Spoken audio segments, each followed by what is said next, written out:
Listen, brother, everyone looks at you and thinks you're a tiny little boy. Posting on Twitter. It's the gayest soy thing you can do. Shut the fuck up, you little tater tot bitch. We are 2 minutes and 35 seconds into this video. I'm just as gay as the rest of us, motherfucker. Feels just the same. Another sunny day in LA. Everything is fine, so they say. Wonder what the news is today. Cause I know that every day I'm at this fucking job. Hasan is streaming. Watch him on the cloud.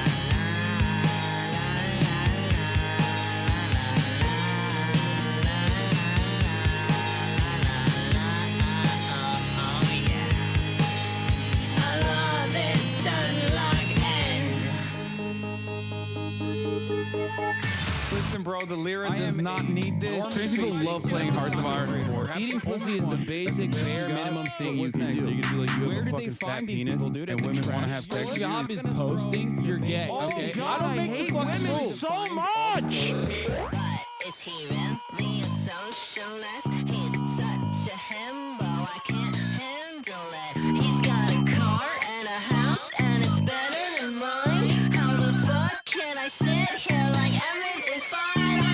That's just me being a fucking hog. Hasan is streaming. Watch him on that cloud.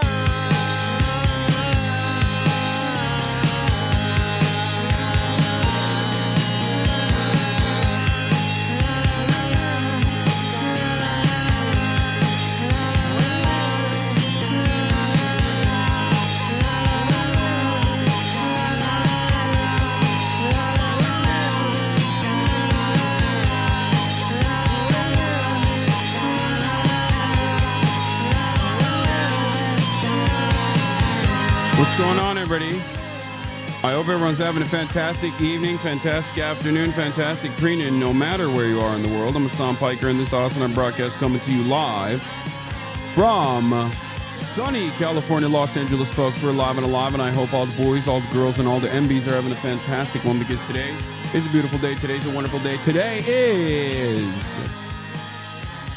Wednesday. That's right, folks. Today is Wednesday, February 26, 2025. We fucking did in a video game, whatever, hypothetically, politically. 11 a.m. on the dot, folks. I'm live, I'm alive, and I hope everyone's having a fantastic one. This is the part of the broadcast where I tell you about my personal news, about what's going on in the world of Hasanabi Piker in between the time period where I press the stop streaming button and pressed the start streaming button. Okay?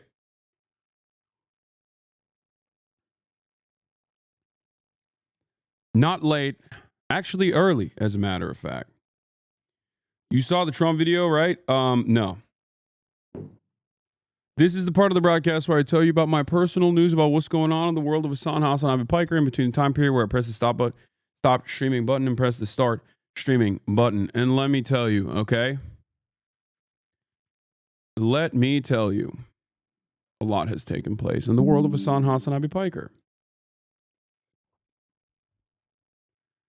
You never said you were going to do a TikTok live stream. I didn't know that I was going to do a TikTok live stream. It was impromptu. Also, why are you freaking out? Who cares? But yeah. Last night I ended the broadcast and I thought, I'll go on my TikTok For You page. And I was browsing my TikTok For You page, and I came across a face that I recognize. His name is Dean. He's liberal Spider-Man, if you guys remember. Okay? Liberal Spider-Man.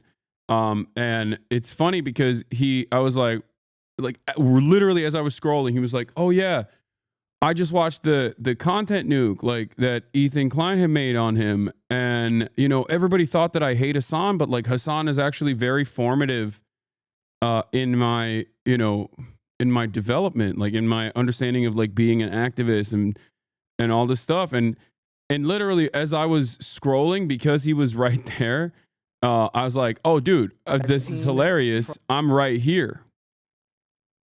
Like I'm literally watching, and you guys are talking about me. That's crazy. So I joined in on the fun, and then of course Harry Sisson, my goat, my DNC operative goat, he also joined in. This guy, his name is Matt. He was on. This other Matt was on. He's also another one of those liberal Jubilee debaters. And I think Chris is also another guy that people say is like a DNC operative. And then Mason joined afterwards as well. But in any case, it was a great conversation. His name is Parker. Oh, sorry, Parker, not Matt. I don't know why it says Matt. Mason joined as well. As you guys know, this Hasanabi sleeper cell. And we just had a variety of different conversations. I tried to give him like some advice as a content creator, like an older content creator in this industry, you know, urging them to not hyper focus on just debates and what some of the trappings are. Okay. What some of the trappings are in terms of like what some of the issues are, Unk advice, basically. What some of the issues are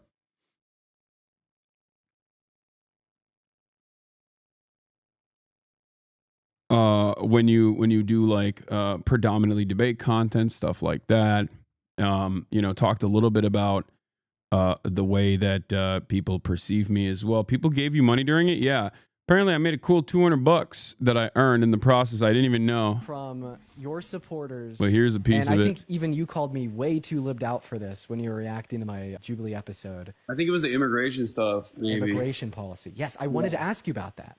So, in accordance with the stance... I really appreciate one thing, especially from Dean, and that is he is very open-minded.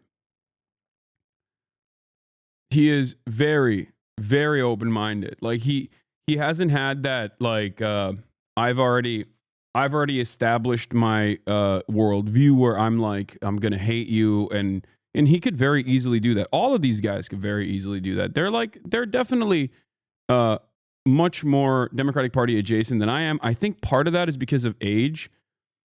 Like, and this is not in a disrespectful way. I think when I was younger, I also had more of a firmly held belief and commitment in the Democratic Party. And then like you go through numerous election cycles, and then you basically turn around and you start realizing like, oh, this is not working. Like this is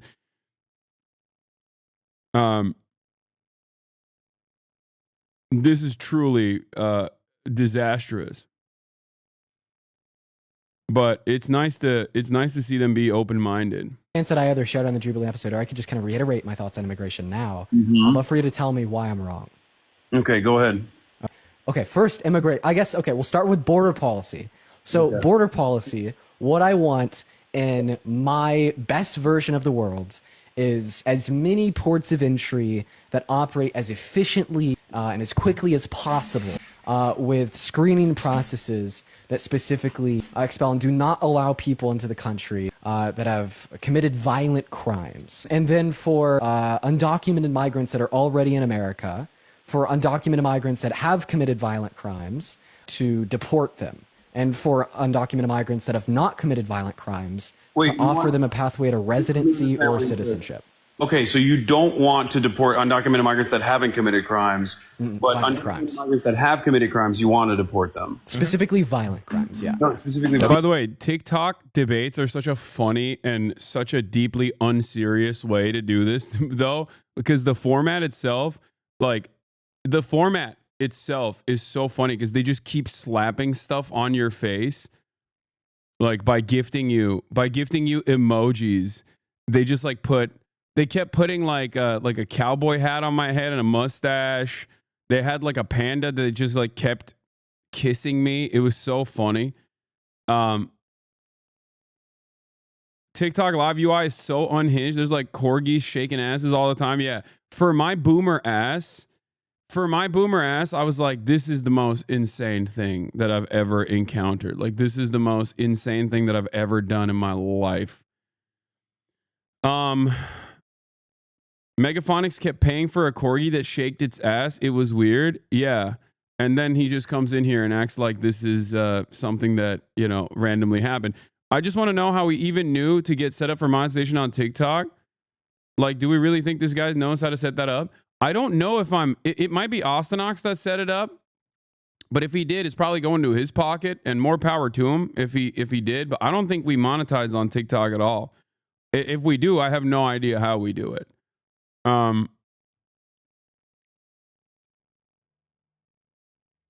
So I truly don't know. I truly don't know how the hell that happened, but I do know one thing for certain. I kept seeing Megaphonics pay for ass shaking corgis on the timeline. That was weird. Mr. Wife Guy over here, he's moved on from being a Democratic Party mega donor to just like a ass shaking corgi mega donor. It's weird. I guess he has to funnel his funds somewhere. You know what I mean? Mr. Music Trailers over here. But yeah, it is what it is. It's fine. He just loves doing that. I don't know. You take the last dollar out of your naive fans' pockets, I will divorce. What? Dude, I don't even know how to monetize on TikTok. I barely monetize on YouTube. All of my content is free. You can watch this for free. Okay, you're joking. All right. Well, regardless.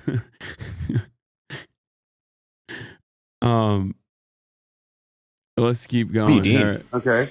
Because I had a good bar here. It's you guys are familiar with my counterpoint on this, but I got the debate bros to put some respect on it. You know, the old dog still got some tricks up his sleeve. All right, watch this. Specifically violent crimes, yeah. No, specifically W. Dean. Okay.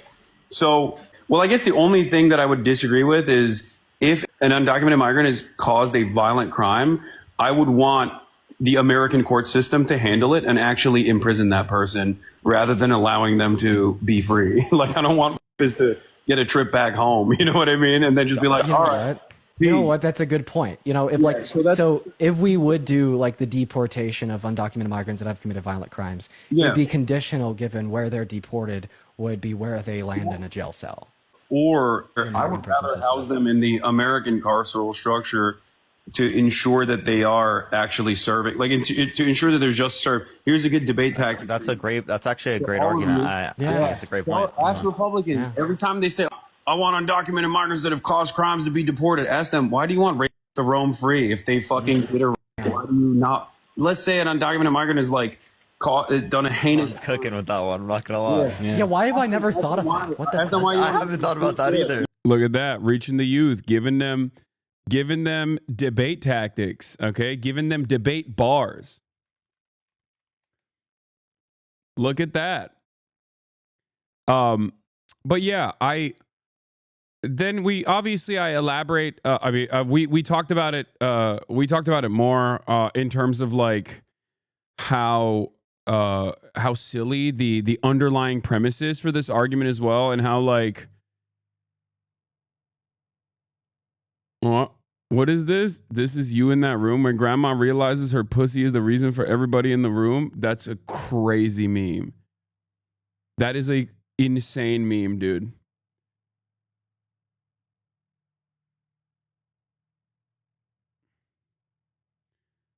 I know someone raped and killed by an undocumented migrant. I'm not Republican at all, but they got to go if they not undocumented. I don't understand. Why do you want them to roam free, man? That doesn't make any sense. Like, I'm not saying that's the craziest part about this. This is not about like me being nice about undocumented migrants. This is probably the opposite. Like, it just doesn't make any sense to me. Wait, what? You didn't even say anything? You just said normal shit? Yeah, normal shit to you because you've been in here for 36 months. You've heard me say these things a million times over. Okay? Like when a undocumented migrant does a heinous violent crime on U.S. soil to another undocumented migrant or to an American citizen, Okay? I don't think that they should get a free trip back home. I think they should go to prison. Like, what are we doing? I'm not that woke, okay? If you think I'm that woke, let me tell you, I'm not. I'm not that woke. I think if you do a rape, you should go to jail. maybe that's the maybe that's the appropriate thing here, you know? But I don't understand why like Republicans on the other side are basically, if Republicans on the other side are just advocating that like, nah, they got one for free. They should be released. You know what I mean? They should just be released. No, I know the argument is that America shouldn't be paying for the imprisonment, but I still agree with you. Except America is not paying for the imprisonment of that person for the sake of that person. America is paying for the imprisonment of that person for the sake of the victims. Okay? That's what doesn't, that's what doesn't make any sense. I think people have just completely lost the plot in terms of what the criminal justice system is supposed to do. Okay? That is what's so weird about this process. Like, I don't want child sex offenders roaming free and getting a free trip back to whichever country they came from if they are a child sex offender and also an undocumented migrant. This is, of course, still a conversation that we're having on an established faulty premise. Two faulty premises. One, undocumented migrants are responsible for a larger share of crime per capita than natural-born U.S. citizens. This is wrong. It is the exact opposite. So that's the first faulty premise. The second faulty premise that Republicans operate on is the false notion that the previous administrations, Democrat or Republican alike, have not actually prosecuted severe crimes that undocumented migrants have committed. Okay? They have. You're out of your dang mind if you think that, like, the Biden administration, and I hate Brandon, right? He's a genocidaire. Fuck that guy. He was a carcass. But even that carcass's DOJ wasn't going around being like, oh, are you Guatemalan and you did a rape? Well, I guess you're free to go then, sir.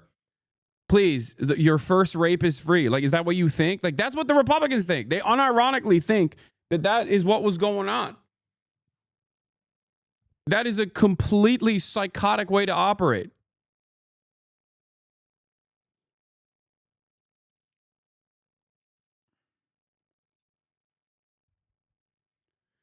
It's a great debate tactic, but how does this line of reasoning not fall into the NIMBY mindset that people don't care if it's not in their perceived community? I don't understand how this has anything to do with the NIMBY mindset.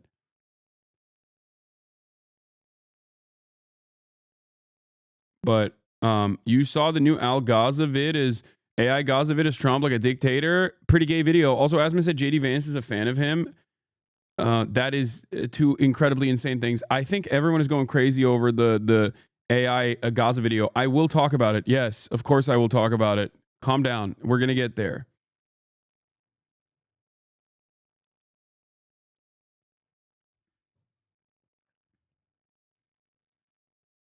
As in the criminal, I'll be free in a different country so they don't care. Yeah, but they don't understand that that's not how that works. Okay? This is what, that's not how this works. One, that person still has the capacity to come back into the United States of America illegally. That's number one. Number two, what do you mean they should get to roam free after doing a crime? That's just, you're doing harm to the victims in that situation. It don't make no dang sense. Okay. Anyway, this is when I didn't understand what the number was above my head. So that number above your head is $200. Yeah. Bro, why are you guys giving money to a millionaire? What the fuck's wrong with you? That's crazy. That's crazy. Did you do a money spread on it? Oh my God. Wow. I don't know how to collect this money. I don't know how to. I don't think I get paid off TikTok. Yeah, bro. We got. Yeah. I'm such a boomer, dude. I don't know what that 44K was, but apparently it was like bits. How do you explain to leftists that we don't need to reinvent leftism like the right does fascism to have a successful movement? I don't know. Who's trying to reinvent leftism? But yeah, that's it. And then look, I did that until late into the night, until like basically 11 p.m., which was bedtime for me. Went back to bed. Went to bed, passed out. Woke up early. You already know what I did. Woke up early. Oh, yeah, this was crazy. I saw this Daily Mail article, which is insane. YouTuber Destiny, 36, is accused of revenge porn by 4 women, but claims he's the victim of the leak. That is an insane article title. But yeah, this is what I did this morning. That's just my baby dog. That's just my baby dog. That's just my baby. Look at this hoe. Yeah, and then pump some weights as always. Pump some weights. Got some decent upper body motion, upper body push-pull day. You already know, doing some supersets. Boomer audio. That's just my baby dog's a boomer song. I don't care. I like it. Did you see that Kneecap reposted you? I only have a Reddit link. Sorry. Wait, they did? My goats?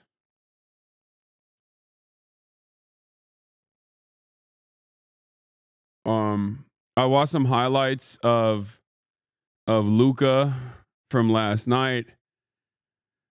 I worked out. I did the damn thing. Hit the weights. Dripped up. And now we're here, okay? How's the shoulder doing with the barbells? It's actually pretty good. I do a bunch of activations beforehand, so it helps. If one more person sends me the fucking AI Gaza video, I'm done. I'm ending the broadcast. I can't. I'm losing it, dude. Here's the Kneecap Instagram of you. Oh shit. What is this? The EDL. This is the exact. Why is it so important? Why do they look like they could be in the EDL? This is the exact opposite of being in the EDL. Like, it's literally the diametrical opposite of being in the EDL. They would probably beat the shit out of you if you made an assertion such as that one. They're Irish, man. Bro, it's bad. It isn't just an AI vid. I know, dumbass. I know. I'm gonna get to it. I'm gonna fucking get to it. I know it's bad. My point is, stop fucking spamming it, dog. Stop. I know. You think I'm oblivious to the fucking AI Gaza vid that Donald Trump posted? We know. My point is, I'm gonna fucking get to it, dude. I'm not saying it wasn't that bad. It's gross as fuck.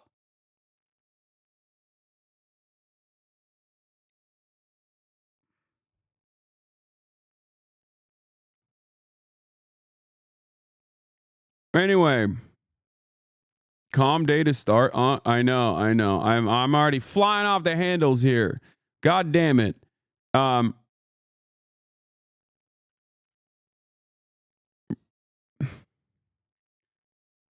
If you open a PO box again, I'll send you a bobblehead of the U.S. Senator baby dog. Wait, really?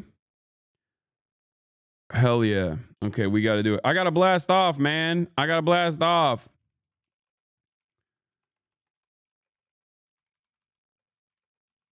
I'm a TikTok live guy now. Elon X Trump cabinet meeting.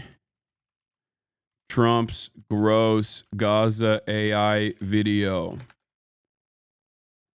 Tuborg şişesi gibi kahve içiyorsun abi. Aynen öyle kardeş. This is a cold brew double concentrate from Stumptown. Okay? Not an ad.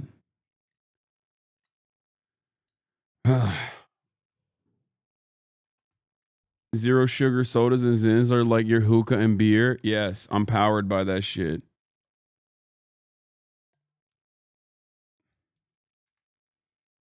Good Trouble really wanted to meet you and showed up like 5 minutes after you left. Oh shit, I miss Good Trouble. I like his content. I like a lot of the TikTok left. They're all pretty good. They're all pretty decent. I mean, I might have my disagreements, but look at this. Another person. Did he react to Trump's Instagram post?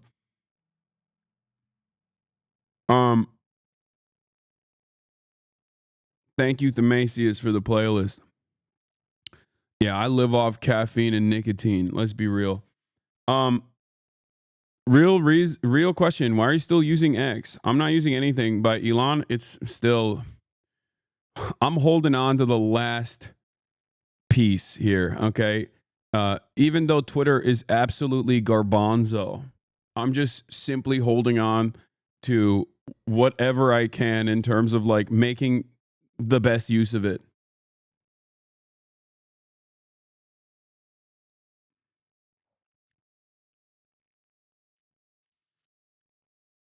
But yeah, drama. I'm a TikTok live guy now. Elon X Trump cabinet meeting, Trump's gross Gaza AI video.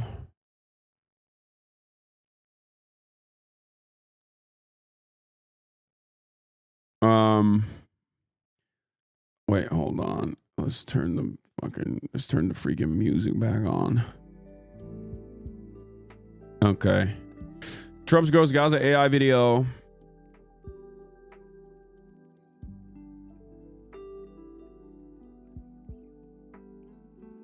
Punk discovers TikTok live gone sexual. Yes. It's true. Budget cuts pass in-house. Bezos. Boss man Bezos says no more free press at WAPO. And more. Yeah, I haven't watched if there's a new Daily Show Jon Stewart video, I haven't watched it, but I'm kind of annoyed every time Jon Stewart comes out with a new video, y'all are like, oh, you got to watch it. And then the video is just like literally a 22-minute video of the past week's statements that I've made. All right. Yeah, okay. Here it is. Yeah, Bezos censoring WAPO. We'll talk about that. We got so much to cover today, dude.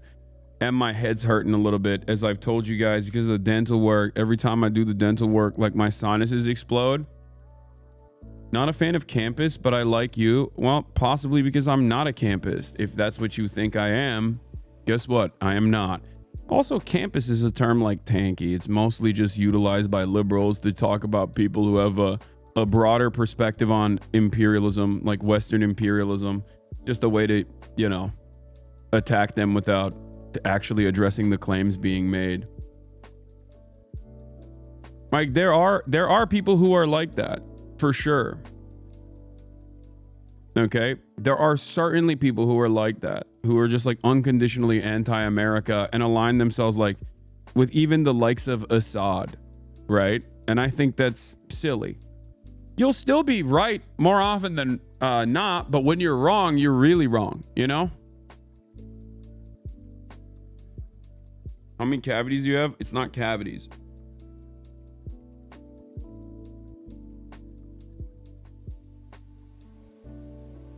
Isn't a campus someone who sucks at gaming and hides to get kills? No. A campus is a term kind of like tanky that liberals oftentimes apply to people who make criticisms of American empire, but it basically would be someone like Jackson Hinkle. Like that is like one of the only appropriate usages of the term, because Jackson Hinkle, albeit is all over the place, right? He's completely all over the place with his ideology, with his worldview. He's like a MAGA communist, but like he is always finding himself aligned with whoever the fuck is anti-America. And for that reason, he will be right in many instances, but when he's wrong, he's really wrong. Like he's pro-Russia, which is, you know, completely ridiculous. Yeah, old bullshit, mostly reserved for people still scared of the USSR despite it dying decades ago. Yeah. I like that we do bring back old terminology like that here in American discourse, though. We got to find new ways for the liberals to be like, the real fear, the real people you should be afraid of are the leftists. They're scary. Okay, dog. Like, have fun. Have fun with your fucking Social Security getting eradicated. You know what I mean? We're over here talking about the Trump administration, and they're like, you know who's the real problem? Not the growing fascist movement in America, but fucking leftists, dude. The real fear. You must fear leftists at every given point. Dumbasses. Anyway. Yeah. Scary. Scary. Ooh, people that say we shouldn't do war. Those are the guys you should be afraid of. They're secretly pro more war, actually. Anyway. What is this? This is Sean the Black getting harassed? Is that what it is? You're a dumbass. Okay? I can say that. It's not slander. You're a fucking moron. I can say that, and it's not slander. I can say that statistically, your people are dumber than other people, and that's not slander either. Okay.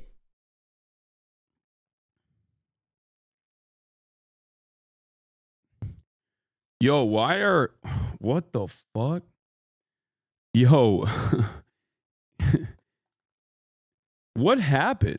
Like, did Ethan Kleiners become just like did they just go back to the old like N-word compilation? Is that what's happening? It's just edgy humor, dude. Yeah, why you gotta be mad?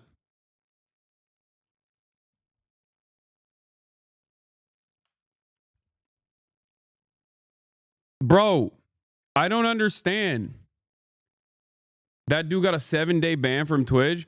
No, I don't understand. I don't understand how you can look like this, okay? Because you're putting out vibes that you're supposed to be progressive. Am I crazy? When I see a person that looks like this, I don't think they're just going to go, your people are statistically low IQ. Okay? This is, the Lord works in mysterious ways, okay? I don't understand. I don't understand how we got to a point in American political discourse where, like, a person that in the year 2016 would be yelling at you over a fucking microaggression, okay, is now being like, your people are statistically low IQ to a black content creator. That is crazy.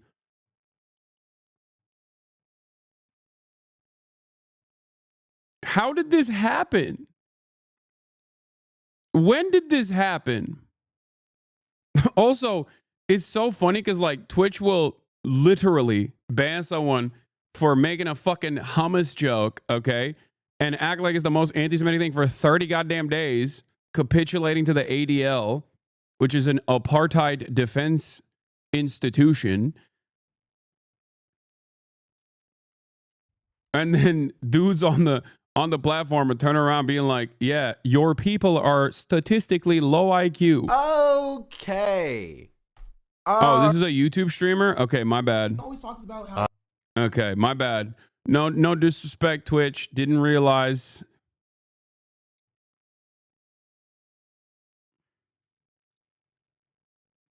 Americans are statistically low IQ too. Yeah. If I see black nail polish on a dude now, I know I'm about to be hate crime. No, this doesn't make sense. This doesn't make no damn sense. You can't look like this and then also say stuff like that. Okay? You can't. What the hell is going on? They are streaming on YouTube because they got banned on Twitch. Oh. He said today he is openly Islamophobic. Ay, ay, ay. I don't even know. I feel like we've officially arrived at a point where, the ship has too many fucking holes in it. I don't know which hole to plug. Like, I don't know where to start with a conversation like this. Do I address the like obvious race science, like faulty race science that this person is engaging in? Okay. Do I try to address the fact that like this dude looks progressive? Like I think they're progressive, but all of a sudden they're saying some of the most like Nazi shit I've ever seen. They're also like a Ethan Klein head. Like, do I address the Islamophobia? Like, how did this happen? What is going on with like fucking progressive content creators? Like, what the hell is happening? Why are they like this?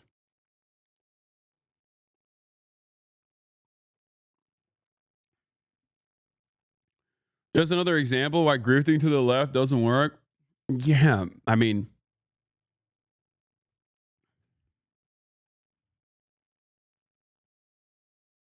it's giving conservatism is punk. Yesterday, did you cover how the right wants to only allow some social media outlets to cover White House press conferences? Want to check the VOD if you did? I think briefly I talked about it. He is not progressive. He is a gaming anime guy. But I don't get it. You can't look like... If you look like this, I suspect you're progressive, okay? I suspect you're like woke as a pejorative, okay? Am I crazy? Like, am I too old? Has the world passed me by? I feel like if I see someone looking like this, I'm like, okay, that's a progressive person, okay? That's such a progressive person. They're going to stress me out about something that they think I'm lacking in terms of like not being woke enough on an issue.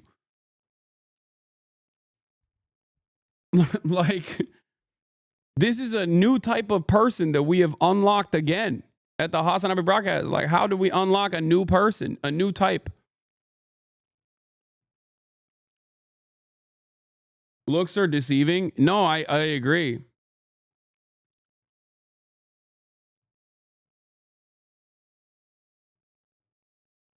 Nah, this is just thinking hippies all look woke. This is a very specific look, okay? This is a very specific, like, I have a non-binary roommate that doesn't clean the goddamn dishes type of look, okay?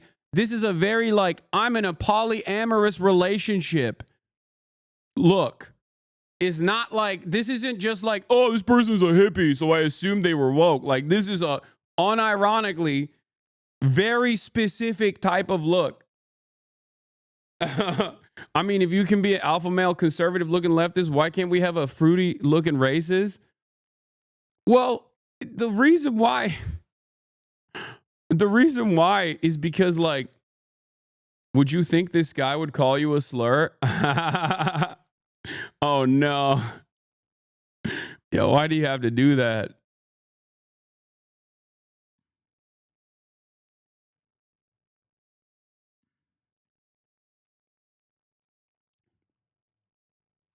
Nah, he looks libertarian. No.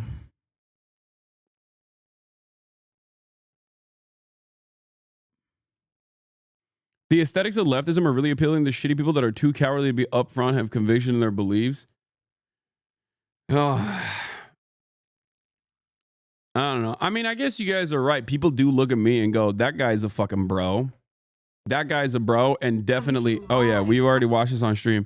That guy's a bro and definitely problematic. You know, they slap me with that shit all the time.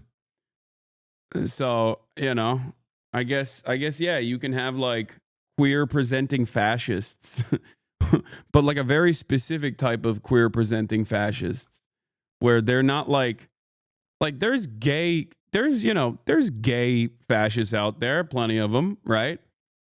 This is something different.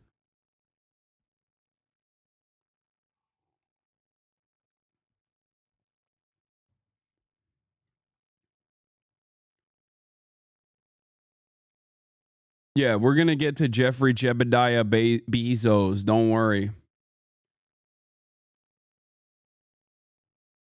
All right. Don't you worry. This is your standard QAnon vape shop employee. Y'all Qaeda QAnon in Texas. Wait, where's the post? I forgot. I missed it. There's some utility to having a bro aesthetic, but espousing leftist and progressive ideals. What the fuck does that person gain from giving they them fascist?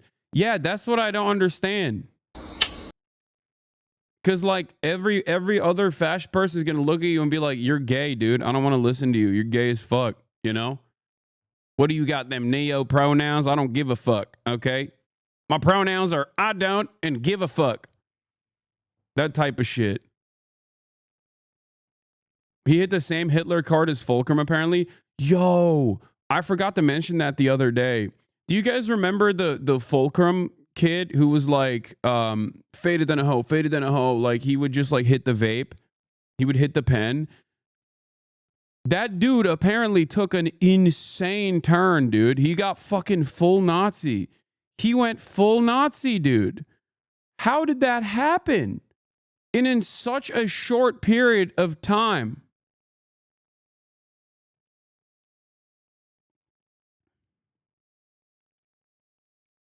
How in the ever-loving hell did that happen?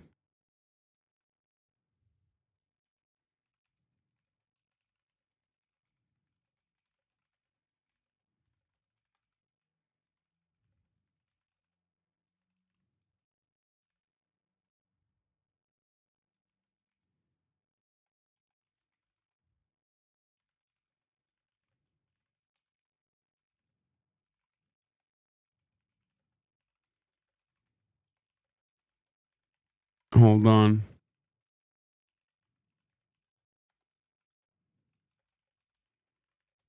What is this new?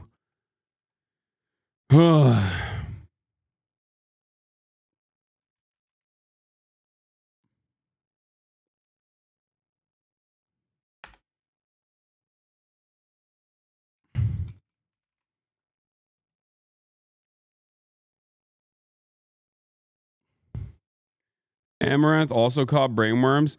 Yeah, I saw that. I mean, that one is like pretty clear. Y'all give the right too much credit for when Fulcrum was already a weirdo and is starting into videos. I just hold on. I gotta show you this.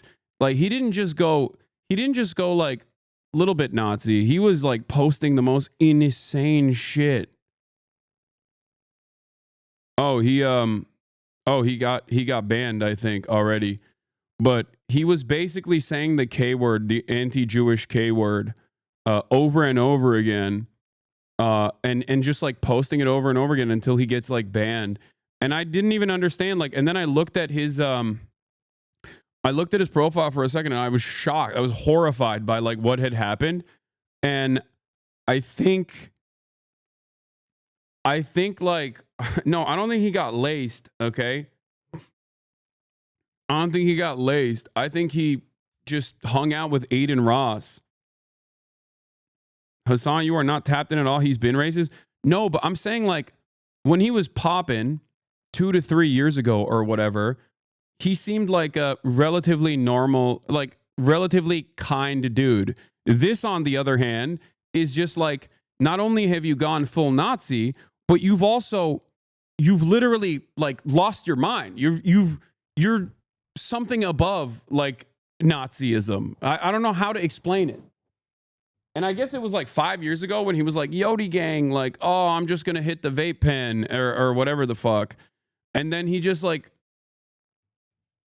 he hit too many blinkers. No, I think basically, I think basically what happened is like he started linking up with like Aiden Ross and all of them and like went to kick and then just like went crazy. I mean, but this is like schizo posting. You know what I mean? Andrew Tate, Aiden Ross has bricked the brains of an entire fucking generation. I swear to God, dude. I don't know how we will ever. I do not know how we are going to go back and try to fix these people. I think they've just, I think they've done unimaginable amounts of damage.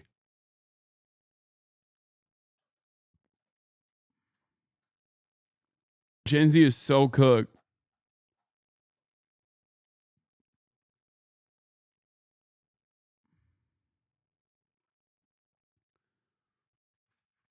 It's crazy. It's just crazy because like they never. How do you explain Amaranth though? Is it just kick? No, man. It's grift. It's grift. Okay? It's grift.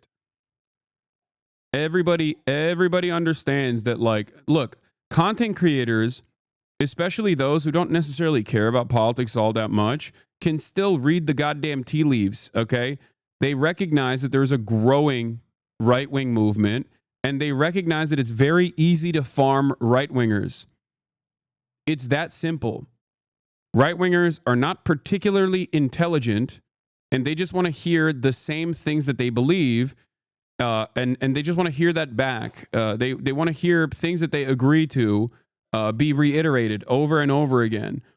And it's the easiest thing to do. That's why so many content creators, when their content was like getting dull, hit that. First, they hit the fuck Hasan button, and then they hit the fuck the LGBT button. Okay. It's just not shocking. At least at this stage, it's not shocking. It's like, it's something that people do all the time. Like, how do you go from, are you saying I can get rich doing that? Okay, don't.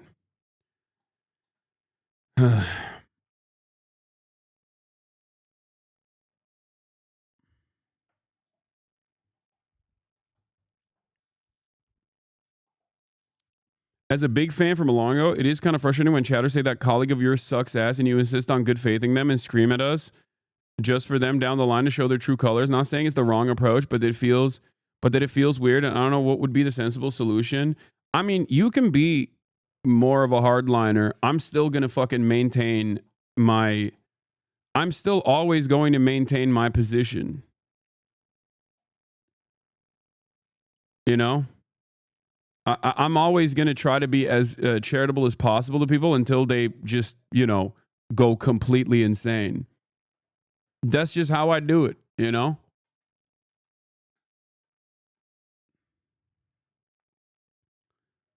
But yeah, where is it? This is like, it was on my community. This is like 9. Amaranth says that the LGBTQA activists shown here would have been burnt during the LA fires. Like, what the fuck? Like, what the fuck is this? What is happening? What's going on? This person had like a horse rescue or something. She's been in my house. Times out of 10, figure out exactly why they're saying. This is, in many ways, no different than when Elon Musk hits the fucking sick Heil, other people do it too, and it normalizes that kind of attitude. It normalizes that kind of politics. And it's precisely the same thing that's happening here, okay? Asmongold says a bunch of unhinged shit, and he's popping off. Other content creators see that, as I've told you before, and they respond to it. They see that, and they go, ooh, I can get in on this as well. You know, have you ever considered that some of these people aren't grifting and that they actually do have the Hitlerian dog in them? It doesn't matter. Whether they're grifting or not doesn't fucking matter. You can have a dude who has like unhinged fucking politics, but ultimately their output is what is most important here, okay? If they have unhinged politics privately, it's usually going to come out. But what matters is what they're saying, because they're content creators. They have platforms, they have influence, they have prominence, they have audience members who love them. They have audience members who will be swayed by their attitude. Okay? I don't give a shit if they're genuinely in this regard, I don't give a shit if they're genuinely on board with these politics, or if they're just simply doing it for the grift. The only reason why I care about the intentionality in this argument is like whether or not I can convince them not to do it. Okay? What they're saying. Give the crazies all of California. It's already land of fruits and nuts. Yeah, we can give them California. I'm fine with that. They can live in LA. It's fine. It has been 1 month since Southern California exploded in a fierce fire tore through the Palisades and beyond. Just a few hours later, on the other side of LA County, another deadly fire breaks out, the Eaton Fire. This is also like such a lame way to be like, oh, they're burning in hell. Like, I mean, it's an implication. It's not even like direct. Just, you know. Across Altadena and Pasadena. The two fires charred more than 37,000 acres. They can all live. That's like a lovely community. Structures and cost 29 people their lives. Too bad it didn't cost the right people their lives. Months ago, she became an Asmongold watcher. Her biggest hits include saying that deportations are like evil people going to hell. Trans people should not have access to HRT because it's unnatural, being part of the deplatforming campaign, etc. I know this is drama, but I wanted to make people and well-meaning streamers who I like aware, like Mike from PA and others. Right-wing streamer radicalism. Step 1, go to Hasan's house. Step 2, get divorced. Step 3, watch Asmongold once. No, it's... I promise you two things. One, if there wasn't such a fucking high density of hogs that were looking for hog content, right-wing content, what the fuck's going on with my camera today? If there wasn't such a high density of hogs that were like literally looking desperately for some kind of hog content on Twitch, which led to a massive amount of people gravitating towards Asmongold and Asmongold getting like fucking 50K every day doing right-wing commentary, none of these motherfuckers would do this, okay? They just wouldn't. That's it.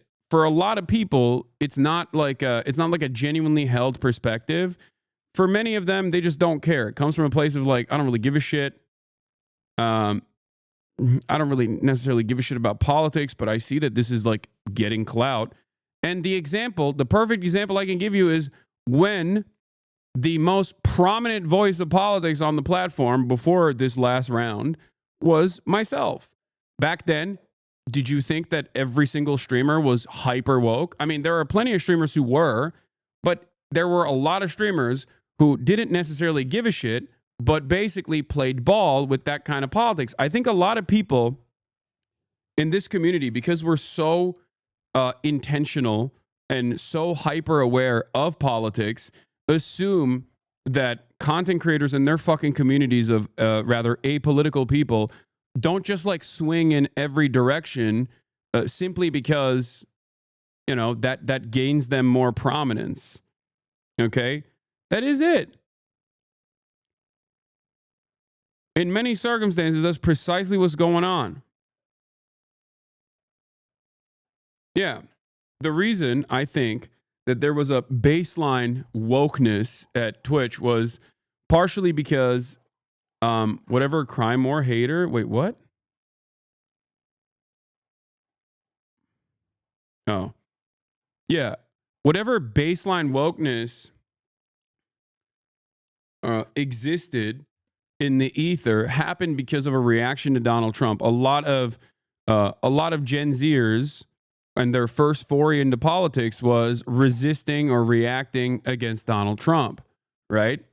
So they were woke. They were really woke. They were fucking rad libs. I even would regularly tell Minecraft stands to just like dial it back where they were going crazy.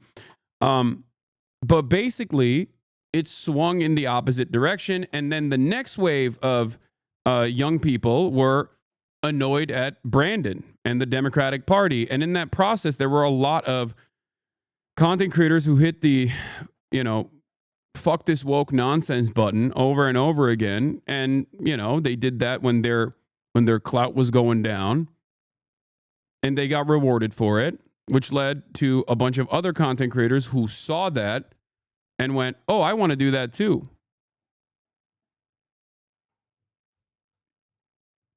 That's it. It will most likely swing back in the opposite direction again, but it's still annoying that there is there's a government that is also enforcing this kind of insane agenda, right? 2016 barely had any left streamers. I unfortunately fell down the conservative rabbit hole 12 years old because the amount of right-wingers there were on YouTube. Yeah, I know. I'm saying that I'm saying that changed though post 2016. There was some content. Bro, is it the hat? Is that what it is? What's going on? This fucking thing is, the camera is like busted today. I gotta take the hat off, I think. Ay, ay, ay. Annoying. Nope, I took the hat off and it's still having a hard time focusing. Out of nowhere, today is the day that it decides to break. The autofocus.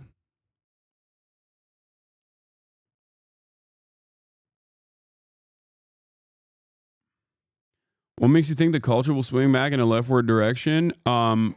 Just that's how usually things work. Like I said, it's a lot of people just basically react to whatever the fuck's happening.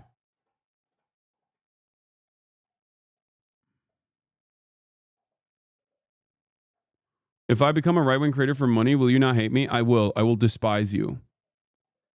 Okay?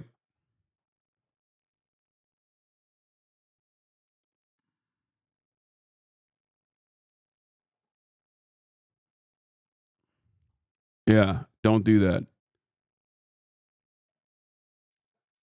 Anyway, yo, what the fuck were you doing at the Twinks for Harris convention last night? We're trying to circle the wagons and have like some serious resistance against this growing fucking fascist movement. That's what I was doing.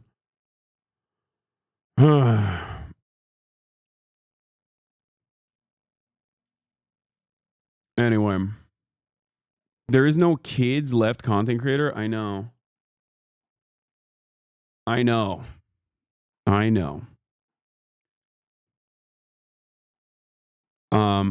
These young Trumpers have also never voted in years where their job prospects and salaries have gone up considerably. They haven't experienced austerity as grown-ass adults.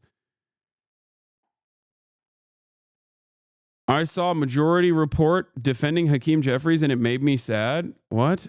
No, they didn't. Majority Report would never defend Hakeem Jeffries. I don't think Hakeem Jeffries has ever done anything that's defensible.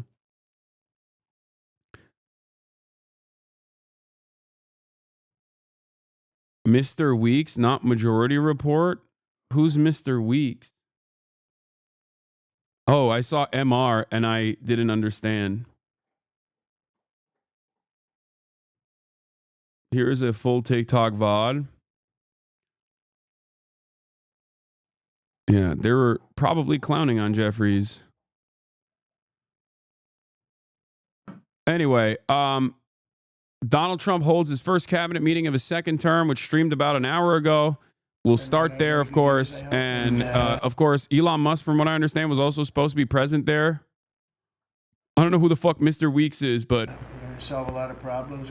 Came in. They hadn't spoken to President Putin in 2 years. And so we'll start here. We'll keep you advised. I got to go pee first. Before we begin the cabinet, I'd like to have Scott and a couple of people say a few things, but most importantly, where are you? This is a gentleman who's going places, the head of HUD, and he's going to say, you all know him, and you're going to say grace, and then we'll have our meeting, right?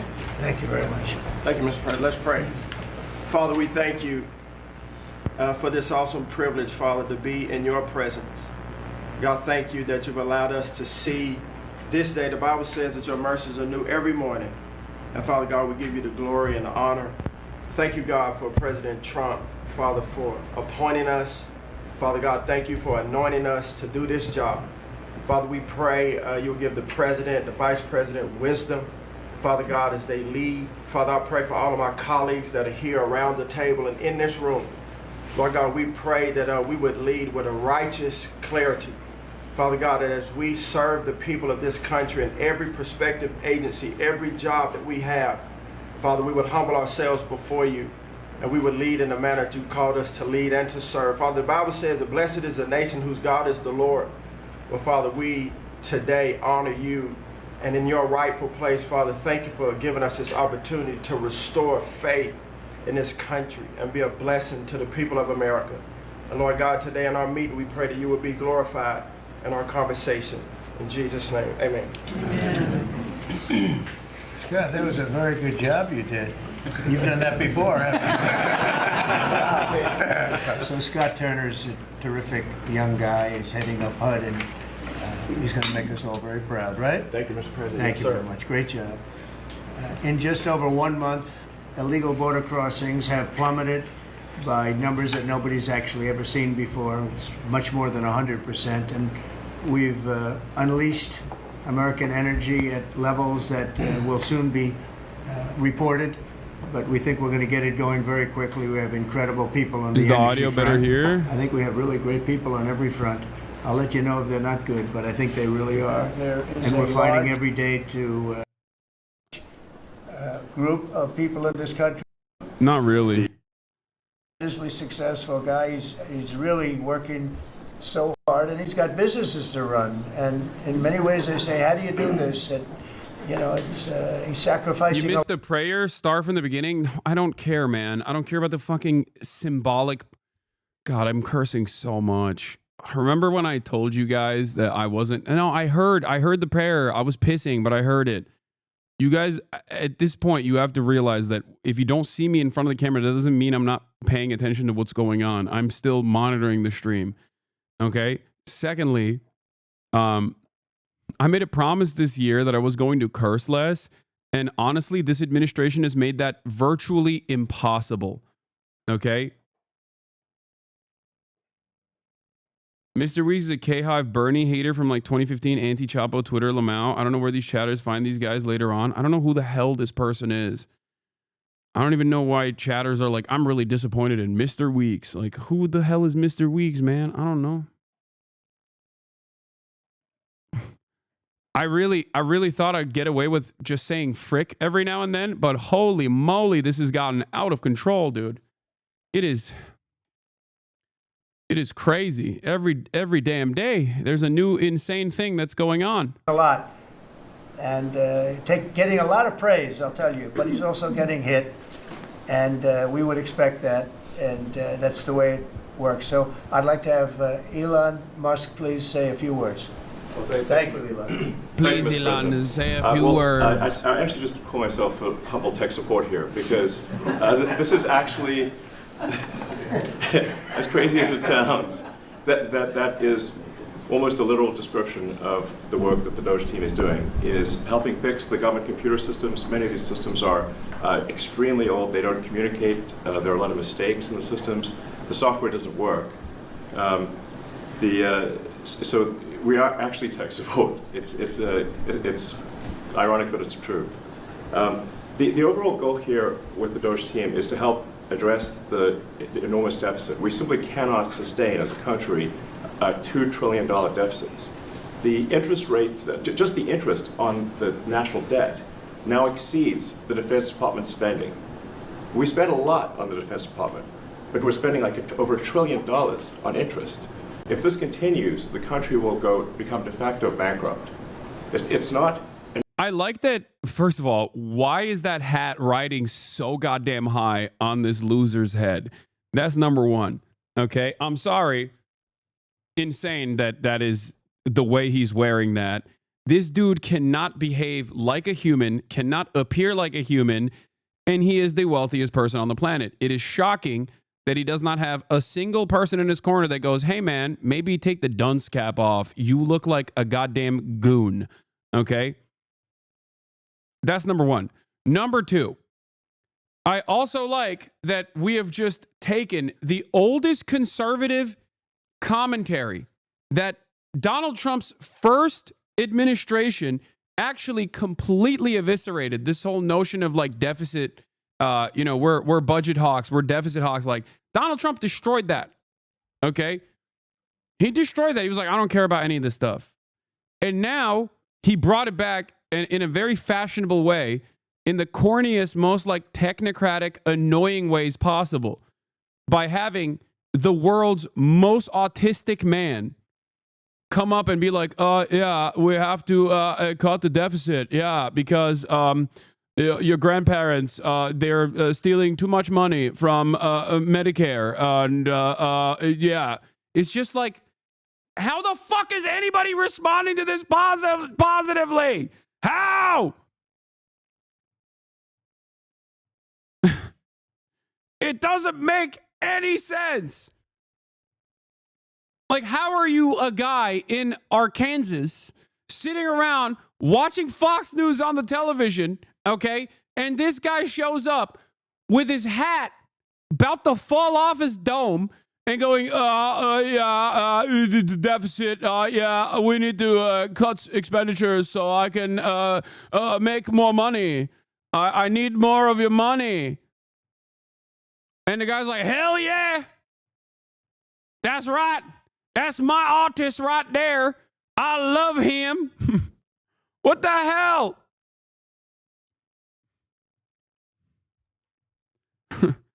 That's mine right there. That boy, he ain't right in the head, but he's working for me. He's going to fix all the computers. An optional thing. It is an essential thing. That's the reason I'm here. And taking a lot of flack and getting a lot of death threats, by the way. I'm going to like stack them up, you know. But if we don't do this, America will go bankrupt. That's why it has to be done. And I'm confident at this point, knock on wood, you know. Yeah, the idea that like a super wealthy billionaire would only do this because of genuine care and consideration for the country, because they already have so much money that they don't have to make more money this way, is, I think, the dumbest position you can arrive at. Okay? How do you think he got to this level of wealth, dude? Nice little bro, keep crying. I don't think you understand. Okay? He is going to screw up your life more than me. Okay? I don't know why this is hard to comprehend. Like, you're just purely operating on, it's making the woke libtards get mad. Okay? That's it. That's the only thing you got. Your one note. You're like, you're not scratching the surface of why I'm angry. I'm angry because he's going to kill your grandparents. Okay? I'm angry because he's going to make it so that you can't retire at a reasonable age, that you're going to retire at the age of 85. Okay? That's why I'm angry. I'm angry for you. You're too stupid to be angry, or rather, you're too stupid to be angry at the right reasons. So I'm angry on your behalf. Okay? Oh, we got him. Bro, but how's he going to kill my grandparents? What do you think will happen to everyone's grandparents when they cut Medicaid and Medicare? Okay?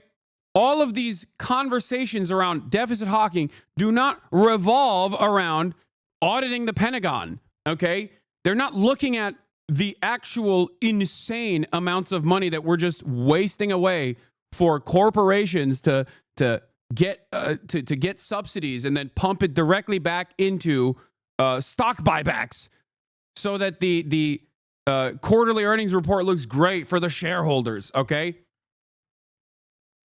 That's not what they're talking about. When they say we are going to cut Medicaid, okay, because we're cutting waste, fraud, and abuse in Medicaid, the real people that do the waste, fraud, and abuse are the providers on Medicaid. It's not random individuals that are doing it, but they're gutting Medicaid for random individuals by claiming there's waste, fraud, and abuse. Oh.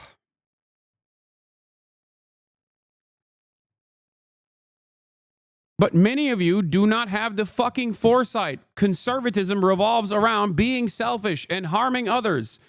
And it revolves around not having, I think you're trying to take an emotional argument which doesn't hold up.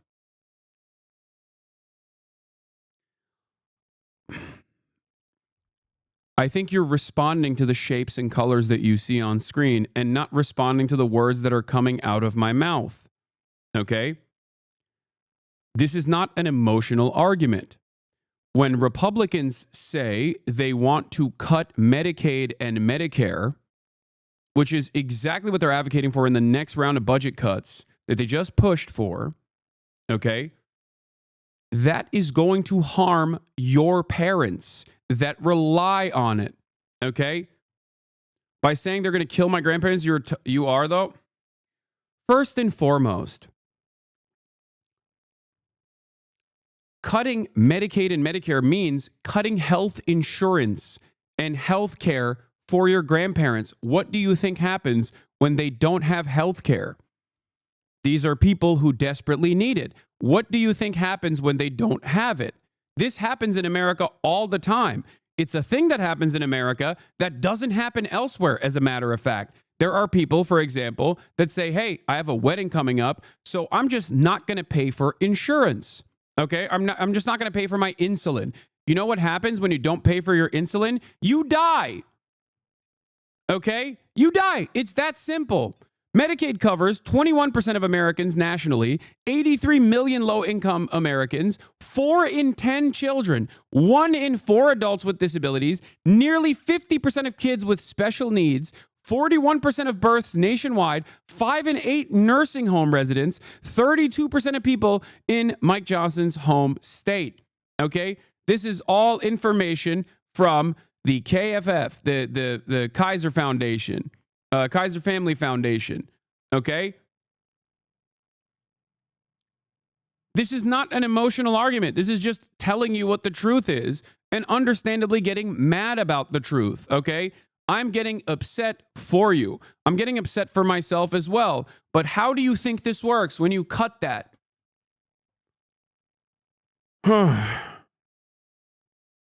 Just because you think it won't touch you because you lack the foresight to understand doesn't change the reality, okay? So listen to what I'm saying.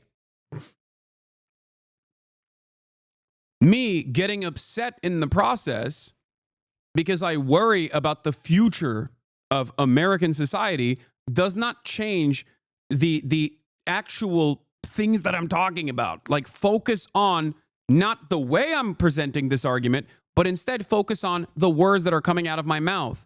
Some of you literally just want to hear a Ben Shapiro type, okay? That's right, I'm giving you a logical argument. That's all you want to hear. You're like, oh, you're being emotional, so it means you've lost the debate. That is not the case, okay? Yes, I'm a passionate person.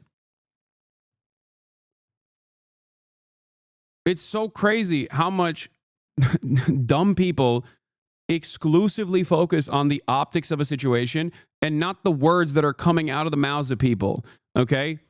Ironically enough, Ben Shapiro, who has consistently said facts don't care about your feelings, has never made a logical, factually based argument. He always talks about his feelings, but the reality of the matter is he presents it in this weird, sociopathic, nerdy-ass way, so a lot of dumbasses who only respond to shapes and colors go, well, that guy's apparently very smart because he's logical. He seems logical. That is the problem.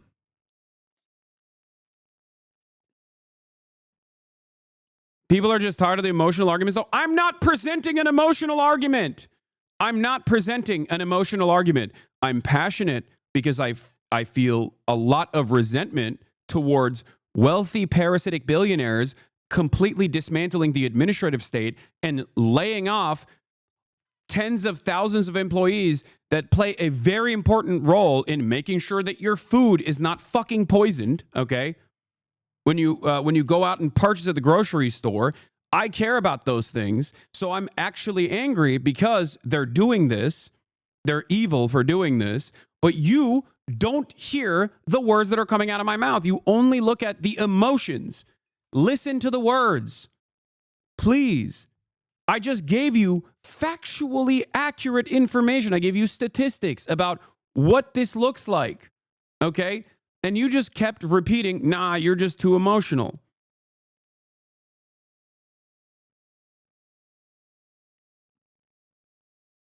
All these fucking losers love to rolling on the floor laughing emoji about all this shit like it will never hurt them. Just the libtards. Fast forward 6 months when their sickly built malnutrition wife can't stop vaping while pregnant and their son is born early and they end up not being able to hold him before he dies 3 weeks old and they're left with no kid and a bill for 113 grand. Hypothetically, of course. Yeah.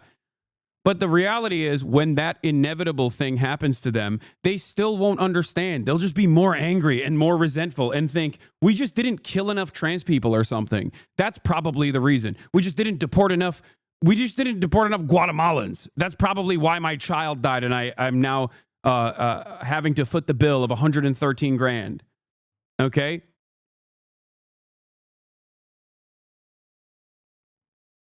Yeah, I'm sorry that the reality that you are facing is impossible for you to comprehend, and you think you're just never going to be harmed by this system. And when you do inevitably get harmed by the system, you're probably too stupid to recognize who's doing the harm, because many years ago, you thought a guy was being emotional when he was trying to describe it to you. piece by piece, okay? Calm down, please.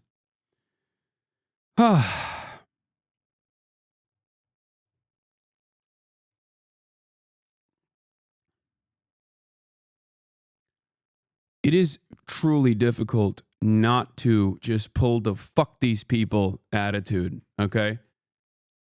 I get why so many liberals just have so much spite and resentment towards conservatives, and just like their entire worldview inevitably revolves around dominating conservatives and owning conservatives, in the same way that so much of the conservative politics revolves around spite against liberals, the liberal elite, the gay libtards that have ruined their lives. It's so frustrating, especially when I watch people, deliberately and voluntarily advocate for their own demise.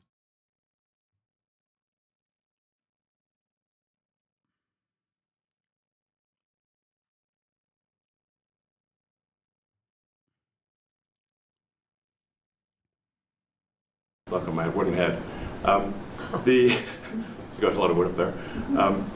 That we can actually find $1 trillion in savings. That would be roughly 15% of the $7 trillion budget. And obviously that can only be done with the support of everyone in this room.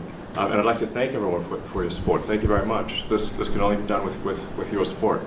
So it's really, DOGE is a support function for the president and for the agencies and departments to help achieve those savings. It's socialism or barbarism. Thank you for the 5 gifted subs.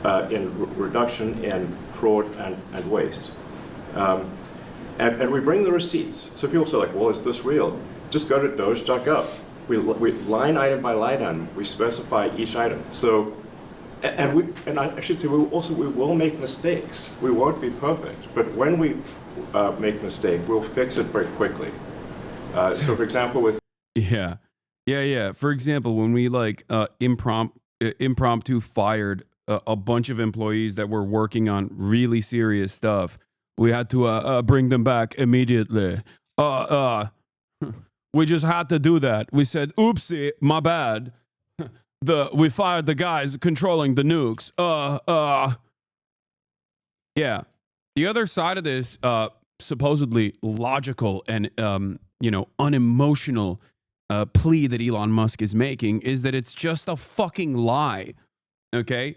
He said they cut $8 billion already. It turns out they cut $8 million. Okay? It doesn't even make a dent in the vast expenditure of the federal government. $8 million. They just straight up lied. Does that not piss you off? This is the thing I don't understand about conservatives is that, like, they just don't even get mad when they find out that they've been duped. They just don't believe it. Like, there are people who literally think that Elon Musk is going to cut $1 trillion of the federal budget, okay, and then turn around and gift $5,000 back to every individual American.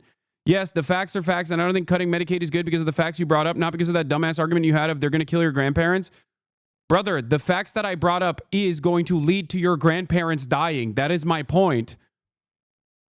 You're so out of touch. Yawn. Give me something better. It is the same argument.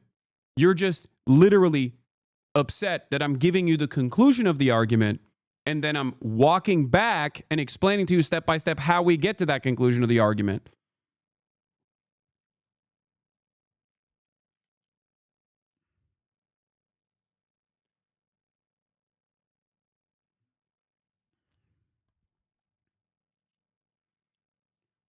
I think we truly do have a crisis. We do definitely have a crisis of people just not caring about the truth. We do have a crisis of people who are simply too stupid. That is a real issue. Like, not only are people too goddamn stupid, they're not living on the same planet as other people. Like, there is no established, like, objective truth at all.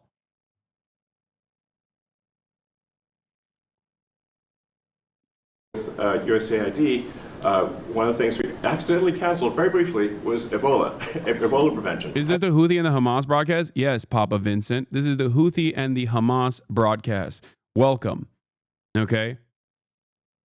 Yeah. It's the Houthis and Hamas that are going to ruin your life, not the fucking guy that we're talking about right now. They're going to one day take over your life. They're going to ruin it. Poorest nation on the planet. I think we all want Ebola prevention. So we restored the Ebola prevention immediately, and there was no interruption. But we do need to move quickly if we're to achieve a $1 trillion deficit reduction in financial year 2026. It requires saving $4 billion per day, every day, from now through the end of September. But we can do it, and we will do it. Thank you. Would you have any questions of Elon while we're on the subject of those? Because we'll finish off with that. And if God, you would, he is literally brown nosing Elon, dude. I mean, maybe there isn't a lot of friction between Trump and Elon because he's just glazing Elon. As long as Elon's pockets keep funding Trump, and as long as Elon maintains Twitter as this like insane neo-Nazi platform that is constantly pumping out within the algorithm pro-Trump propaganda, he's always gonna stand by. have any questions, please ask. You could ask me or Elon. Go ahead, please. Thank you, Mr. President. Thank you, Mr. Musk. I just wanted to ask you, the President Trump put out a Truth Social today saying that everybody in the cabinet was happy with you. I just wondered if you had heard otherwise, and if you had heard anything about members of the cabinet who weren't happy with the way things were going, and if so, what are you doing to address those any dissatisfaction? Elon, let the cabinet speak just for a second. Yeah, exactly. Is anybody unhappy with Elon? If you are, well, throw them out of here. Is anybody unhappy? Ooh. Oh my God, bro. This is literally, listen. Don't get mad at me for showing this, because I know a lot of like hard leftists are gonna maybe get mad at this, but like we are officially at this stage, okay? We are officially at, let me see if I can find don't you dare say Stalin. No. North Korea. No, I was gonna show you the old lady, the famous example. Where is it? God, all of these videos are so annoying. I just want to straight up show the old lady that always does the broadcast. It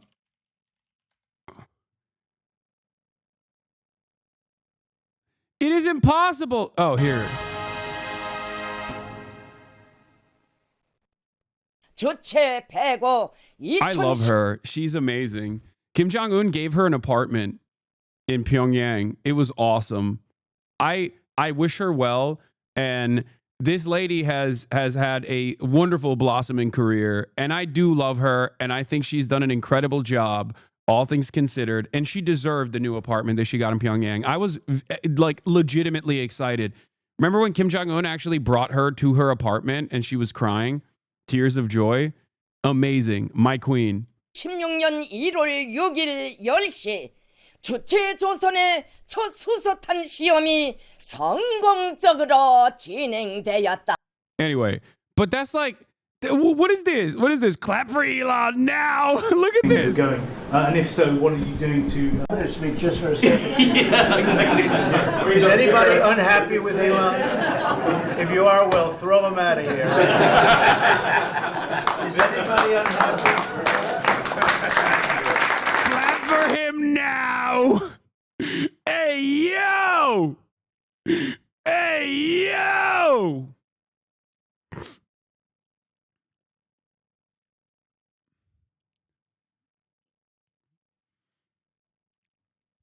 God damn, dude.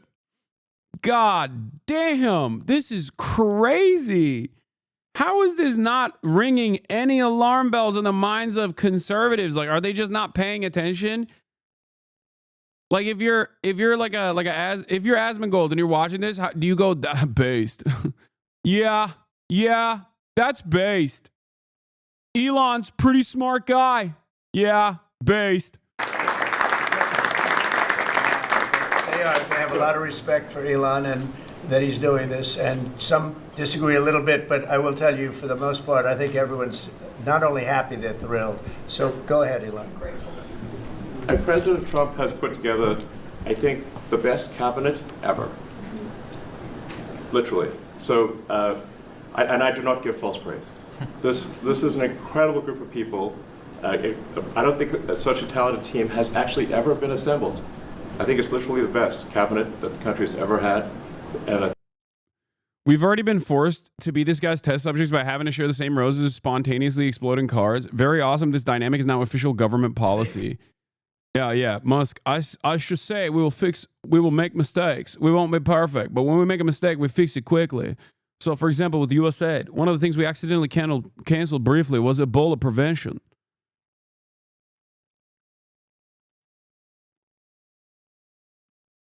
I feel like it's getting to a point where I guess if everyone is crazy, then the only sane people remaining are going to be seen as the abnormal people. Like, that is increasingly what is happening. If everyone is stupid, then, you know, if you're not as stupid as your fellow Americans, then you're going to be looked at like a weirdo. That is officially where we are. Like, the style of commentary, the things that people are saying, like, everything is just getting dumber and dumber. Oh.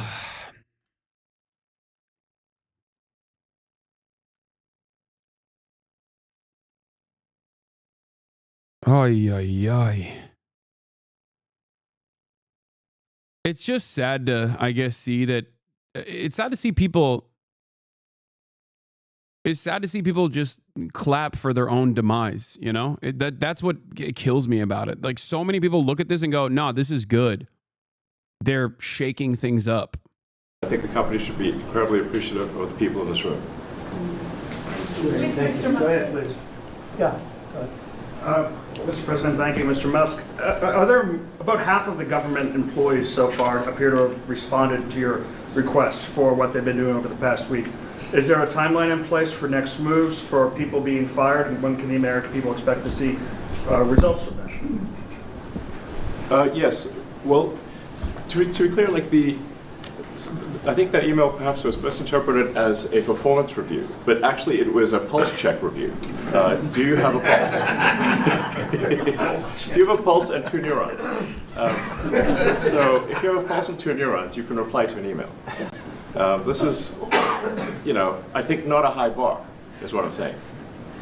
This is should be anyone could accomplish this. But what we are trying to get to the bottom of is we think there are a number of people on the government payroll who are dead, which is probably why they can't respond, and some people who are not real people, like they're literally fictional individuals that are collecting paychecks. Well, somebody's collecting paychecks.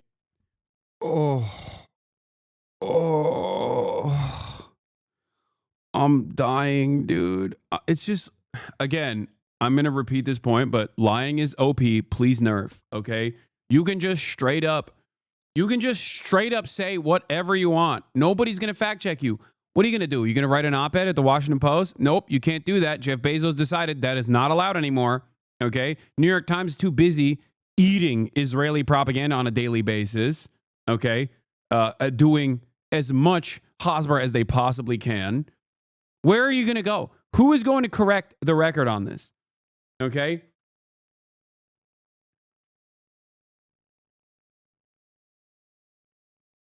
Like,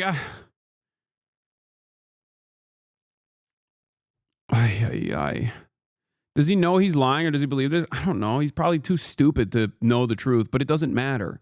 Okay?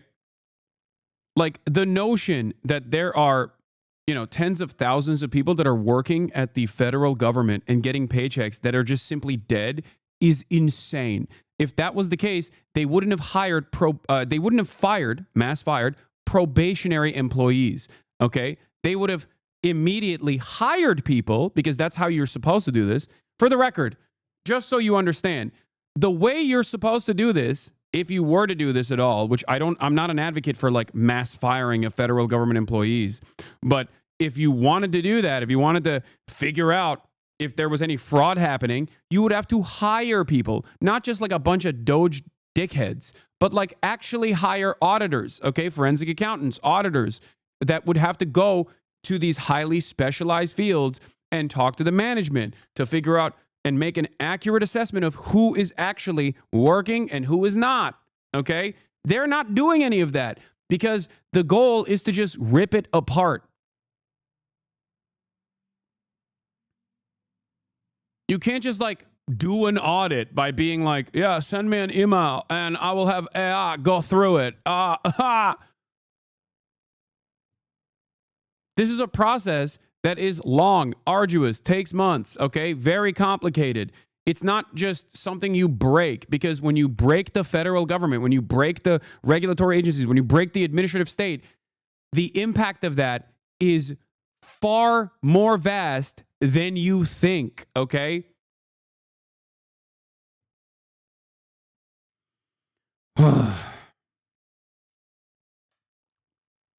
Having said that, however, the notion that there are tens of thousands of dead people working for the federal government and just like collecting a paycheck is ridiculous, okay? It is ridiculous. Ridiculous. It's just made up. He's just making it up, okay? It is just as made up as like saying that voter fraud happens so much, and that's why we have to do voter suppression in order to combat voter fraud, because tens of millions of undocumented migrants are going out and voting in a country where out of the eligible voter population, the majority doesn't vote. The plurality doesn't vote consistently. Like, what do you mean too many people are voting? We got to dial it back. It's just made up. They just made it up and they keep lying about it over and over and over again. And then sometimes those lies turn into January 6th. It's a logical extension of the lies told by average Republicans as well, for the record. Do you think they actually believe their own lies? I don't care. I don't care if they believe their own lies or not. What I care about is the dumbass Americans who eat this up and they think, no, this is great. I actually do believe it. There are fictional employees that are getting paychecks from the federal government by the tens of thousands. Like, will they be able to find one or two people? I'm sure. And you'll know. If they find one or two people, they will publicize it, just like they do with migrant crime. Another insane concept that they came up with, claiming that undocumented migrants are responsible for hundreds of thousands of murders every year. That's what Donald Trump said. That's what Donald Trump ran on. The true number of non-citizens, both undocumented and documented, every fiscal year that do murders is 29, okay? It's 29. The idea that they're like the idea that they're doing a large share of these like murders is so insane. It's just made up, okay? Not percent, not 1,000, 29. But they just lied about us so much, and the Democrats never actually responded to that. They never counter-messaged against it. So it doesn't even matter at this point. It might as well be the truth, right? Like, that's what we believe now. Sorry. That's just what we believe now. Paychecks on a fictional individual. So we're just literally trying to figure out, are these people real? Are they alive? And can they write an email? Which I think is a reasonable expectation for the American public would have at least that expectation of someone in the public sector. Mr. Musk, roughly a million. This is not it. How is it 29? What? On the news, there's footage of way more than 29? No, there isn't. There literally isn't. That's why they heavily publicize any time an undocumented migrant does any crime whatsoever. But the thing is, we should have zero illegal immigrant crimes because we shouldn't have any. Brother, there are 20 million migrants, undocumented migrants from all around the world living on U.S. soil, okay? The notion that they are all of one mind. Oh, this guy's a One Piece logo on his profile, too. What the hell is going on? If your house is on fire and you're trying to put it out, do you focus on the candles Or do you focus on the rest of the house? Do you focus on the guy lighting a match? Or do you focus on the rest of the house that's on fire?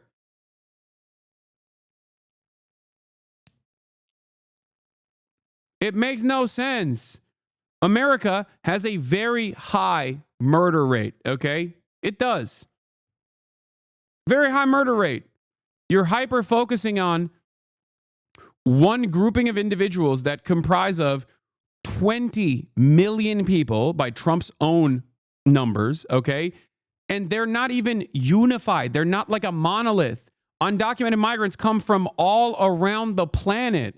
They come from all different walks of life. The notion that they're all a unified hive mind is just pure idiotic racism.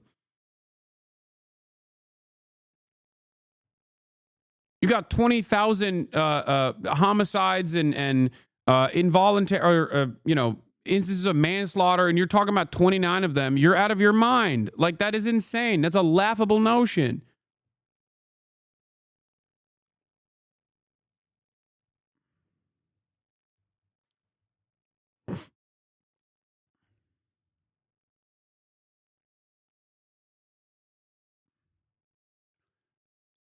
Ay, ay, ay.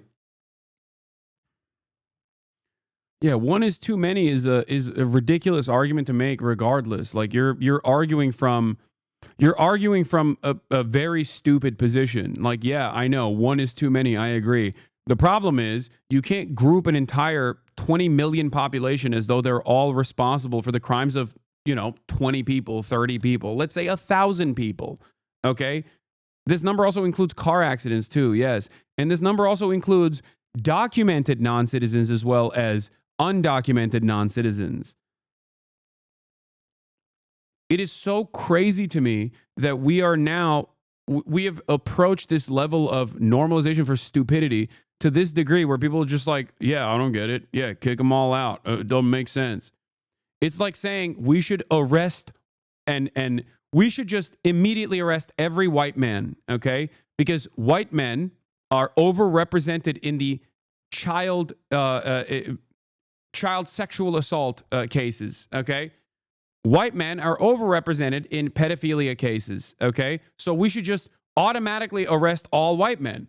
That's crazy. That's a crazy thing to advocate for, okay? Stop. Guys, please, whenever I say this, everyone goes, yes, now you're cooking based. And then dumbasses see that and go, see, they're being serious. Look at Hassan's radical community, okay? Don't even fucking meme about it.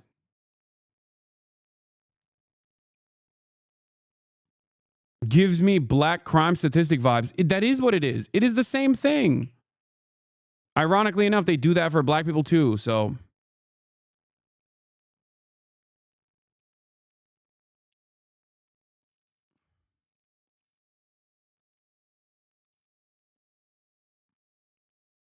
Men are responsible for the overwhelming majority of crime. Men across the board.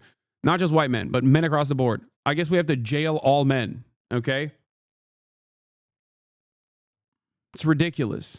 It's not a high bar, guys. Come on. 1 million employees have responded so far to this email. Does that mean that the remaining 1 million or so federal employees now risk being terminated? And is it your understanding and expectation when you post a directive on X that the cabinet secretaries will follow that order? Because several agencies have instructed employees that this is voluntary or not to respond. Yeah. Well, I mean, I guess it was like last week, the president encouraged me via Truth Social and also via phone call to be more aggressive. And I was like, okay, yes, sir, Mr. President, we will indeed do that. The president is the commander-in-chief. I do what the president asks. And I said, can we send out an email to everyone just saying, what did you get done last week? And the president said yes, so it did that. We got a partial response. We're going to send another email. But our goal is not to be capricious or unfair. We want to give people every opportunity to send an email. And the email could simply be, what I'm working on is too sensitive or classified to describe. Like literally just, that would be sufficient. I think this is just common sense. And what is your target number for how many workers, employees you're looking to cut total? We wish to keep everyone who is doing a job that is essential and doing that job well. But if the job is not essential or they're not doing the job well, they obviously should not be on the public payroll. I'd like to add, wait a minute, wait. I'd like to add that those million people that haven't responded, though, Elon, they are on the bubble. You know, I wouldn't say that we're thrilled about it. You know, they haven't responded. Now, maybe they don't exist. Maybe we're paying people that don't exist. Don't forget, we just got here. This group just got here. But those people are on the bubble, as they say. You know, maybe they're going to be gone. Maybe they're not around. Maybe they have other jobs. Maybe they moved and they're not where they're supposed to be. A lot of things could have happened. I wouldn't say that Biden ran a very tight administration. They spent money like nobody's ever spent money before, wasted money. The Green New Scam, all of the different things they spent money on. And you've seen that. You've seen that with some of the things that I read in speeches. I read them and people can't believe when I read them. 20 million here, 30 million here for, you know, a little educational course on something. Circumcision, right? Circumcision. What? $20 million to inform the people of such and such a country on other things and other things other than that. So, yeah, those people are, right now we're trying to find out who those people are that haven't responded. Now, there'll be some age. Bro, this country is run by the stupidest people. Oh, my God. This country is run by absolute dumbasses and a sea of absolute dumbasses who love these absolute dumbasses and are just going, hell yeah, king. Hell yeah, king. Do the damn thing. Own those libtards. Hell yeah, brother. Oops, I lost my job. Probably because of trans people and woke. Oh, man. If only there were no trans people, then I wouldn't have lost my federal government job. Agencies like Marco has people within state that are right now doing very classified, very confidential work, and we understand that. We've talked, and you know, we're being a little more surgical. And Marco's doing a lot of things himself. He's and some of the secretaries are. We're going to be going to them. We're going to be talking about it today. We're going to ask them to do their own Doge. In other words, they'll look in their group, and I spoke with Lee Zeldin, and he thinks he's going to be cutting 65% or so of the people from environmental. And we're going to speed up the process, too, at the same time. You had a lot of people that weren't doing their job. They were just obstructionists, and a lot of people that didn't exist, I guess, Lee, too. You found a lot of empty spots that the people weren't there. They didn't exist. And I think education is going to be one of those. You go around Washington, you see all these buildings for the Department of Education. We want to move education back to the states where it belongs. Iowa should have education. Indiana should run their own education. You're going to see education go way up. Right now, we're ranked at the very bottom of the list, but we're at the top of the list in one thing: the cost per pupil. Cost per pupil. Yeah, we're at the bottom of the list, which is true, which is why we should not move in the direction of what those other countries are doing. You know, robust, expansive public education across the board, but instead move in the direction that made our education worse to begin with, which is rampant privatization, budget cuts, charter schools that are unaccountable. Okay? Incredible stuff. We are, once again, advocating for our own demise over and over again, and people clap for this like seals, dude.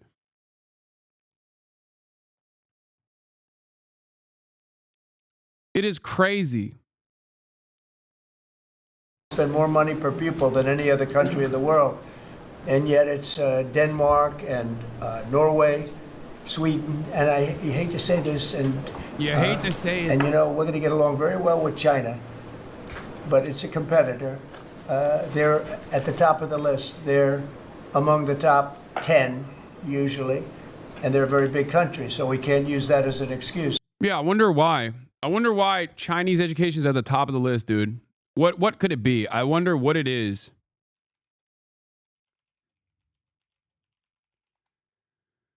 Huh.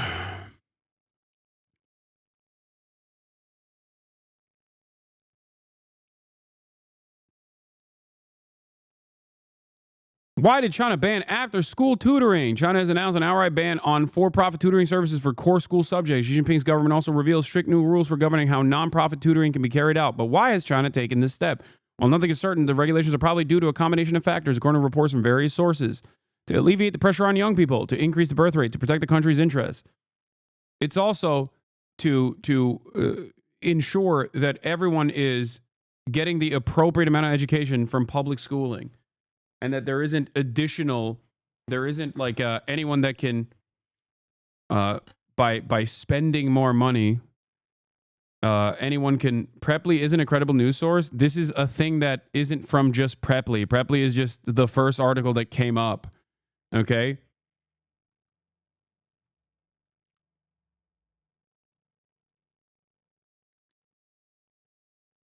Jesus Christ, chatters.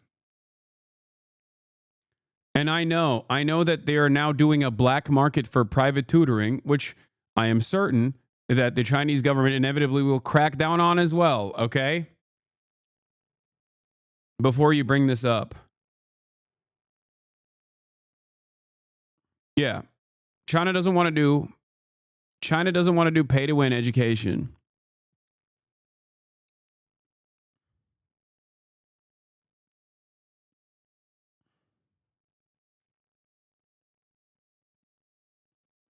Also,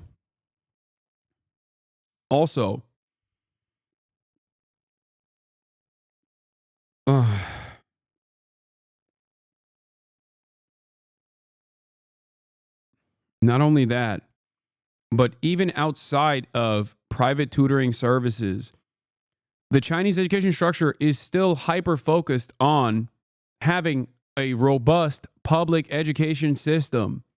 Okay?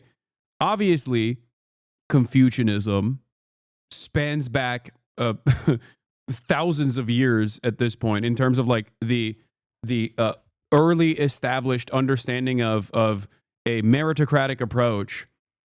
Okay, in some ways that has not changed, and I'm sure that there is a cultural argument that many people will make, but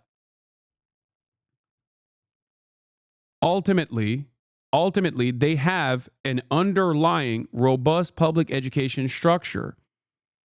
And it's not just China. I don't like using China as an example because a lot of people immediately hit xenophobic notes on it. Okay? Look at Norway. Look at Finland. Okay? If you want to understand, look at the white nations. Okay? Look at European nations that consistently outperform the United States of America. Even if there are private education alternatives in these countries, okay, they're very rare, or the ones that do have a private-public partnership are heavily regulated. Heavily. And of course, those countries are also suffering from the same austerity and the same privatization initiatives that have taken root in the United States of America in this cancerous way many, many decades prior. Right? Because we're a very big country too, but we were ranked last time under Biden. We were ranked 40 out of 40. They do the 40 certain nations that they've done for a long time. It seems to be 40 for whatever reason. And we were ranked number 40. A year ago we were 38, then we were 39. We hit 40. And so we're last in that, and we're first in cost per pupil. So I would say that's unacceptable. Lawrence, you have something? So, Mr. President, I know you like competition, and I know it's early, so which department are you most impressed with? And then to this that's the first one. Which department have you received the most resistance from? Well, I think both of those questions are a little bit, well, you're a pretty controversial guy. Look, it's very early. Right now, I think I'm impressed with everybody. So far, everybody. If I wasn't in the first month, and some of them just got here. They just got approved 2 days ago, right? But I think I'm very impressed with everybody. So far, I'm very happy with all of the choices. I think that Elon has done incredibly with some groups, and some groups are much easier than others. It is true. State is a, very difficult situation. We're right now negotiating very successfully, I think, with Russia and with Ukraine, and we have a lot of countries involved, and we have to be a little bit careful what we do and who we're terminating. But Marco is doing that I think he's going to be very precise. It's going to be, we're cutting down government. We're cutting down the size of government. We have to. We're bloated. We're sloppy. We have a lot of people that aren't doing their job. We have a lot of people that don't exist. You look at Social Security as an example. I mean, you have so many people in Social Security where, if you believe it, they're 200 years old. And what we're doing is finding out a check. If we have the highest cost per student, why is ours worse? It's the same as healthcare. Literally, every social service that the American government offers is not only more expensive than it should be because of costly middlemen, okay, and private public partnerships that also rely on government subsidies, but also partially because, obviously, in comparison to other countries, American salaries are higher as well. Doesn't matter because the cost of living is also significantly higher, and the government doesn't make up for any of those needs that the people have with any sort of social safety nets whatsoever. Like, one of the greatest examples I can give you is transportation, right? Most competent governments will have public transit as an alternative. It's a infinitely more affordable alternative. Most of these countries that we're talking about have walkable cities and public transit. In America, you got to have a car, okay? We don't have, here, another example. We don't have childcare, like government-provided childcare at all, okay? So you have to pay for daycare. That's, again, an additional cost. If you're a teacher with a child, you now have to also have this additional cost.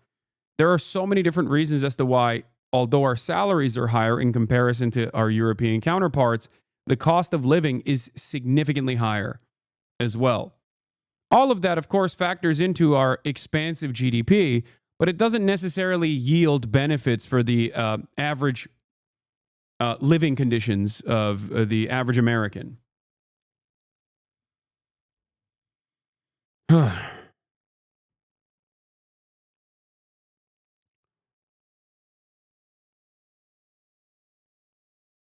Can you explain something I'm missing? Where the fuck did there are people missing, people are not there, or fake people that don't exist talking point come from?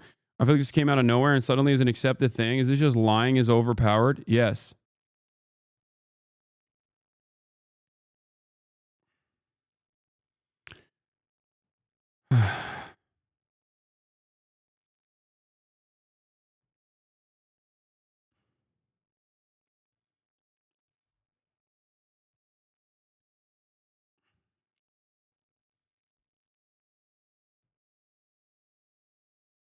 Everything is busted. Checks going out for that, and is somebody cashing those checks who's maybe 35 years old, okay? So there's a lot of dishonesty, there's a lot of fraud. But I think at this moment, I'll take Elon off the spot. I think that he's impressed. He said it very well, better than I can say it, that he's impressed with the people in this room, very impressed. And I am too, and it's too early to say, but I think everybody's on board. They all know. We want to balance a budget. We want to have a balanced budget within a reasonably short period of time, meaning maybe by next year or the year after, but maybe even sooner than that. Mr. President, your number one issue was the border. We just got new information that they're doxing our federal agents. They're putting their personal information out there, these activists, and they're disrupting the operation. So you got Trinidad Aga running all. Well, we have activists, that's true. And a lot of those. What are we going to do about the activists? Yeah, a lot of those activists are acting illegally, and we'll give that to our Attorney General, and she'll take a look at that very strongly. But we also having tremendous support from Border Patrol, from ICE. The ICE agents have been unbelievable. Border Patrol, their leadership at Border Patrol has been incredible, and they're working very well. And as you know, and I saw you reporting it this morning, actually, we set records on the least number of illegal aliens coming in, migrants coming into our country that we've had in more than 50 years. And we did this all within a period of weeks because we took over a mess. The world was pouring in. And remember, they were coming in from jails and prisons and mental institutions and insane asylums, and they were gang members and drug dealers. Anybody wanted to come in, they came, and from not just South America, from all over the world. So it's amazing what they've done, and Christie and Tom Holman, the job they've done has been absolutely amazing. We set records for, and we want people to come into our country, by the way, but they want to come in, they have to come in legally. I want that to be really understood. We want people in our country, but they have to come in legally. Can I follow on that, Mr. President, about the Trump Gold Card idea that you unveiled yesterday? I hope you liked it. I await more information, but the question is, does this reflect a view on your part that the American immigration system has never been properly monetized as you feel it should be? Well, not so much monetized. It hasn't been properly run. It has been monetized. It used to be 500K, then it went up to 1 million, and now he's bringing that price up to 5 million. It's always been monetized for those who can pay to get into the country.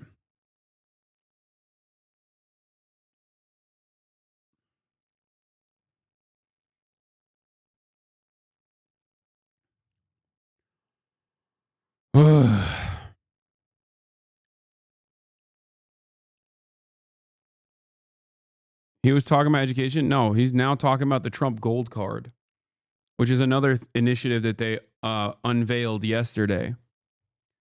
Instead of the pre-existing EB1 structure, they are now going to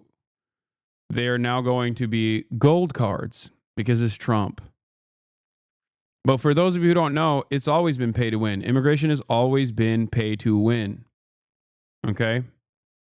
I get calls from, as an example, companies where they want to hire. It wasn't 500K. It's 500K for select location or 1 mil in other locations per EB5. The 500K ones weren't as widely available. Both were offered simultaneously. Yeah, well, don't worry. Trump is 10x that cost. The number one student at a school, a person comes from India, China, Japan, lots of different places, and they go to Harvard, the Wharton School of Finance, they go to Yale, they go to all great schools, and they graduate number one in their class, and they're made job offers, but the offer is immediately rescinded because you have no idea whether or not that person can stay in the country. I want to be able to have that person stay in the country. These companies can go and buy a gold card, and they can use it as a matter of recruitment. At the same time, the company is using that money to pay down debt. We're going to pay down a lot of debt with that. And I think the gold card is going to be used by not only for that. I mean, they'll be used by companies. I mean, I could see Apple. I've spoken with Tim Cook, and by the way, he's going to make a $500 billion investment in the country only because of the results of the election. And I think because of tariffs. He's going to want to be in the country because of tariffs. Because if you're in the country, there is no tariff. If you're out of the country, you got to pay tariffs. And that's going to be a great investment, I think, that he's making. I know it's going to be a great investment. But we have to be able to get people in the country, and we want people that are productive people. And I will tell you, the people that can pay $5 million, they're going to create jobs. They're going to spend a lot of money on jobs. They're going to have to pay taxes on that, too. So they're going to be hiring people. They're going to be bringing people in and companies in. And I don't know, maybe it will sell like crazy. I happen to think it's going to sell like crazy. It's a bargain.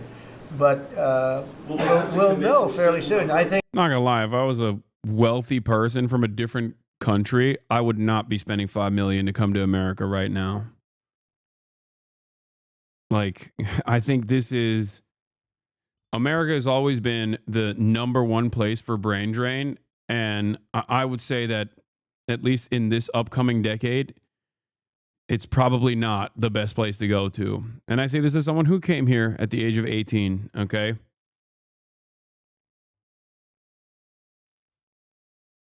Straight up.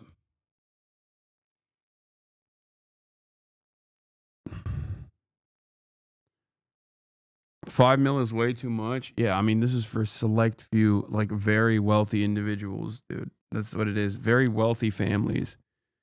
You know, like Russian oligarchs and stuff. There's a reverse brain drain of Chinese scientists. Yeah. Yeah, the brain drain situation is so bad for America that, like, from what I understand, even Japanese scientists are going to China. Wake up. No, I'm sick. I'm sick to my stomach, fam. Ay, ay, ay. I think Howard and Scott, a few of you really are responsible for it, but Howard, if you want to discuss that for a couple of minutes, I think I'd like to have you. I think it's going to be a very successful program. This is commerce. So the EB5 program, which has been around for many years, had investment of $1 million into projects in America. And those projects were often suspect, they didn't really work out, there wasn't any oversight of it. And so for $1 million investment, you got a visa and then you came into the country and ended up with a green card. So it was poorly overseen, poorly executed. Then you had our border open where millions of people came through. So the idea is we will have a proper business, we will modify the EB5 agreement. Christy and I are working on it together. For $5 million, they'll get a license from the Department of Commerce. Then they'll make a proper investment on the EB5. Oh, Jesus Christ. All right. Let's get to the, here, we'll look at Daniel Dale's fact checks from this cabinet meeting. Let's see how much he can get to in the first 10 minutes. Right to Jeff Zeleny at the White House. Jeff, again, there are a lot of things that we are going to get to in our discussion here and our, not just our analysis, but again, our fact check.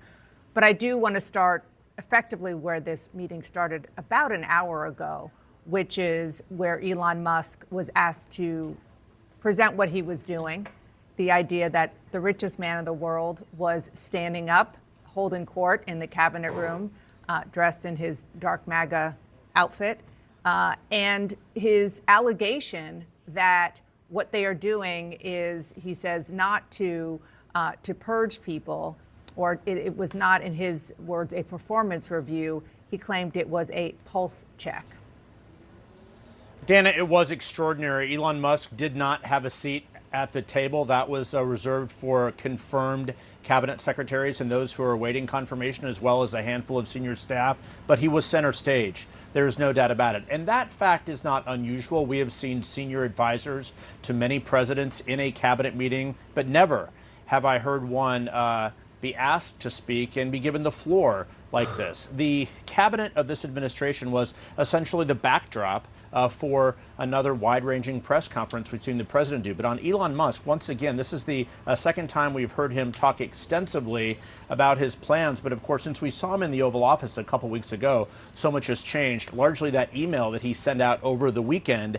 And that, of course, has caused some of the first rifts between some departments, some agency heads, and the administration, and certainly the federal workforce. But the president asked him to defend that and clearly made the very obvious point that he's on the same page with Elon Musk, that he does believe, he called it a pulse check. He said that 1 million people answered this response, this email, which means more than 1 million did not answer it. And he said they're looking for fraud in the system. But also reporters asked the president and asked cabinet secretaries if there was any dissent on this topic. This is what the president said about that. Hey, Elon, let the cabinet speak just for a second. Is anybody unhappy with Elon? If you are, we'll throw him out of here. That's not Daniel Dale. He's going to come in a second. So that laughter there belied the obvious point that cabinet secretaries, of course, work for the president. So there is no one going to be voicing dissent, at least in that room. It's unclear how long this cabinet meeting will actually last, if it is a question and answer session with reporters the entire time, or if the president's actually going to hear advice from members of his cabinet. Certainly in nearly an hour, it was about 4 minutes short of an hour before we dipped out, there was no room for dissent. The vice president spoke at the very end there, but the president went on to say that the 1 million people who did not respond to those emails may be on the bubble.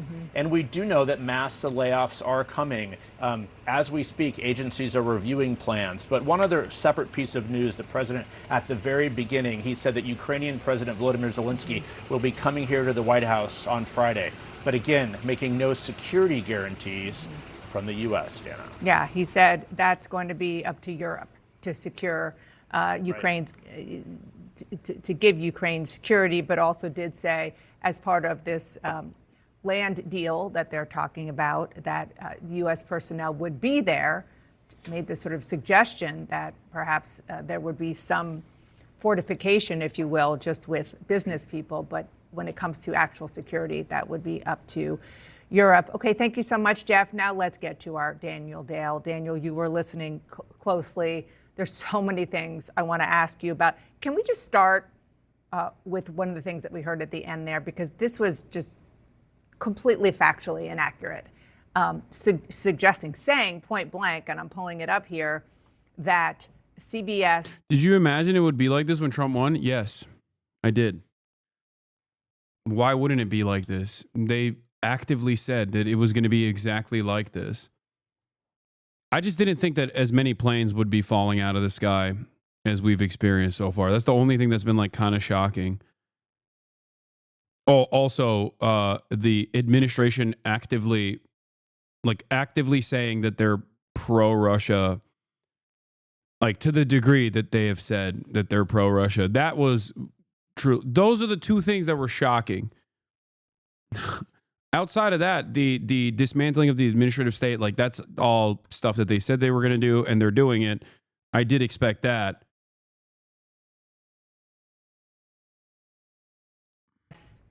Completely took her answers, Kamala Harris's answers, in the 60 Minutes interview that Donald Trump is suing over, and changed them.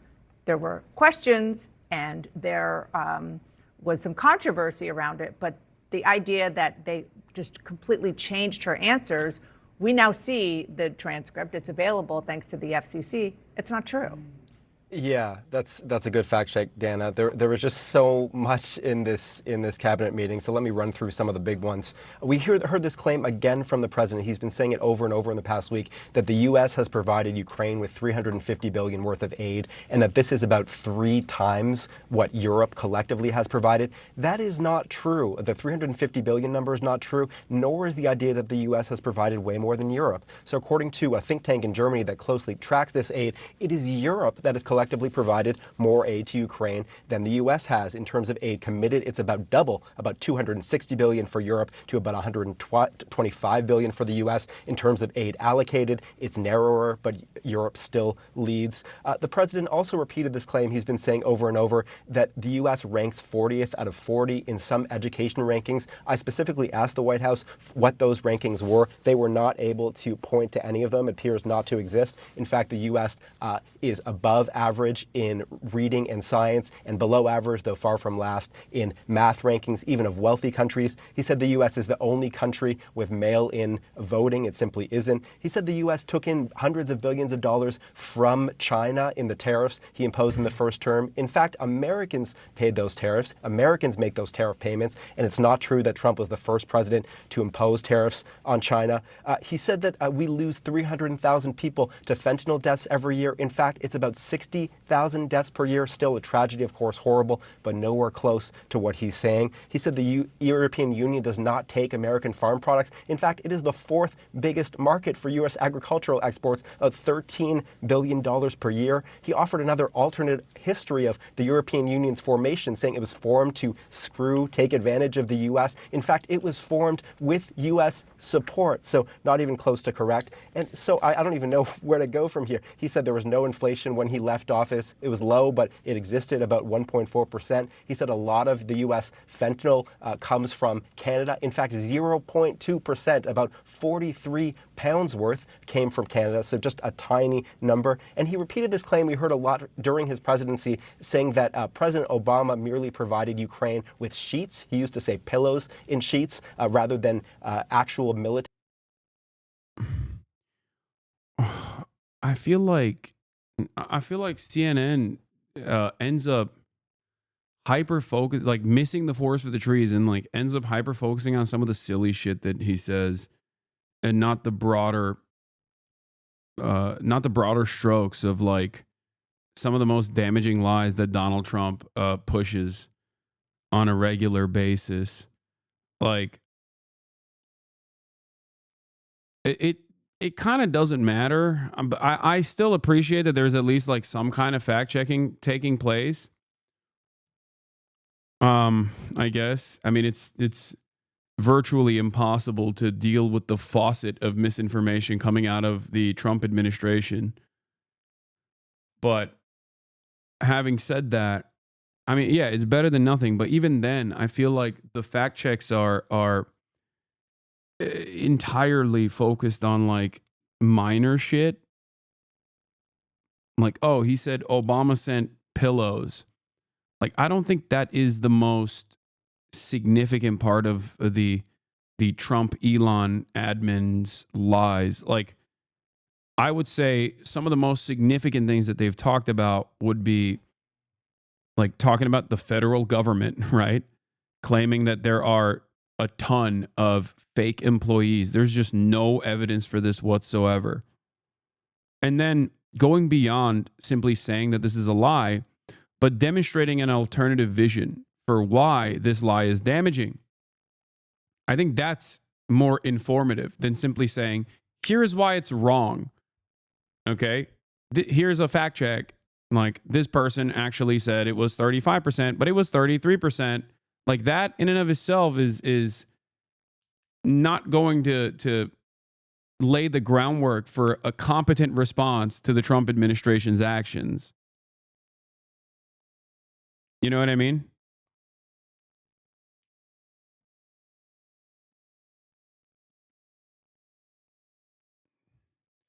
You have evidence that that is not true, though? Does Trump, have they shown any evidence? They both lying. Nobody got the numbers. More than likely, they all full of shit. Like, what do you mean?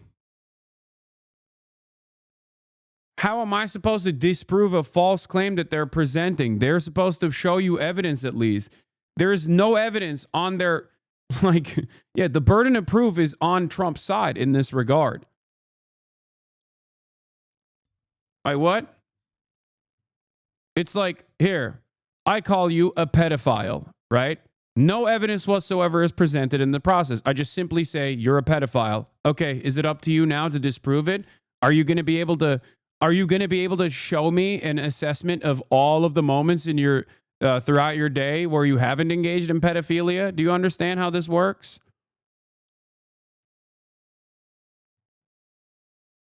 Do you understand? I'm not saying you're a pedophile, but I'm simply using that as an example.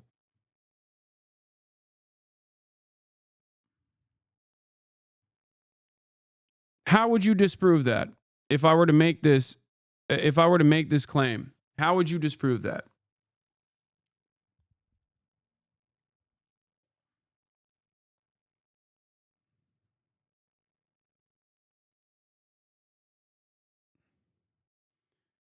But can you prove you're not? No, you can't.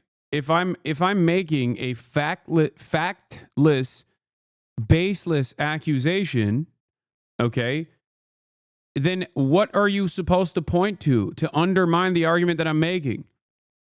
You literally, it is impossible for you to disprove this argument because there is no argument. It's just a claim that I'm making.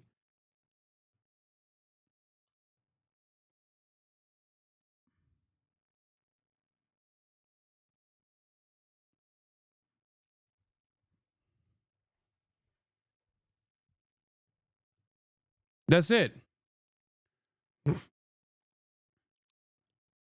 At least there was a point in time where these guys would have the decency. These guys would have the decency to like bring false statements and false assertions alongside their claims. Now they don't even do that. And because there is no audience that goes, hey, is there any evidence for this claim that you just brought forth? Because there's no audience demanding that, it doesn't matter. Military aid. In fact, the Obama administration provided things like counter-mortar radars, armored Humvees, tactical drones. So it was not simply pillows and sheets. And I'll give you one more. He said that, the million people who didn't respond to this email, this 5 things. I mean, things that are unfalsifiable seem to be effective on normies, so it was a good strategy. Okay, but you're basically just going back to the same thing that I mentioned. which is lying is OP. Yes, normies now totally love people lying. Okay? It's OP. It's super, super overpowered. Super overpowered. Especially because there's no collective truth. Like, there is no collective understanding or even interest in a objective truth or trying to figure out what the objective truth is. None of that. It does not exist. People are infinitely more comfortable existing in the echo chambers that they've created online than to actually seek out additional context, see if there's any nuance whatsoever to the claims being made. And it exists even in like online drama. It exists in like the stupidest ways possible, but it certainly exists in the highest stage of office. It exists now within the administrative state. It exists now within the executive office. We did last week email from Elon Musk team may not exist. I guess it's possible the U.S. government is paying some people who don't exist. But I think it's important to note that we had numerous agency heads, department heads telling their employees not to respond. So the simpler explanation is that people were instructed not to do this rather than them being, fictional, non-existent human beings. Yeah, that was one of the things I was going to ask you about. That is definitely something that when all is said and done, we're going to want the receipts on. Suggestions that the people who have not responded maybe don't exist, as you said. There was one other doozy, which was the allegation that there were Social Security checks going to people who are 150 years old. Those people got older during the cabinet meeting today. Apparently, they're 200 years old. So there is that. Daniel, thank you so much for that. Brian, I want to talk to you about the made-for-TV moment of all of this. Obviously, that is Donald Trump's MO. He knows how to orchestrate a moment that can be broadcast well, and he wants to make it watchable. This is typically a cabinet meeting like this. They go in, they do what's called a spray. You kind of just take some video. Maybe they shout our colleagues shout a couple questions, and that's that. This was different. Yes, very much so. This was broadcast live, for one thing. Normally these are taped and then shown later, but I think the Trump White House knows they're going to get more attention when these events are live, and they're longer as well. This is in line with Trump knowing that he doesn't just have to be president, he has to perform the presidency and have the appearance of action, the appearance of doing something at all times. It's also striking to me how he's trying to rewrite the dictionary again. He did this with the word hoax, for example, years ago, trying to redefine the word hoax to mean a true story that he doesn't like. Well, the new word that's being targeted is the word fraud. When they talk about waste, fraud, and abuse, he's trying to redefine fraud as spending he doesn't like, right? Spending that he and Musk don't agree with or don't approve of. And that's the kind of spending they're targeting. It's not fraud in the criminal definition of the term, but it's spending they don't like. And it's interesting how both Trump and Musk keep going back to those kinds of words. I was also reminded by the famous movie line, "I see dead people." It seems like Musk and Trump see dead people. They believe there are formerly alive federal employees collecting paychecks even though they're not alive anymore. And you would think there would be better ways to figure that out rather than send an email to everyone and hope they reply. But this is one of those things where Trump and Musk are doing what they call common sense, even if it's actually nonsense when you think about it. That common sense approach does appeal to a lot of people out there. Yeah. Before we get to the House Republicans passing the budget blueprint, which is also really devastating and shows exactly what their ambitions are and what they want to cut. Here is Representative Doge Caucus member, Representative Maria Elvira Salazar on CNN talking about Elon Musk. And also talking about Doge. He doesn't think about it. He doesn't have to be doing this. He's the richest guy in the world. He could be on a rocket somewhere. Where is he? He's helping us. He's helping our government. Oh man, we should kiss the ground that Elon walks on. This parasitic billionaire whose entire wealth, his entire net worth relies exclusively on government subsidies, is actually now holding the reins of the federal government. This is certainly, even though this power play has actually increased his net worth by tens of billions of dollars, we should just assume that he's doing this out of the kindness of his heart. Why? Because I told you so. You are a real dumbass, dude. It's like putting a bank robber in charge of the fucking bank and then being like, excuse me, this bank robber made hundreds of millions of dollars robbing banks. Why would he not? He would know the best possible ways of avoiding bank robberies, okay? It's not like he's going to rob the bank again. Now he controls the bank. Why wouldn't he? Why wouldn't he just make it legal for himself to rob the bank? That's precisely what Elon is doing.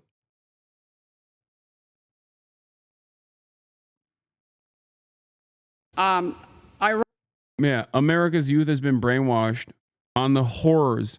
Demands education on the horrors of communism. This freak. Government get better and get leaner. So we do have to appreciate that. He is bringing dozens of his best minds to find all this out, to help with the algorithms, to understand where the waste, the fraud, and... So is he a bank robber? It's worse. Elon Musk is a billionaire, okay? Worse than a bank robber. He is a fucking parasite. And now, this parasitic force, like RFK Jr.'s brainworm, has captured the brain of the executive office and is just like controlling it like a puppet. And the abuse is in all these different federal programs. So we appreciate what he's doing. I don't think that he's going to profit. He has contracts with a DOJ or DOD. He has government contracts. He doesn't need to be doing what he's doing in order to make more money that he doesn't need. Dude, if this argument probably works on your coworkers, dude. This is such a coworker ass argument. Oh God, it's like, it is truly too stupid to even tackle. You know what I mean? Like, what do you, I think less of you if you think this is a good argument. I'm sorry. Oh, he doesn't need the money. He's a billionaire. How did he get there? How did he get there? Elon Musk has not had a singular initiative in his life that has not required tremendous amounts of government subsidies. He also has been heavily scrutinized and prosecuted by virtually every single federal regulatory agency, from OSHA all the way to the SEC. Okay, now he controls all of those government regulatory agencies. Why wouldn't he want this power?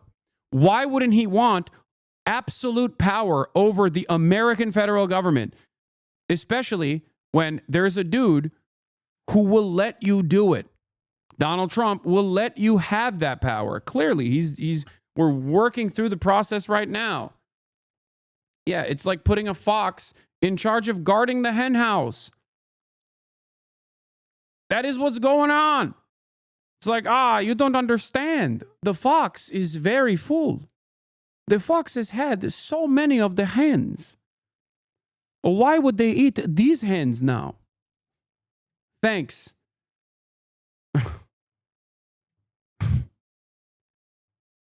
I'm resorting to like wordplay at this point. Like, stories that you tell to children.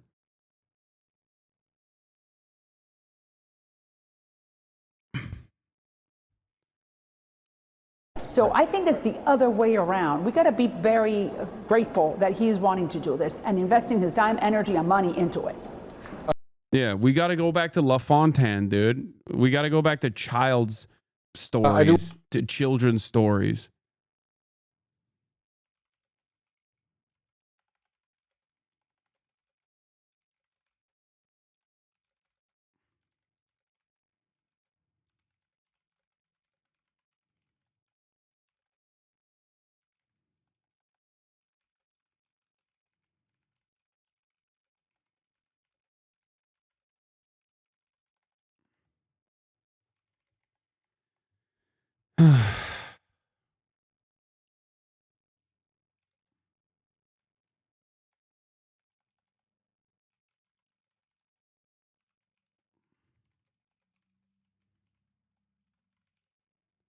I'm tweeting the hen house thing.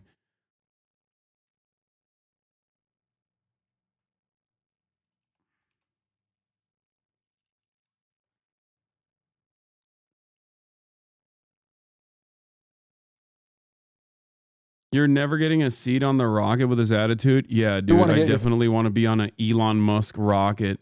Rise today to urge the passage of my bill, H.R. 5349. Because America's youth has been brainwashed by media and academia for the last 30 years to believe that communism is good. What a travesty. What a horror. Ask my parents and my community if that is true. And I'm just going to bring you some proof. Nearly 40% of Gen Z and millennials think that the Communist Manifesto, written by Karl Marx, is better, and it's more of a defense of freedom than the Declaration of Independence written by Thomas Jefferson. Awesome.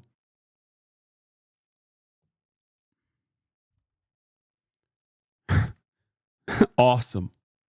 Great. Because it's true. I'm not going to watch this. The Vuvuzela eating rats, communism. Karl Marx killed 17 gorillion people or whatever. 1,700 gorillion, quintillion people. Ugh.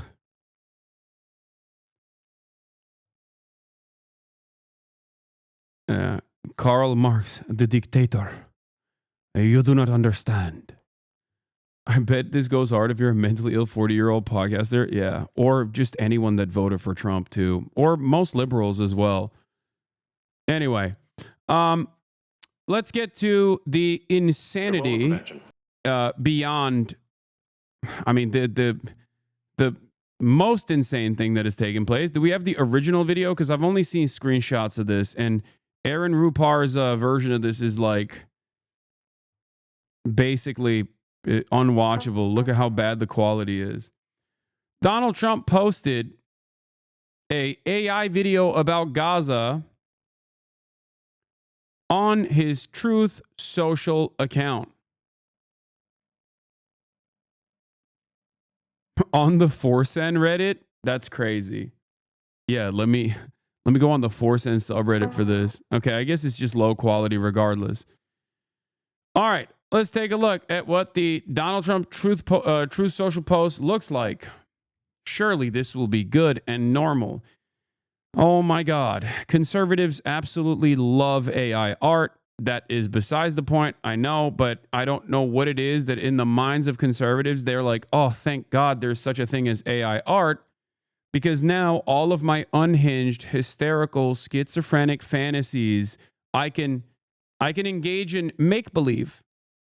Okay, I can engage in make-believe for all of my schizo fantasies that I've cultivated in my mind. And I don't even have to pay an artist to make it.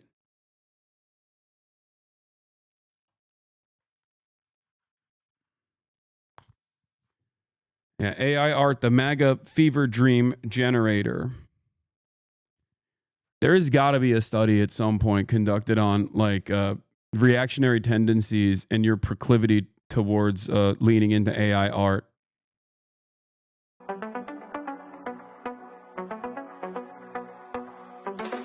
Donald's coming to set you free, bringing the light for all to see. No more tunnels, no more fear. Is that Elon Musk? 2025, what's next?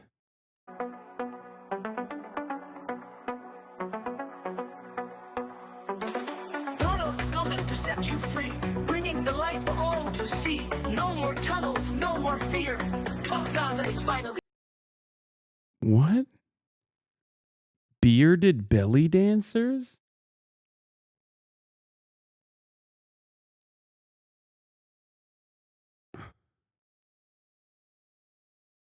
It's AI music from Suno too. Just every part of this is so cooked. Trump Gaza is finally here. Trump Gaza shining bright. Trump Gaza is finally here. So Trump is going to make it woke?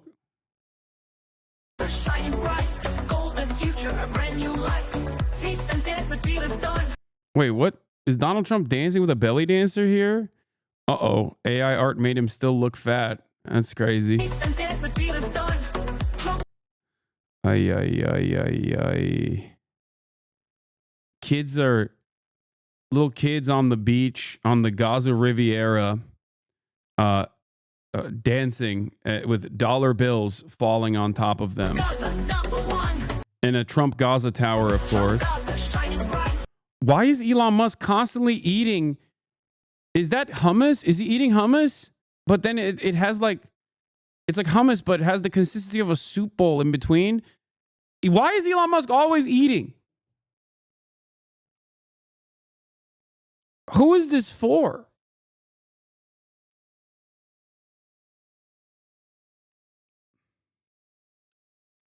Gaza shining bright. Golden future. There's just like there's a golden Donald Trump statue that they're gonna build in the middle of Gaza. And then they're selling a bunch of golden Donald Trump merch and also just money is what? What the fuck? What is this?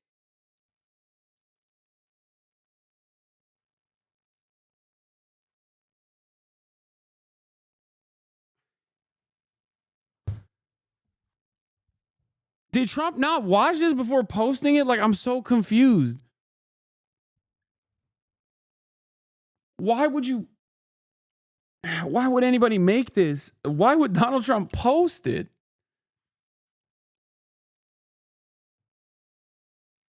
I'm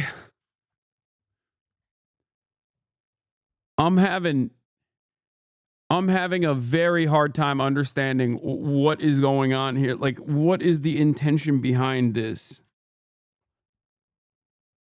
Like, Donald Trump and his gay partner, Benjamin Netanyahu, are going to be enjoying their wonderful vacation after what I assume is a full body wax.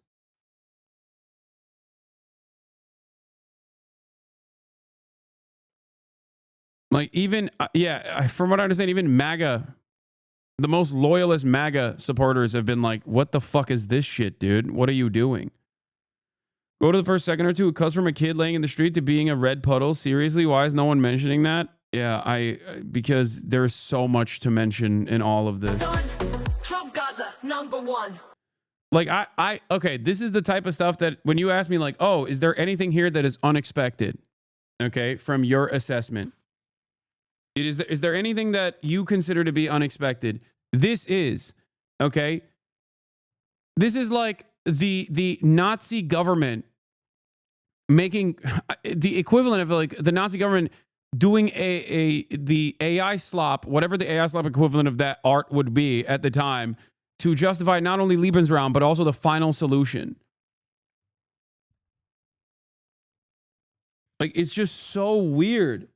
Like, they are, like, we look at this and we're like, haha, this is kind of stupid. Look at them. Look at Trump being gay with Netanyahu or whatever. But, like, this unironically is Donald Trump saying, like, we are going to officially ethnically cleanse the Gaza Strip and then rebuild it, buy out all of it and rebuild it in Trump's image.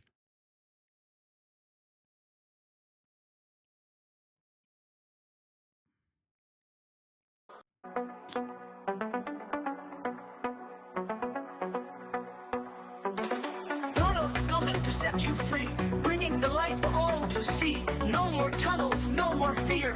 No more tunnels, no more fear.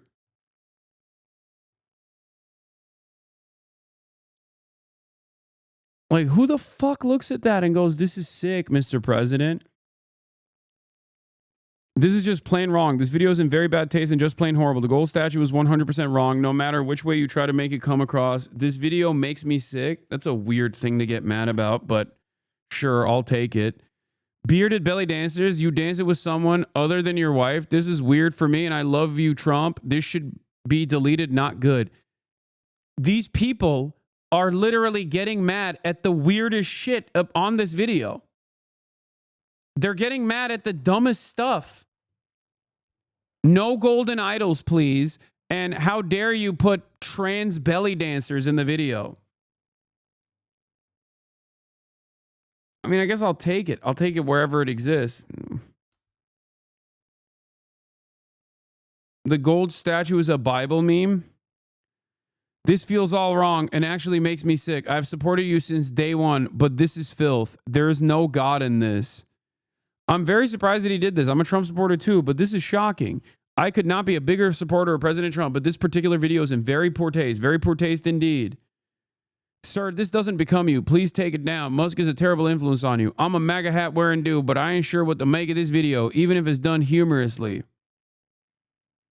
I'm starting to lose respect for you, my guy. Knock it off. Stick to America first. OMG, is this for real? This is what we voted for? This video is evil.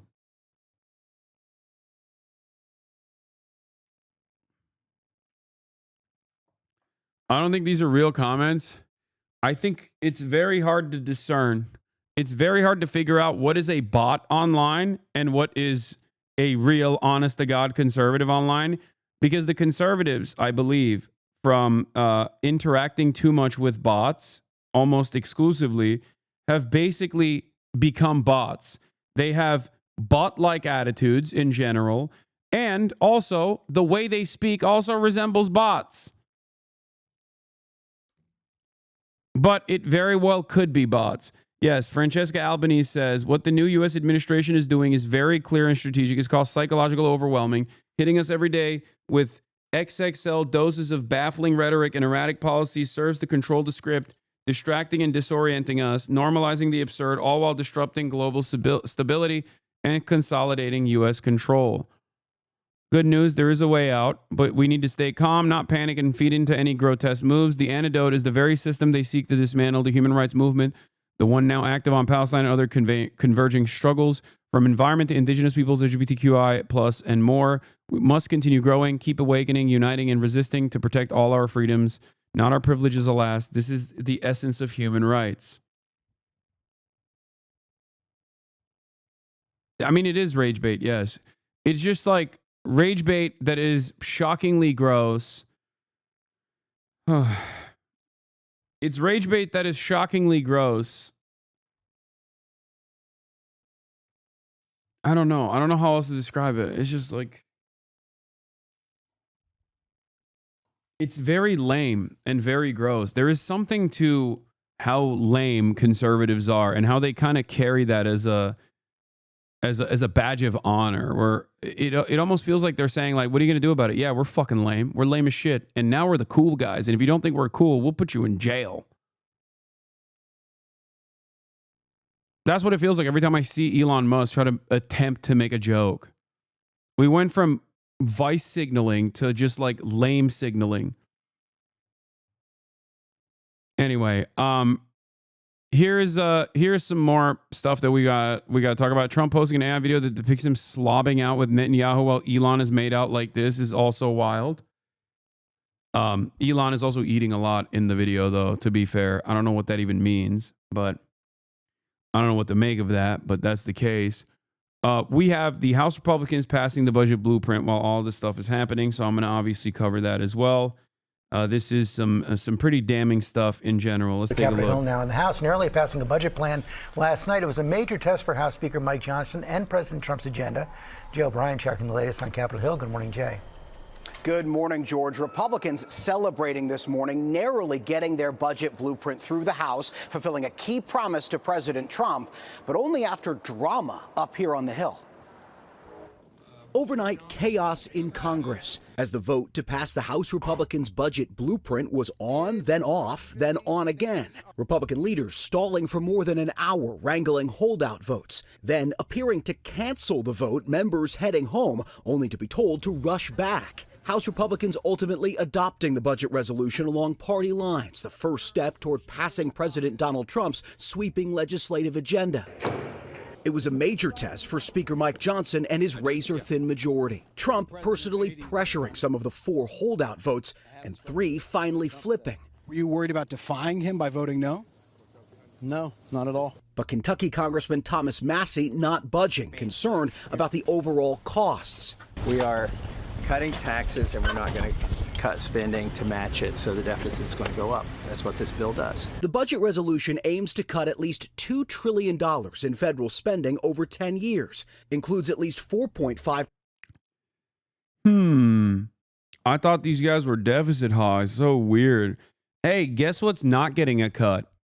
The military. $10 billion in additional funds year over year, chat, for a decade to the tune of $100 billion. Wonderful stuff. $1 trillion in tax cuts, hoping to extend Trump's 2017 cuts, which expire at the end of the year, and raises the debt limit by $4 trillion. Aware of the slim margins, Democrats rushing in missing members to vote. Congressman Kevin Mullen from California jumping on a plane just after being discharged from spending the last 10 days in the hospital for a blood clot. And Representative Brittany Peterson, who is on maternity leave, speaking after voting no while holding her 1-month-old baby. Unfortunately, I wasn't given the opportunity to vote remotely after giving birth, but I wasn't going to let that stop me from being here to represent my constituents and vote no on this disastrous Republican budget proposal. While specific budget cuts haven't been determined, Democrats warning It's so sick that the Republicans are one, engaging in mass layoffs for the administrative state, okay, for the federal government, also actively offering permanent tax cuts for the super wealthy and corporations, okay, deep tax cuts. You might get a crumb. You might get a crumb in the process. Make no mistake, you'll get like $5 back. Don't worry, okay? And also, while they're talking about cutting wasteful government spending, they're increasing government spending on the military. Fantastic.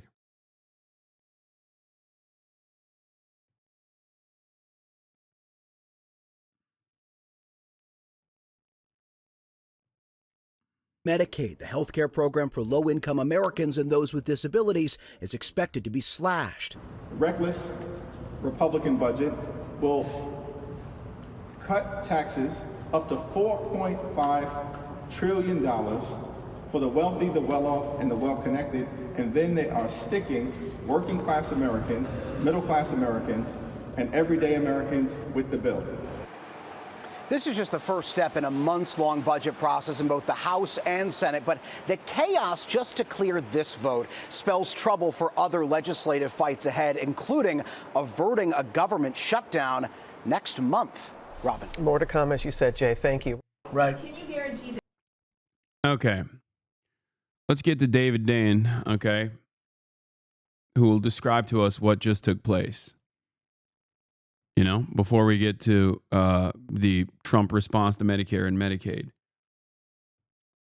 This is who let this shit pass. The absence is Grijalva, AZ, missing votes as he fights cancer. Mullen, California knee surgery. Peterson, Colorado maternity leave. Wilson, Florida, age 82, hasn't voted all month. 4 Dem absences on the budget rule vote. 1 Republican absence. I mean, I don't really care about how old they are and how sick they are and how they can't do their jobs because of that reason.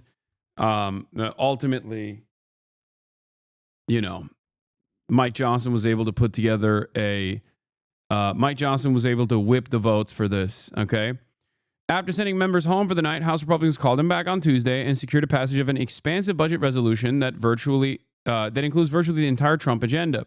The final vote was 217-215. With all but 1 Republican, Representative Thomas Massie from Kentucky, voting for the budget resolution, which sets a path for $4.5 trillion in tax cuts over the next decade, partially offset by at least $2 trillion in spending cuts.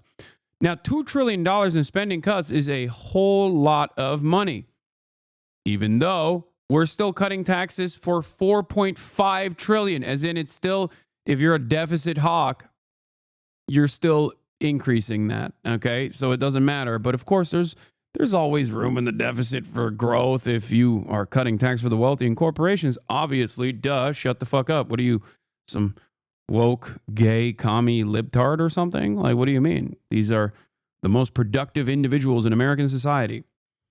Anyway, let's continue. The tiniest of margins carried out. That tiniest of margins carried out. What is the easy part of the budget reconciliation package? And it isn't even done. In fact, the House budget resolution is taught to be dead on arrival in the Senate. Passage of the resolution represents a victory for House Speaker Mike Johnson, especially as it looked bleak earlier on Tuesday. Johnson was able to flip several conservative House members that advanced the measure, and he needed everyone after several House Democrats who had missed votes earlier in the day showed up for the evening. Representative Brittany Peterson of Colorado showed up 3 weeks after giving birth. Johnson was unable to corral the votes, mainly because the budget resolution is so indistinct. The resolution sets top-line numbers to instruct various committees, which will then come back with specifics. So you remember, they're basically, basically what's going on is Mike Johnson saying, we're just going to chop $2 trillion. And the way that it works in this vague, the vague ways in which this works is they just go back to the committees and say, hey, figure out a way to cut Medicaid. Okay. It's basically setting out bullet points and sending people home with, with goals to figure out how we are going to cut. Doesn't mean that it's going to happen, but that's the direction that they're heading towards. Throughout the day, House Republicans insisted that the proposed cuts didn't mean what they clearly meant because they were just instructions for committees that could be carried out in any manner. In reality, when the Agriculture Committee is told to find $230 billion in cuts, there's really only one thing that it could mean: a rollback on Supplemental Nutrition Assistance Program, SNAP, for those of you who are wondering, which helps feed poor people. Unless the Ag Committee decides randomly to wipe out the lion's share of U.S. agricultural assistance, they're going to have to go after food stamps, as was laid out in the menu of budget options earlier this year. They're never going to go after the subsidies. The Ag Committee is not going to cut subsidies, which also would have a damaging impact on the economy regardless, because it would increase prices a lot if subsidies were to be cut. So there's that too. They're going to cut SNAP, which will directly starve poor people. Okay? Now, SNAP in and of itself also works as an additional subsidy for the same agricultural producers as well. SNAP is a government benefit that companies like Walmart take advantage of as well. Okay? The problem here is when you say, oh, well, cut all this stuff. Who gives a heck? Who cares? You're advocating for the demise of millions of people. Okay? Hold on. My food is here, but I don't understand where it is. Did he leave it outside? No, he didn't. All right. Bill Burr's cooking once again. What did he say now? I made fun of the fucking Twitter guy for fucking Sieg Heiling not once but twice. And I never look at my emails. I was scrolling through my emails and it said my Twitter account had been flagged for I don't even tweet anymore. It had been flagged for what a fucking baby. Just like Hitler, a fucking baby. How about the fact that the Twitter guy he's not even from here. He's from South Africa. He comes to this country and wants to turn it into a fucking dictatorship. He doesn't feel that we deserve democracy. Can you just imagine doing that? Going to another country and just deciding, yeah, you know what? I'm going to change this form of government because I've decided. Yeah, he doesn't mind living under a dictatorship as long as he's on the good side of it. Fucking laminated face cunt. Because that's another thing. All of these people that are into fucking Hitler, you know what I mean? And like look at this guy like he was some sort of fucking hero. The guy's one of the biggest fucking cowards ever. All the pain and all the suffering that guy's caused and the war crimes the Allies had to commit, firebombing fucking cities to get that motherfucker. When it came time for him to pay the price for all the suffering he caused millions and millions and millions of people. Did he face the music? Nope. He gave himself a nice, quick, painless fucking death. That's your fucking hero? Fucking coward is what he was. He should have faced the fucking music. Great take. Going to another country and changing the government is a super American thing to do. Yeah, but, you know, he's doing America shit to America. It's not how it's supposed to work. I like the way that Bill Burr tackles all these issues. Anyway.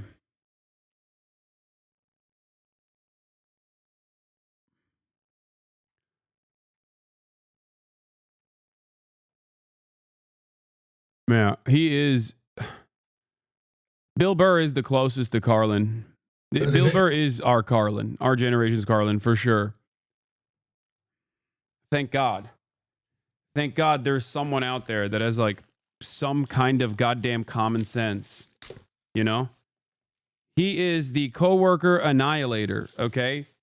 He is exactly the type of guy who has a no-nonsense attitude that your coworkers will respond to positively. Your coworkers will look to someone like myself and say, oh, that guy is woke, libtarded, gay, uses too many academic words.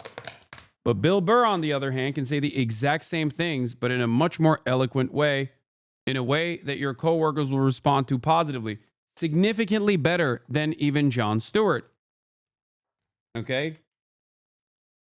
Understand. Wait, hold on. What is happening here? Gram, pounds, ounces. Okay. All right, let's weigh this chicken. Jon Stewart is also way too polished and has a long track record. A lot of people like him because of the Zadroga bill. A lot of people like him because of the Zadroga bill. But again, Bill Burr is, I think, the voice of the hard hat wearing Americans who don't like what's going on. Time to listen to Hasan eat again? Yeah, I'm sorry. I don't want to die. I have to eat food.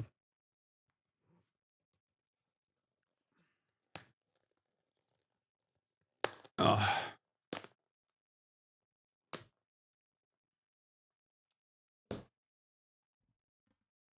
No, but eat properly, please. I don't know what you mean by that. Didn't you just eat yesterday? I know. Yeah, it's pretty crazy, but I got to do it every day. What kind of chick is that, dude? The same chick I have pretty much every day. It's either Mediterranean or increasingly in my post-Japan experience, I've also switched it up just a little bit, where I sometimes have teriyaki chicken, but it's usually just Mediterranean chicken. I will not be leaking where I got it from. I gatekeep this restaurant, even though people already know. So don't ask.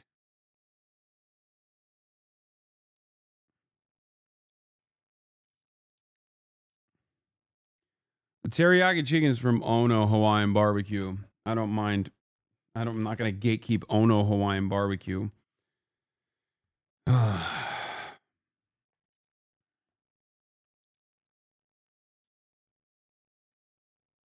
Would you vote for Jon Stewart if he ran? Sure. Why not? Why not? I don't know.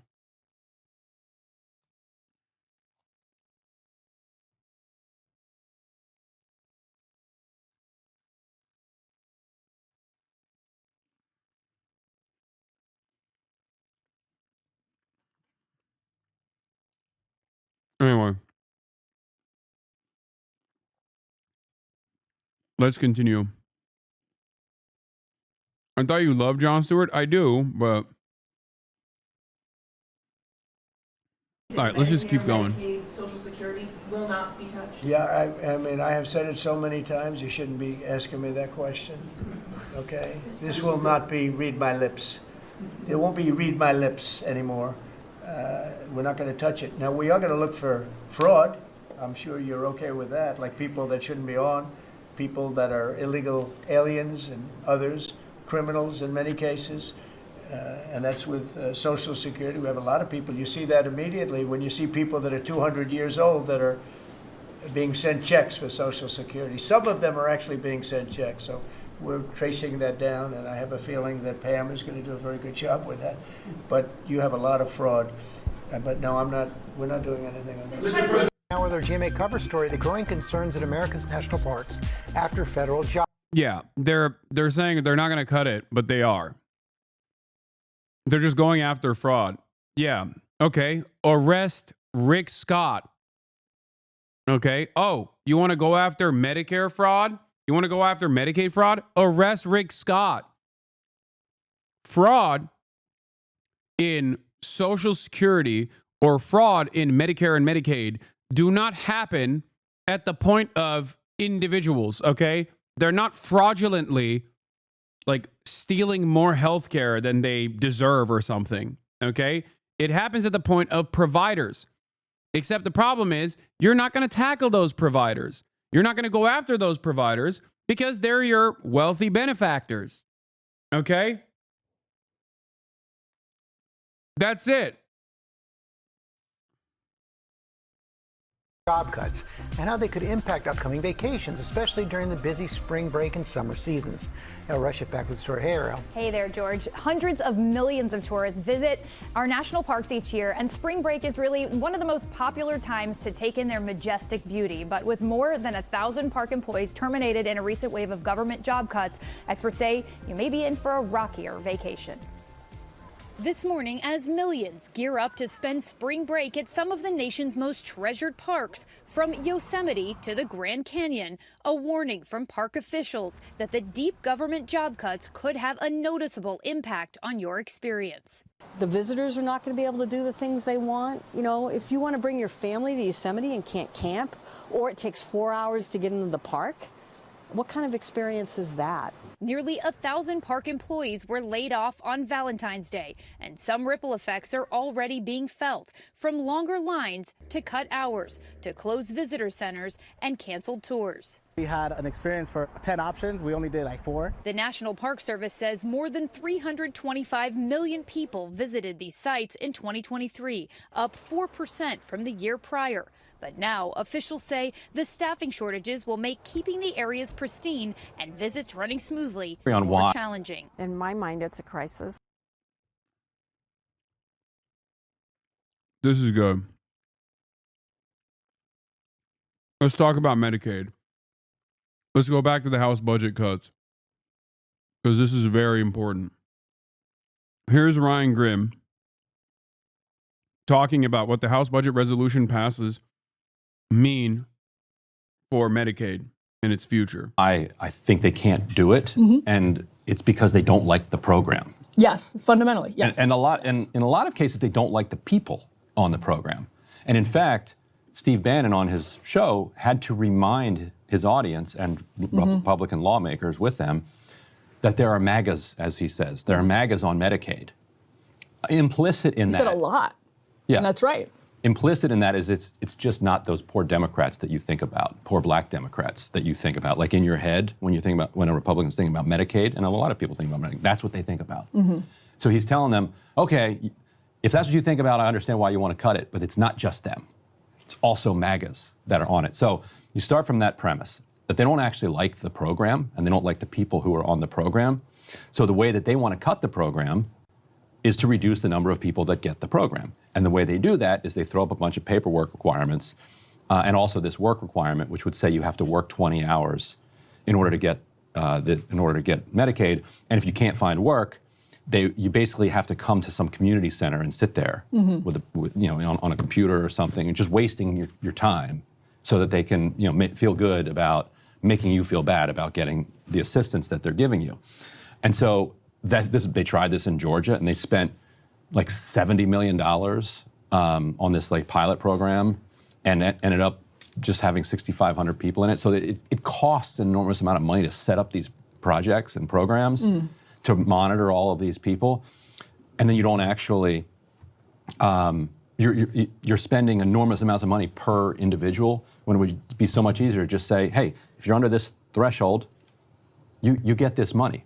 Now, the other way that you could cut spending on this program is to go after the businesses and the scam artists that are ripping it off. There is an enormous amount of waste in Medicaid and Medicare. It's one of them in the Senate, isn't it? On that front. Every aspect of government expenditures that are far too costly, the point of fraud and waste does not happen at the point of the individual consumer, at the individual civilian that is getting these entitlements. It happens at the point of the provider. It happens at the public partnership, the public-private partnership level. It's private enterprise that causes the wasteful expenditures. Okay? But of course, yeah, it's medical device salesmen, okay? It's nursing homes. It's not the recipients that are doing fraud. It's the providers that are doing fraud. The problem is the providers also, with all the fraud that they're doing, have a lot of money to spend in lobbying funds. That's it.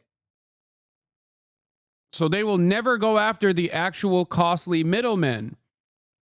They will only go after random invisible enemies that they have hallucinated. Yes, one of the guys in the Senate, Rick Scott from Florida, ran the largest Medicare scam in American history. And the way you do a Medicare scam or a Medicaid scam is, like I heard recently about a Medicaid one in New York where people were saying, like dentists will do these, others will do, like say, we'll give you a toaster for free if you will come in and sign a piece of paper that says I pulled your tooth or whatever. And then I submit this. You could invest money in inspectors and probably AI at this point, analyzing the different payment schemes and finding this fraud and targeting it and prosecuting it and going after it. I think the reason that Republicans won't do that is it would make the program work better. And as I said in the beginning, they don't like the program. What that would do. And they don't like the program because it helps poor people. That's it. It would solidify it, and it would make people feel better about the program, and so they would support it more. But there is indeed, you could, so it's $880 billion that they're trying to cut over 10 years. I think you could actually do that without hurting individual people, but you would have to stand up a serious program of investigation. Hey, guess what? There's like 150,000 federal workers who are well-trained that were just fired. You can go hire them to do that at pennies. Just continuing to pay their salaries. Actually, a lot of them are on administrative leave now or unemployment, so we're paying them anyway. We're just paying them not to work. So pay them, put them to work, go find the fraud. It was much easier to do Medicare and Medicaid fraud, before we have the technology that we do now. Like if you're some like South Florida like scam operation and you've stolen a bunch of Medicare numbers that you can find online, what they do is they steal these numbers. They pretend that they sold wheelchairs to them. They charge $7,000 for 100,000 wheelchairs. They cash the check, move the money, shut down, and then start up a new thing and do it again.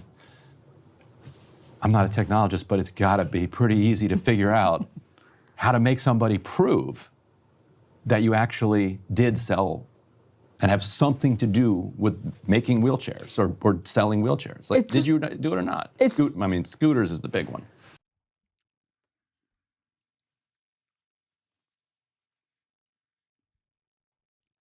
That's it.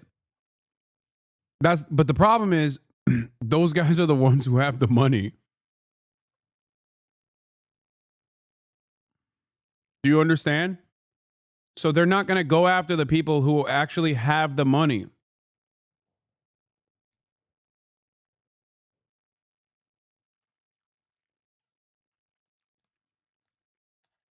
Because they're basically giving, at least a piece of those profits back to the Republican congresspersons that keep them safe.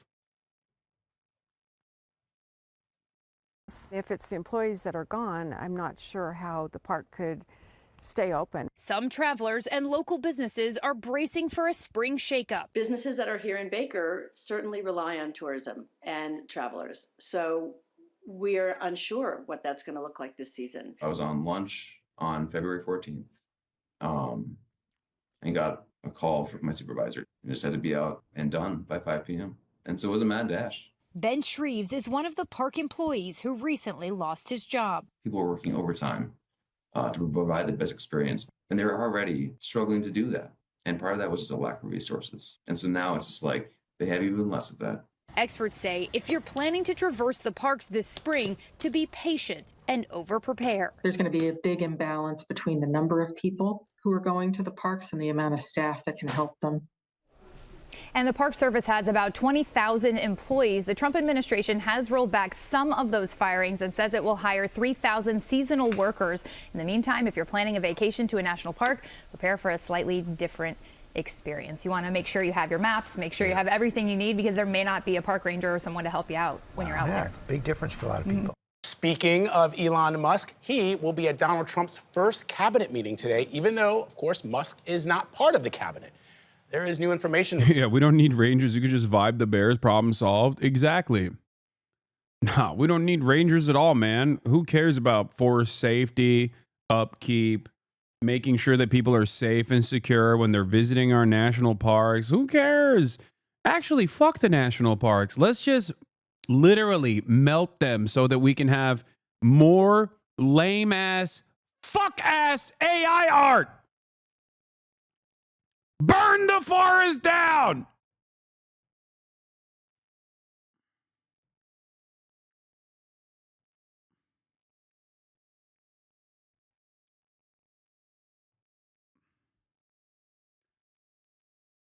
A la Bobby! 505s, thank you for the 100 gifted subs. This morning about Musk's effort to cut back on the federal workforce. Weijia Jiang is at the White House. So, Weijia, what are we learning about this? Good morning, Vlad. Good morning, everybody. Sources tell CBS News the administration plans to issue a new memo in the coming days directing agencies to prepare for large-scale firings, adding to the existing anxiety over directives from Musk to federal workers that continue to create more questions than answers. President Trump backed Elon Musk's latest warning to federal workers. While they have more time to submit what they accomplished last week, failing to answer would cost them a job. Well, it's somewhat voluntary, but it's also if you don't answer, I guess you get fired. But earlier, the White House press secretary said it's up to departments. Many have told staffers not to reply. For some of the agencies that you've seen who have said, please don't send these emails, it's in their best interest for that specific agency, and the president supports that. Now, the administration is preparing to direct federal agencies to submit reorganization plans by March 13th as part of sweeping reductions in force. In Musk's own Department of Government Efficiency, 21 staffers resigned, saying in a letter they refuse to compromise core government systems, jeopardize Americans' sensitive data, or dismantle critical public services. Musk called them Dem political holdovers who would have been fired. Oh, we are absolutely in a crisis mode. Randy Irwin is the president of NFFE, a union that represents 110,000 federal workers, many of whom he says are terrified about what Musk and his team will do next. Bro, what's happening in here? There's so many people who keep... Is it one guy who's just spamming this? Or is there a bunch of guys from Canada who keep saying, your fucking national parks are going to be nothing when the Canadians stop visiting them? Is it one guy or is it multiple Canadians who keep saying this? Is that the new thing? Is Canada doing a BDS on American national parks? I keep seeing it in the chat over and over again. Yeah, see? You're going to need those parks when we, Canada, stop sending wood across the border. Okay, this guy is actually tackling it from a different issue. But there's like hella people... There's a bunch of Canadians in the chat who keep saying, we're not visiting your parks no more. You're cooked.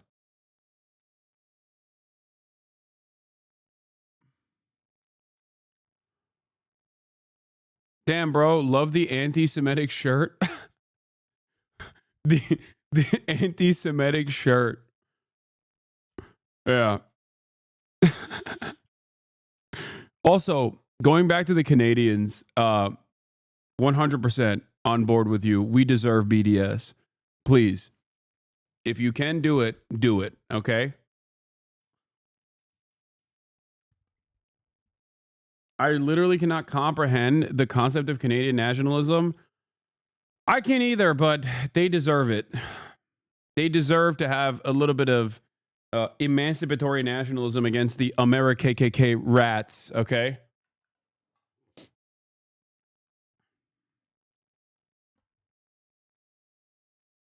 There is no country more deserving of a boycott, divestments, and sanctions movement outside of obviously fucking Israel. But even Israel itself, you could compound into America's crimes, considering that Israel is an extension of the United States of America. So, the problem, of course, is we are the big bad. So it's virtually impossible to avoid us. Just like the top of the hour ad break, which you can avoid by subscribing, Canadian or not, for $6 or for free with a Twitch Prime, is what I would say if I kept running 3-minute ad breaks at the top of the hour. I no longer do them, but you can still subscribe for free with a Twitch Prime or by getting gifted a sub if you're lucky. Is 12 in Canada? I don't know how much it is in fake Canadian Monopoly money. All right, but I hit you with that debate.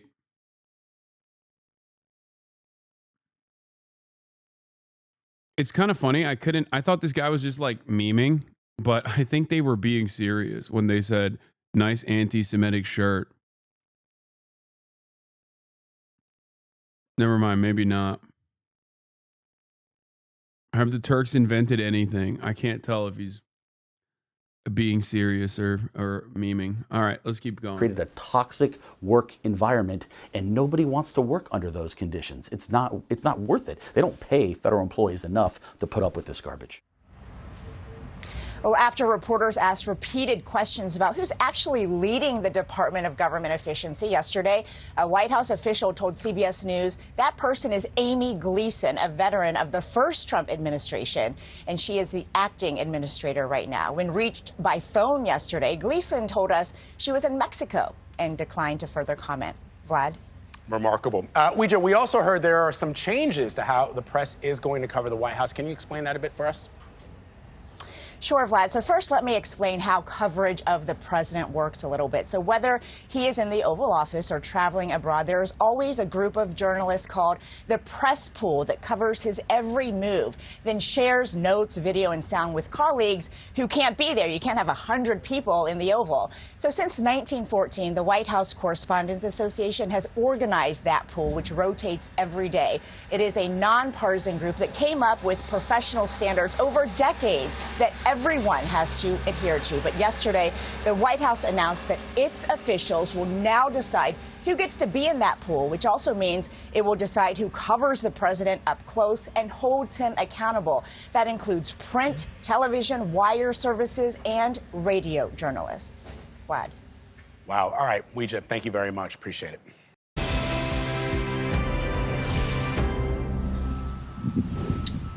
So President Trump's first cabinet meeting will take place today, and Elon Musk is expected to be there. Joining us right now, White House Press Secretary Caroline Leavitt. Congratulations, my friend. Thank you. You've been making a lot of news at these briefings. This is the first cabinet meeting. Elon Musk is going to be there. I know there's been a lot of talk about the emails, asking about the productivity. Is he going to be asking the cabinet members for an update today? Well, first of all, we're so excited.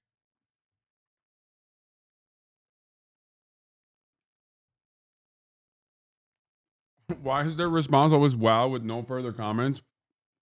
I mean, Loki, what can you say? Like, I agree. It's annoying. But like, sometimes even I do that because there's just like nothing I can, like, I look at the situation, I'm like, oh, I don't know what to fucking say about this, you know?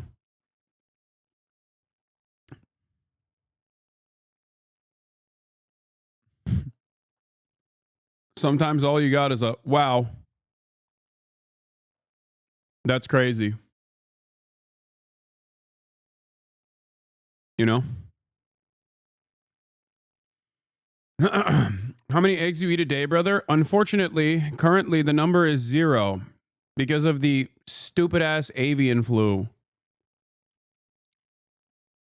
The number right now is 0. I'm very frustrated. I try to purchase eggs. I look all around. I've gone to multiple grocery stores. None of them have eggs.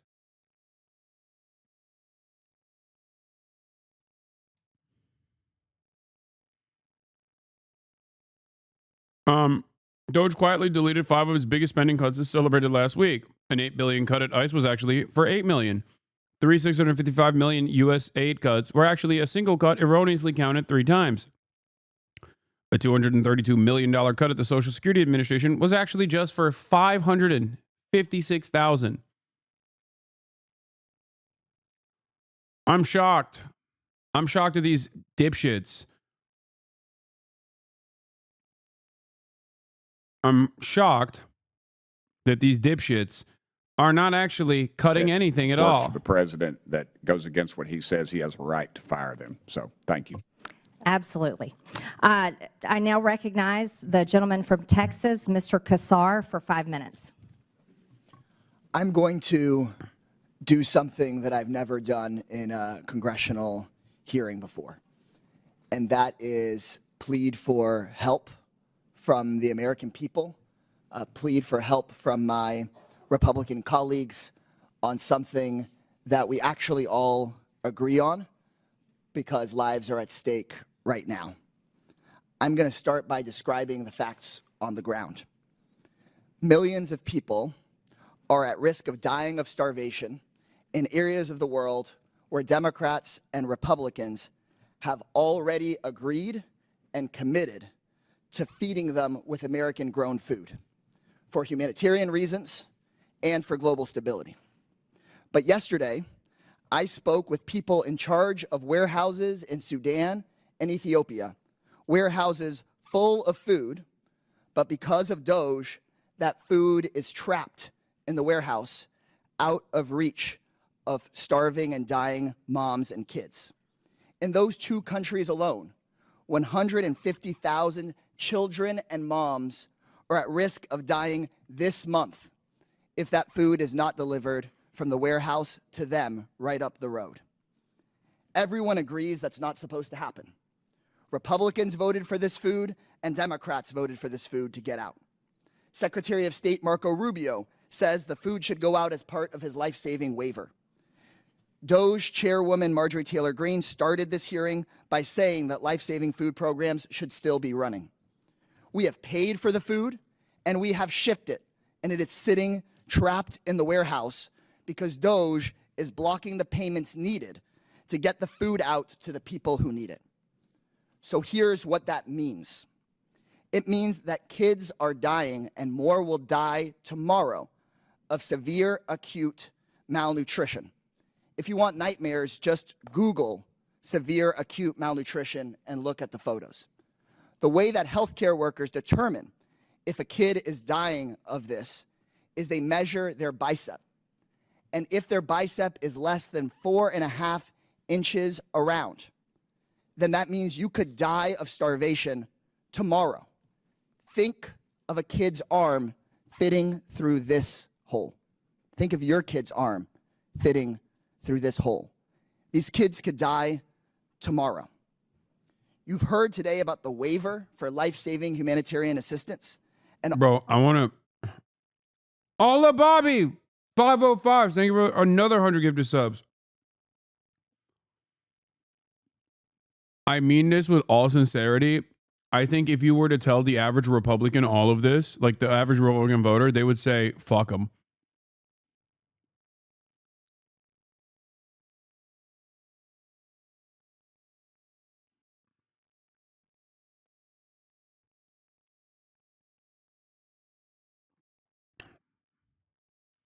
Holy crap. Slate did all thing on E. Take a day off, chatter. Named Hasan's poop sock. You think I don't know where that fucking link goes to?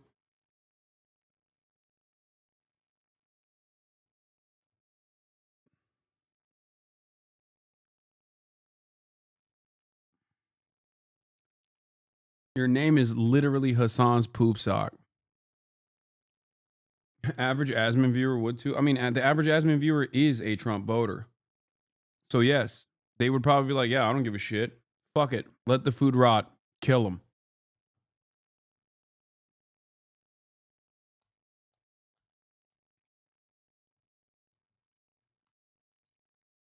And all I'm asking is for Rubio's waiver to be made real. People watching at home, you can do something about this. I know many of these hearings are live on Fox News. I'm a Democrat. For many of the people watching, you may not agree with me on many issues. But I think we can all agree that this food needs to get out of the warehouse and to these kids. I've gotten phone calls from conservative friends, people of faith that moved to Africa to live out their faith of I was naked and you clothed me, I was hungry and you fed me. And they agree that this food should be given out. So call your Republican congressperson, call the White House, tell them you know they didn't mean to do this, but that this food needs to go out tomorrow. If you're in the press, cover this story. Ask questions about Ethiopia. Ask questions about Sudan. Tell the world about this. And to my Republican colleagues, Doge is not going to listen to me, but you can fix this. Pick up the phone, make a phone call. Y'all could save lives today. Send an email.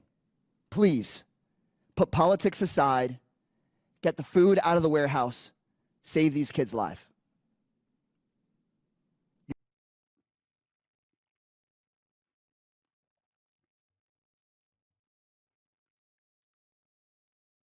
The Doge staff at HUD are all real estate bros. They're looking to sell off public housing.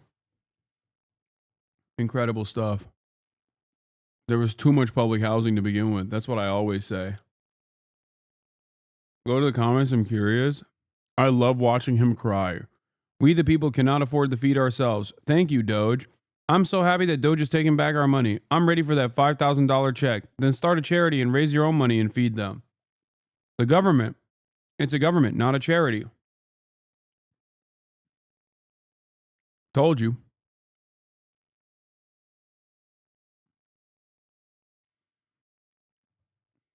Told you.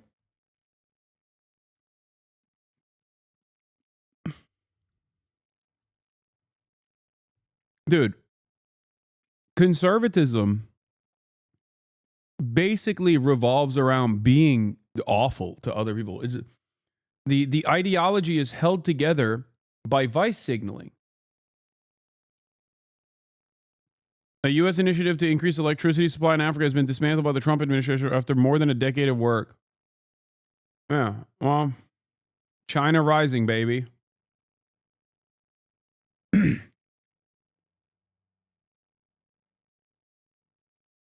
They have a term for it. It's called rugged individualism, which is basically a misunderstanding of being a selfish fucking asshole. Okay? This is at the heart of Republican policy. This is at the heart of Republican ideology.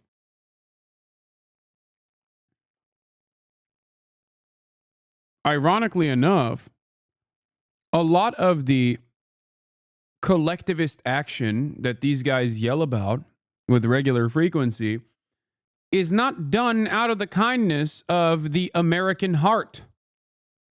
We do not feed African nations or build their electricity grid simply because we want them to advance.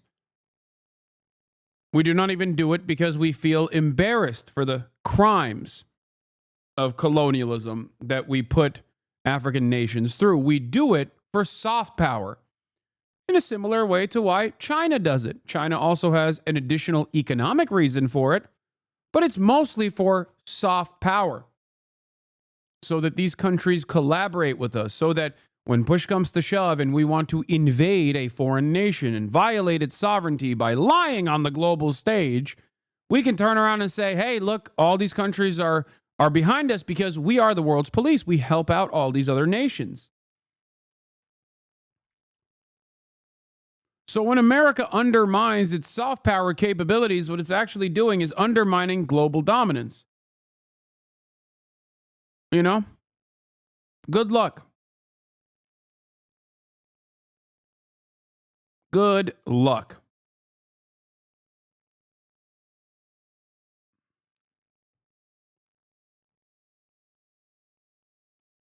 The invention of individual responsibility.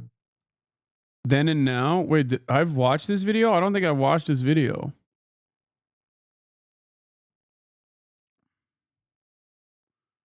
This video radicalized me a bit when you showed it on stream. Did I watch this video?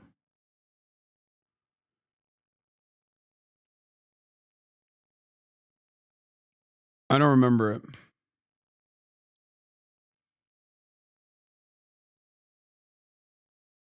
Then and now fucking cooks. A lot of people are saying yes, but I don't remember it.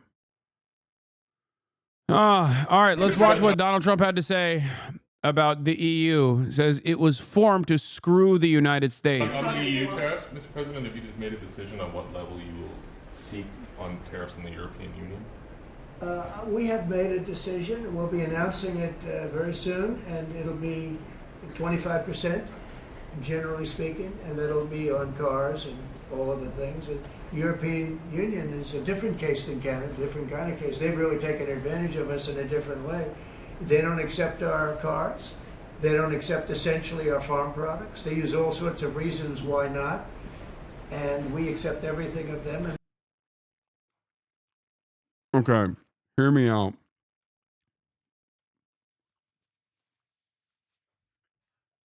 The European Union despises Chinese cars, and yet they allow Chinese cars foolishly into their marketplaces until it got to a degree where the Chinese cars were directly outcompeting domestic manufacturing, and they had to put an end to it. Why is it that the EU does not allow American cars into its marketplace in the same way that they allow Chinese cars? You might be wondering this question. You might be wondering why that's the case. Is it because they despise Amerifats and they love the Chinese? No, it's because American cars are heavily deregulated. It is either illegal. Okay, I'll explain it to you this way. Ford F-150. Until this past year, it was the highest selling vehicle in the United States of America. This year, RAV4 by Toyota has actually passed the Ford F-150, but next year it will probably be Ford F-150. In order for someone to be able to purchase a Ford F-150 and drive it on any given average random European street, they would need a commercial driver's license. That is the most popular vehicle in the United States of America. That is before we even factor in all of the other road safety violations the Ford F-150 is in direct violation of. Okay? No shit, Europeans don't buy our fucking cars because our cars are ginormous. If you've ever been to Europe, you would understand that a Ford F-150, for example, the most popular car in the United States of America, would not fit on the average European street. Year over year, Ford F-150 has gotten larger and larger and larger due to CAFE standards. To avoid pre-existing regulations, the Ford Motor Company has made the cars into ginormous trucks. And then we complain about why Europe won't buy our shit. And the same goes for food. Our health and safety standards are not up to par with the European Union. I was listening to NPR this morning where they were talking about how we're going to fix the poultry situation, the avian flu situation. We have to vaccinate the chicken. Okay? Guess what? Ain't nobody wants to buy vaccinated, gay, autistic chicken, okay?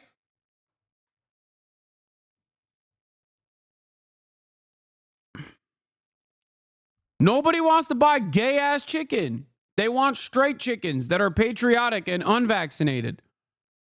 Okay, the second part of what I'm talking about, the gay and autistic stuff, is a joke, obviously. But like that literally is a thing that the American government is currently thinking about in order to combat, the further spread of avian flu, and it's going to remove the actual poultry that was shipped overseas because people are not going to want to buy it because you can actually hide illnesses if you sell vaccinated chicken, apparently.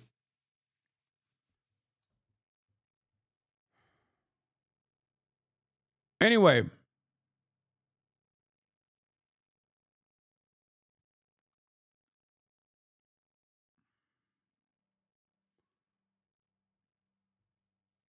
we also have shittier food safety standards, shittier health standards. And this is a problem. We force our product on the European marketplace, even when the European marketplace says, hey, this is like not something that we want. All of it is born out of deregulation. If we held our regulatory agencies to the same standard as the European marketplace, we could create more competitive products. We could also heavily subsidize certain industries to become the dominant force in the same way that China does. The difference is, however, the Chinese manufacturers care about global safety standards. That's the only difference. That's it. America, on the other hand, is like, no, we're the big guy in the room. Fuck you. Buy my F-150s, even if you can't fucking drive it on your roads. How insane. What an insane prospect. We did this to Japan back in the day. Literally. We were like, I don't give a shit. Your cars are too good. And also, they're too cheap. They're too good. They're too safe. They're too cheap. Fuck you. And because of that, we still can't even get a fucking Toyota Hilux in this goddamn country until it's like 25 years in the future.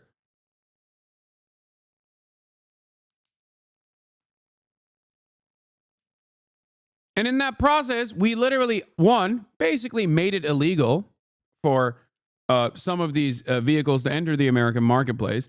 And then also sold Japan a bunch of fucking F-150s they can't even use.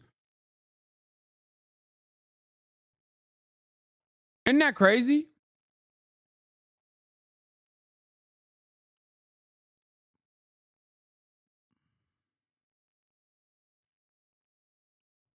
Isn't that fucking crazy? Doug D is a communist now? Oh, I've seen him talk. I've watched this video. I'm astonished. They shouldn't have sent them to us. Now we know how good they are. Now we're like, crap, we got to catch up.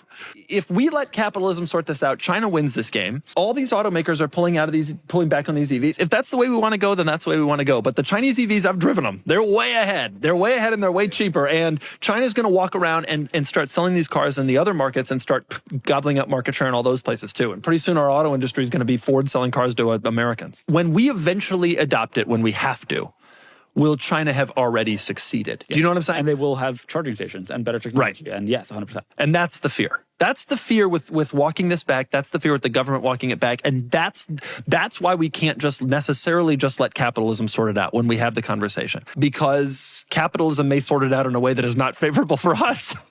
And our government has this isn't pure capitalism. Our government has the ability to kind of put their finger on the scales of what actually succeeds. This is not where I thought this conversation would go. I'm surprised to hear myself saying this too, but I've been thinking about this more and more over the last few weeks. And when you hear about Ford CEO a few months ago had dude, this is the classic Jim Farley equation. Like, Jim Farley was like, yeah, they're cooking. They're cooking us.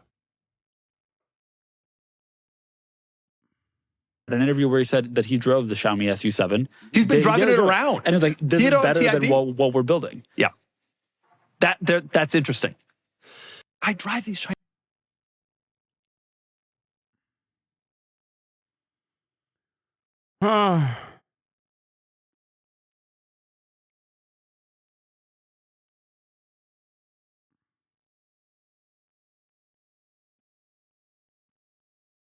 Living on the border, you sometimes see Mexican people crossing with Chinese EVs and Hiluxes like they're trying to flex.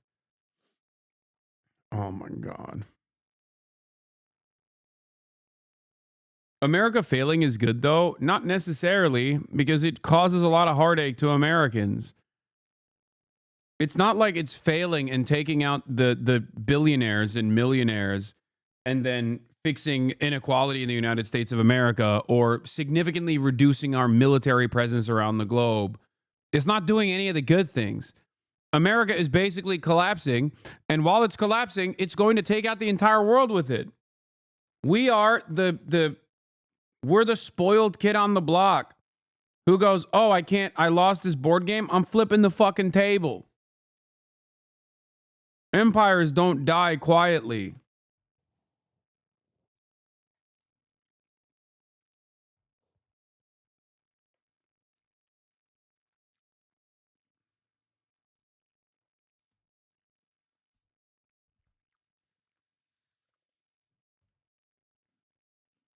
We have about a $300 billion deficit with the European Union. Now, I love the countries of Europe.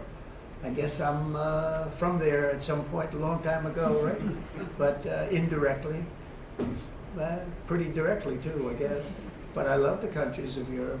I love all countries, frankly, all different. But European Union's it was formed in order to screw the United States. I mean, look, let's be honest.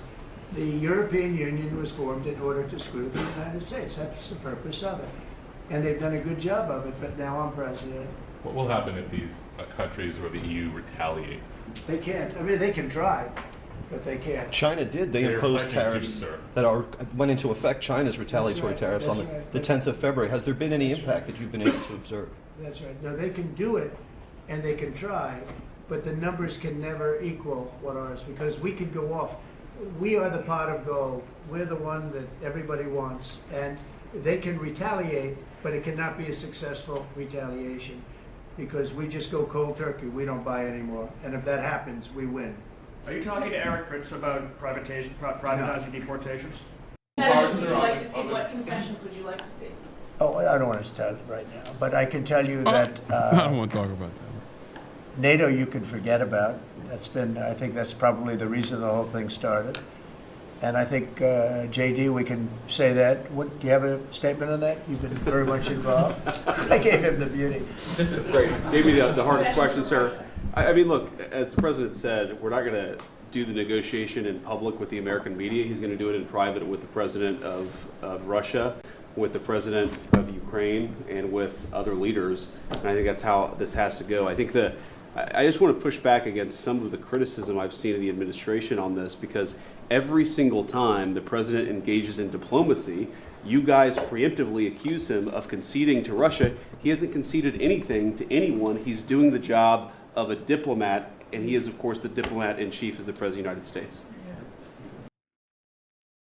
I mean,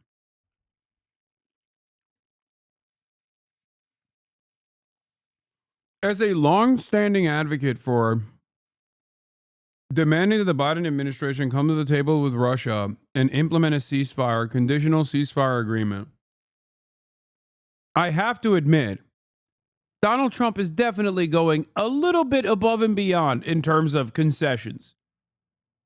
Okay? Come on. Be for fucking real, dude.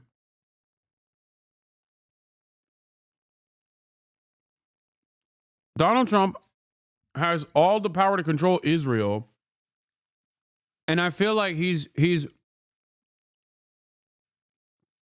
in the beginning when they were forcing for a ceasefire, he was more critical of Israel than he is with Russia. And we know his ass loves Israel.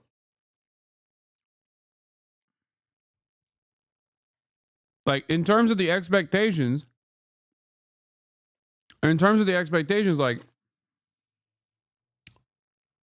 him forcing Israel's hand into a conditional ceasefire agreement was unironically a little bit unexpected. And in this situation with Russia, the ways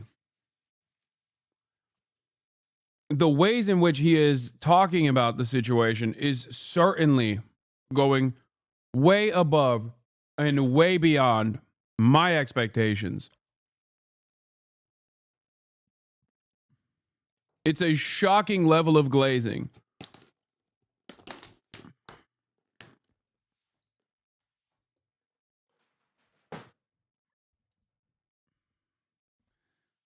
Krasnov proof in the article, by the way. I can't tell if chatters are memeing when they say the Krasnov proof or whatever, or if they're being like, I don't know what that's about. On the gold cards, sir, a little bit more about the vetting process. He'll go through a process. The process is being worked out right now, and we're going to be very careful. Will there be restrictions on, for instance, can Chinese nationals get No, we're votes, not going to Iranian restrict. nationals We're get probably not going to be restricting too much in terms of countries, but maybe in terms of individuals. We want to make sure we have people that love our country and are capable of loving the country. Mr. President, Top G popped off in the chat, but I missed it. Wait, I have to find what he said. Hold on. Let's see what Top G had to bring us. I mean, he is truly a poet. The USSR collapsed without firing a single one of its 5,000 nukes or sending a single one of its 30,000 tanks into another country. You will fall the same way, not with a bang, but with a whimper. We will make sure it doesn't hurt too bad, for we are kind.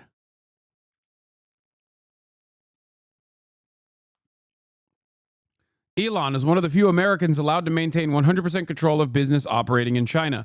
Premier Li Qiang saw a potential asset. 6 years later, he is in the Oval Office while Sun picks his nose, and the U.S. government applauds him.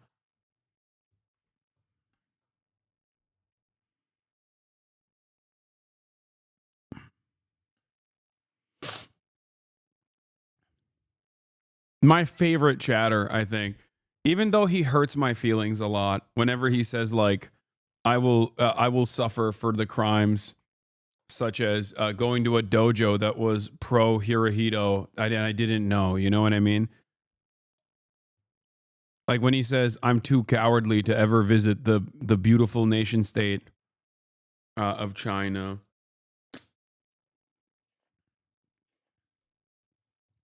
The U.S. isn't ranked as low as Trump claims it is. How could it be? You have Chinese students in that country. The roads have no traffic markings, but there are moving vehicles. This video makes me sick.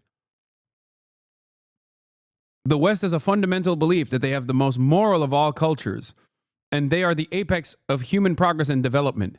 They believe this is inherent to them alone. In their mind, in order for any nation to modernize, they must first westernize. First thing he says this on this beautiful day, he says, this stream is overrated.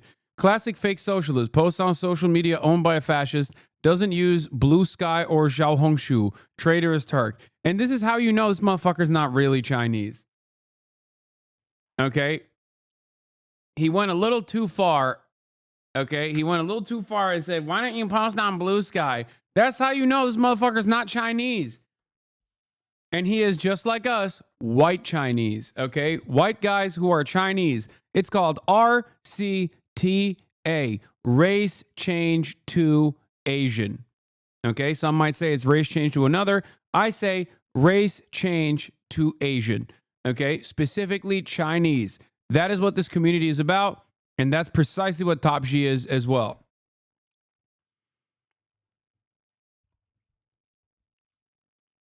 We pushed out traitorous Turks like you from East Asia before, and we will continue to do so today. You are no different from your colleague NS Contact Freedom, contempt for the Chinese, hated by Erdogan, and no talent for basketball. That's disgusting that you compared me to NS Contact. You fucking piece of shit. I've never... This is what I mean, by the way, when I say he's hurtful, because he says lies. Like, I display contempt for the Chinese. I've never displayed contempt for the Chinese. I am white Chinese. Okay? I am Chinese. How dare you? Only CRT I care about is Chinese racial transition. Yep. Have we been to China? No, not yet. I'm actually holding back on going to China because I'm going to like it too much and want to stay there and become a white monkey. Live out my white monkey dreams.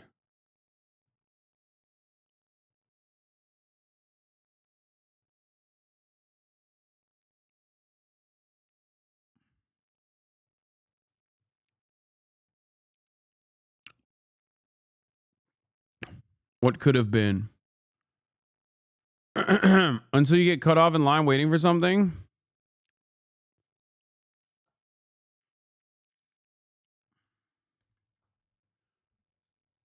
What will all of the USA people do that wrote all the anti-China stuff now that they don't have it? If I'm the Chinese Foreign Ministry, I'm immediately going, yeah, no, don't worry, King.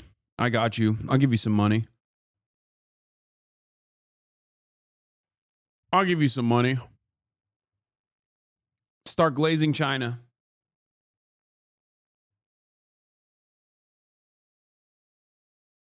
Your mother's maiden name is literally Uyghur. How can they claim you're not Chinese? True. Literally so true. So true.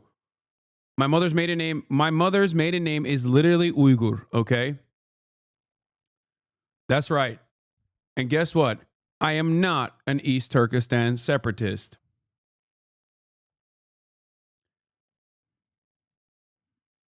Xi Jinping, I love you. I am basically white Chinese, low key.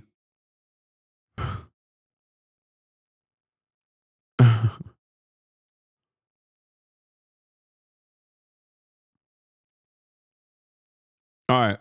News. Major changes coming. I like that right after me making jokes about being white Chinese, someone goes, Are you actually joking, or are you this pro-China? Or are you actually pro-China? I don't know, man. Look at what the American government is doing. Let's take a look. Major changes coming to federal government led by Musk's Doge. Most significant move to dismiss federal workers now underway. This is a big one. Agencies must submit plans to significantly reduce staff size by March 13th. Social Security admin under instruction to cut staff in half.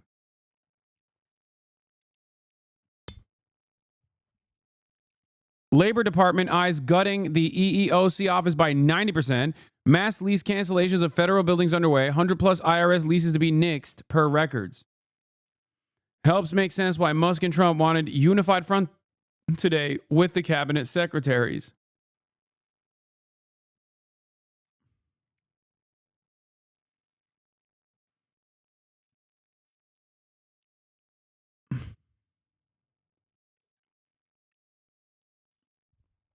Great. What is this? Oh boy.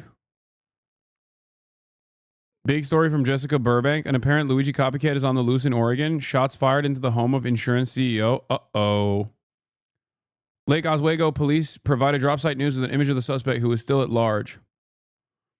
Around 4 a.m. on Friday, February 21st, the home of CEO of an Oregon's workers' compensation insurance company was shot multiple times according to a police report with no injuries and the house sustaining minor damage. The Oregonian/Oregon Live reported an internal email.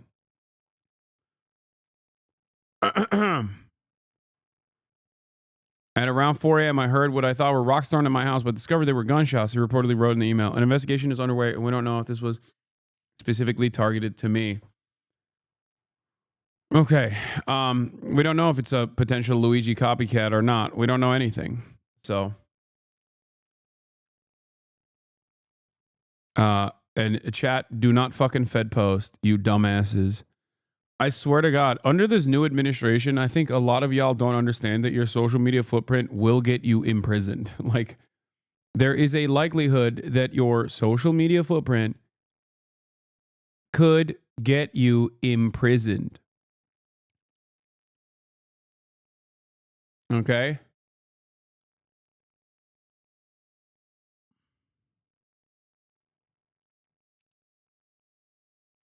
Anyway. I'll be in Mexico by then, broski. I'm not American, silly. All right.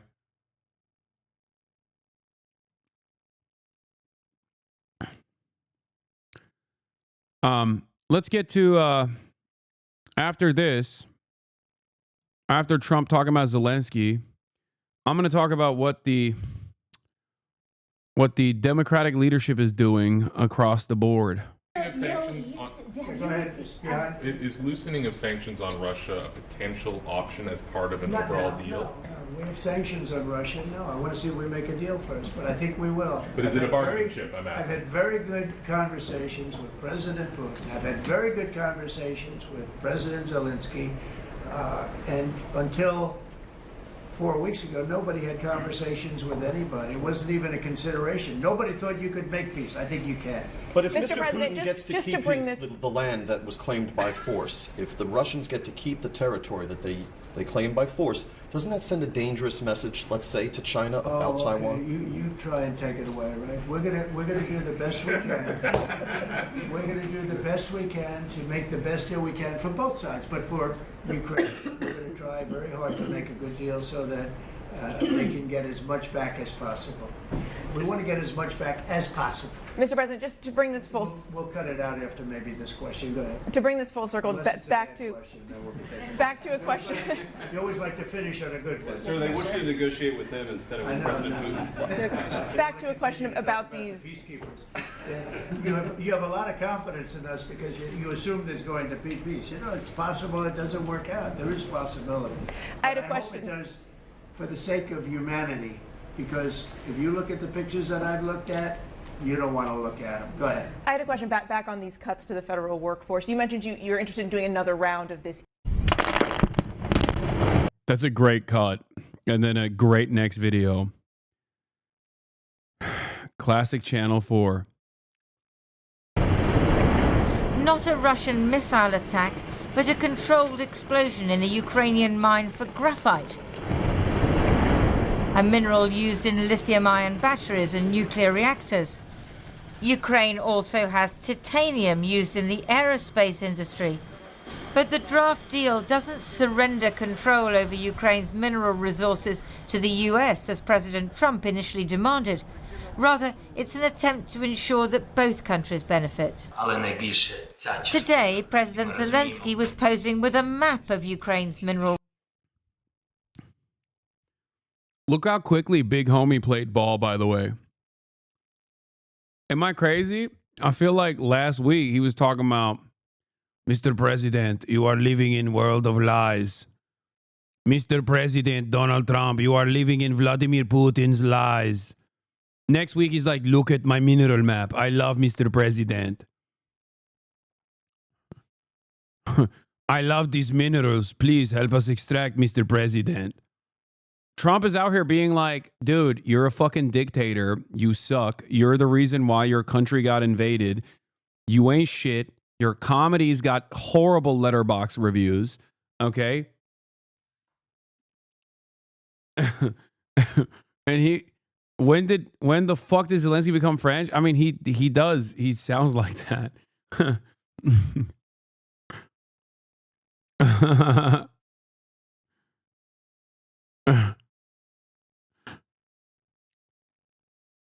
What happened? I thought Ukrainian sovereignty, Ukrainian autonomy. I mean, what is he supposed to do? To be fair, he ain't got nothing. But just saying, Zelensky approval down 20%. Last week, Republicans were about evenly split on Zelensky, unfavorable to 38% favorable. Today, after Trump's attacks, Republicans dislike Zelensky 56% to 20%. Yeah. I think part of it is that Trump let slip yesterday when talking about Zelensky coming to D.C. on Friday that they were going to provide another $350 billion in support. Mentioned Zelensky could fight as long as he wants. Oh my God.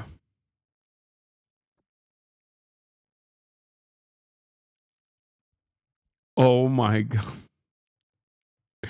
That would be... I'm not saying anything. I'm not saying anything. Oh my God. Are they going to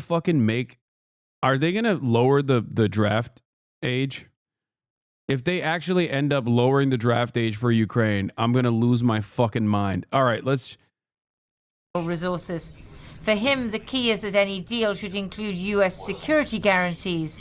It's not yet clear whether it does. This deal could be a great success, or it could quietly pass. The big success depends on our conversation with President Trump. Here in Washington, President Trump made an announcement at the start of his first cabinet meeting. President Zelensky is going to be coming on Friday. That's now confirmed, and we're going to be signing an agreement, which will be a very big agreement. But he didn't make a future commitment to Ukraine's security. Well, I'm not going to make security guarantees beyond very much. We're going to have Europe do that because it's in, we're talking about Europe as their next door neighbor. And he seemed unaware that while Ukraine has many critical minerals, it doesn't have much in the way of rare earths. We very much need rare.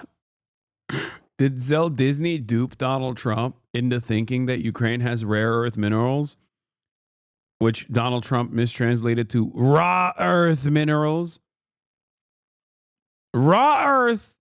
We're going to fuck the earth raw. Hasan, share your porn. Share my porn. Are you all right? Rare earth. They have great rare earth. It brings us great wealth. We get back the money that we spent, and we hope that we're going to be able to settle this up. In fact, the US extracts rare earths, elements essential for new green technologies such as wind turbines, from a mine at Mountain. Yeah, bro thought we were on Kig. He's like, bro, porn reacts, please. Porn reacts when? Pago? Porn reacts, please. Pass in California. The problem is that 90% of rare earths are processed in China, even when mined in the US. The bottleneck isn't finding more rare earth deposits. It's China's domination of processing, and the Ukraine deal isn't going to solve that. President Putin, today meeting the president of Guinea-Bissau, may be less happy. On Monday, coincidentally, he was telling his officials that Russia has far more rare earths than Ukraine, and America would be welcome to exploit them. In Kyiv, a few people were protesting against the deal.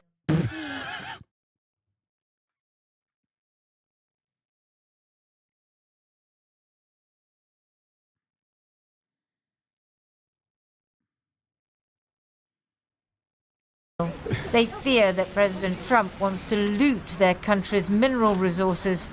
As Ukrainians say, the only free cheese is in the mousetrap. Well, Lindsay, Keir Starmer is on his way to Washington now. How's all this going to play into his visit?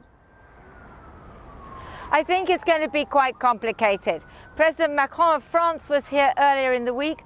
He and the Prime Minister have said they'd be willing to provide peacekeeping forces for Ukraine. But Foreign Minister Lavrov of Russia again today said there is absolutely no way that they would accept peacekeeping forces from any NATO country. That is out. And yet here we have President Trump saying, well, the Americans aren't going to provide any security guarantees. That's up to Europe. And yet all of this is putting the cart before the horse. There is no peace deal. There are not even any negotiations yet. Tomorrow in Istanbul, there will be discussions between the Americans and the Russians, but just about re-establishing proper diplomatic relations. They say nothing about Ukraine at all. So all of this stuff about the This was a deal from day one. They should have known this happens all the time with America. Then again, it's either be invaded by Russia or be an indentured slave of America. Pick your poison. I don't know if it would have been an invasion of Russia. I think it would have been an overtaking by Russia. And then Russia would still end up most likely taking advantage of your natural resources. The invasion by Russia only accelerated America's interest in Ukraine, basically using Ukraine as a way to fucking fight back against the Russian military forces, offload a bunch of older weapons, and also force Ukraine to privatize key sectors and then pick it apart for profit with foreign capital. Now we're also taking the minerals too. It was fucked no matter what. Like, Ukraine was screwed no matter what, since they didn't have nukes. Don't give up the nukes. What do I say to people who say they are the same people anyway? What do you mean they are the same people? Like, dude, all jokes aside, okay, it's I'm not going to say this is like anti-Slavic racism or whatever, but like, it's like when Israelis say, oh, well, what's the difference? They're all Arabs. Like, come on. Like, I think people have a right to sovereignty, you know? Like, it's kind of the whole reason why nation states were developed. That's crazy. This is just a joint U.S.-Russia invasion on different fronts. Yeah. People call him Krasnov, not just for his alignment with Russian interests, but because ex-KGB officials alleged he was cultivated as an asset in the 80s. No, I know. I love that one. Also, if Donald Trump is Krasnov,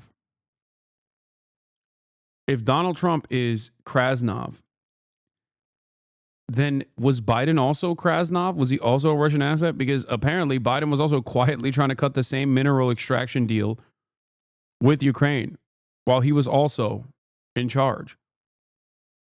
This is why I say American foreign policy is uniparty. Do you believe the Russian asset claims? No, I don't believe the Russian asset claims.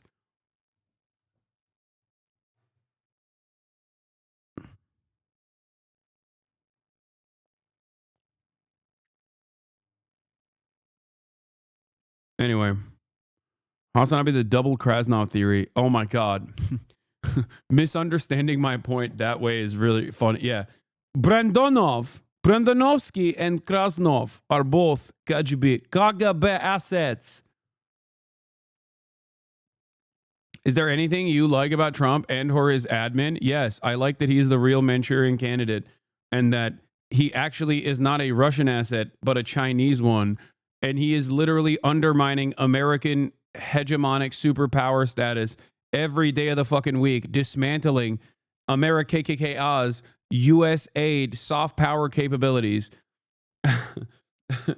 Wait until he sells the vassal state of Australia to Chinese protectorate.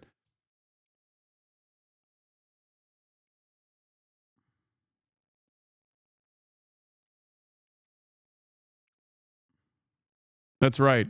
Donald Trump is not a Russian asset. He is a Chinese asset. Okay? Yeah. Say bye-bye to AUKUS, buddy. He's doing the same thing he did with Barack Obama. You know how like he wanted to undermine everything that Barack Obama had done? He heard Joe Brandon talk about the Finlandization of NATO, but the NATOization of Finland. AUKUS, Jack. One too many times and decided, you know what? I'm going to dismantle AUKUS piece by piece. Five Eyes? More like bye-byes.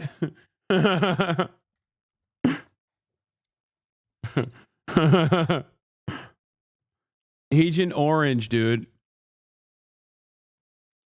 Don't lie, Hasan. He's our big, beautiful Russian Ollie baby.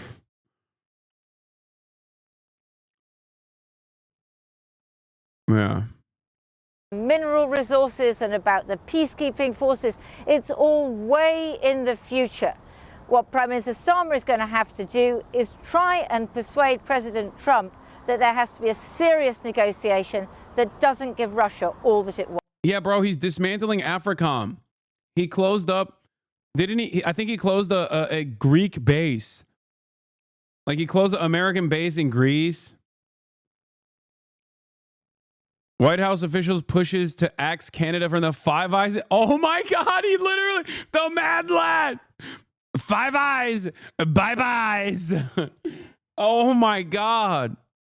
We need to find a Chinese name for Donald Trump. JD Pondon, dude, the absolute mad lad. He said, nah, no more American global dominance. Okay. Yeah, it's Four Eyes now. Five Eyes, bye-byes. It's Four Eyes. Oh my God. I feel dumb as fuck. What even is this and what does it mean? Five Eyes is, as the title suggests, a intelligence group of 5 nations, Canada being one of them. America seemingly is interested in taking Canada out of the equation. A top White House official has proposed expelling Canada from the Five Eyes intelligence sharing network as Donald Trump increases pressure on the country. He talks about turning into the 51st state. Peter Navarro, one of U.S. president's closest advisors. You know what's really funny about Peter Navarro? He is like the OG China hawk. Like, is Peter Navarro the original Chinese asset? He wrote like 1 million books on how we have to fuck over China now, like many years before, when American capital owners were enjoying the bounty of outsourcing manufacturing to China. Peter Navarro was busy writing books about how devastating this is. This motherfucker's been on the anti-China tip far before it was even a consideration, like far before China developed and became a competitive superpower. Okay? And now he's the one who's saying, fuck Canada, take him out of Five Eyes. And Donald Trump loves Peter Navarro.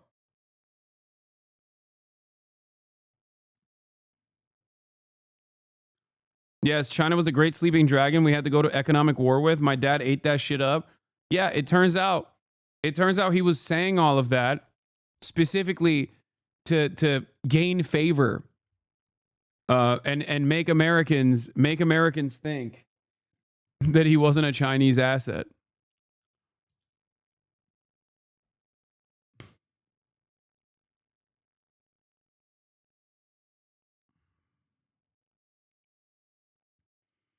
Trump has said he wants to annex Canada and has vowed the press ahead with 25% tariffs on imports in the country when a 1-month reprieve elapses on March 4th.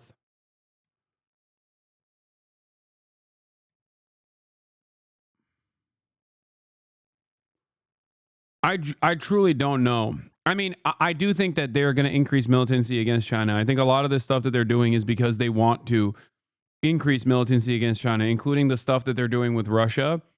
Partially because like they did something, they do a lot of like aesthetic things.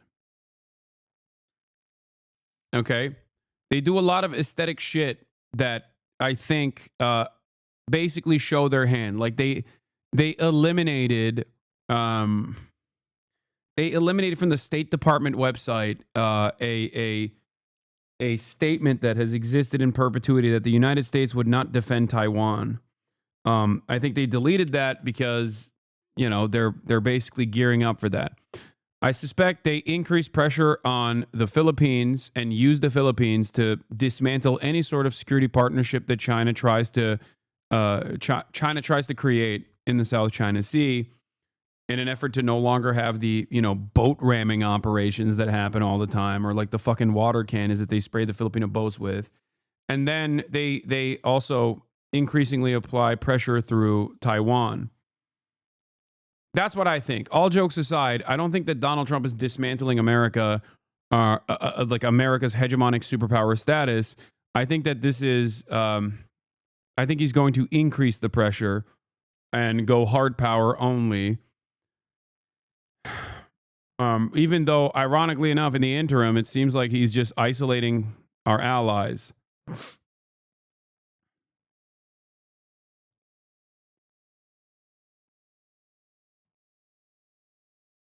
Yeah, many Chinese nationalists refer to Trump by a nickname, Chuan Shangao,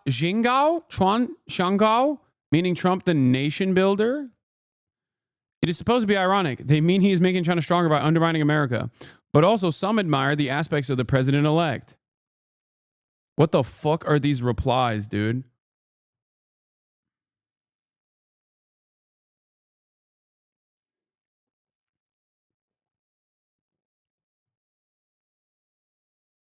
To be honest, I don't think there was ever any question that they would defend Taiwan just for the chip manufacturing alone. Okay. Let's say you are going to defend Taiwan because of the chip manufacturing. Why the fuck did Donald Trump float tariffing Taiwan in order to force them to move chip manufacturing to the United States of America? If I'm an administrator in Taiwan and I hear that, I'm like, get the fuck out of here, dude. Yeah, no. Chinese unification now. Peaceful reunification tomorrow. Peaceful reunification yesterday. The fuck? America is the least reliable ally of all time, dude.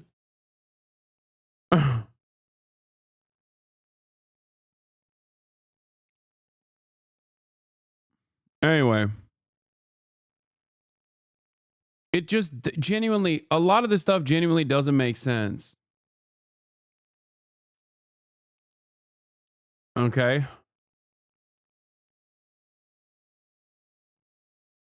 Oy. My head hurts. Once. Lindsay Hilson in Washington. Well, joining me now is the Ukrainian MP and leader of the Holocaust Party, Kira Rudik. A week ago, Ukrainians were talking about how betrayed they felt by Donald Trump. Is that still how you feel? Hello, Christian, and thank you so much for having me. Well, we feel actually very, very confused because President Trump is operating under the unconfirmed illusion that Putin wants peace. We did not see any fact that would support that in our last week or any time before. We are attacked every single night in our peaceful cities. The fighting at the front line continues.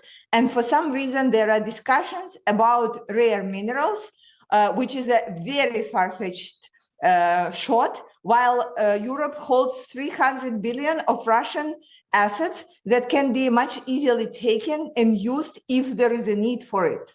So what is President Zelensky up to, going to Washington on Friday to sign a deal that, as you say, seems, well, it kind of seems not worth the paper it's not written on? Well, it seems that President Trump is trying to deliver on some of the promises that he made to the American people. And for that, he needs to have a deal that he can announce. But the way that we have seen this deal is just like a framework. It's not clear that is it a deal about the past or is it a deal about the future? And if there is any more details there, it will have to get into the Ukrainian parliament and be ratified by the parliament. So we will have to know all the details. So right now, it is very hard to see how the deal that's being signed is going to lead us into having the ceasefire or peace deal, because it's not linked at all. So if Zelensky goes ahead and signs something, which you say he can't do because it needs to be ratified by the Ukrainian parliament, I mean, is he risking his own presidency by doing this? No, he will sign the framework that he is allowed to. But if he would want to go into details, like, again, really deferring some of Ukraine's rare minerals, really changing the budgeting, really changing the taxes codexes in Ukraine and all kinds of bills, because we are not talking about like just one piece of paper. We are talking about like massive collaboration between the countries, the governments with the funds that will require pretty tectonic changes in Ukrainian legislation. So it's not as quick as going on the TV show and announcing it. It's a long-term legislative work that we'll have to do, and we will do if there is a need to. But again, right now, we do not have the details for it. We do not understand how it brings peace to our country. And most of all, we do not understand how is it that we have to give rare minerals to the United States, but Europe is responsible for our security. Right. Well, what do you make of the other side of this conversation, in which Britain and France are talking about peacekeepers, and Russia is saying, forget it. You know, there's no way they will accept that as part of any peace. I believe that Russia is saying that, and I believe that as of right now, there is not a clear understanding that we have seen from any leader just yet of how to make Russia stop. Again, what we have heard that Russia wants to end the war is something that President Trump said that we were not able to confirm by any facts on the ground. So for us, things don't change. We have to fight at the front line. We have to try to save our lives during attacks, and we have to continue to operate as the country. And everything else right now has no influence on Putin's actions. And we appreciate what Keir Starmer and President Macron are doing. We really appreciate that. But it needs to be a complex solution that is just not there yet.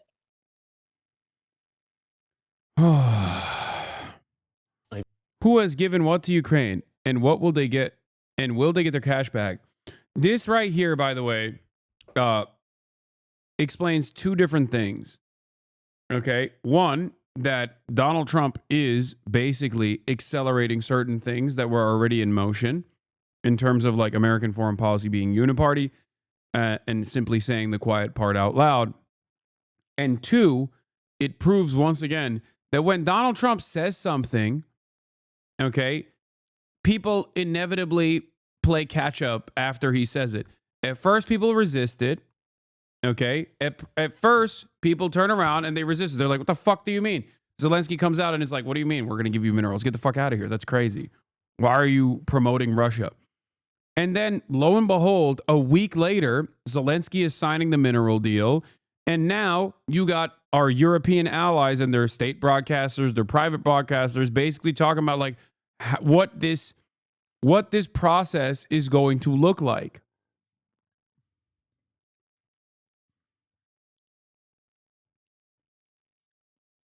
That's it. Like we just moved away from the ethics of the situation. We just moved away from the ethics of the situation to, okay, well, how will we make this happen? You've probably heard all of this talk. My question is, why do they give in like this every time? Because the inception of it was also with American involvement.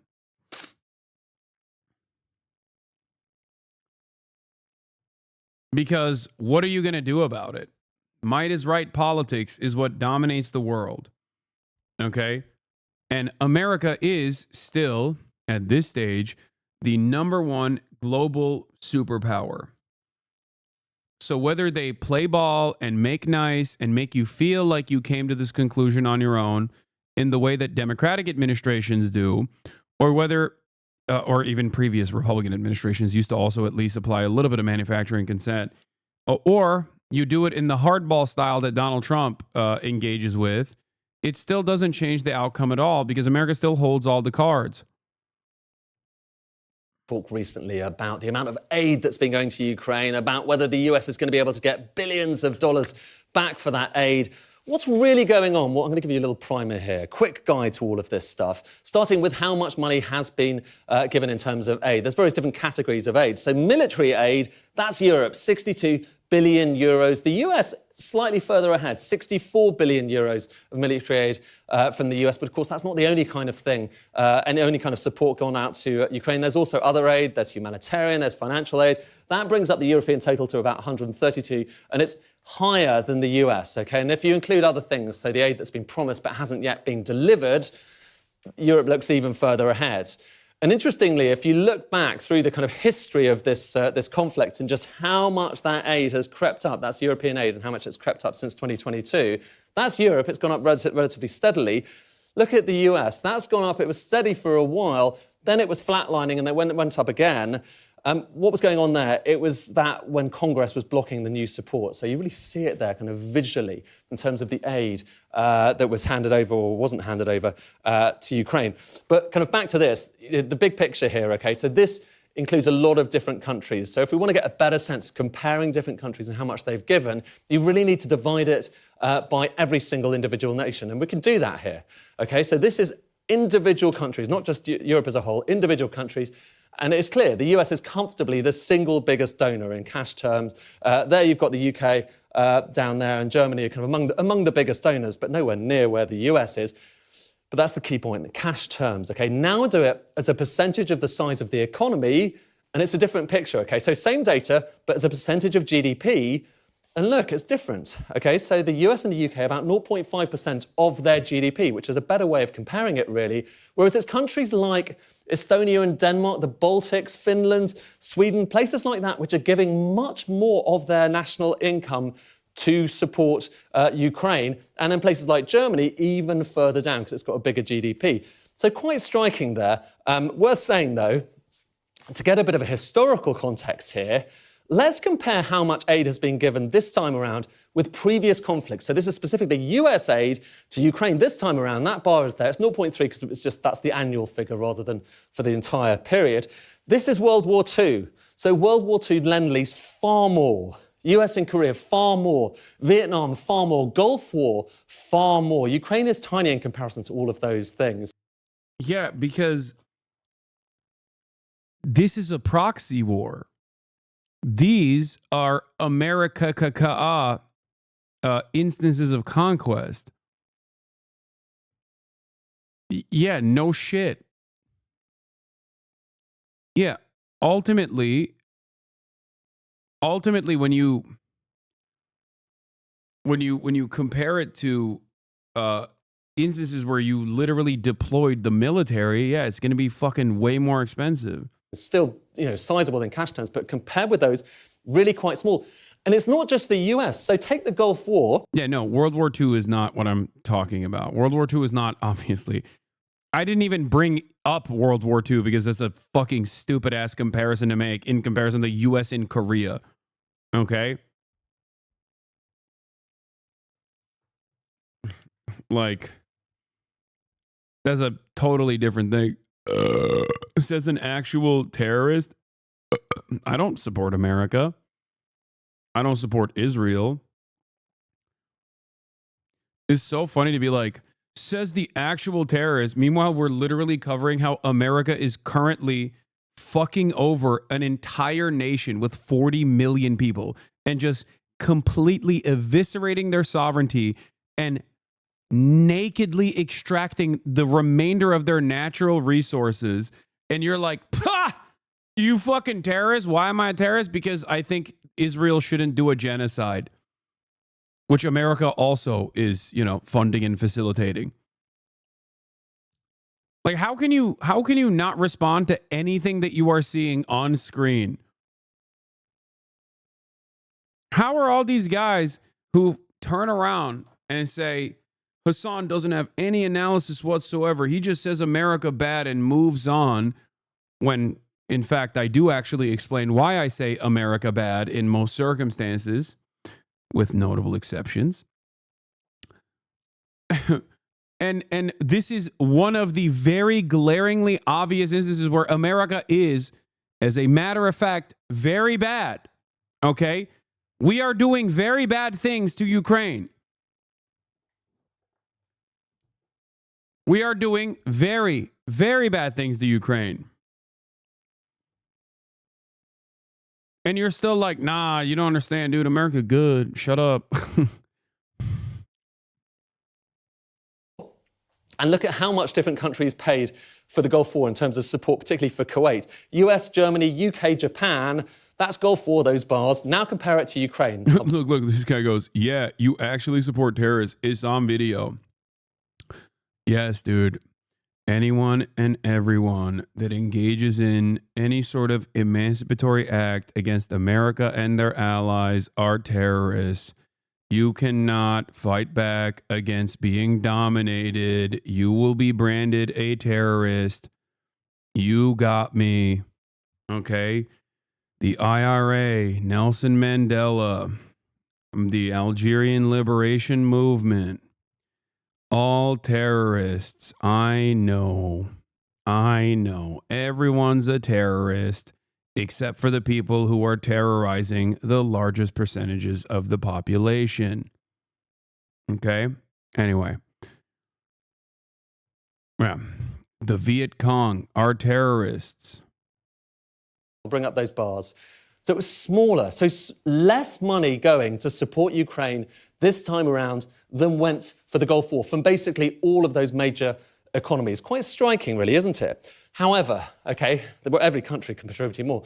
Worth just saying, okay? So when gotta love these downstream effects of your former podcast co-host constantly broadcasting you with a Photoshop Qassam headband and calling you a literal terrorist for the past 6 months to his baby-brained audience that can't put together a single thought without the help of a Slav video. I know. And the thoughts themselves are not particularly interesting, unique, or clever. Okay? Terrorist. You are terrorist. You are terrorist. You want terror. Okay? You like terror. You support terrorists 100%. Same with the echo chamber chat. You are doing terror. Have you seen the quilts at the United Nations? Have you seen the children and the quilts that they've made? They are doing terror quilts.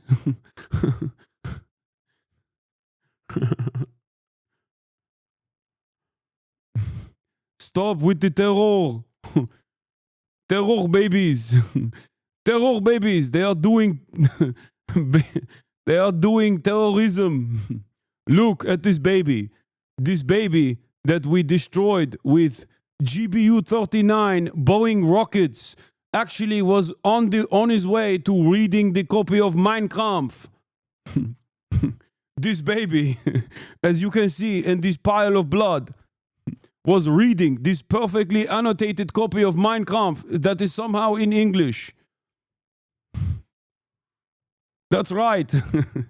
It is okay to kill this baby.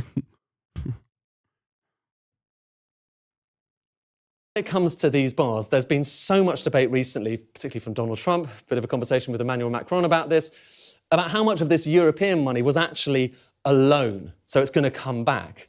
And that's what Donald Trump claimed. It's not entirely true. It's about kind of 1/3 true, because some of this money, particularly the financial aid, was structured as a loan. So some of that money theoretically will come back to Europe after a long period. It's a pretty lax loan, but still, it is a loan, whereas that's a grant. And that is why Donald Trump is saying, look, we take that money, we need to get something back. Okay, and he says he's done a deal, or at least he's in the process of doing a deal, certainly nothing's been signed yet, with the Ukrainian president, where he thinks it could be $500 billion back in return for all of that aid given.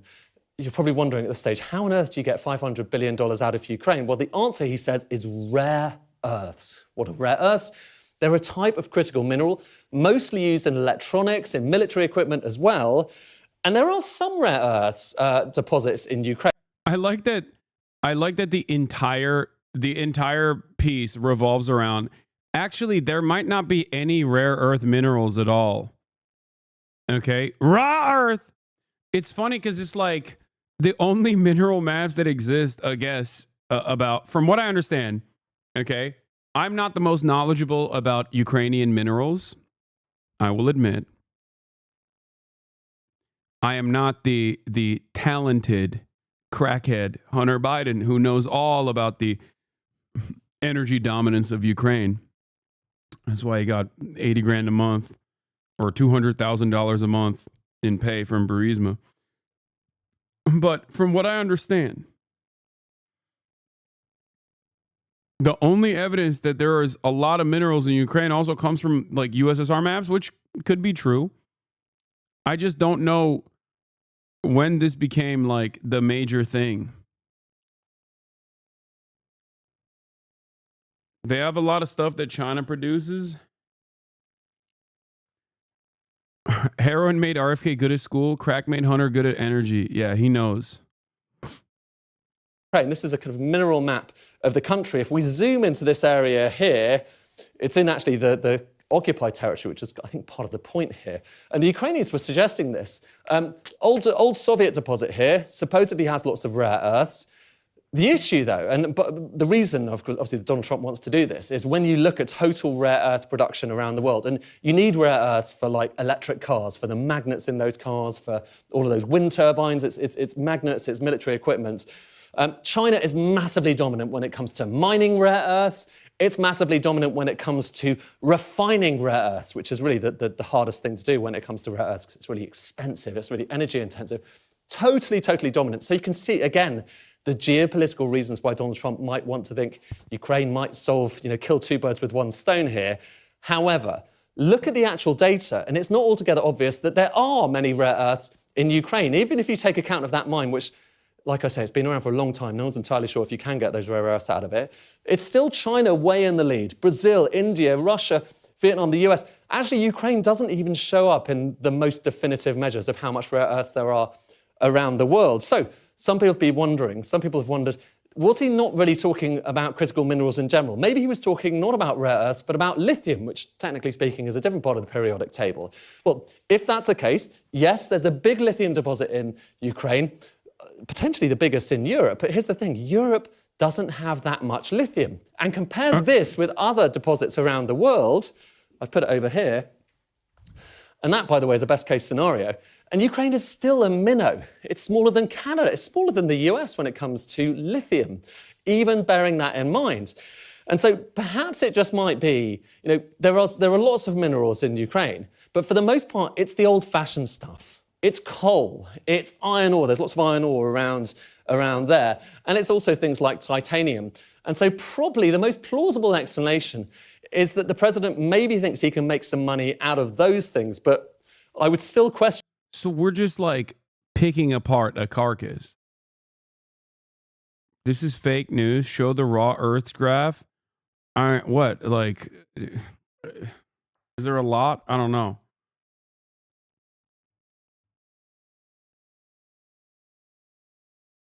Rare earths have usually been found on mountains. No mountains in Ukraine. Ukraine, very flat land.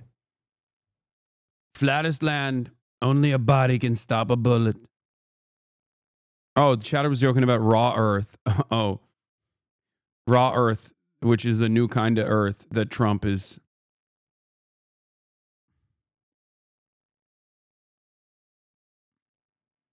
I can't look at the situation in any way, shape, or form, but make the assessment that it's just a double fuck situation, an Eiffel Tower, if you will, where America is on the one hand, is on the one side, and Russia is on the other side, and they're basically ripping Ukraine raw of the seemingly minuscule amount of rare earth minerals or critical minerals it has to begin with. That's what it looks like.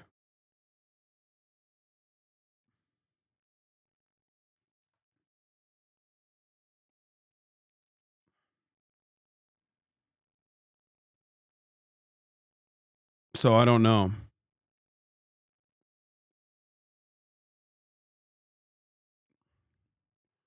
I just don't understand.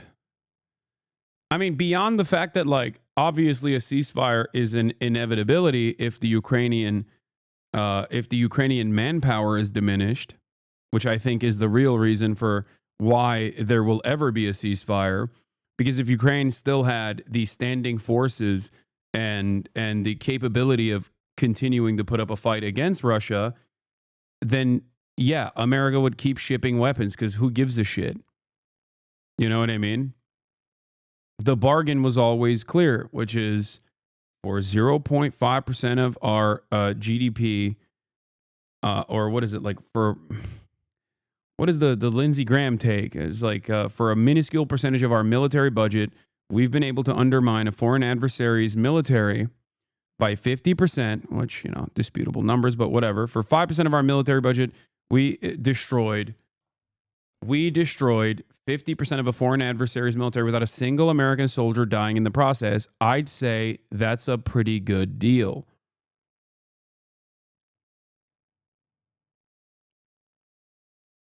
Even bearing all of that in mind, it's going to be very difficult to get to that $500 billion total.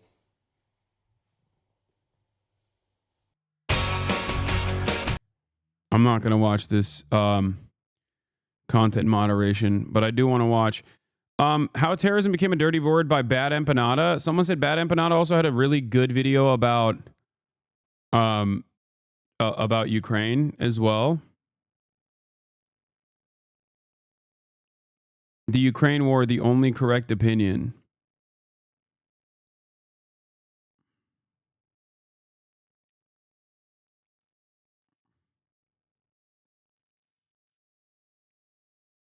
That's what Bad Empanada looks like. Not as ugly as Ethan said. I mean, why would you ever trust Ethan with anything?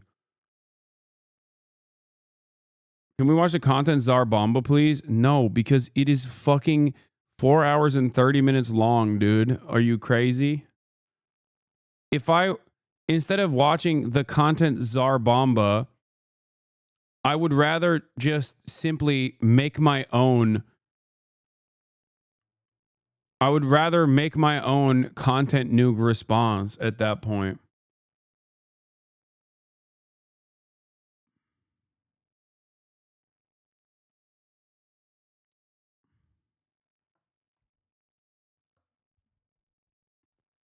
Another overzealous banger. There was, where is it? Is it Bad Empanada? It's Bad Empanada Live, right? That's the other channel that he has. Where is it? Where he did a playlist? The nuke. the nuke playlist that he has, there was something in there that you guys wanted me to watch yesterday that I was going to watch. There's a big difference. You will E3 to watch BE. What does that mean? Yeah, he has 5-minute shorts.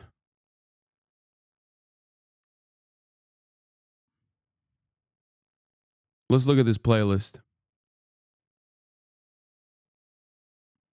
Ethan Klein spreads Saudi genocide propaganda content nuke destroyed. Oh, this was the one you guys wanted me to watch yesterday. So I just want to make some shorter clips here, going over some of the most egregious parts of Ethan Klein's supposed content nuke. And I'm going to start out here with Ethan Klein doing Saudi Arabian propaganda. So Ethan Klein, in his video, he was really desperate to sort of paint the Houthis in the worst light. Bad Amp and I would also hate the stealing of labor that you reacting to the Czar nuke content. Yeah, I think he's backed away from that position. I don't think he cares as much about me reacting to his videos. Hello. I think, ironically enough, when I did react to his videos, he saw an increase of support. And I think initially he was a big, like, anti-react guy. I think, you know what's really funny about this? Initially, the reason why Bad Empanada and I were not on good terms, regardless of the fact that I had actually enjoyed some of his older videos in the past and thought that he was, brilliant in terms of like all the historical analysis that he puts into his long, oftentimes convoluted, even history videos that he does. But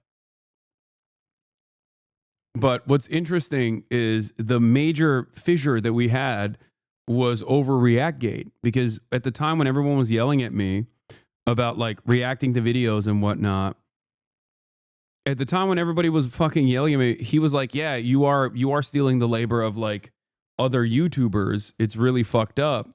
And he was like, I don't want, I think it's disgusting that you're doing this. Not realizing that, not realizing that like when a community such as this one does react to his videos, it probably does promote. What? He said on Do Not Worry Pod that he doesn't mind you reacting to it because you don't do lazy reacts by letting the video run and not adding into it. Yeah, that's the funniest thing. I think he just didn't know. He just kind of got whipped away by the I think there's two reasons. One, he got whipped away by the frenzy, like he got clickbaited a little bit and thought that I don't add anything to the fucking political videos I react to, especially, or even like non-political videos in general. And also I think he truly thought that like this community and myself reacting to videos such as this one are not actually a mutually beneficial, if not incredibly beneficial story or a situation for the content creator themselves. So those are the two reasons why he initially was like, I don't like it. But now I think he's changed his stance. He's a streamer who hates the streamer class, a true class trader. Yeah. I thought it was because you went to the DNC. Oh, there was that too. I mean, look, we have our disagreements. We have our disagreements. He is, I believe, Greek after all. So of course, it is always going to be in the heart of a Greek to never give full credit to the Turk. Okay? It makes sense. He might even, is he a Greek Cypriot actually? Like Drew Pavlov?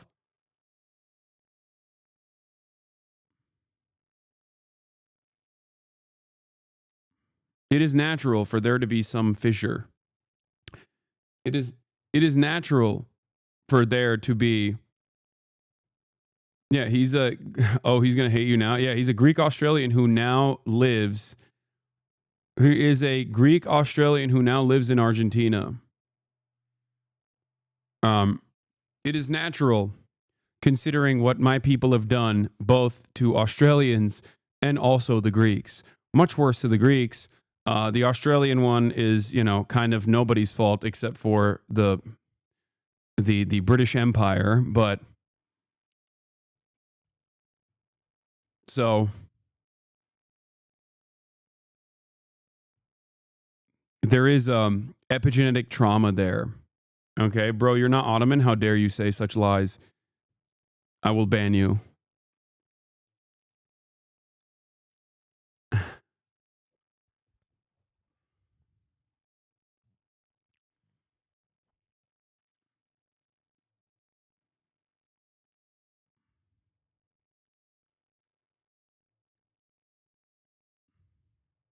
He is a supporter of the Janissary program. He has a video on his YouTube channel. Well, considering that he is my Janissary,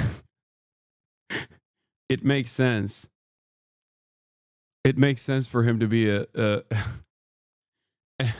as my Maoist third world is Janissary, as my strongest soldier. Yikes, bro. Stop. I'm fucking joking, man. God damn. Shut the fuck up. Stop, Hasan. He's going to hate you. I'm not being serious. Is he a Nazi? No. He's... He's going to make a content nuke on you now? I would not be surprised if he did.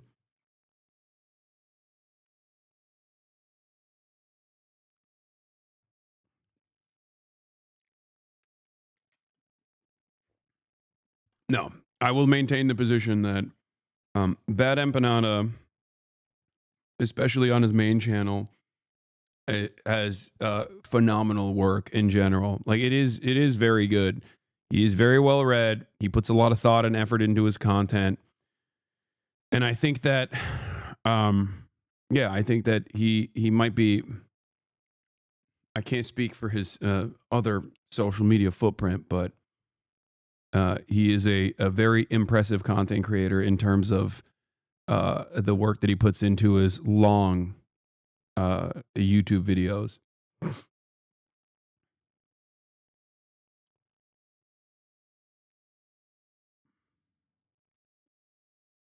Like possible. And in doing so, he cited outright like Saudi propaganda they created to legitimize them massacring, maiming, and starving the people of Yemen in their decade plus. He called you unintelligent in the content czar bomba.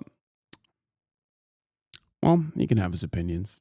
Long US-backed assault on the country. So if you don't know, the Saudi Arabians intervened in Yemen. A lot of the tweets people show are fake. He has a video about it. No, I'm not talking about the very obviously fake tweets, okay?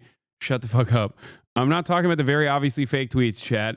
I'm talking about the very obviously real ones, okay?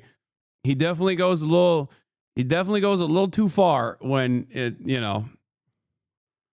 Anyway, just against the Houthi-led anti-government rebellion, which started during the Arab Spring, and they have just been like wantonly bombing. Yet he still has defended you so much. No, one thing that you guys have to understand is if I said something that Bad Empanada truly disagreed with, or if I said something ahistoric, okay, if I said something that was incorrect, okay, in terms of historical analysis, he would fucking rip my asshole apart.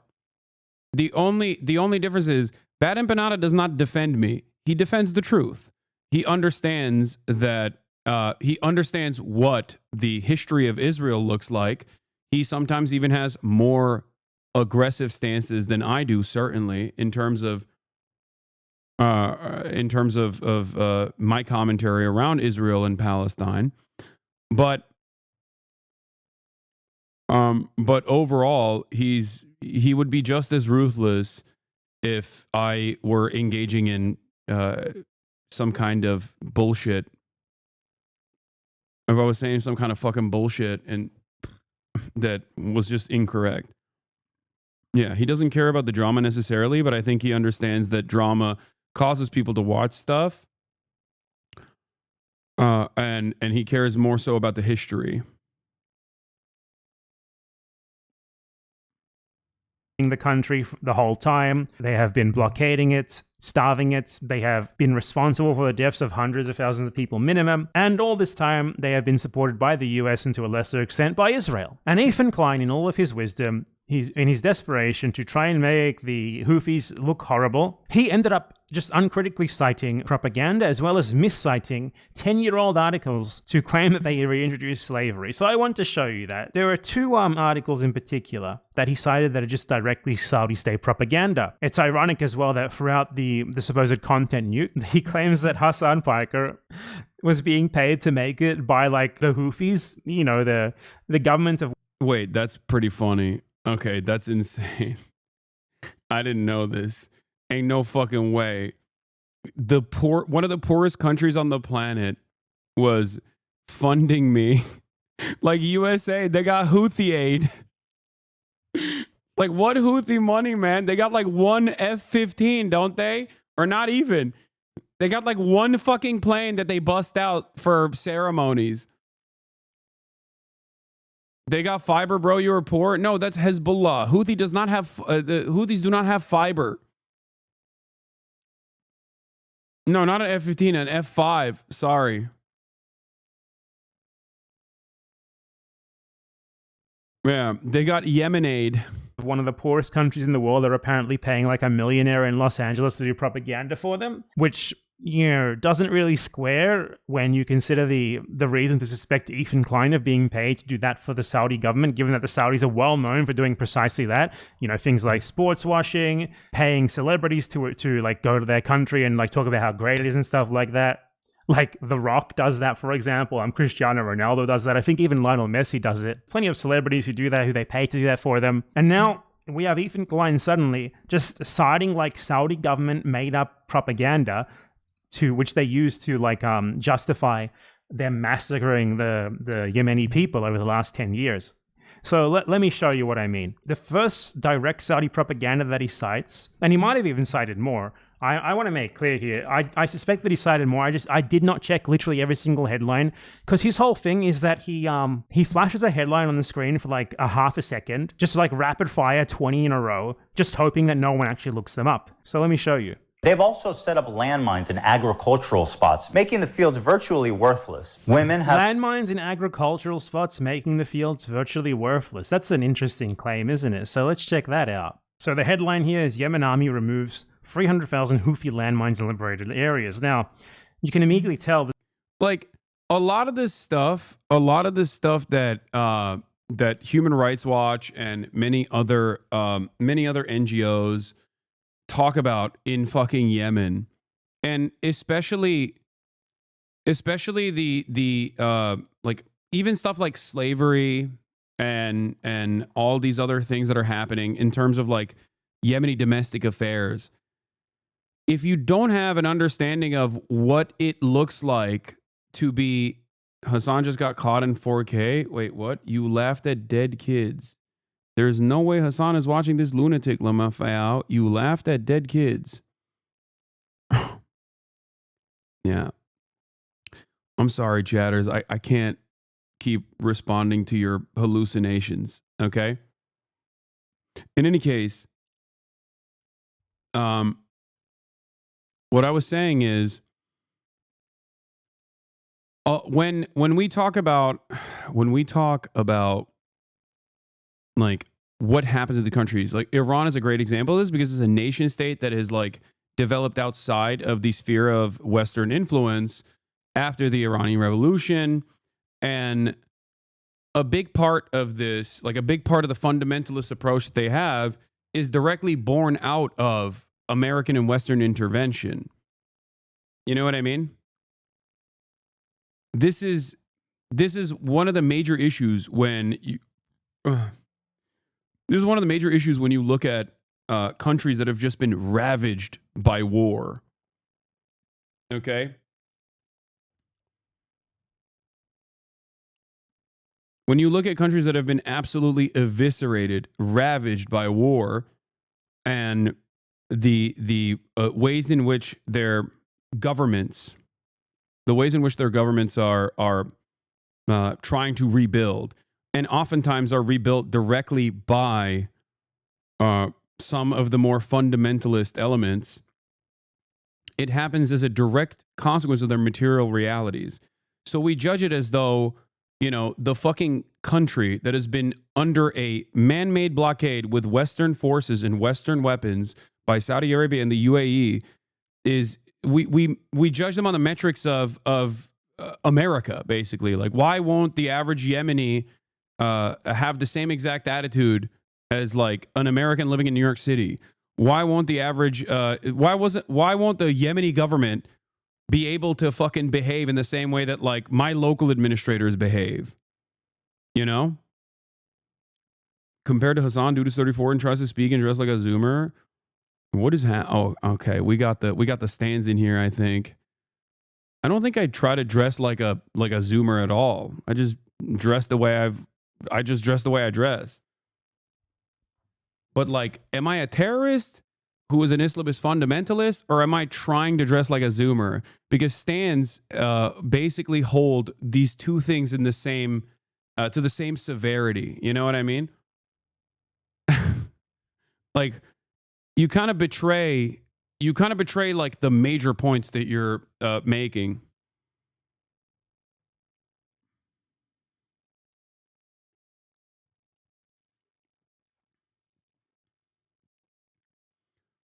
It's also funny whenever Ethan Klein fans say, I dress like a Zoomer, like I dress bad. Come on, dude.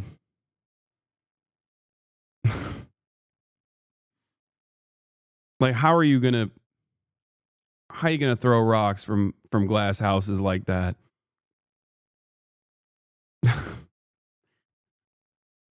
That's crazy.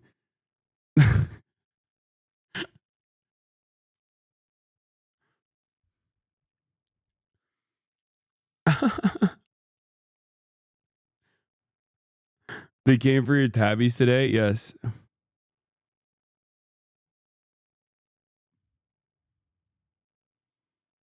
Ethan spent a good 30 minutes going over your outfit and how a socialist shouldn't dress nice, but then called your style whack.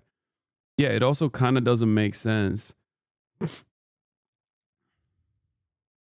Let's continue. There's something weird here, because it's like citing the Yemen army saying this, and the Yemen army is the Saudi-backed, deeply unpopular Yemeni government that basically the entire country rebelled against. So that's already a bit weird, right? It also doesn't say anything about agricultural areas. So let's check out the actual article. So looking at the article itself, it doesn't actually say anything at all regarding agricultural areas and making the land useless. Even literally he made that up completely. It's not even here in this article, which, to be clear, is Saudi propaganda. So this article does nothing but cite the Yemeni government itself, who obviously are just going to say bad things about the Houthis or their opponents. And it's from April 2018, which is right at the height of the Saudi genocide in Yemen. Basically, this is genocide-enabling propaganda, particularly when you look up what Arab News is. Let's look up this outlet. Who is Arab News? Arab News is an English-language newspaper published in Saudi Arabia, and it is owned by Turki bin Salman Al Saud, the brother of the ruling crown prince of Saudi Arabia, Mohammed bin Salman. The newspaper promotes the Saudi government. This is Ethan Klein's source.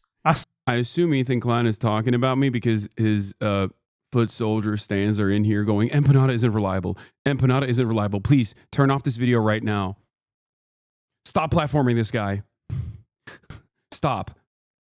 Hey, maybe you guys will actually fucking understand a normal, maybe even by pure accident, you might be able to learn a thing or two by watching a fucking YouTuber who unironically knows the fuck they're talking about, as opposed to Ethan Klein. Okay? He's threatening to open your stream right now. Saudi government propaganda outlet just printing anti-Houthi propaganda that based on nothing but the government of the people who the Houthis are fighting against said so. This is one of the greatest minds of our time, clearly. But don't worry, there's more to this, there's worse. Ethan Klein claims that the Houthis brought back slavery. Check this part out. Oh, I almost forgot the most fun one. They brought back slavery. The evidence of this is two articles, and one article rather, and one video. A video called article from the Saudi royal family's own propaganda newspaper, and also article from an actual reliable outlet, Al Jazeera, except the Al Jazeera article is from 2014, which is even before the Ansar Allah movement overtook leadership in Yemen. So one side of the story is literally the genocidaires doing propaganda. The other side of the story is actually the previous leadership that escaped to Saudi Arabia.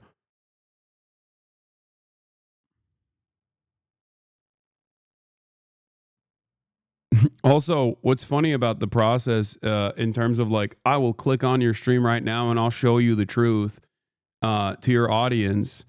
What's funny about that is like, well, for once, they'll actually see the full context. You know, for once, they'll actually see the full context, maybe recognize that seeing me in 2-second to 10-second clips is probably not going to help them arrive at the appropriate conclusion.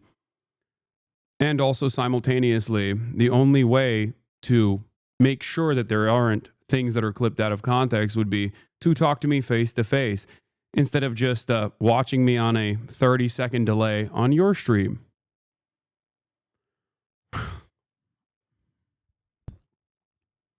I assume that he's already clicked away considering that I'm watching Bad Empanada.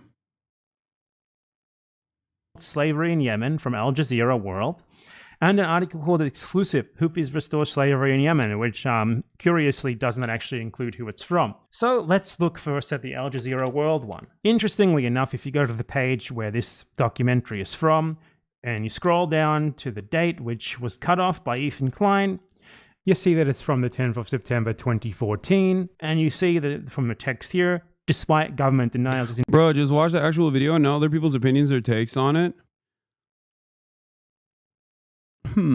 Interesting. Well, considering that I already literally just said the things that Bad Empanada is saying in this video, perhaps perhaps I've already seen pieces of this video and already correctly addressed it.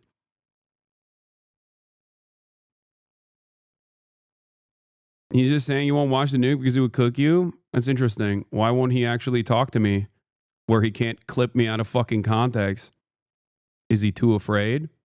This is fact checking, by the way. This isn't like someone else's opinions on the nuke. We can talk right now if he wanted to.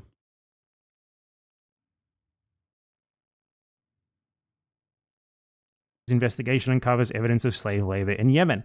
Now, we might ask the question, who was the government of Yemen 2014? Was it the Houthis? I even said I would watch the nuke with him, side by side. I already know what clips he used in the nuke. Because, ironically enough, if Ethan Klein's fan base wanted to know a lot of the context behind the clips on the content puke, they could simply go to a video on my YouTube page that came out months before the content puke actually came out. Ethan Klein versus Hasan Piker Explained 4 months ago. I promise you, if you are in Ethan Klein's fan base and actually went in and watched Ethan Klein versus Hasan Piker Explained, you'd be shocked at how much of the content puke was addressed already months prior. So if Ethan wanted to understand the context behind a lot of the clips that he'd used, if he was actually spending months and months and months on end doing research, he could have accidentally arrived at this video where he could have basically figured out what the actual background was. But I don't think he's interested.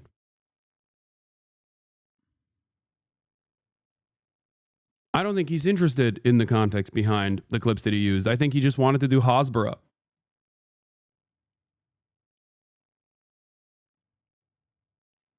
That's it. It's much easier to shelter your audience from the truth. I'm the one who's saying, if you have some brilliant takes, we can have a conversation in person where you can't clip me out of context.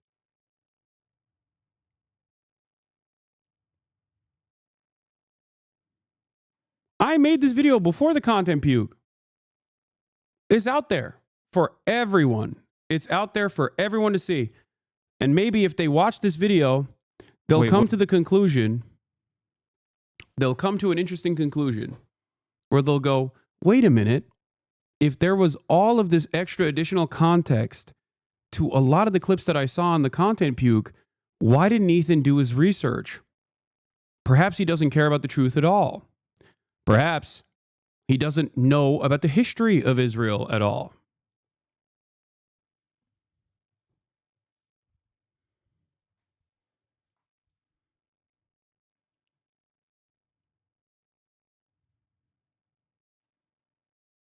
Why not?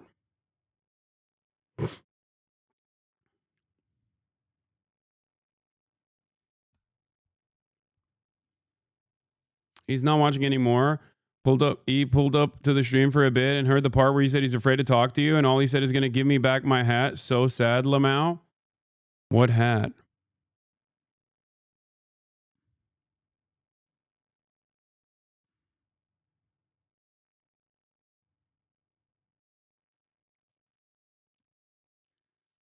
The irony, of course, is that there's also literally conversations that we had face to face that people can go back and watch. Ironically enough, he literally fucking clipped those conversations out of context as well. How do you clip chimp a convo that you were a part of a year later to completely change the actual points that I was making?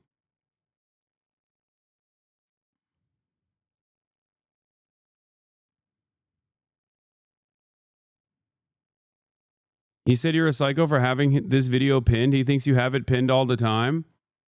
No, one of the things I learned from the unethical Reactgate that I participated in was better standards and practices. One of those better standards and practices was to pin the video that I'm reacting to. No. It was the I don't understand. He wanted my attention for the longest time, and I gave him a crumb of it back, and now he's saying he doesn't want my attention? I'm confused. Like, it doesn't make any sense. It truly does not make any sense. Saudi-backed government. This article is not about the Houthis. It's about the Saudi-backed government. If anything, this is pro-Houthi propaganda because these are the people who the Houthis fought against. But if you thought that was bad, just wait for this. Exclusive. Houthis restore slavery in Yemen. So this is an article by Arshak Al-Awsat. Exclusive. Houthis restore slavery in Yemen. Modern slavery is prevalent in Yemeni regions under the control of Iran-backed Houthi militias. Sources close to the group told us that civilians have been forced into slavery by the Houthis. The Houthis are working tirelessly to restore slavery in Yemen. Several local reports have confirmed this. Yemeni activists have revealed this. They told us. A civilian who works for a pro-Houthi leader told us that he has been a slave for years without pay. And then experts confirmed that the Houthis have been forcing civilians into slavery. Wow, those are some really great sources. It's someone told us, we swear we didn't make this up. Someone told us, we swear we didn't make this up. Someone told us, we swear we didn't make this up. Like 5 times over. That's interesting sourcing there. Even despite any sort of bias of the newspaper, that's obviously just a complete nothing burger. I can't believe I said that. I wonder why. Someone is cleaning up his IG comments on his latest post like crazy. Oh yeah. Wait, I saw that. Wasn't that on his own subreddit, H3H3? People were complaining about, please just stop fucking talking about Hasan. Like, we get it, bro. We get it. We get it.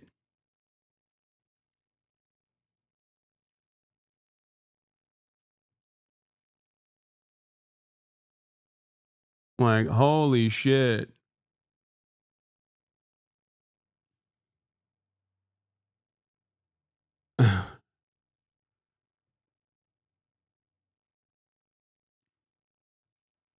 Bro, just dial this grown, sad man up and end this if he doesn't want to answer. He's proven a loser.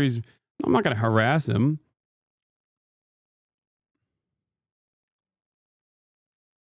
On the H3 podcast IG, I wonder if they deleted the comments now.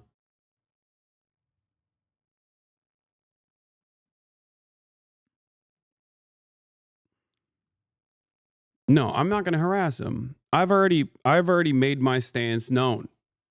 If he wants to talk to me about the content puke, we can talk about the content puke. He can have the clips ready to go. This newspaper would just say stuff like that so brazenly based on nothing except trust us, bro. I wonder why. I'll tell you why. I don't actually wonder. I know why. Because this newspaper, Arshak Al-Awsat, was founded with the approval of the Saudi. Okay, I covered all this yesterday. I don't know why you guys wanted me to watch this video. Like, I literally covered all of this yesterday. I did this exact same investigation yesterday by basically going through these steps, piece by piece. Arshak Al-Awsat. I mean, I guess there's more people in here. Probably more Ethan Klein fans in here as well. Maybe they'll actually see the truth as well.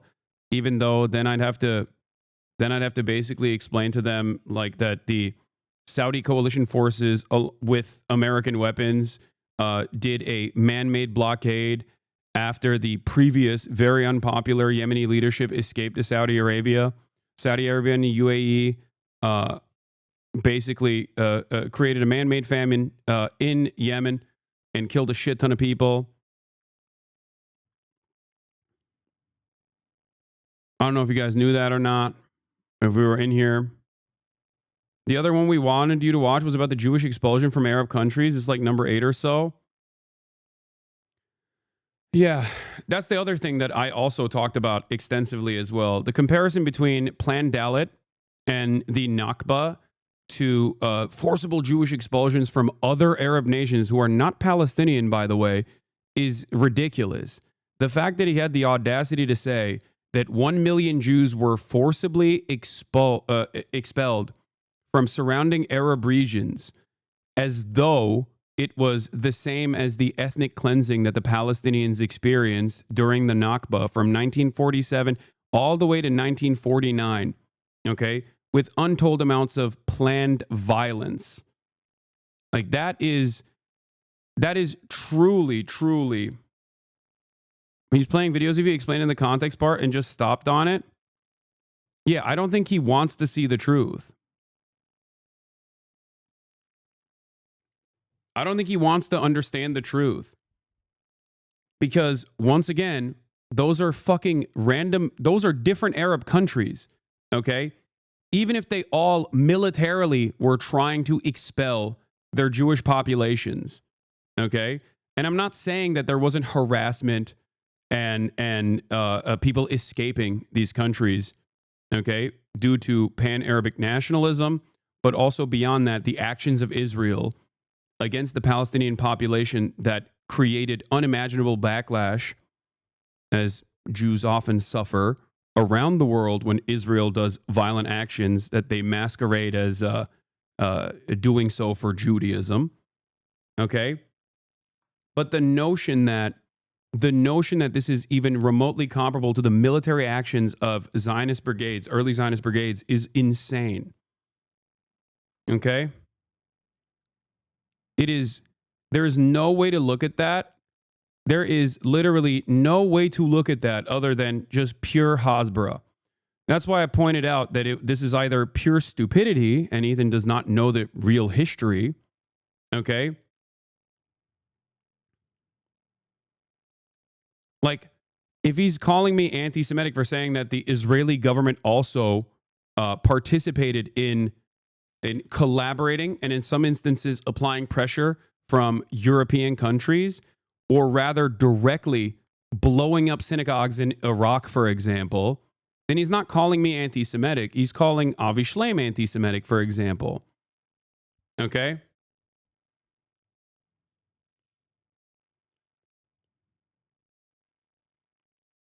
Except for Hasan viewers, every action that Hamas does can be justified because of the apartheid. No.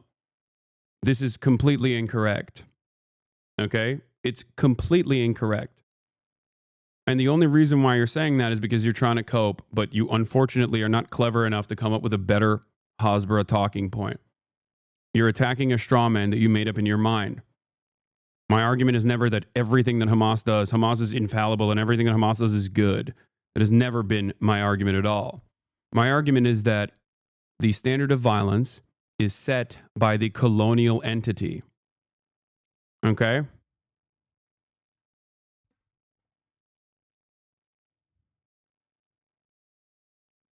He is too afraid of addressing the truth. He's too afraid of educating his chat on the truth. I think it's an incredibly irresponsible thing to do as a massive content creator who has, you know, now a smaller audience, but still a relatively sizable progressive audience.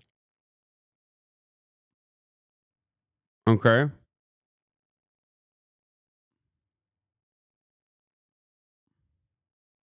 Ethan showed the context, but said it changes nothing about his point. If I can't call Klansmen inbred, what the fuck can I do?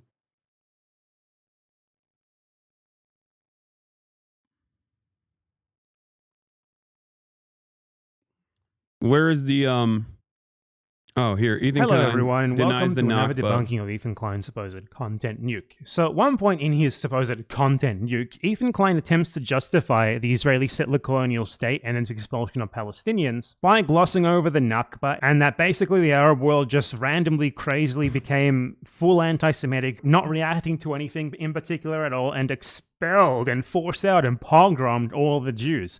And we're going to go over all of the examples that he uses here to justify this claim. So firstly, let's watch him gloss over the Nakba here. To think that Jews as an ethnic minority in Israel would not be safe? After all, Israel is a... You're getting his arguments wrong. Watch the video. I mean, I watched bits and pieces of the video at this point. Like the inbred argument is completely wrong.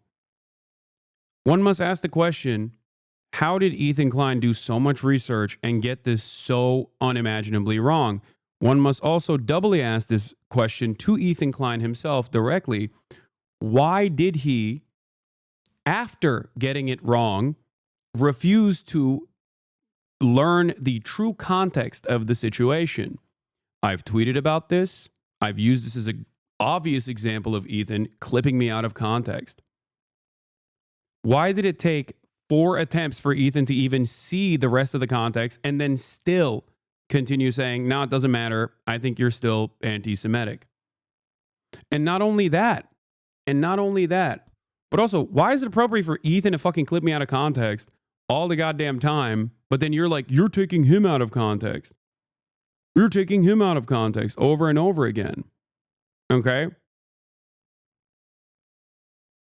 If I am losing some of this context and nuance because I'm looking at clips, I think the best solution here would be to have a direct face-to-face conversation instead of him clicking on my stream and trying to find clippable moments from my stream. That's all I'm stating. A country of refugees. If the Jews didn't come from... It's so funny. Does he think he's a refugee or Ethan Klein are a refugee? You guys aren't refugees. You make refugees. Palestinians are refugees because of you. Get it. I think another gross part of this was him saying that him using me saying that rapes happening on October 7 does not change the dynamic for me one bit, and that this does not justify genocide. Him consistently using that over and over again in a malicious way, I think is completely inappropriate.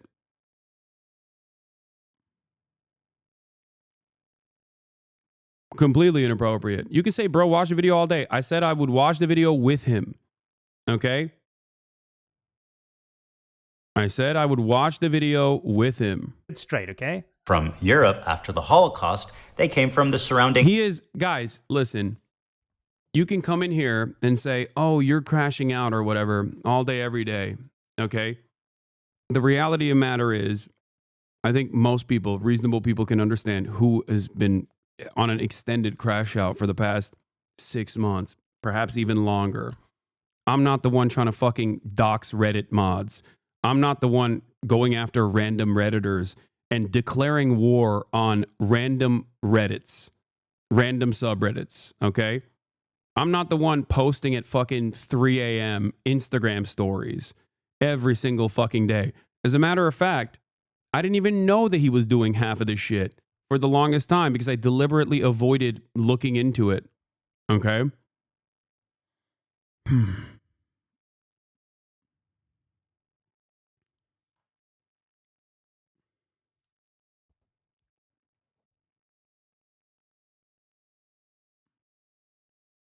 I'm not the one trying to send my send my audience after journalists that have written articles about me far before he even chose to do this weird Hasbara thing where he's like, I'm pro-Palestinian, but no one is defending Palestine in the way that I want to.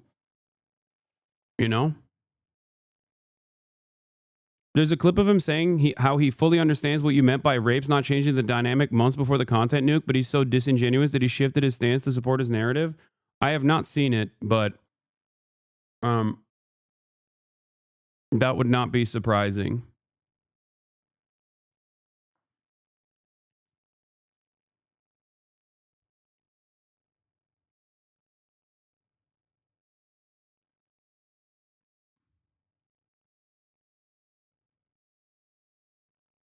He literally said he's considering getting journalists on Slate to do a retraction, calling them names live. That's so insane.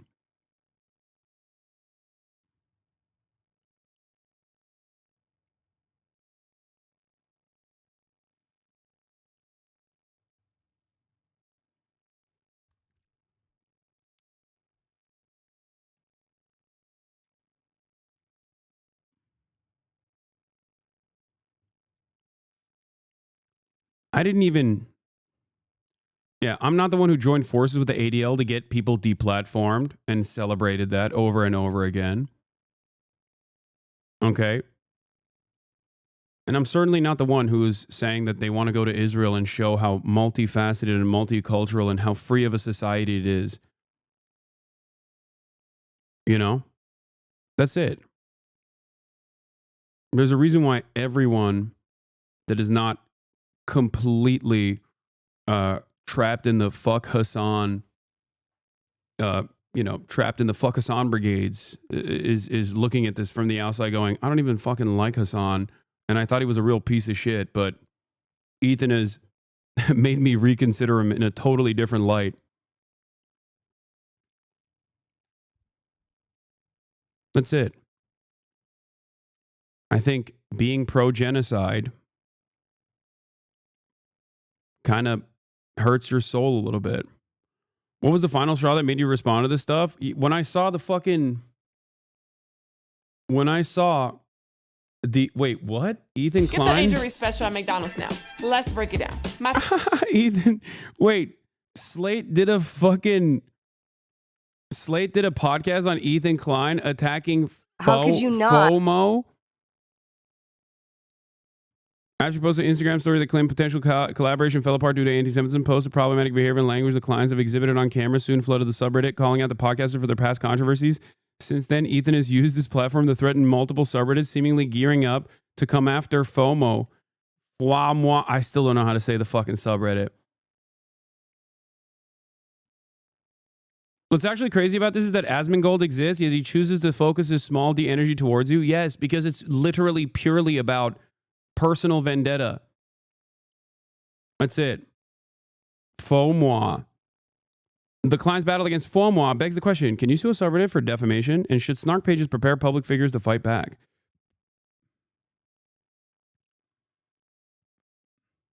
Wait, was Hasan's poop sock actually linking this? Oh my God, and I banned him for the day? Shut the fuck up. I'm going to click on this link now. Hold on. I'm going to click on his link. Oh my God. I'm so sorry. I'm issuing a retraction. I'm unbanning Hasan's poop sock. I'm issuing a fucking retraction and unbanning Hasan's poop sock. I apologize. Justice served. Justice delayed is justice denied. But yet, justice is still served on this day, okay? Wow. Vindicated. Hasan is a woman.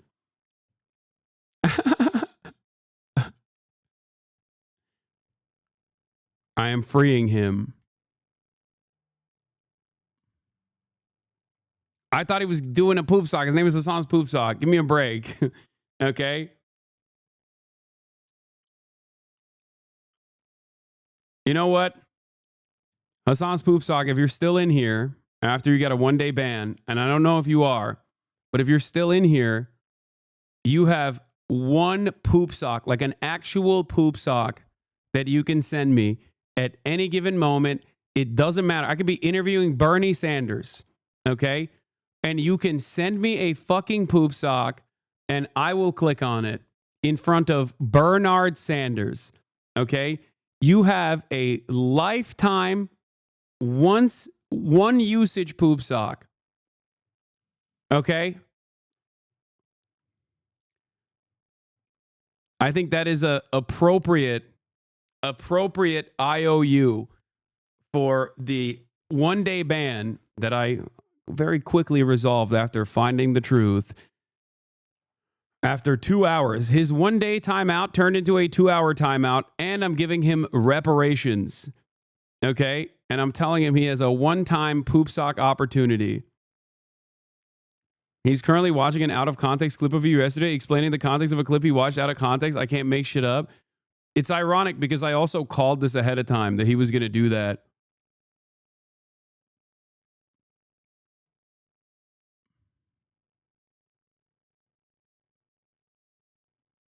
Bro, why is this subreddit claiming you're behind the Slate video, Lamau? I didn't even know it fucking existed. I literally banned a chatter for linking it, thinking that it wasn't a real thing.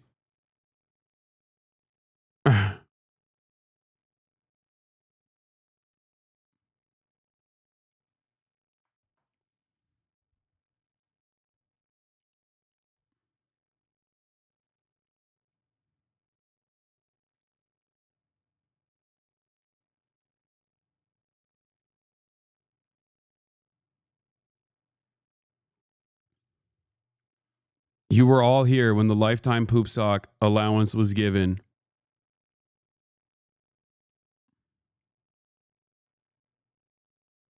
I wonder why there's a major difference in the what Creator Clash 3 needs a headline fight. Here are the options: Ethan Klein versus Hassan Piker, Hasanabi versus H3H2 Productions, Vape Nation versus Hank Pecker. Ethan's gonna get mad at him. Ethan's gonna get mad at iDubbbz for even saying this. I genuinely don't get it. Why is he so scared to talk to you? Because he knows I know more than him. That's why. What do you mean? This way he can shelter his audience from the fucking truth about all the lies he spread, not only about me, but also, more importantly, because I don't give a fuck if he lies about me. Who gives a shit? Okay? I'm just one person. But I think what is abhorrent is to literally misinform your audience, either deliberately or because you simply have not fucking done enough research on Israel and the history of Israel. Ethan plays devil's advocate agreeing with Hasan. Hila doesn't like it and puts words in Hasan's mouth. What is this? For sexual violence and savage R words on October 7th. Doesn't matter if R words happen on October 7th. It doesn't change the dynamic for me. What's interesting about that quote specifically is that I get what he means in that one. Like, I felt like he said worse stuff than that. Because he's saying, he's saying even if the R words happened, well, I think the way he phrases it is fucked up. Even if it happened, they did happen. Yes. But he's saying, even if they did happen, it wouldn't change the calculus for him, which I understand what he's saying. But I guess the way he's saying it is, even if it didn't happen, is fucked up. Yeah, because I was debating a person who was saying, why do you not deny that sexual assaults have happened? That's interesting.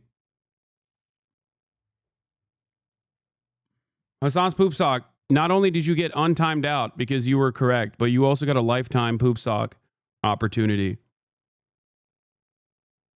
Stop pretending there's even an iota of chance it's not deliberate. His rhetoric is extremely careful and straight up out of the Ruth Wise playbook on how to do Hasbara. Yeah, no, it's just like, yeah, He knows what's up. Like he has to. Yeah, I would not argue that. I'm just trying to play out. Oh, so they agree with me. Wait, do they both agree with me that like genocide is completely unjustifiable,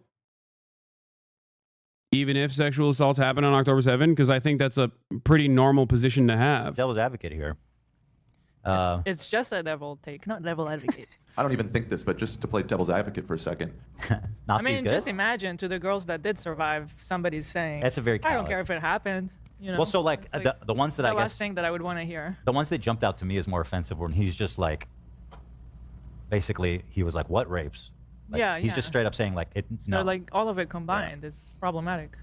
yeah, all of it combined, definitely. That's not what I said.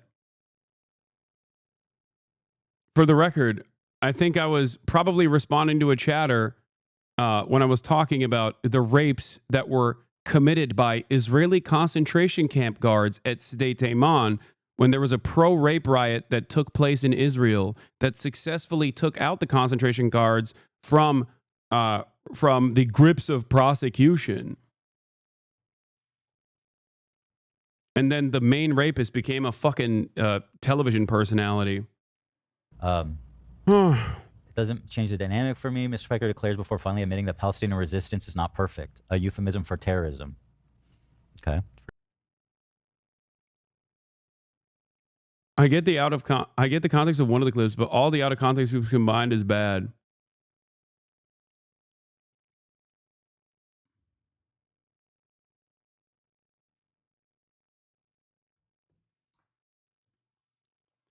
Also, for literally this entire process, like we're now going back and forth about like an out of, I think he is slipping up in this clip by giving you the benefit of the doubt, then Gila is correcting him to make sure they stay on message. Yeah. What's really fucked up about this process, by the way, is that one, I don't even know if they've like talked about the rape riots in Israel. I doubt it. Okay. But two, there literally is not even any fucking personal evidence so far, with one exception from the UN report.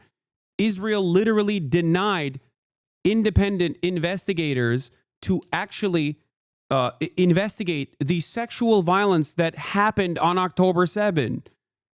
And also, Israeli newspapers literally revealed a couple months after the fact, or not even a couple months, like literally a month after the fact, that one of the organizations that was handling the bodies ruined the fucking forensic investigations that could have taken place. Okay? That is completely ridiculous. Why the fuck would I be why in the ever-loving fuck would you ever assume that I would not want justice for victims, regardless of what nation of origin they're from, even if they're from an apartheid state that's conducting a genocide? Okay? It doesn't fucking matter. I want justice. I want the truth. The Israeli government has denied the opportunity for the truth time and time again. Take it up with them and not me. That is fucking insane.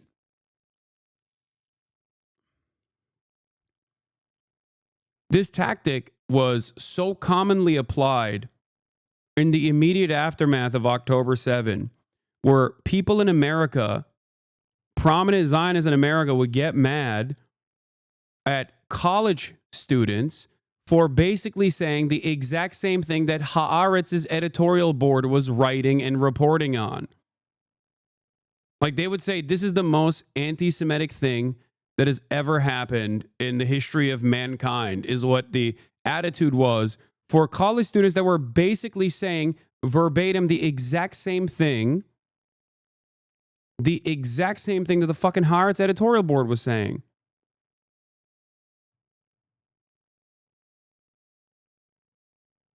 Yeah.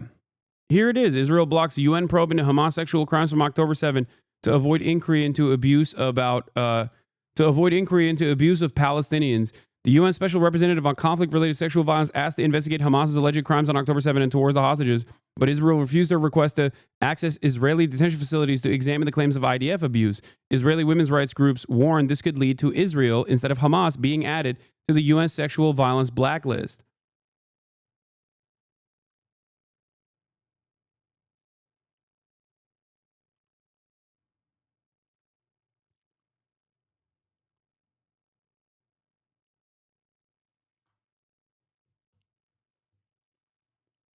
No, he won't call Haaretz anti-Semitic. He's hitting a liberal Zionist position, which implies that every pro-Palestinian is actually doing it wrong, and they're not actually pro-Palestine in the right way. Okay, that's it. It's a very specific type of defending Israel for a very specific audience. That's how you try to capture the attention of progressives, because you can't just outright fucking pull a Michael Rappaport and be like, oh yeah, I'm going to, fuck every Palestinian. They should all die. If you say that, your audience is going to be like, what the fuck are you saying? You're a monster. Okay. So you hit a very different line where you're like, I'm pro-Palestine, but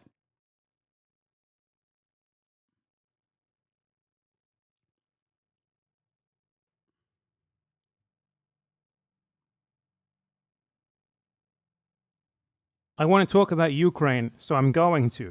Oh, not this one. Hold on. This is what I was Arab countries that expelled them in massive amounts following the 1948 war. In fact, there was more Jews.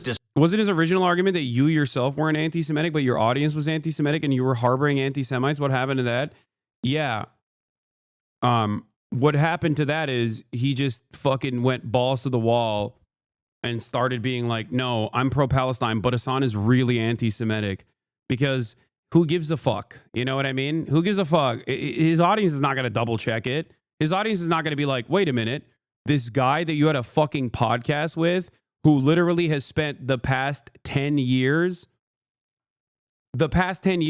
fighting anti-Semitism online to such a degree that you and him had the exact same neo-Nazi enemies who, still hate me seemingly more than they hate Ethan, which is what's so crazy. Like, I think what ended up happening here is like I'm not saying he's pivoting to the right, okay?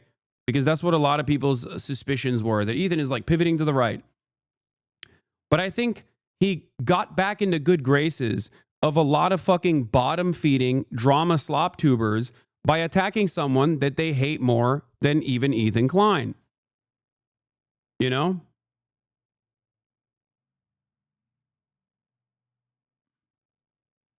Again, goes into what I was saying with clip farming. Everyone desensitizes each other, so when you hear heinous shit, you don't feel bad for it. That's what it is.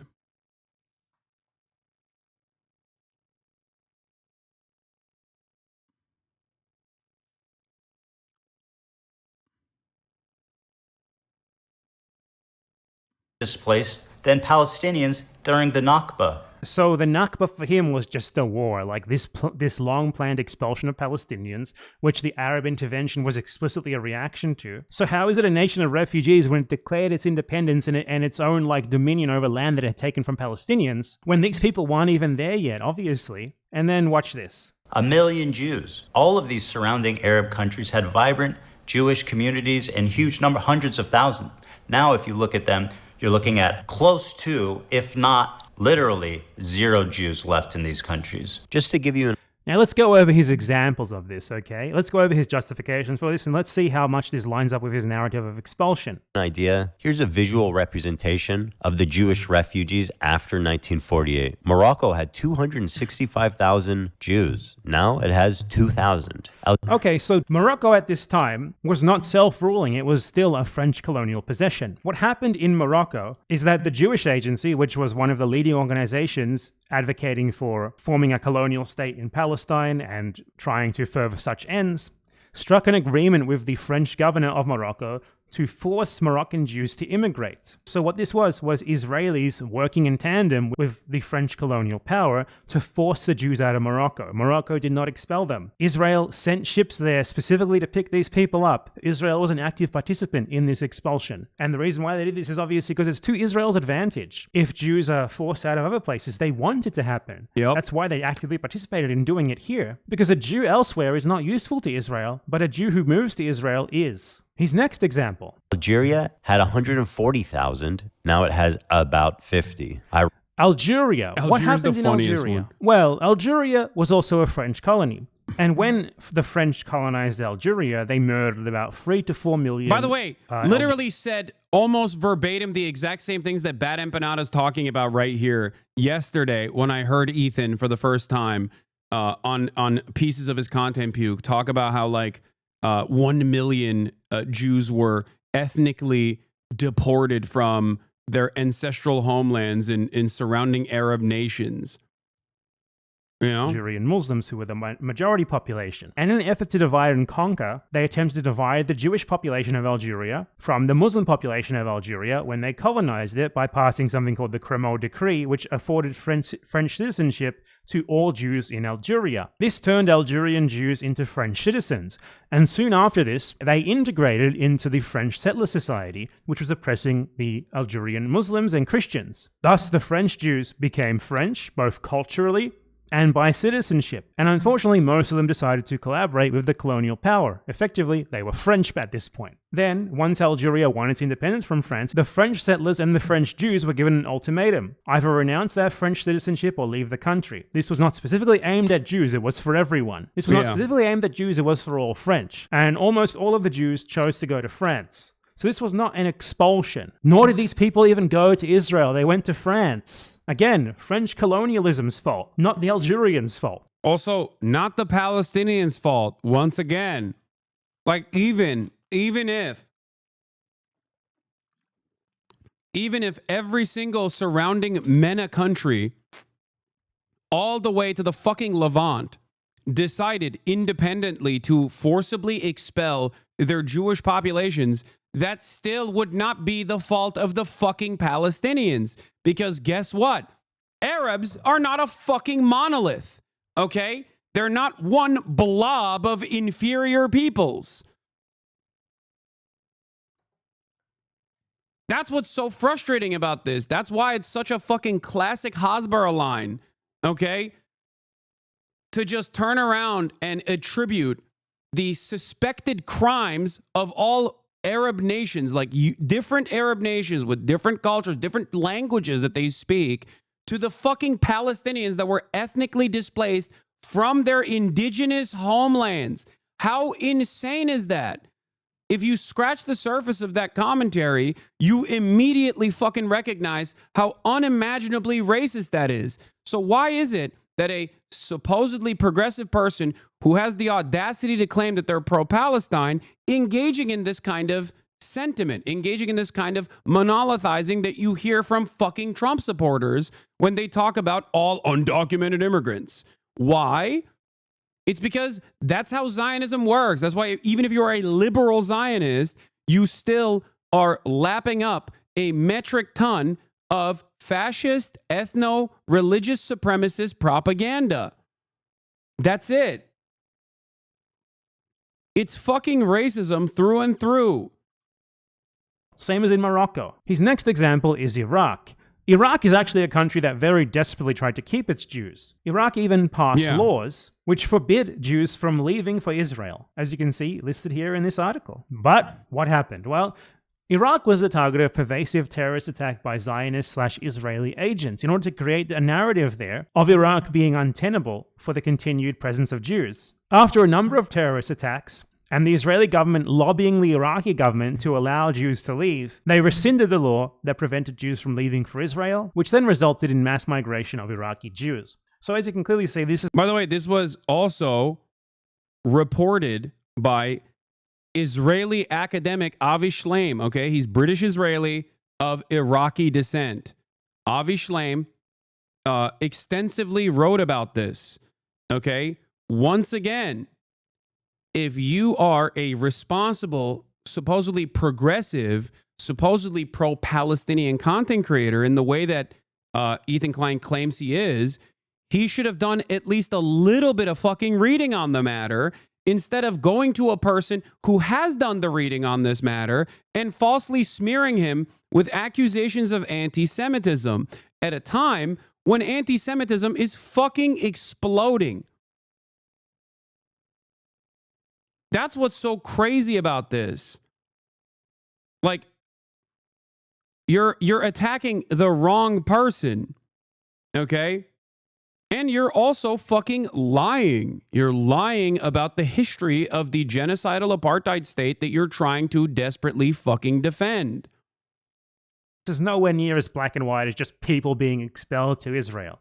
The Zionists wanted the Jews to leave. They wanted them to leave by any means necessary, to the point they started bombing synagogues in order to create this sort of fear among the Jews there so that they would want to leave. And then they exerted government pressure, and then they exerted diplomatic pressure on the Iraqi government to that end as well. Iraq had 150,000 Jews, now 10. And I want to give a special shout out to my boy over in Afghanistan, one known Jew. We know him, we love him. So now he brings up Afghanistan. I think it's pretty clear that Ethan Klein doesn't actually know what the fuck is even going on here, because Afghanistan is not Arab. Afghanistan is in Central Asia. Yeah. It's like Afghanistan is not Middle Eastern, it's not Arab, it's in Central Asia. They don't speak Arabic there. That's also, ironically, Amera brain rot right there. That is like perfect Amerifat. That's like perfect Amerifat sentiment. You know what I mean? They're all fucking, what are they, like Muslim or Pashtun, but that's like a different kind, you know what I mean? They're all the same. They're not Arab at all. Just because they're Muslim, he thinks they're Arab. Afghanistan did not expel anyone in reaction to the creation of Israel. Nothing like that happened. It was essentially neutral during the whole thing. No one there. I just tuned in and he said you didn't think the Holocaust, you think the Holocaust didn't happen? Yeah, okay, dude. Yeah, good luck. I don't even believe that. I think this person is just fucking drama baiting. I don't think Ethan is that brain broken to lie about such a severe thing. Yeah, I think this person is baiting to try to like extend the back and forth. Nah, he literally just did. If you clip it, I will only believe you if you clip exactly what he said. There is 0% chance that Ethan fucking Klein is saying that I am a Holocaust denier.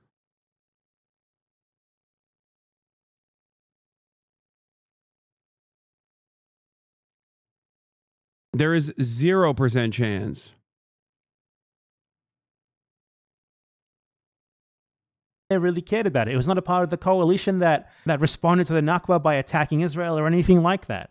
So this simply does not fit into your narrative here. It's outside of it. You citing it is incredibly stupid. He's the one Afghan Jew. They were forced to leave their homes, their lives, their property, and migrate to the only place in the world that would accept them, which was Israel. The irony of this whole situation. He said that's like Holocaust denial.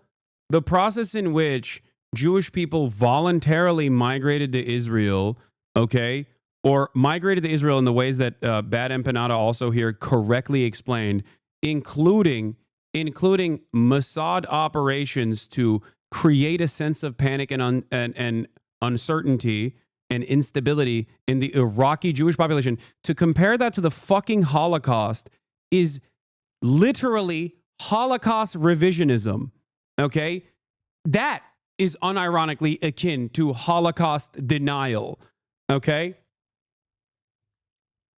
That is shockingly anti-Semitic. Is that after the 1948 war, when Israel he keeps calling Israel. Yeah, the Nakba, the 1948 war. That's another telltale sign that you're just also doing pro-Israeli propaganda. Like, you can't just call the Nakba as a pro-Palestine person, okay? As a pro-Palestine person, calling the Nakba, which was the ethnic displacement of 750,000 Palestinians from their indigenous land after untold amounts of violence and atrocities, including the ones in Deir Yassin, okay, very famously, horrifying shit that the Zionist brigades did initially, okay? Calling that the 1948 war is straight up a fucking dog whistle. Okay? It's also interesting because if it was a war, why the fuck did the Israeli Zionist brigades, after the Israeli state was developed, why the fuck did they not let the Palestinian civilians back to their villages? Why did they famously fucking shoot and kill Palestinians that tried to go back to their villages? Why can Ethan Klein, an American man born in, I think, California, if I'm not mistaken, go and visit Israel, but the people that were fucking displaced from their ancestral homelands cannot visit Israel and don't have that freedom? We have American congresspersons that are Palestinian that don't have the same freedom of fucking travel that Ethan Klein has in Israel, let alone the fucking West Bank. How do people not understand that this is a fucking completely unacceptable situation?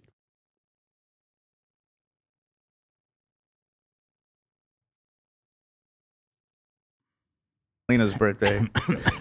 By the way, let's not forget that Hasan just straight up lied about Jews not being massively fucking expelled from Arab countries. Like, what?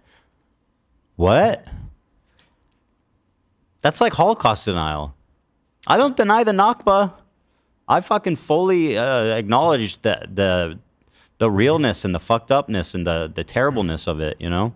And that. Why'd you keep calling it 1948 war then in your content puke? He just goes back and forth on his position. Sometimes he calls it a genocide. Other times he calls it not a genocide. Sometimes he calls it an apartheid. Other times he doesn't know. Sometimes he understands what I mean when I say that sexual assaults happening, the likelihood of sexual assaults happening does not change the dynamic of doing a genocide upon the entire Palestinian population. Then months later, he forgets that he understood the context and then puts that in his video over and over again, saying, oh, he's a rape denier. He's a rape denier. You know, Me Too means Jews too. That kind of fucking Hasbara bullshit. Okay? Just the trauma of that incident. But Hasan is basically like the Holocaust didn't happen. I mean, it's a million Jews being expelled from. Please tell me someone in this, please tell me a singular person in the background, in the production side, was like, hey, Ethan, I think you're engaging in Holocaust revisionism by comparing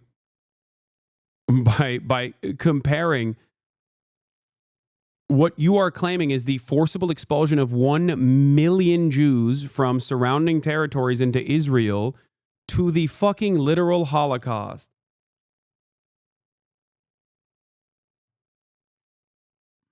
Expelling and genociding Palestinians to steal its country from them, just a war that they won. Won the war to declare its independence, the Arab countries got super anti-Semitic against their own Jewish citizenry that had nothing to do with Israel. And that had nothing to do with Israel. I very much just showed you that a lot of it had a whole lot to do with Israel. Obviously, if you genocide an entire Arab population and do so while screaming, we're doing this for Jews, we're doing this for Jews, we're doing this for Jews, some people are going to take you at their word. But still, that's not even what happened in the majority of these cases, as I just went over. His Algeria example was just completely misconstrued. The Jews of Algeria, in their majority, went to France, and it had nothing to do with anti-Semitism, everything to do with, you know, them not wanting to let the French colonizers keep living in their country after they kicked them out. Morocco, again, carried out by the French colonial occupiers with the enthusiastic collaboration and lobbying and pushing of the Israelis. Iraq. Correct the record of what he said originally. He said 1 million Jews were expelled during the Nakba, and he specifically made that comparison that it was more than the Palestinians expelled during the Nakba. Exactly. That's the other side of this. He literally said a more devastating thing happened to Jews in the MENA region, Middle East and North Africa, than the fucking Palestinians being forcibly displaced from their ancestral homes in a planned expulsion following massacres, deliberate massacres and planned ethnic expulsion of Palestinians. Okay? This was not Hamas. This was not Hezbollah. These were Palestinian villagers. Like in the case of Deir Yassin, the Palestinian village of Deir Yassin had actually a cooperation and friendship agreement with the surrounding Israeli villages. Not Israeli, surrounding Zionist or Jewish villages that had Zionist brigades working alongside the Jewish villages in the area. This was before Israel even existed. Okay?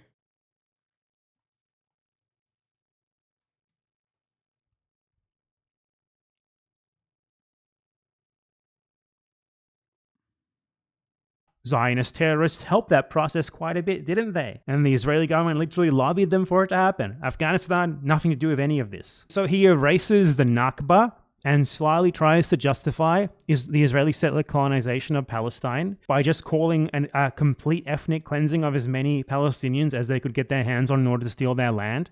Nothing more than a war which Israel rightfully won.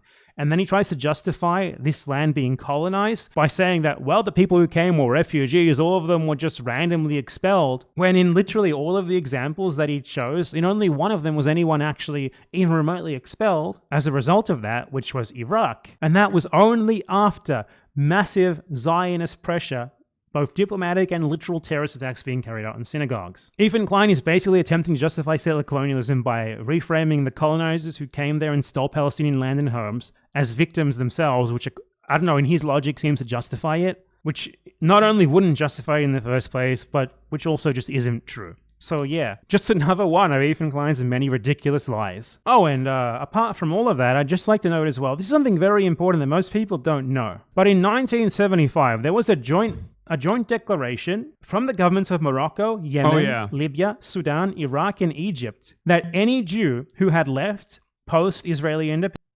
the PLO demanded there be reparations for any Jewish person from any of these surrounding countries that was harmed. Okay? These countries would pay reparations to Jewish people that left these surrounding Arab nations. You know who didn't like that at all? Fucking Israel, obviously. And once again, it's not like this is the fault of the PLO or the Palestinians anyway. They were the victims in this situation. Okay? Independence could return and have their property returned. So whatever... Yeah, he needs to read one book. Just read 10 myths. Read one Elon Pape book, okay? Read 10 myths. That's all you need to do. It's like probably the easiest one to just dissolve all this nonsensical, ahistorical, Hasbara pro-Israel propaganda. Listen to the fucking audiobook. Watch one Elon Pape video discussing the history of Israel. Wrong happened to them here. The countries in question were willing to right this wrong. But Israel wouldn't even let them take them up on this offer if they wanted, because the whole reason why Ethan Klein and other Zionists mention this talking point is not honestly. It's because they just use it to weaponize against the Palestinian right of return, because the Palestinians actually want to return to their homes. The Israelis don't.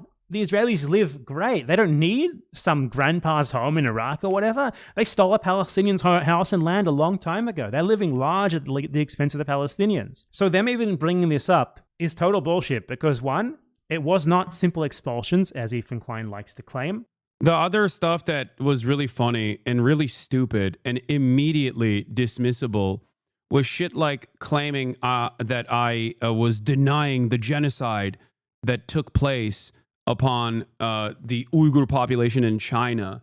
And it's literally clips that are directly from our conversations with one another where he's like, that's when I started realizing he was a radical, scary man. Okay? And then he fucking falsely claims that there is no article that I was talking about literally in that conversation. Of course that article fucking exists. He just didn't put it in the fucking video. So either he is stupid and didn't even fucking realize that this article doesn't exist, or he knew that the article existed and deliberately removed it from his video, omitted that key detail to make it seem like I was fucking lying to him. Every part of this video, and I cannot stress this enough, literally every single minutia in this video is false. I've never seen anything like this before. It's somehow worse than fucking Willie Slop Show. It's shocking how bad it is. Like, you can misunderstand my positions, okay? But how the fuck do you do it this bad? Also, you didn't even say death camps during that. You just put that word in your mouth. Yeah, no, I very specifically said it's not death camps. It's concentration camps. It's re-education camps. That's what I said, because that is the truth, okay?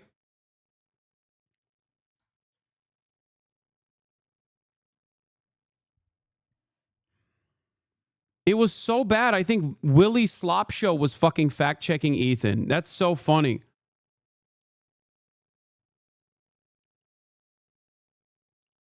And obviously all other Zionists like to claim. 2, the countries in question have offered. They have invited these people back, while Israel has never done that for their Palestinian victims, has it? And they invited them back literally 50 years ago. 50 years ago. In many of these cases, that was like only a few years after they left, like 5-10 years after they left. The Palestinians have been exiled for 80 years by Israel. There's no comparison here. Israel has never made any such offer like this. In fact, Israel has never even acknowledged Palestinian ownership of a single stolen plot of land or a house or anything like that. So yeah, there's no equivalence here regardless of how much Ethan Klein and other dishonest Zionists like himself want them to be. Just another one of Ethan Klein's disgusting lies in his pathetic content puke. What else does he have in here?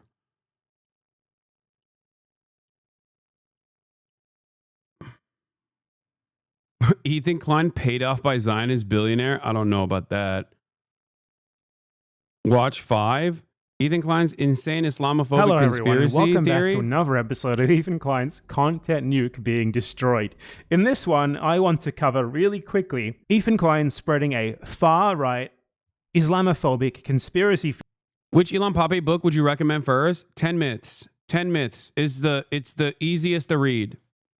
Theory regarding a made-up holiday, which they call International Jihad Day or International Day of Jihad. No. And Ethan Klein saw someone else, an Israeli Zionist, say that this day existed, and he just took this guy at his word at face value and included that in his video in like this conspiracy theory regarding Twitch like anti-Semitically blocking Israelis because they're Jewish, which was his claim. So the context of this is that Ethan Klein claimed in this segment that Twitch blocked new signups from Israel on the 13th of October 2023, which is not true because they actually blocked signups from Israel and Palestine, and mentioning the Palestine part destroys his entire argument. So as you can very clearly see in this article right here, Israel and Palestine, something that he leaves out of his article to try and frame it as like an anti-Semitic ban of Jews. And the reason for this, according to Twitch, was that they temporarily disabled signups with email verifications because they were getting a lot of new accounts that were posting like combat footage and like Gaza atrocities and stuff, which they didn't know how to deal with. So they just temporarily assigned signups of new accounts from both Israel and Palestine, not just Israel. So his whole anti-Semitism narrative ruined there, obviously. Not that it would be bad for a website to boycott Israel. That would be good. Israel should be boycotted by everyone all over the world. But in this case, unfortunately, that wasn't the case. It was just a strategic moderation decision to try and control the amount of like, obviously not allowed on the platform, like material showing violence and stuff that was being uploaded from these two places. And Ethan Klein lied about that being an anti-Semitic ban on Israel. But aside from that, he literally claimed that this ban happened because, I shit you not, according to him. Yeah, this part is also crazy. Because, like, this part is also crazy because straight up, okay, all of the stuff that he did that I didn't even fucking address in terms of, like, coming after every pro-Palestinian person, linking alongside, linking up with, like, the ADL and also Sex Pestiny and his Brigadier General, Dan Diddy G. Saltman, okay, to say that, like, to literally go along with his lies, by the way. Like, Dan Saltman straight up fucking lied to every news outlet and the thousands of emails that he sent saying that Twitch had fucking banned every Israeli account or some shit. Then they realized that they fucking lied to every goddamn person. And they tried to be like, oh, all right, well, you know, oopsie. I guess it's fine. 60-year-old fucking weirdo, too.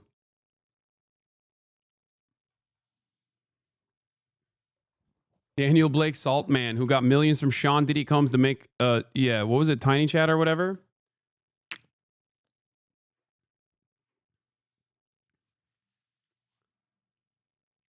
Right, he was like, delete this part of the VOD.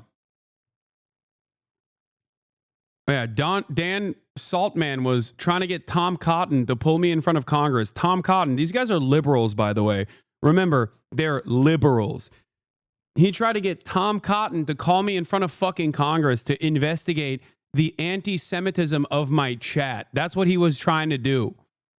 Can you imagine how fucking insane you have to be to on the one hand, claim that you're a fucking liberal, and then on the other hand, using a fucking fascist like Tom Cotton to investigate a petty beef that not you, but your sex pest daddy had with another content creator.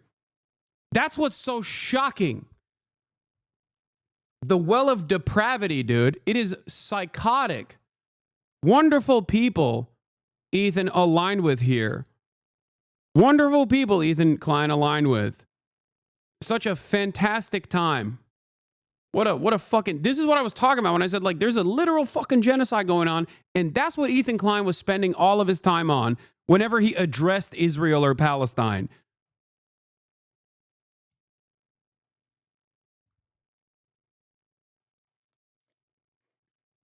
He can cry behind his Instagram stories all day, every day. I'm here. I can talk to him in person.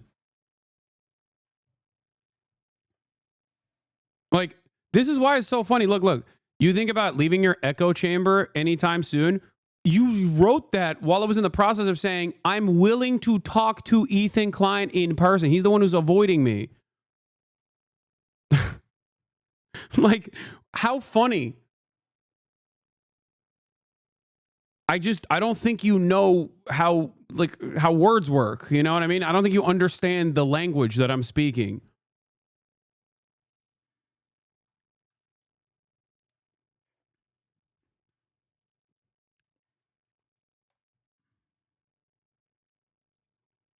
I don't have a sub-only chat. I don't have a members-only chat. I don't fucking ban paid members for having disagreements with me to this degree. The disagreements do exist, and I have banned paid members in the past. Some of those instances, ironically and very famously, have been plastered all over the internet to declare me the top transphobe. Okay, if you guys remember. Those paid members are still here. I don't fucking remove comments meticulously from every single one of my videos because they are showcasing my depravity for all to see.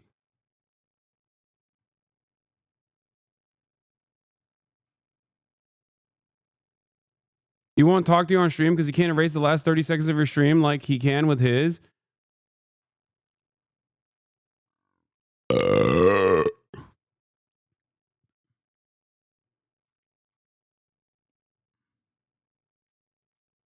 I did bring back Hassan's poop sock. I brought his ass back. Twitch observes a holiday which according to him and this guy who is uncritically citing is called the International Global Day of Jihad or something. Just watch. Israeli and American media started to pick up the story, which finally forced Twitch to respond. He also explains the block started on October 13th, which happens to be Global Jihad Day, when Islamic terrorists call on others globally to act, which he...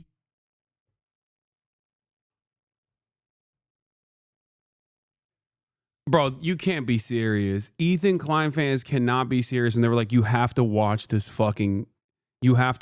video. My favorite content creator happens to be the dumbest person alive. My favorite content creator happens to be the biggest moron of all time. And you have to sit there and watch his 1 hour and 43-minute hit piece that flopped because it was filled to the fucking brim with idiocy. Is this gonna be fucking poop sock? Twitch never banned Israel. Oh yeah, here. This is the famous incident. Here, let's take a look. And either be suspended for a year or never be hired again. I just saw something. Okay. I understand what happened here. The emails accused Twitch of suspending all Israeli accounts for a year. A claim the company debunked. Yeah, go back. Do you see what she did? Well, like that would be an egregious. That's like journalistic malpractice. That's a fabricated quote. I don't understand how this happens though. Like how does someone keep their job after doing this type of shit? Because like the thing is, I sent this to the editor and I said this was incorrect and that I've never said this. Okay. You're sure that your emails don't have the? Yeah. Again. Tens of thousands, almost 100,000 emails were sent, okay, to every single fucking marketing company that was working with Twitch, to every single brand that was buying ads on Twitch. Why did they do this? Because I don't have fucking individual sponsors that they could go after. So they were like, fuck it. We'll just take down Twitch. That weirdo right here openly said, I'm doing this because this fucking sex pest and serial harasser and doxer, okay, and his fucking rabid community of sycophants are not getting unbanned on Twitch while Hasan is still dominating the airwaves on Twitch. They openly admitted it. He said he didn't give a fuck about any of this shit. He has said anti-Semitic shit. They both have said unimaginably anti-Semitic shit.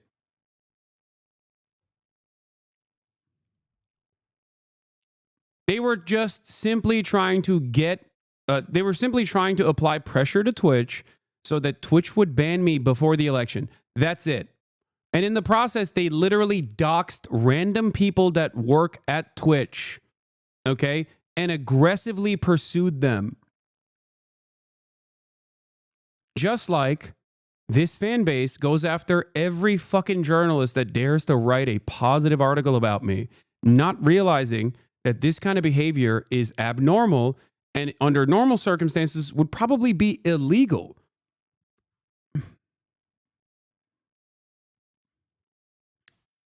All they got in this process was for me to be shadow banned by Twitch. Okay?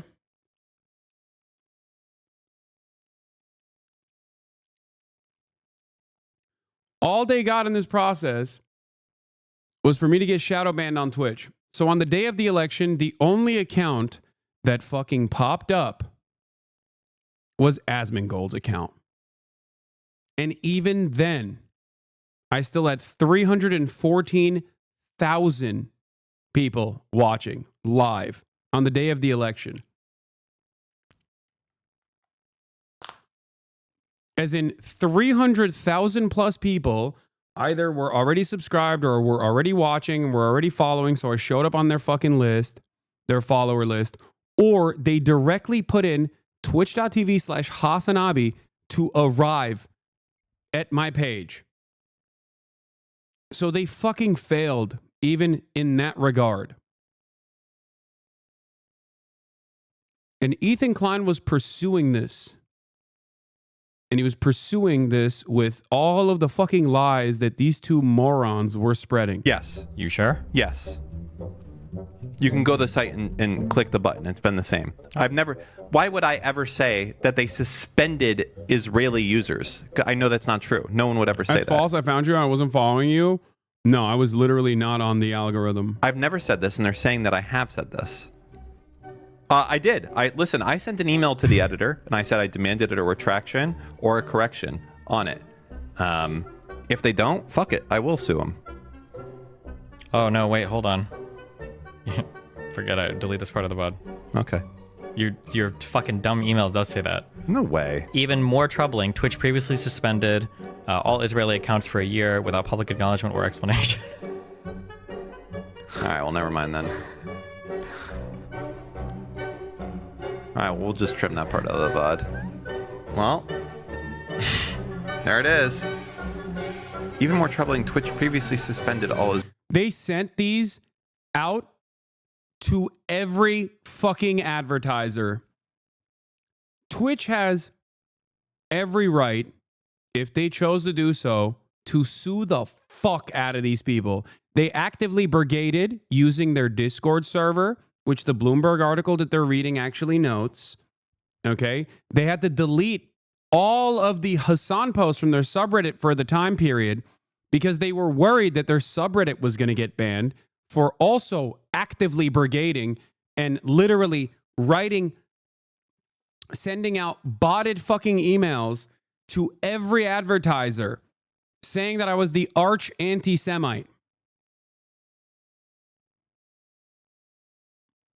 They're already posting the socials of the Slate hosts on Reddit. Yeah, I don't think these guys understand. You cannot behave like a cyber terrorist like this, okay?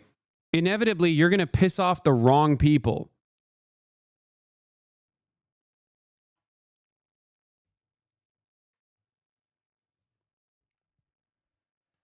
Why don't you sue? I'm a public person, okay? You guys are delusional. You don't understand how litigation in America, especially for slander and things like this, work.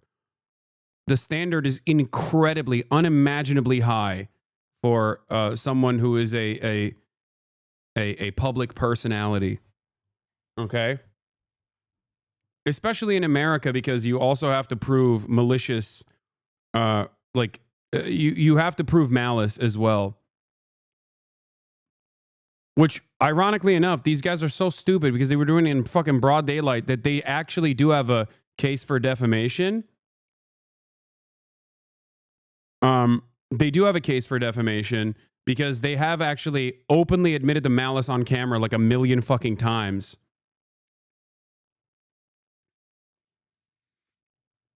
What is this? You spooked Ethan live? Let me just out of context would be to talk to me face to face instead of just watching me on a 30-second delay on your stream. Wait, that's what I'm... Wait. How does he know I'm watching already?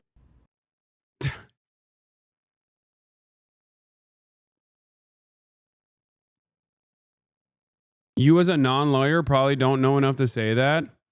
No, man, you have to prove intent. Like you have to prove that this person is willingly and knowingly misrepresenting the truth. And then also on top of that, you have to show damages. It's a very complicated process. And the standards are unimaginably high for a public person. Okay? I'm not interested in engaging in litigation anyway. Like, I'm not going to fucking sit here and show like a direct, try to compile exactly how I have been wronged and harmed. I don't give a fuck. Especially because I just explained to you that, especially because I literally explained to you, yeah, I know. Ethan literally said, I want Hasan to lose everything. That's malice. He went on to describe, he wants you to lose, which is your career, money, and livelihood.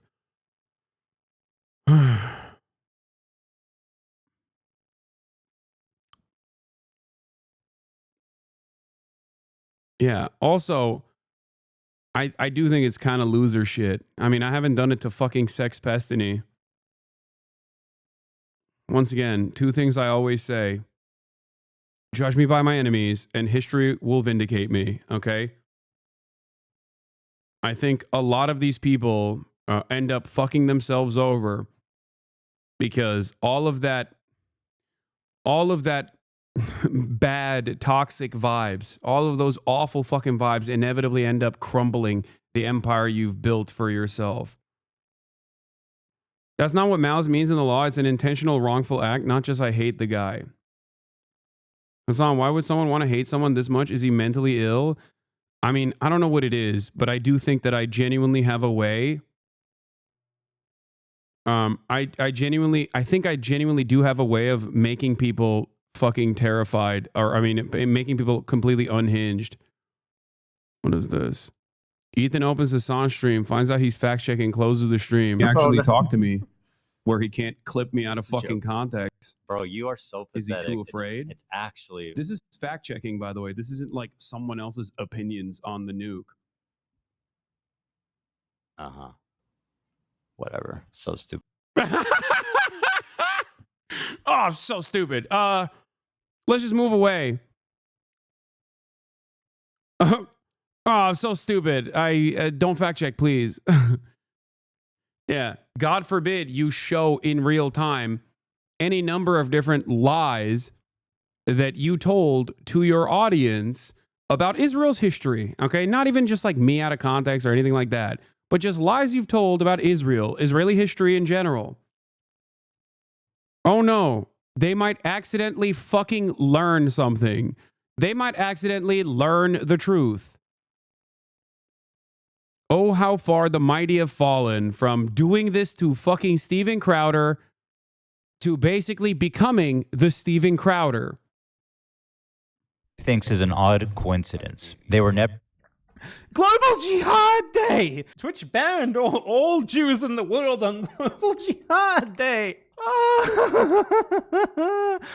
It's everyone's favorite holiday, you know, Global Jihad Day. So what actually happened? According to this article, what happened is Khaled Mashal, the former political bureau chairman of Hamas, called for what he called a day of jihad, which was not a day of calling for terrorism or something. He said a day of general mobilization in the Arab and Islamic world. And I used to be a fan of both of you, and the longer it's been, the more I'm realizing that you're right and Ethan is just lying. I felt very gaslit at first. Yeah. So the problem here is there are still plenty of people in Ethan's camp that are literally progressive people, wonderful people. They're just completely duped by the very carefully crafted echo chamber that Ethan has cultivated in a way where he is basically presenting complete falsehoods, not only about myself, but more importantly about Israeli history. Okay? And I think the second part of that is significantly more important than just him being like, you're a fucking anti-Semite, blah, blah, blah. I've heard that a million times over. There are thousands of people out there who legitimately think I am the arch terrorist. Okay? There are thousands of people who, I mean, I've gotten fucking targeted by the ADL. They still target me. I've gotten targeted by Apex attack dog Richie Torres. Okay? That's not an issue. You're not that smart. Drugs Hasanabi, you're not that smart, to be honest. Who, name one? I like that you said you're not that smart, to be honest, and then immediately went, who, name one, while I was in the process of telling you one institution that has, you know, some institutional legitimacy, the Apartheid Defense League, ADL, and also Richie Torres, who is an American Democratic Party congressperson. So I don't know if I'm the stupid one, because I call myself stupid all the time, but I feel like you might be a little bit stupider than me. Okay?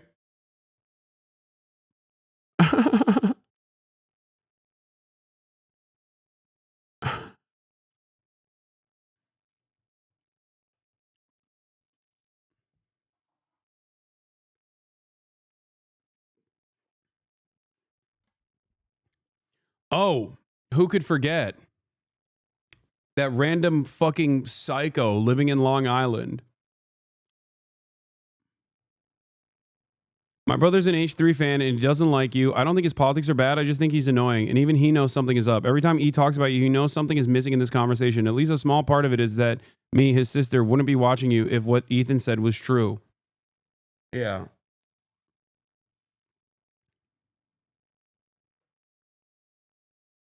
Chat, please report one hawk using dirty words. This channel should be called Legion of F Words. Another 2013 account using a slur. This is, of course, a massive terms of service violation, which is weird because you're going to lose your fucking 2013 account by doing this. I unbanned you because I want you to explain yourself. Here, let me ban and unban again.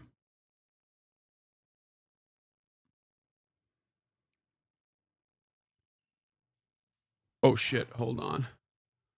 And among the free people of the world, a day to rally support, operate, and participate actively. It is a day to demonstrate our love for Palestine, Jerusalem, and Al-Aqsa. He also appealed for donations to assist Gaza, which was currently experiencing an Israeli military incursion. Now, this was spun by far-right Zionist genocidal conspiracy theorists into being like a yearly holiday in which Global Jihad Day is celebrated and which like everyone does terrorist attacks to celebrate it or something. And this conspiracy theory took the words of someone calling for protests, pro-Palestine protests, and they spun that into being like a global day. Kaya was crying and clawing at the door because I think she needed to go out and poop. Day of jihad, a phrase that he did not use, and then this led to real life attacks and threats against Muslims, and then this led to this Zionist idiot who Ethan Klein just uncritically cites, claiming that there exists the Global Day of Jihad, that Twitch apparently. I can't believe he put Global Day of Jihad on there. That's crazy. Like that I didn't even know he did that.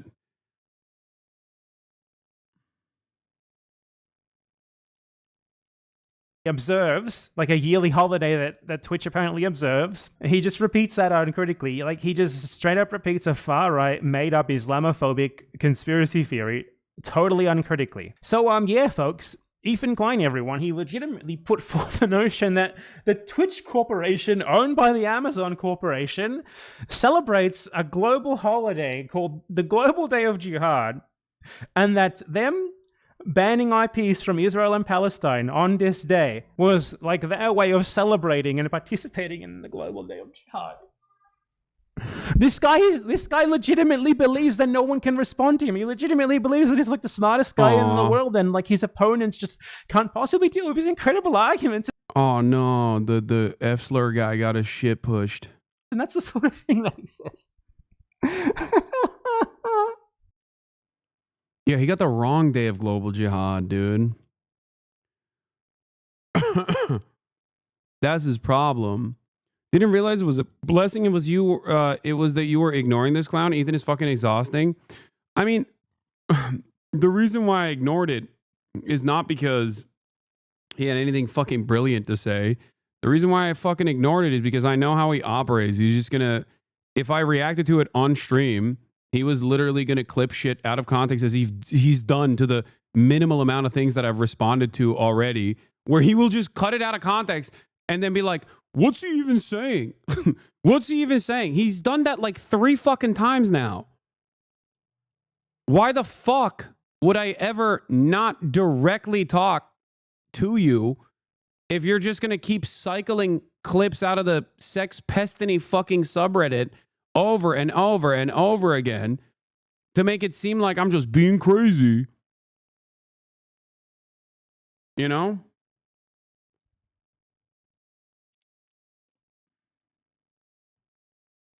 You seem most pissed the general public doesn't agree with him at all.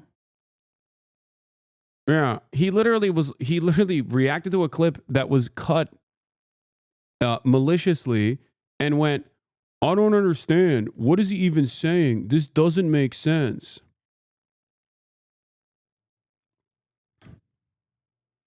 Anyway, ultimately, I think his audience is fucking getting annoyed with this shit anyway. Like, that's why they're leaving in droves.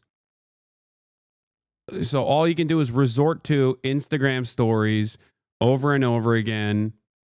Ridiculous, petty shit.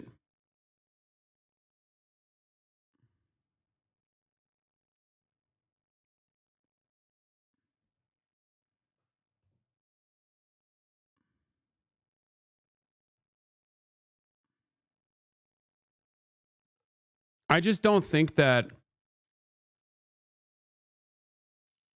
I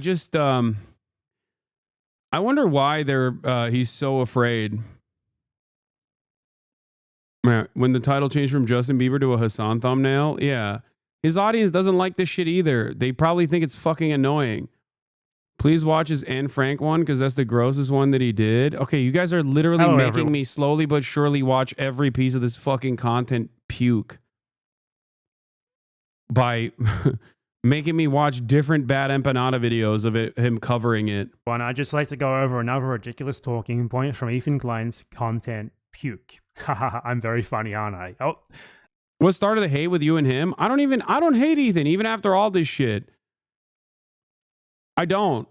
I mean this sincerely. I hope he gets help. I'm not joking when I say this. I want him to get better.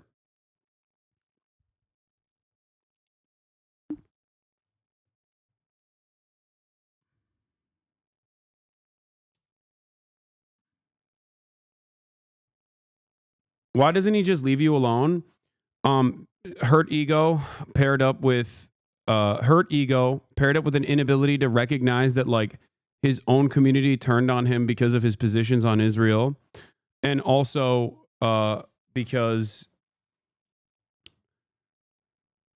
I think drama is how he makes his money. I'm not the first fucking co-host that he is like literally pursued in this insane way for years and years. Ethan doesn't have any content if he doesn't have any fucking enemies, okay? And for the most part, I think it was like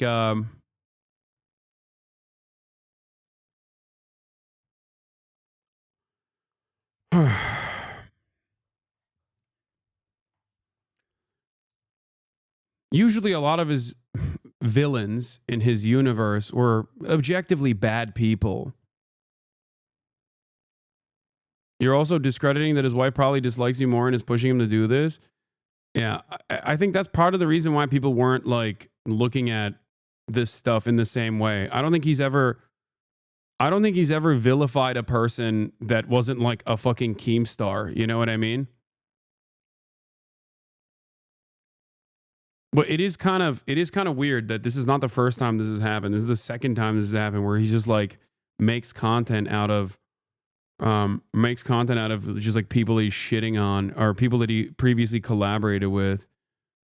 Thanks for warning us of a waste of an episode today will be. The show is not turning to shit despite these comments. Ethan has always stood up for what he believed on multiple accounts. Enough with the Hasan stuff, please. Completely unwatchable these days. Y'all, this shit is so boring. Please stop. I haven't watched it in months because of this stuff. Jesus, man, move the fuck on. Like, live your life. Just do the podcast normally. Get better soon, Ethan. We are praying for you.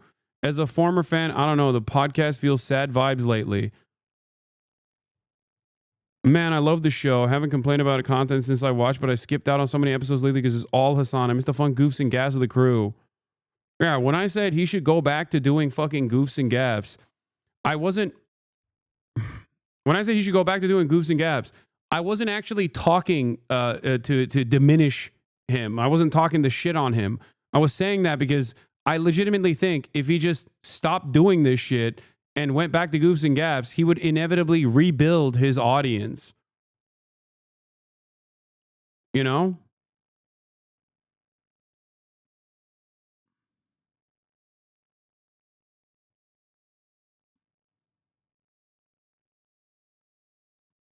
And it's funny because like all the stuff that he did to Ryan Kavanaugh, he has basically become Ryan Kavanaugh.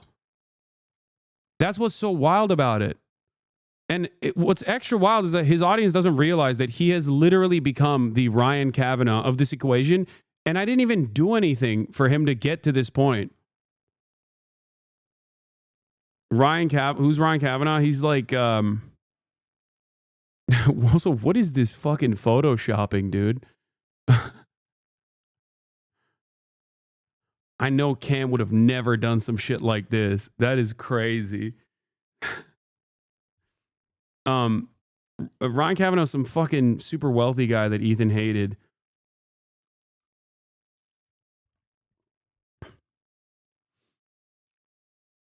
They were deleting messages that told him to stop live. Guys, I love you all. Watch every episode, but please, I'm begging no more Hasan content. I've been watching you since Vape Nation, but Ethan, please just ignore him. Y'all will never agree on anything. What's the point of dragging this fight for months? Go back to the goofs and gaffs, brother. This show's turning into shit, dog. Oh, brother, not this again. Enough with the Hasan stuff. We're so over it, bro.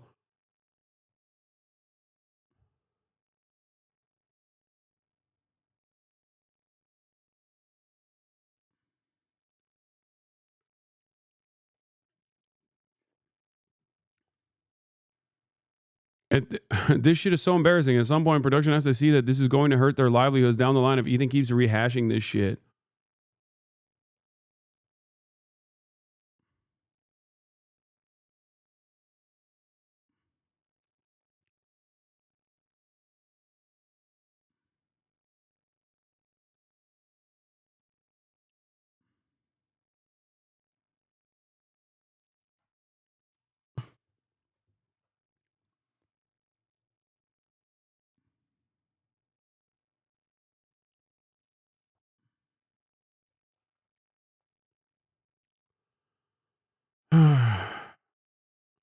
I think he's in a weird predicament where if he stops this, he's gonna lose out on all the Keemstar and like Sex Pestiny fans that come in for the fuck Hasan content.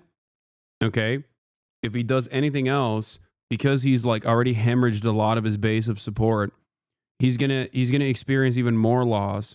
But ironically, the remaining like foot soldier fan base that's like somewhat progressive and still believes that Ethan is actually doing this because it's valid, because like I'm the number one anti-Semite on the planet or something.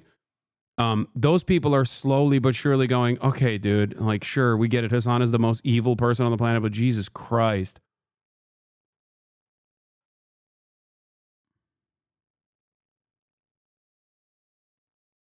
And it's a predictable situation. If I were to unironically spend this much time on Ethan, if I were to spend this much time, as much time as Ethan has spent on me, if I were to fuck my life up and spend every waking moment watching, the million different fucking Ethan Klein videos that exist out there, rehashing all the shit that he's done throughout many, many years in the least charitable way possible. Yeah, initially, I think I would probably get a bunch of people who fucking despise him. There are a lot of them online. There are a lot of people who despise me online as well. They would come in to the audience. But if I were to repeat that over and over again for a fucking year, okay? If I were to repeat that over and over again for a fucking year, the adults in my community would probably be like, what the fuck? Dude, shut the fuck up about Ethan. Who gives a shit, dude? You're a goddamn political commentator. And for Ethan, it's like, he's supposed to be a comedian, no? Am I crazy? I thought that's what he was.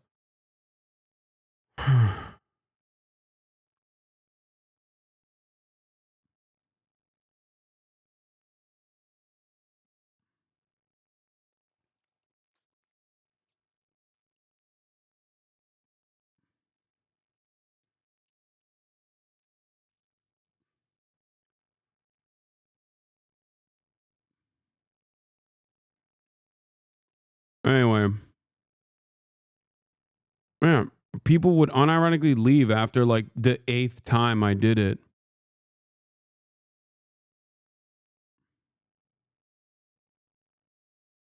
Because, like, where did the fucking goofs and gaffs go? Are you an activist? If you're an activist, what's your activism? What? Attacking a fucking progressive content creator when there's a sea of fascists out there hyper-focusing every waking moment on this dude because he correctly pointed out that Israel's an apartheid state and currently doing a fucking genocide? What an insane thing to try to maintain your position as a progressive, or even more laughably, as a as a pro-Palestinian content creator, and doing that this whole time.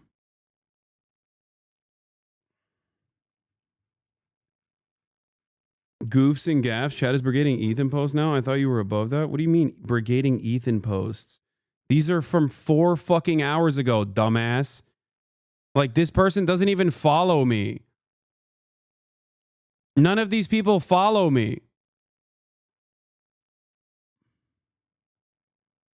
This person might. Nope. Doesn't follow me either. Ethan needs to let things go and just move on. Hasan, he wrote the double S, supported Ethan enough to co-host an entire show on Ethan's YouTube channel. Now they have a disagreement and Ethan is treating him like Keemstar. It just seems very disingenuous.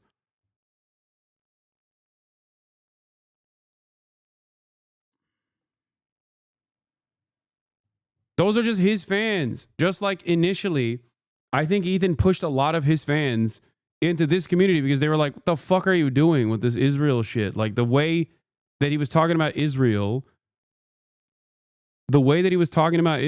was not meeting the standards that his progressive audience had. I've never watched Leftovers. I deadass thought Ethan did like celebrity content and stuff like that. Yeah. He did. He used to. And then he did politics for a little bit. And then he was like, I'm not going to do this. I'm not cut out for this. And then he thought, no, actually, I am cut out for this. But only from the perspective of saying Hasan sucks. That's his only politics. Is just like actively spitting out whatever the fuck he gets from the Sex Pestiny subreddit. in my defense, that is at least a bit better joke than any joke Ethan Klein has ever made. So in this video, Ethan Klein claims that the reason why Anne Frank is admired and like thought of and like mourned so much is because she didn't do violence in response to being genocided. Let's watch. Withstood genocide, right? Like he is a person whose only experience is like, it's literally like talking to fucking Anne Frank, basically, okay? Being able to talk to Anne Frank in real time. To quote Anne Frank, I keep my ideals because in spite of everything, I still believe that people are really good at heart. Anne Frank... I'd just like to be clear, Anne Frank is wrong there. The Nazis who massacred her and her family were not good at heart. continues to inspire generations of people because in the face of a genocide that eventually took her... That's crazy, dude. What do you mean? You like... He was making fun of your hoof shoes? That was the most valid shit I've heard only? Okay. First of all, Margiela Tabbies, that's wearable art. Okay? And her entire family's life, except for her dad. She refused to give in to hate, malice, and violence. And then there's this guy. So I want to be very clear here that what Ethan Klein is implying there is that what is like important about Anne Frank's story is not that she was like this little... We didn't leave on a bad note. I was actually a fan of Leftovers, and as someone who stopped watching Ethan's content after it ended, I didn't even think you guys had left on that bad of a note. No, we didn't. This shit popped off like a year later because I think he never gave up on basically talking about Israel every now and then whenever like shit was popping off. And his audience, every time he talked about it, would understandably push back and be like, what the fuck are you saying, dude? So I even defended him for the fucking next like couple of months where I was like, guys, I don't care about what Ethan is saying. People would bring up some insane shit that he was saying all the time. And I was like, I don't care. I don't give a fuck about what he has to say. There's, you know, more important things to cover. And also that like, I kept saying, and now I know, boy, was I wrong. I kept saying that Ethan is pro-Palestine. He's pro-Palestine. He's pro-Palestine. He's not your enemy. He's not your enemy. He's not your enemy. He's not your enemy. Okay. And I was fucking wrong. Okay. I'm willing to admit that. I didn't know how much his opinion had changed, or rather, maybe he always had this opinion and maybe I didn't understand it or didn't want to see it. Okay. Ironically enough, that's what Ethan says about my socialism, which was never fucking sheltered. Okay.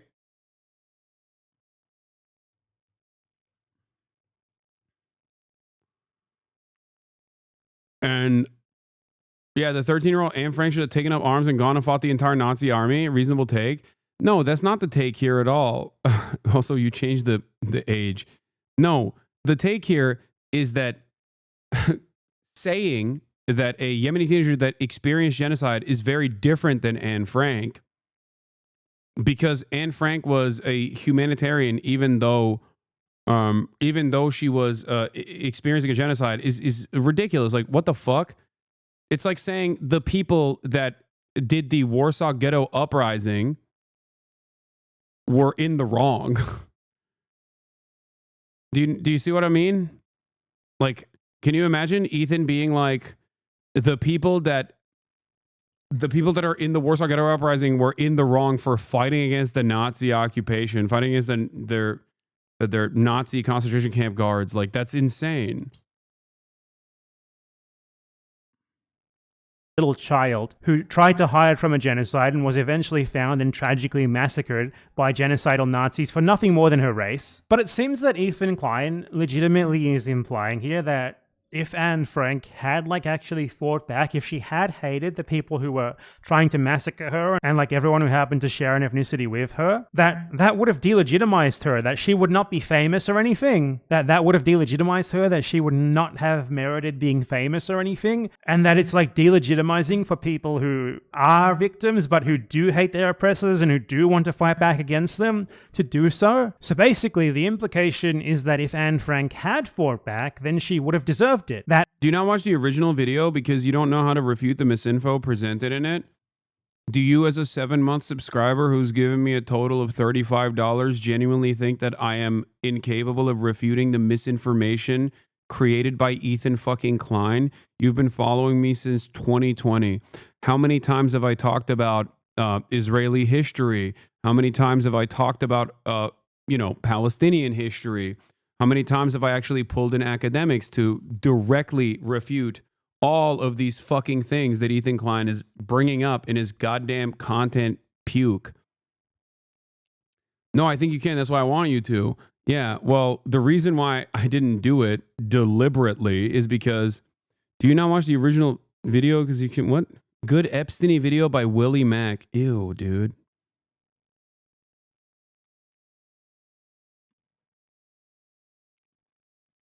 It's not like while I'm watching Bad Empanada and giving him a shout out because I think he did great work on this.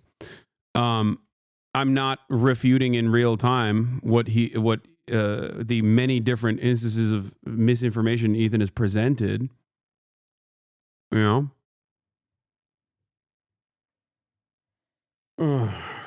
Willie Sloptube voluntarily posting a Willie Sloptube fucking video in the chat. Jesus Christ. That resistance to racial genocide is bad, and the only virtuous thing to do in the face of it is to not fight back and just sort of hide or kind of lie down and just hope they don't come for you. I guess he really hated resistance groups who fought back against the Nazis who didn't lie down. That seems to be his mentality anyway. And that really sums it up, and I think it explains really well why he hates people who fight back against Israel in any way, whether it's protest, donations, blockades, or actual resistance, so much. That's his mentality. Summarized perfectly. All right. I think that's good enough. I don't know. I don't know what else he's like refuted in his video. And I also don't know what else Ethan has said in his video, with the exception of these clips that I have seen. But I will consistently repeat my position that I'm not watching it, but I will watch it with Ethan, alongside Ethan, if he would like me to do so. Okay?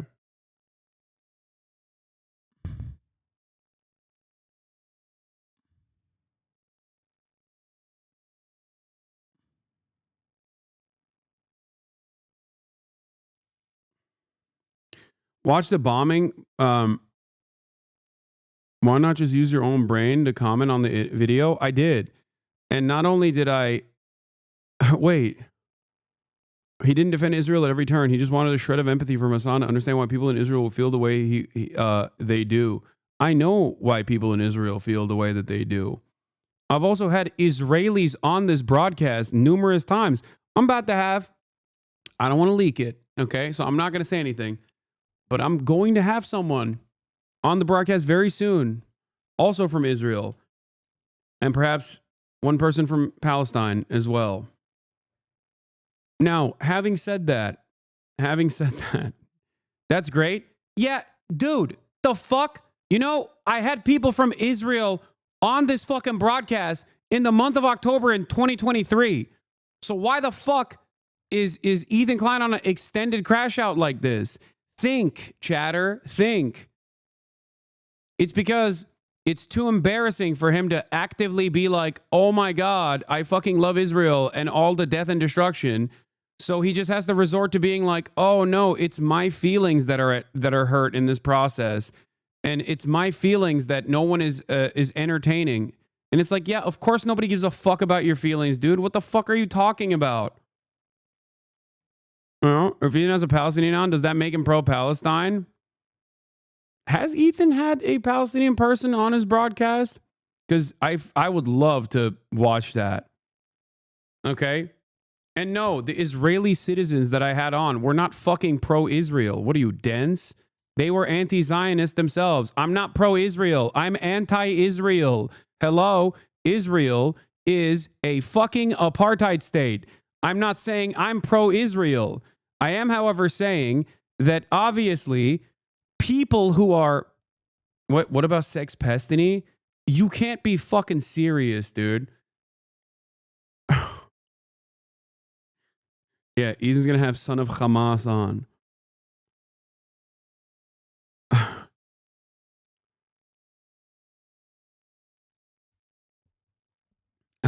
He has talked to both sides. Yeah, you all...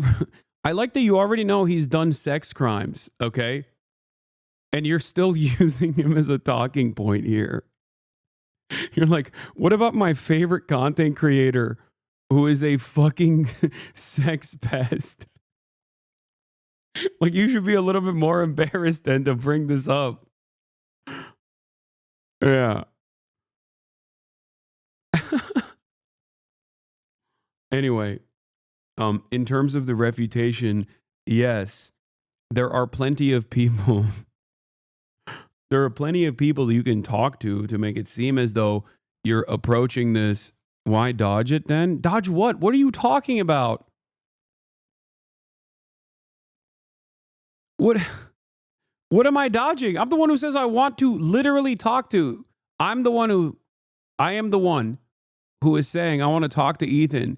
He's the one who is running away because he cannot fucking take any pushback whatsoever because Ethan is a fucking coward. The only people that he can get highs off of is dunking on random TikTok kids that are super fucking dumb, okay, or just pearly things. And when he actually talks to a person who is knowledgeable on the issues that he wants to debate on, he looks like a fucking fool. Even when that person was his friend and tried to very gently explain to him what was up. That led to an extended crash out over the course of an entire fucking year. Just say he's pro-Palestine? No, I'm not going to say he's pro-Palestine. Okay? You in like 30 seconds went to a TikTok stream to brainwash them? Yes, dude. Yes. Dean and Parker and all of these fucking people are actually just dumbasses, right? They're so easily brainwashed. Come on, dog.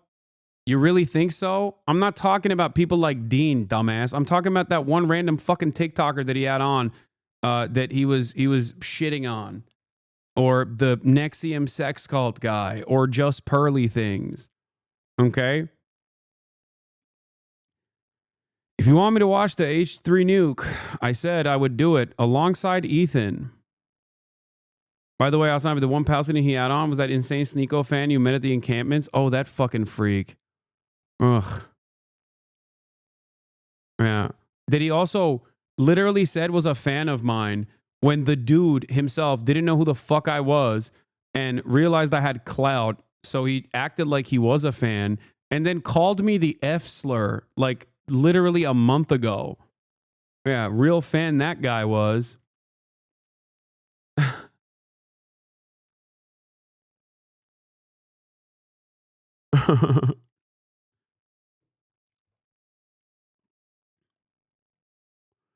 Don't even bother talking with Ethan. He could never talk in good faith. It doesn't matter. There's a difference between me reacting to his video and then him like very carefully and very deliberately clipping stuff to make it seem like I am not refuting his positions or some shit. Okay? Which he has done 3 times now. And if you want to count today, 4 times as a matter of fact. He has shown that he is not operating in good faith. So I'm saying I will talk to him in person because there's no way that he can clip me out of context in real life. He can do it after the fact, which I'm certain he will do if he ever actually, nuts up and talks to me directly. Yeah. He just wants to make more money. I didn't hear that, but that sounds good. Yeah, you don't hear a lot of anything because you fucking watch clips, you dumb fuck. Yeah, of course you didn't hear that because you are, you might not think you're that way, but you're fucking echo chambered. You came in here and dropped like 8 different talking points from the subreddit.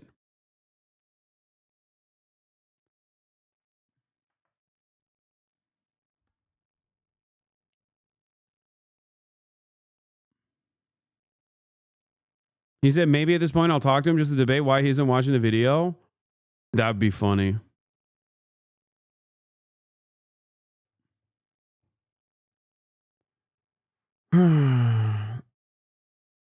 Ethan said today he shouldn't have to defend his argument. That's why you have to watch it. What? That's an insane statement.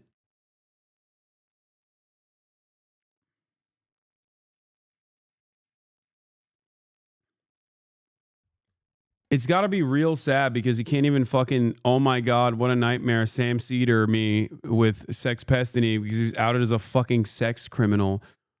Lo and behold, oh my God, the chatter in my chat is a frequent user of the r/Destiny subreddit and also the H3H3 production subreddit. And lo and behold, also the Asmongold subreddit. The three, the fucking, the three heads on Mount Rushmore, dude.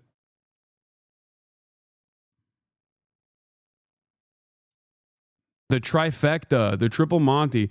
It's weird because it's like, for a lot of these people, they're on paper not aligned on politics at all. So how the fuck are they so aligned on one thing? And that is hating my ass, okay? Perhaps it has nothing to do with politics at all and everything to do with you advancing the cause of your own favorite parasocial daddy.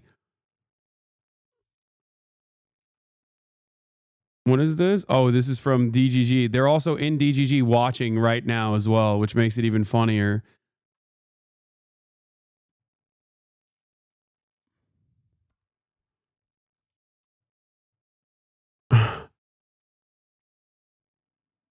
I watch most of Asmon's perspective. I would generally agree, but it doesn't seem like Asmon's audience does. I feel like rather than commenting on Pierre's version of the debate, Asmon's react video of it is up. If D-Man could get good favor with Asmon, could be a lot of good crossover there.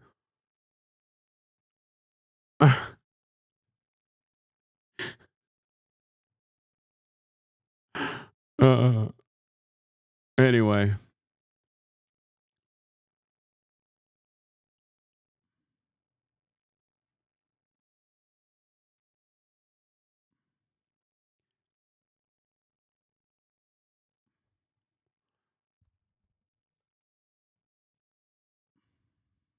I reckon he would still bring Destiny on despite allegations. Honestly, don't ever rule that out. I think it's fine. Even if he does that, I think that's the one group of people that his fan base still understandably despises, despite his attempts to make it seem as though I've poisoned the well against Destiny.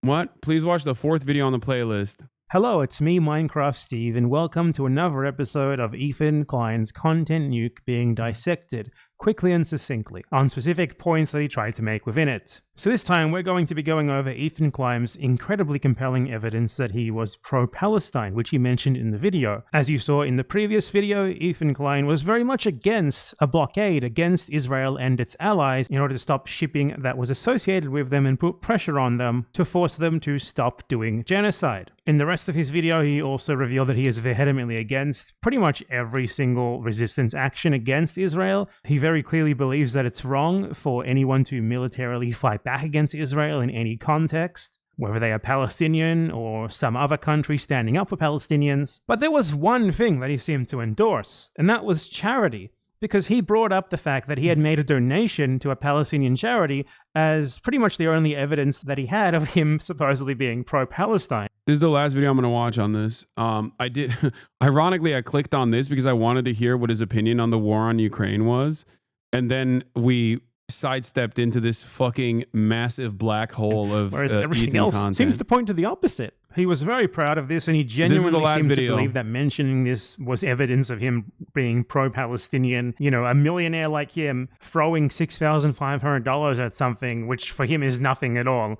We're supposed to just believe that's a huge deal that proves his goodness in spite of all of the Zionist propaganda that he's doing. And I think probably the best part about this is that he says it immediately after he frames like Zionist fears and painting of Palestinians as an like evil demographic threat in their own homeland. He does that, and then he immediately moves on to talking about how pro-Palestinian he is. It's absolutely crazy. Israel as a Jewish state, and considering the historical context of Jews being pogromed from Arab countries, is it really that crazy for them to not feel safe as an ethnic minority? Is it really crazy for us to keep out our genocided, colonized victims. And then he moves so fluidly from this into just framing himself as a Palestinian ally because he made a donation. A little bit. And that's pretty much the entirety of our disagreement. Despite what you've read on TikTok and Twitter, Yeah. Our disagreement was just this. He's pro-Palestine, but he also understands why Israel has reasonable demographic concerns. Israel has reasonable fears of the scary Arabs that have wronged them consistently. Okay? Consistently. Please don't look into the history. Please. Please don't look into the fact that I personally said 1 million Jews were forcibly expelled from other Arab nations, not Palestinian, other Arab nations. Okay? Even though that part of the story is also not completely correct, and made it seem as though that was worse than the fucking Nakba. That is psychotic. donated $6,500 to a Palestinian charity after the war started. Hey, Ethan Klein, thank you for the dono. Ethan Klein gave $6,500. My goat. Thank you, Ethan. Okay, he donated $6,500. So let's see what Ethan actually thinks about donations. Much bigger donations, in fact. That's Creators for Palestine raised $1.6 million. That's fantastic. Literally negligible. They've received billions of fucking dollars. It's a good thing. Has $1.6 million had an outcome on anything happening in Gaza? Absolutely fucking not. Has it helped people? Sure. Has it helped fucking the actual, like, movement? No. Like, what the fuck? Wait.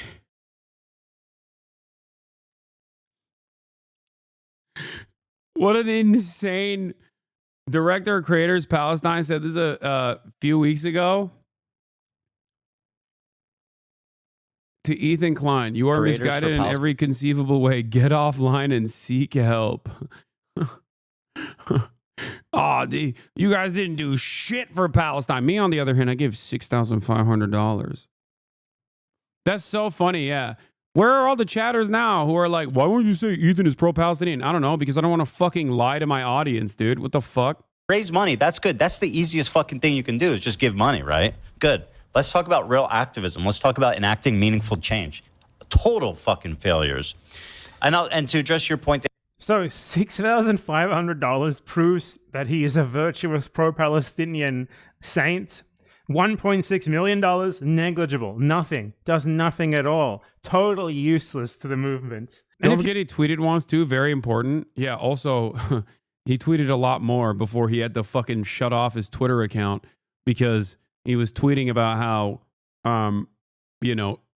gay Iranian sex workers who are pro-Palestinian would be fucking murdered by Hamas. They would throw you off of a roof. Hamas would throw you off of a roof. I'm pro-Palestine.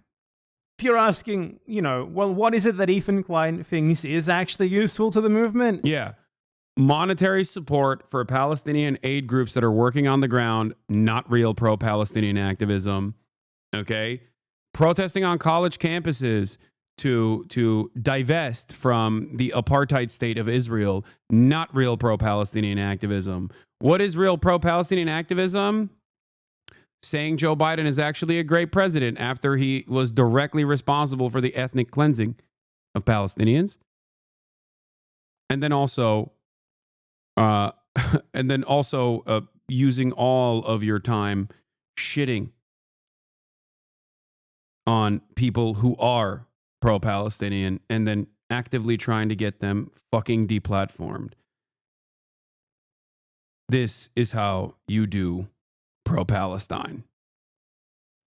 Well, he's against everything else as well. He's against literally everything. He thinks actual meaningful action, such as blockading Israeli and allied ships in order to put actual material pressure on them, is wrong. I forgot. That's terrorism. Yeah, that's right.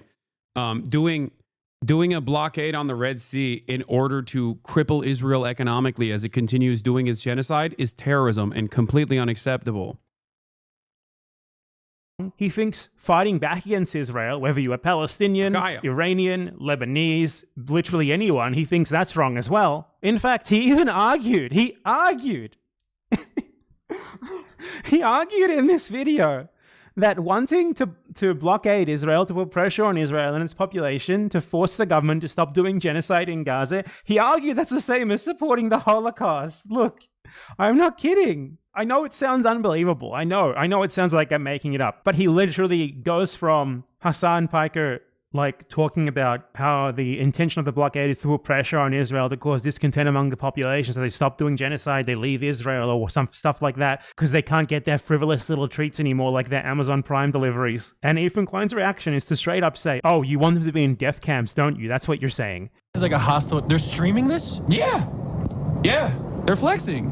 What? And they're coming in hot with guns. Yeah, but you have to understand, this is a deterrence. Israeli society is going to start getting upset. They're going to be like, I can't get my treats. I can't get my Amazon Prime deliveries. What the fuck is going on? I hate this. Israel sucks. I'm leaving Israel. That's the goal. I find it disturbing that Hasan thinks that a slowdown of imports is going to cause Jews to flee He Israel. says Jews. Like, he's so excited to say the word Jews every time. 80% of Israelis were born there and do not have citizenship anywhere else. So where do you want them to go, Hasan? Back to Poland or back? By the way, unironically, a thing that I've never said, a thing that I've never advocated for, and something that Bad Empanada probably disagrees with me on. That is like the entire point of why I'm an advocate for the one-state solution. So he's just like making shit up. And he knows that that's not my position. Okay? He knows that that is not my position at all because I've had this conversation with him. I've directly had this conversation with him about why I believe a one-state solution. Okay? Flexing. You're saying or some pressure like that because they can't get their frivolous little treats anymore like their Amazon Prime deliveries. And Ethan Klein's reaction is to straight up say, oh, you want them to be in death camps, don't you? That's what you're saying. It's like a hostile... They're streaming this? Yeah. Yeah. They're flexing. What? And they're coming in hot with guns. Yeah, but you have to understand, this is a deterrence. Israeli society is going to start getting upset. They're going to be like, I can't get my treats. I can't get my Amazon Prime deliveries. What the fuck is going on? I hate this. Israel sucks. I'm leaving Israel. That's the goal. I find it disturbing that Hasan thinks that a slowdown of imports is going to cause Jews to flee Israel. He says Jews. Wait, first of all, that did happen. That literally did happen. That straight up happened. Yes. When you are adjusted to a life of privilege and those treats are taken away from you, that has an economic impact, okay? And when that has an economic impact born out of this blockade and the economic pressure created by this blockade, which is, by the way, infinitely painless in comparison to a fucking literal genocide, okay? Remember that. Then yeah, you actually cause pressure on the country to change trajectory. Jews. Like, he's so excited to say the word Jews every time. 80% of Israelis were born there and do not have citizenship anywhere else. So where do you want them to go, Hasan? Back to Poland or back?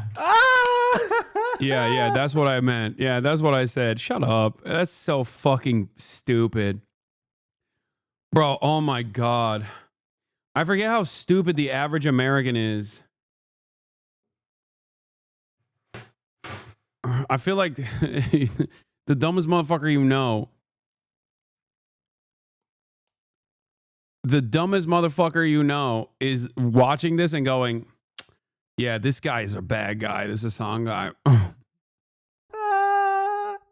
He flashed the picture of the fucking Auschwitz death camp. Like, so donations don't count. Donations aren't real activism. That's not effective. That doesn't help the movement.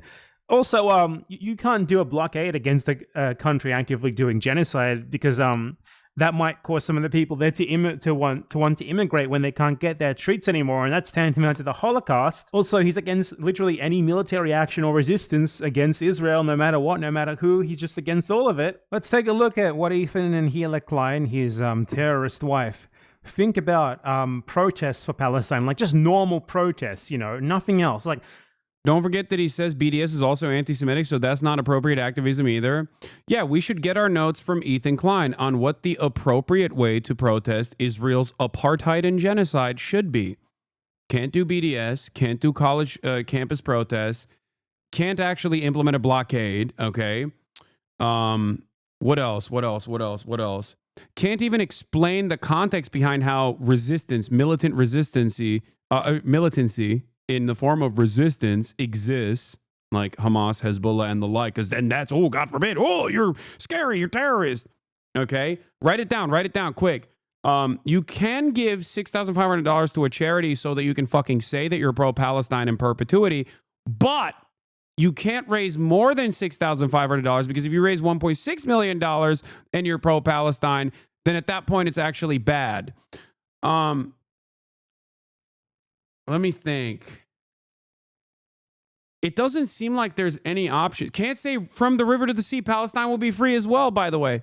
What's on my shirt? That's anti-Semitic. Remember how Ethan and I had this argument? I forgot. He actually said that. He said that that was, you have to understand why Israelis think this is a scary slogan.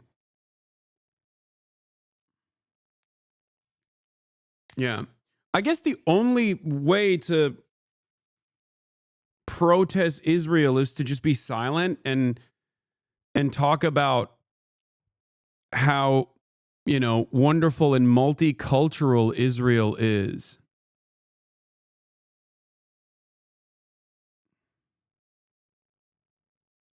Is that...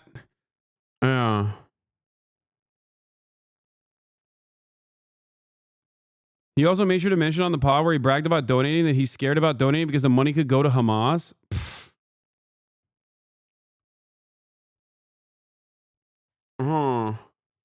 I guess there's not really anything you can do. You just got to send thoughts and prayers to the Palestinians. But hey, what if the thoughts and prayers that you're sending to the Palestinians is going to the wrong Palestinian? Like, what if that Palestinian has had a mean thought about the fucking state that has eviscerated his parents at some point in his life, or definitely blew the school that he used to go to? What if that Palestinian child now has a mean opinion about Israel? Then you can't do that either. No, I don't think you can do thoughts and prayers either. I've decided that's also anti-Semitic. Other things that are anti-Semitic is when you have a long and extended crash out and consistently fucking attack a vocal pro-Palestinian advocate alongside virtually every other vocal pro-Palestinian advocate, and then artists that have worked with you previously or worked with your wife previously decide, hey, this is a bridge too far. Completely removed from me. I don't know how this happened. I'm not involved in this process at all. Even that's anti-Semitic. That's got to be anti-Semitic. If you don't work with my wife, you're anti-Semitic. How could this have happened? How could this have happened? I'm so pro-Palestine. Why won't people understand I'm so pro-Palestine? Oh, also, you can't fucking say, oh yeah, I mean, obviously this is this actually the original account? Enjoy your drugs and being a sex worker. Hamas would kill you on the spot. Was this his OG account or was this... Am I getting baited? He said something along these lines, but I think this was the OG one. Oh, wait, I forgot. Hold on. Sorry. There's also some other stuff that's anti-Semitic. Being a fallen fan who is at odds with the way you present Israel. That if you go to a different subreddit and like post clips of Ethan Klein in other subreddits, that's also anti-Semitic. You should get doxxed and probably fired from your job.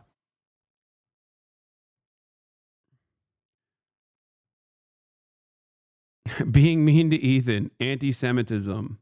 Oh, there was another one. Remember when I personally sent Ethan a text message when he was like a couple months ago? And I was like, listen, it's obvious that you don't respect me, but I know you respect Sam Cedar. I think you should privately talk to Sam Cedar about this stuff. And he also outed that I sent him that text message and then fucking said that that was anti-Semitic.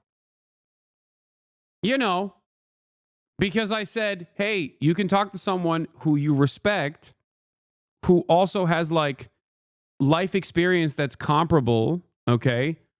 Because clearly you don't fucking trust anything I'm saying because I'm a dirty Muslim terror lover.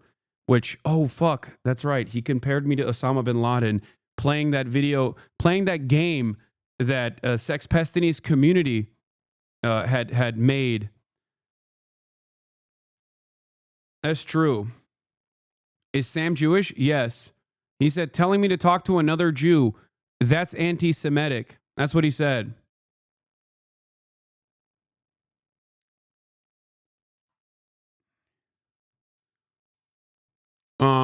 What else? What else? What else?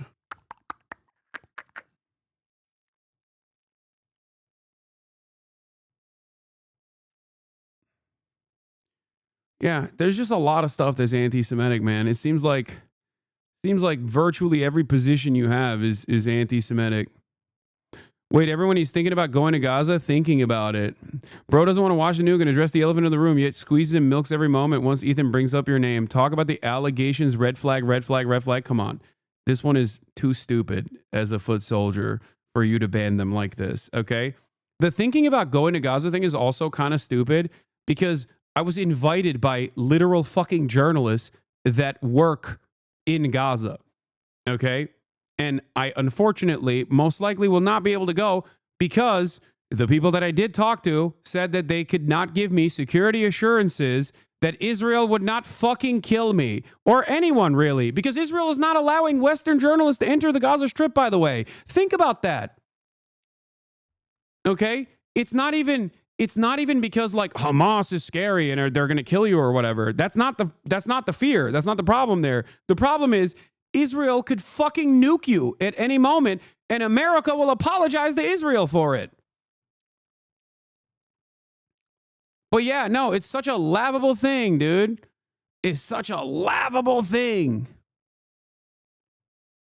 Not just me, by the way. Anyone at any given moment. It's also, oh yeah, that's another thing. Sabra hummus. Saying Sabra hummus sucks. Anti-Semitic. The highest level of anti-Semitism. Okay? Yeah.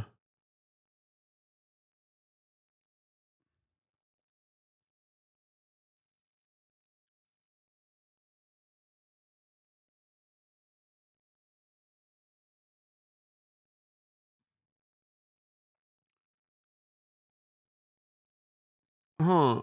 Hasan, you are digging your own grave and aligning with people like Bad Amp. Everyone knows Ethan is not PW brother bother. What does PW bother mean? You are not an imprisoned Mandela. As longtime fan, I'm deeply concerned and disappointed by how you are handling the situation. You are cultivating an audience and moving in a direction that you will not come back from. It's okay to admit when you were wrong. Seek therapy, please. I like that things that Ethan's own fan base have told him, Ethan's fan base now is trying to tell me. Brother, Ethan is aligned with Sex Pestiny, who recently got a fucking Daily Mail article written about him.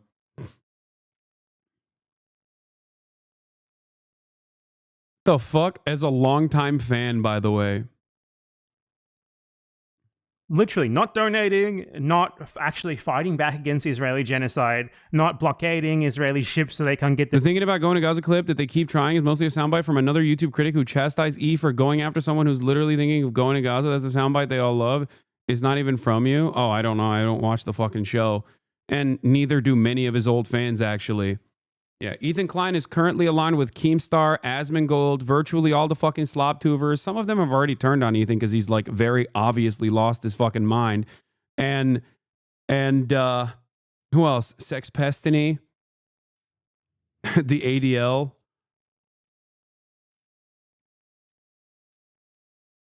It's crazy. Their Amazon Prime deliveries because, you know, that would be the Holocaust. So let's check what they think about something as simple as protesting. But people who would like to criticize the army and Israel need to understand that it's a daily threat that something needs to happen about it. It's not like we have Palestinians are a daily threat. A choice. Do you find it ironic when there's these when you talk about privilege? Let's talk about someone who's going to UC Berkeley, paid by their parents $200,000. You got Myron defending you? No, the fuck he's not, dumbass. Get out of here. The notion that Myron is defending me is so funny because every time he literally, in between calling me the F slur or telling everyone that I'm bought by the Jews, he will literally reply to every single one of my fucking tweets to be like, oh, it's time to admit you're bought by the Jews, or it's time to admit that Jews are the problem. I wonder why I don't fucking voluntarily align myself with Myron in the way that fucking Ethan Klein has aligned himself with the likes of Keemstar, as a matter of fact. Perhaps it's because I despise him and I'm not a fucking anti-Semite. I'm at work, don't bully me. Yeah.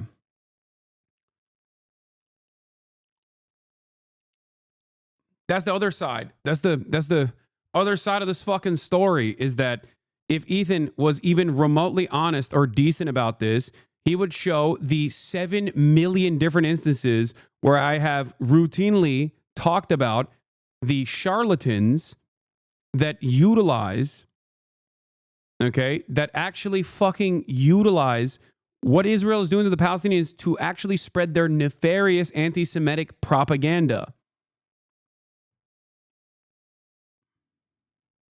Tuition on campus protesting Israel. Do you find that ironic? So privilege is not being an Israeli who lives at the expense, especially like Ethan, who chose to move to Israel, who lives at the expense of Palestinians every single day on their land, massacring them, oppressing them for your benefit. No. Privilege is protesting for those people. I do. When I lived in Israel, these are millionaires, by the way. I used to criticize Israel a lot. Yeah, like, me too, as an actually. Israeli. Yeah. As an Israeli. Only the people who benefit from the settler colonial project are allowed to criticize. I'm sorry for interjecting so much. It's just so bad. But when we moved here and I started to go on Reddit and stuff like that, and just being more aware of like the online criticism it's not just online, but it's not just online. Yeah. I just became more aware of like the criticism here of Israel and in general around the world. And it's really, I personally think it's so ironic. It's just like, I don't know, it's kids sitting here in like beautiful California criticizing, like you don't even know what you're talking about. Right. Yeah, totally. And I mean, it's easy to reduce. It's funny because, like you said, when you're in Israel, you're super critical of the government. You're like, dude, no, you fucking aren't. You're expanding the West Bank. That's bullshit. You know, the government is turning off water in Gaza, doing weird shit to control, make land grabs and stuff. Yeah. And that kind of stuff is like, yo, what are you guys doing? But when you come to Israel, and then what you hear is people criticize. They genuinely think the only people who should be allowed to say anything negative about their settler colonial project made for their racial benefit. Ethan even chose to move there. Again, I have to emphasize that he chose to move there and receive racial benefits just for an accident of his birth at the expense of Palestinians. They genuinely think the only people who should be allowed to criticize that are themselves. Criticizing national security and calling Israel like apartheid, and that they shouldn't have fences, or that Israel should be. You mean when you come here and you're here? Fences to keep your victims out. Fences to keep the people you stole your land from out. So they are against donations. 1.6 million is nothing, but $6,500, that's a lot when you need to leverage it to pretend that you're pro-Palestine for the purposes of making a Zionist propaganda video. Protests? That's the definition of privilege, buddy. Protesting for Palestine. Posting on the internet, criticizing Israel, that's also out. That's also, the definition of privilege, the definition of irony as well. Blockades, that's definitely out. Blockading Israel, boycotting it, sanctioning it, anything like that. That's tantamount to Auschwitz. It's like wanting to put Jews into concentration camps all over again. It's the Holocaust. And you better believe actually fighting back against Israel is even worse. The fighting back against Israel is like 10 Holocausts, basically. Ethan Klein has not seen a single pro-Palestinian act that he supports, but it's especially ironic that the only thing that he has to point to him apparently being pro-Palestinian is a little token donation that he made once being a millionaire, an amount of money that's nothing for him, and then he comes out and belittles others who donated 246 times more than him. So yeah, what else is there to say? Hello. Yeah. If any of his viewers are still here, maybe cap it off with the Boston Marathon video. There might be too depressing. No, I'm not going to fucking use that video. That is disgusting. No, the only way you can criticize Israel is by talking about Benjamin Netanyahu being bad. I forgot. That is appropriate. But like not so much. You know what I mean?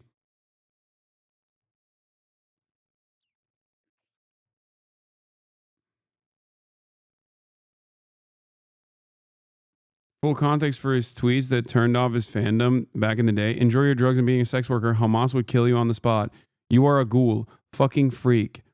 I'm the freak and ghoul, yet here you are, still refusing to criticize Hamas. I haven't killed any children or families or burned anyone alive lately. Who's the freak and the ghoul? Why do you have harsher words for me than Hamas? Was it hard to type that bullshit with one hand jerking out to the thought of queer Muslims being murdered? Bro, what the fuck? I'm fully in your corner. What's wrong? What was I wrong about? This is the revolution you're supporting, right? Just don't go anywhere near Hamas because your life would 100% be in danger. Am I wrong, genuinely?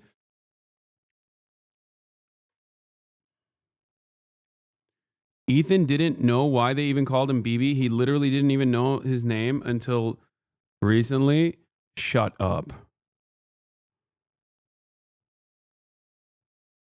Oh, also, while we're having this conversation, here's the real fucking impact that this shit is having. I tweeted about another version of this that took place earlier today with Governor Kathy Hochul.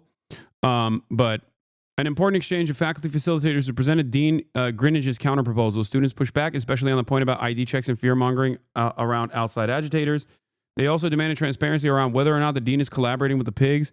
They haven't used outside agitator narrative to call the police onto campus before. The students at Barnard are, I think, participating in a sit-in right now because they're fucking expelling students.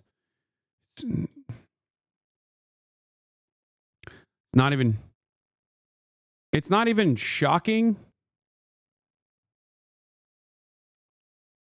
that it's happening, but it is completely psychotic.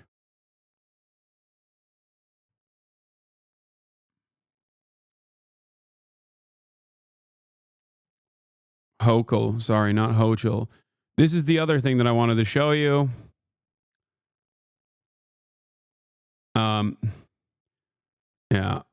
The mayor of New York City is currently collaborating with the Trump admin in a quid pro quo scheme, allowing ICE to operate in New York City because Trump's DOJ dropped his previous quid pro quo scheme charges.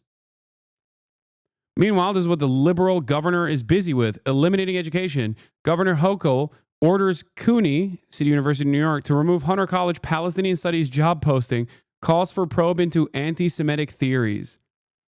You can't learn about genocide any longer because if you learn about genocide, if you learn about like Palestinians, okay, then you might actually become anti-Semitic, which is, of course, not actually anti-Semitic, but anti-Israel, which is way worse than being anti-Semitic.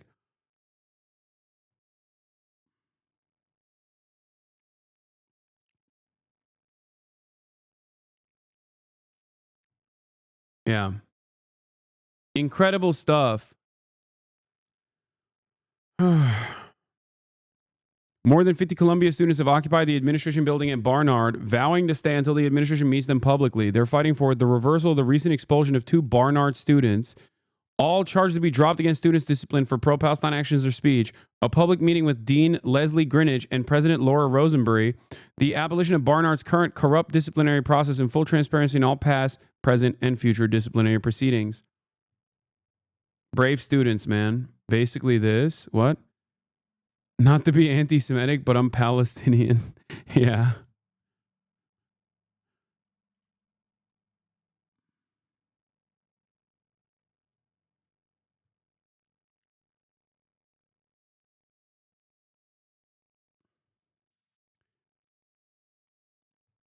It's truly, truly depraved. Truly fucking depraved. Like,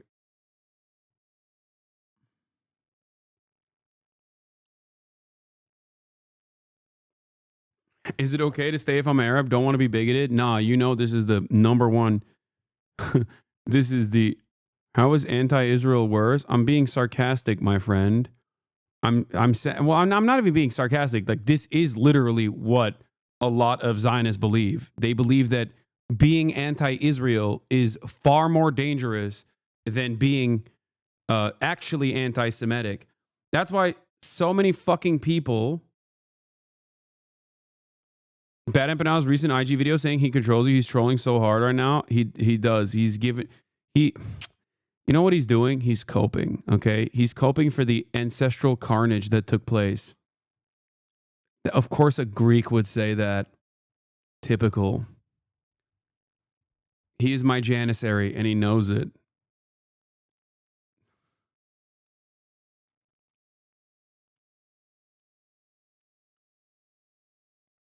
Is all of this making it hard to get Bill Burr on the broadcast? Are you kidding me? I don't think Bill Burr. I think Bill Burr is definitely pro-Palestine.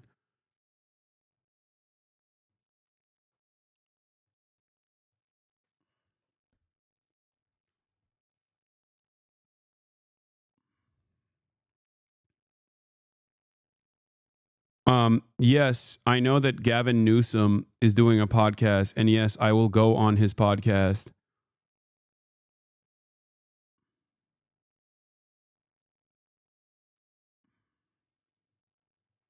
Yeah. Concern for Hasan. Guys, I'm genuinely worried for Hasan. I'm not his free speech platform. Hasan prefers discussion to be had in, but scrolling through his sub made me realize how badly he's been crashing out recently. It looks like he's maniacally obsessing over Ethan, which is so concerning because isn't Hasan like 40 something with a dog care and a genocide to cover? Hasn't Hasan been under so much stress that the past few months he's even resorted to covering his hairline? What?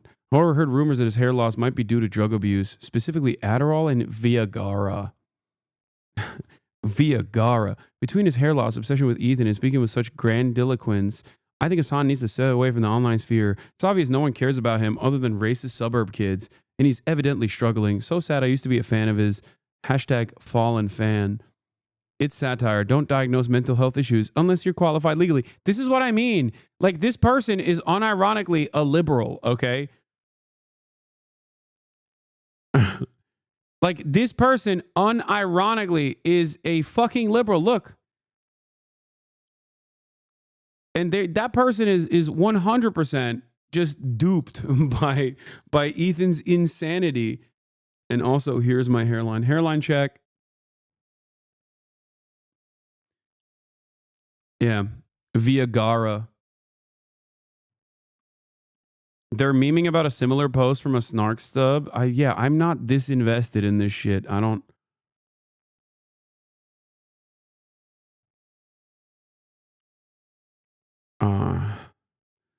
Anyway, we're fucking done with the extended crash out for the day. Holy fuck. Turkey did wonders on that hairline. I didn't even talk about this. Dr.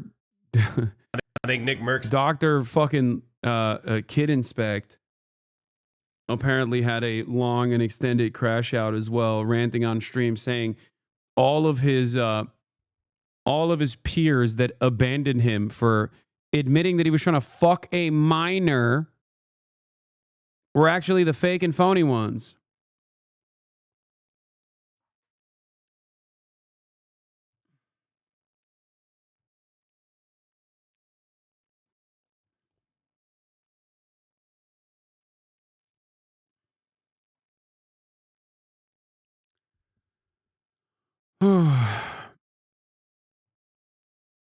Anyway, keep those bangs down. You're making LeBald look good. I think you're crazy.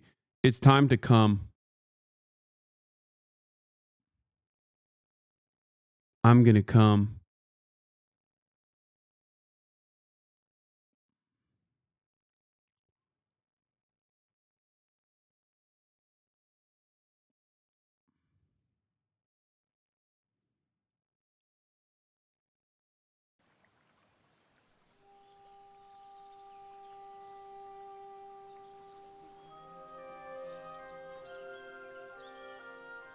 Here it is. Me lordship, it's time for a good shellacking. Are you ready, my lord?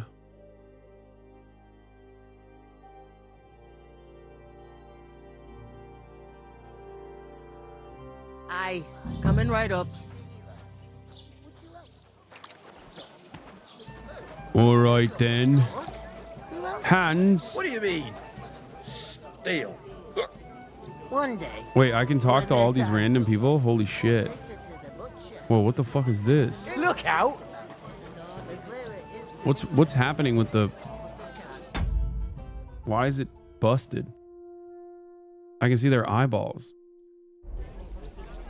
We could come up with a plan to take her away. Somewhere she's out of sight. You know, so she's safe. It's a glitch.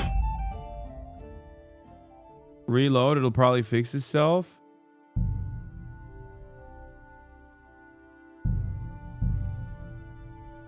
Or do I have to restart the game? Coming right up. What? Oh no, I have to restart the game, I think. It's fine. What do you mean? It's a buh. It happens. Just watch where you're going next time. Wait, what the fuck? Never mind. It's not getting fixed. I'm not gonna update my drivers right now.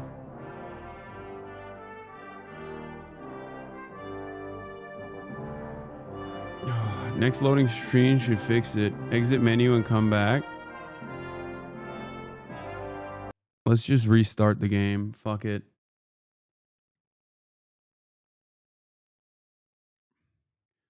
Classic case of wokeness. Doing the damn thing.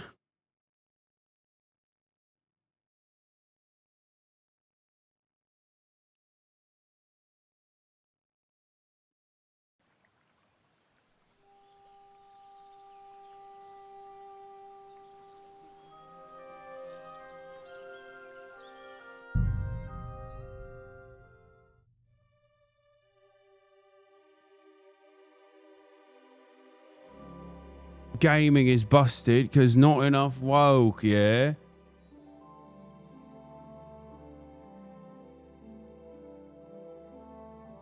Aye, coming right up. Seemingly is fixed Talk to now. that woman from the pond. I noticed. It didn't look like she was too pleased to see you, though. The main thing is, she denied ever being at the pond. It's definitely her, though. You don't forget a figure like hers. I got the feeling she didn't want to talk about it for some reason. I did get something out of her, though. What? Don't keep me in suspense. Von Bergov is about to leave the castle. Sacra! If he pledges to Sigismund before we can get to him, everything's fucked. Calm down. Let me finish. There's also going to be a big wedding in the region. Young Warger, Lord Semi, thank you from for the local 30 noble gifted family, subs, lad. is getting married. He's marrying the local bailiff's daughter. It's going to be a big event. Why should some wedding in a shithole near Trotsky be of any interest to us? Because it looks like von Bergov will be there. Oh, that's fantastic news, Henry. So all we have to do is get on the guest list. And that shouldn't be a problem because you've got a cunning plan, right? No. I'll think of something. I hope so. You can't expect me to do the thinking for both of us all the time. We'll ask the locals and see. There's something else we have to sort out first. I spoke to the innkeeper. I noticed that too. We can work off our debt. All we have to do is carry a few sacks of flour from that cart to the pantry. If we both do it, we'll be finished in no time. Lug sacks? Are you yanking my noble pizzle? My I'm noble serious. pizzle? I can't work. I'm a noble. What if someone saw me? Do you have any idea what you look Do you have like? any idea what you look like? Well, all right. I may not look much like a... People will remember my face, and when everything's cleared up, word will get around that I lugged as if the disgrace at the...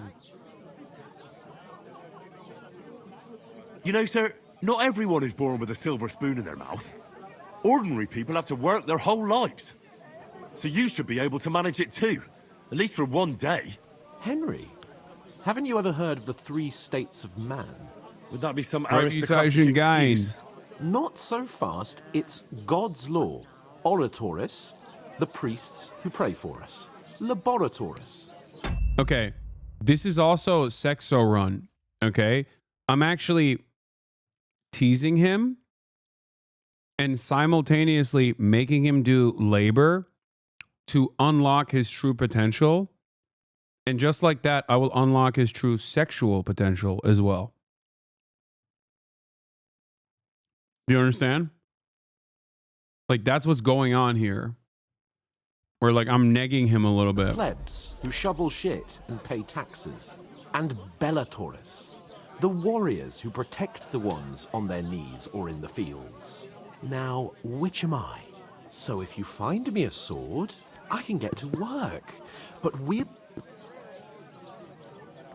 You've learned Roman Catholic Church, feudalism, nobility. You've learned 3 states of man, and you've learned farming.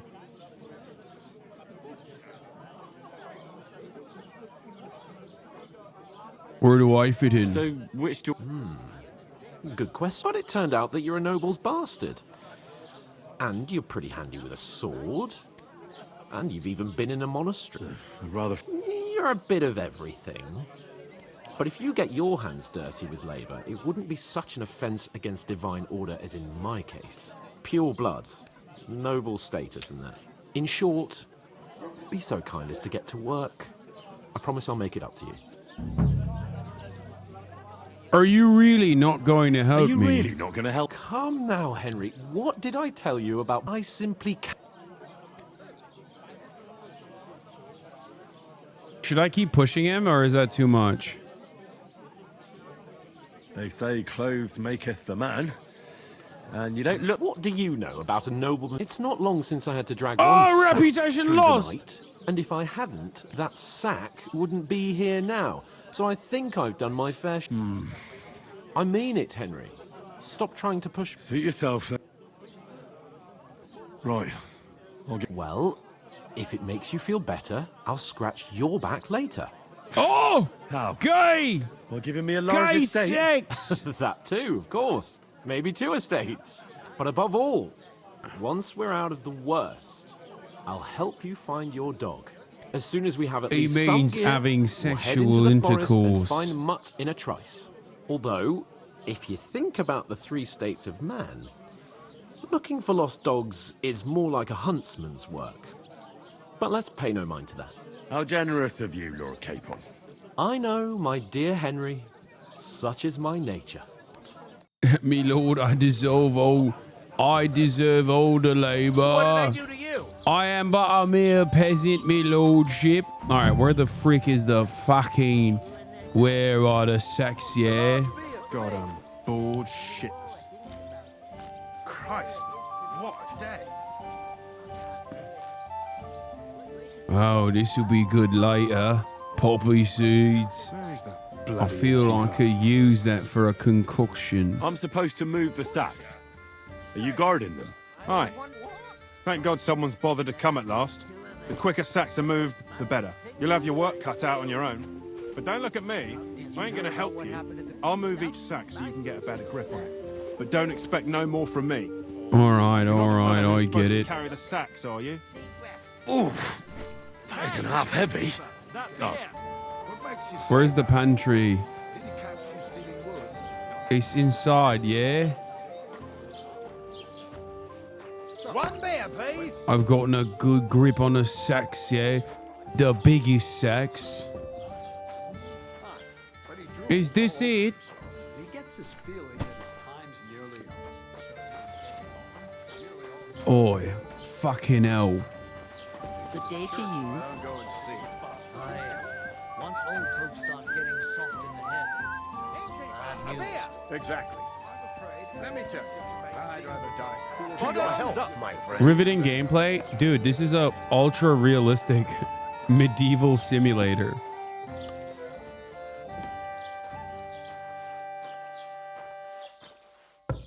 Like, it's not even a joke.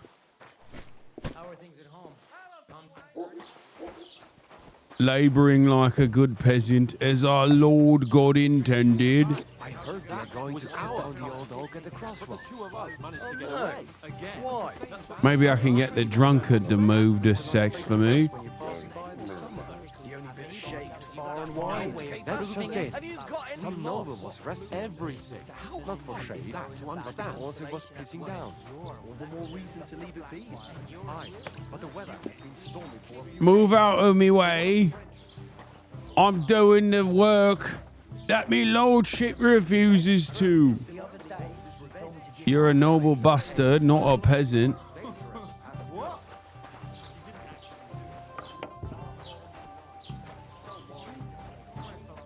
What did you say? Say it again. Oh, I will have to their own defend. fault. What do you mean? They attacked themselves? What the fuck are you trying to say? Everyone knows it's dangerous around Trotsky. Making camp in such an unprotected place is suicide. Where else were they supposed to make camp, smart-ass? Somewhere in the rocks, maybe. Not out in the open by the pond. Only a fool would do that.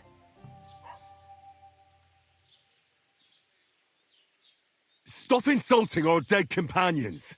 What dead companions? You think I'm gonna fall for that cock and bull story? Pack it in, I'm sorry. I can't get over American accents in my medieval simulator. Okay? Like, when I hear an American accent, it's like nails to a chalkboard. DEI gone mad, me lordship.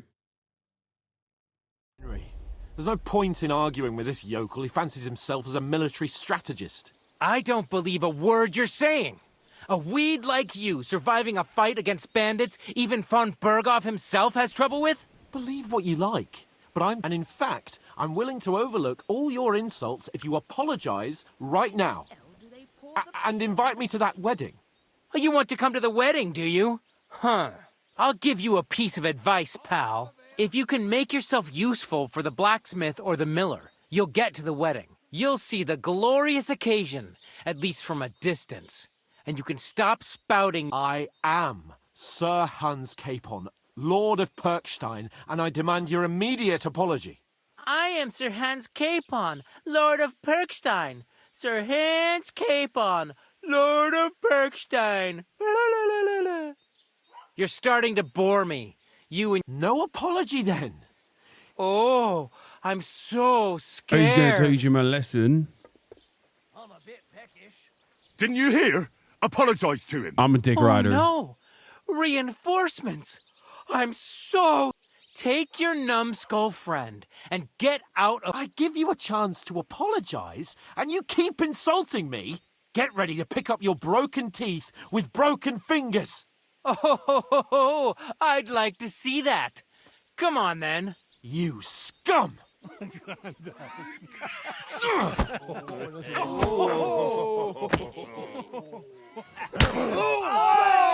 Oh! Law's got hands, me lordship.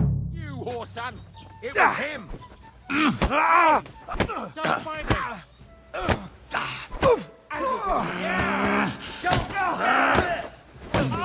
Oh shit. Oh shit. Fucking hell! There's so many of You're them! facing a nobleman, so make an effort. Oh! Show yourself. Oh! I have no fucking... Good. This is unbelievable. I have no stamina. You want to try me? Wake it! Yeah!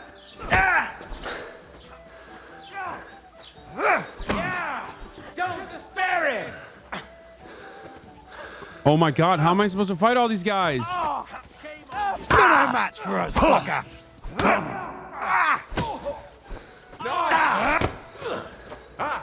Zeig, was du drauf hast. You asked for it! Why am I fighting like 8 people at the same time? And my lordship is not fighting anyone! Shit! He's nearly got me! Surprised, eh? Dung grubber! Leave him alone! Filthy vermin!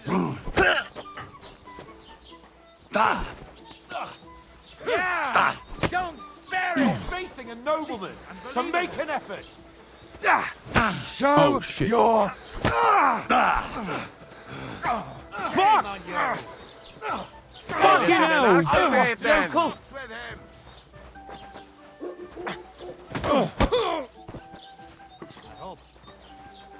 Come on, then! I'm all yours! It's open! That madman! Why did Oh! I got his ass! What the hell is going on here? Grab them vagabonds! Boyfriend's on the floor? Oh no.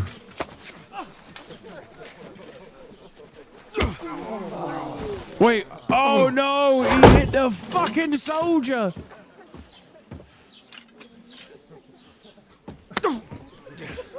Bastards! This will cost you dearly. Keep your mouth shut and don't make it worse. What?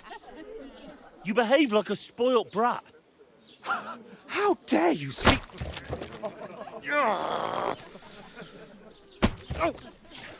You know, if you just shut up and done some work, we'd have coin by now and be on our way to the castle. But no, not his lordship. You've got a nerve.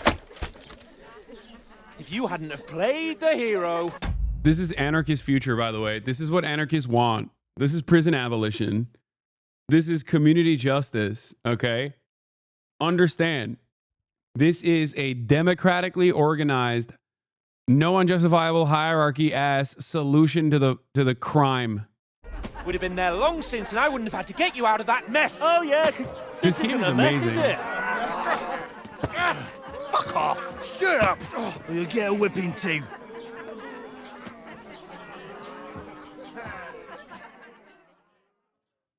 Just who the hell do you think you are?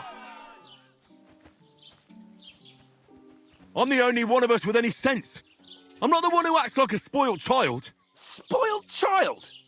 You're in danger of crossing the line, Henry. Better keep your mouth shut. I shouldn't have brought you along.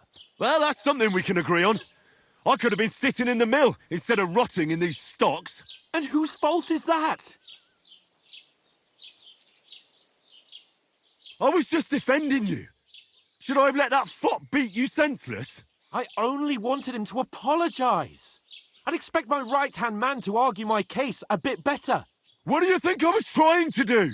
Ah, what an idiot I was to stand up for you. Oh, don't say that. Fuck all! If it hadn't been for me, we wouldn't have even been in that tavern. We've been in the shit right from the start because you had to play at being the knight in shining underwear, saving damsels in distress. It's a lover's quarrel. I don't believe it. You're trying to put the blame on me? Just like that? Who else is to blame? You're just a simple peasant who has no idea how the world works. Hey, let's just stop all this arguing. It'll just make things worse. There's kissing, make up. Fuck you. I've had it up to here with you. With you and your pontificating. No! You were supposed to make sure nothing went wrong. And how did that turn out? It was me who had to save your life. You're fucking useless. You couldn't even keep an eye on your own mutt. That's enough. This isn't getting us anywhere. I understand you're downcast after all that happened to us. And I understand you need to take it out on someone. I can take it. But we shouldn't forget we have a job to do. Is Sexo run Do it, over? we must. I will fucking restart the Together. game. That's exactly what I'm doubting. Everything goes to shit when you're by my side. You don't really mean that. Calm down. I'm perfectly calm. That's it. My life went to shit from the first moment I met you. And I've only just realised it. You're like a ball and chain. And I'd have bagged that wild boar too if it weren't for you. Well... And none of the rest would have happened. I wouldn't have been showered in shit. Oh, come on, Capon. Don't you cape on me. Not another word. I have to consider what to do next. He's coming to realize his gay feelings. This is good. Okay. He doesn't mean it. He still loves me. How do you sleep like that?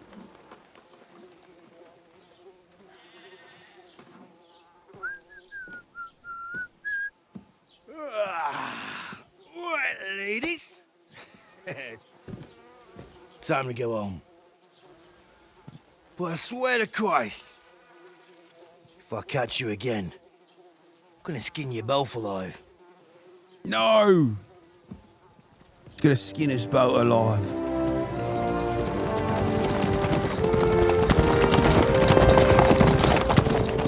Isn't that? Otto. Hey! Loco Virgo!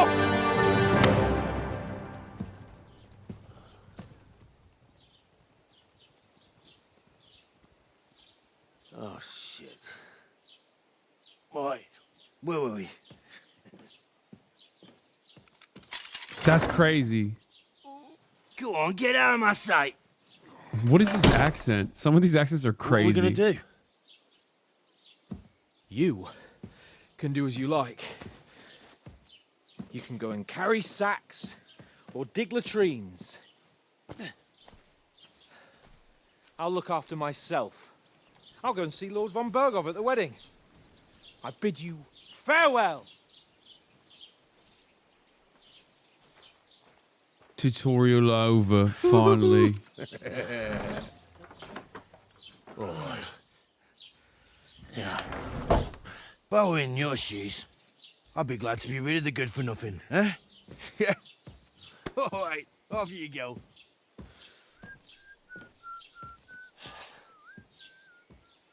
I gotta chase after him, right?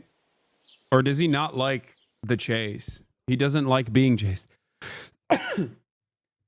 Oh, fuck. Ow, ow, ow, ow, ow, ow, ow, ow. Crime and reputation. Ow, ow, ow. I sneezed so hard, my fucking stomach cramped because I did too much ab work today. God damn, brother. I am an old man. Holy moly, I'm an old man. Reputation affects how people treat Suppose you. I really do need to find some job. I'll find muck without you. It's about Stuck up time. Lord of perched on. Come here.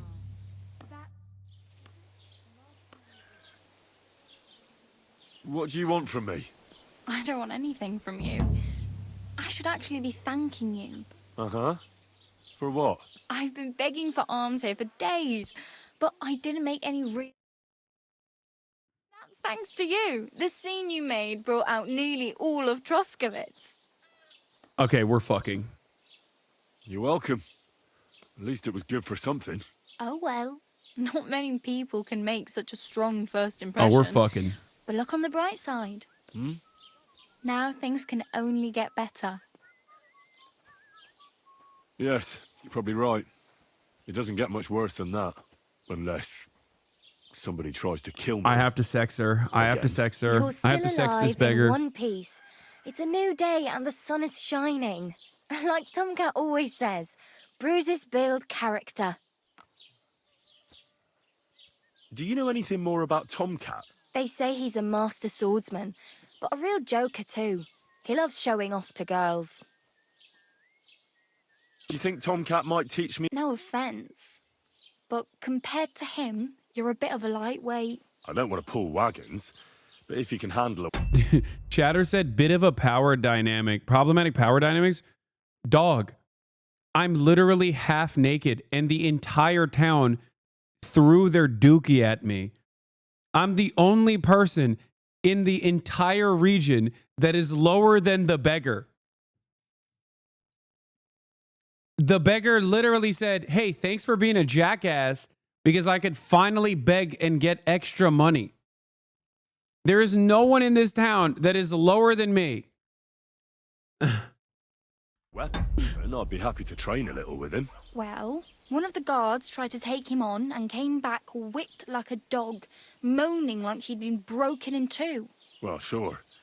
If he's that strong, I'm not surprised. More like some trick he's got that our watch doesn't know. Or at least that's what the problem. Where might I run into Tomcat? In the camp by the tower. That is, by Rock Tower Pond. He watches the camp for the nomads. Should I watch out for them? No, I don't think so. They mind their own business, but strangers usually mean trouble for them, so they're careful. Bro, woman was 19 for 2 seconds? Yeah, it's sexo run. Tongue. Otherwise, Tomcat will show you some of his other skills.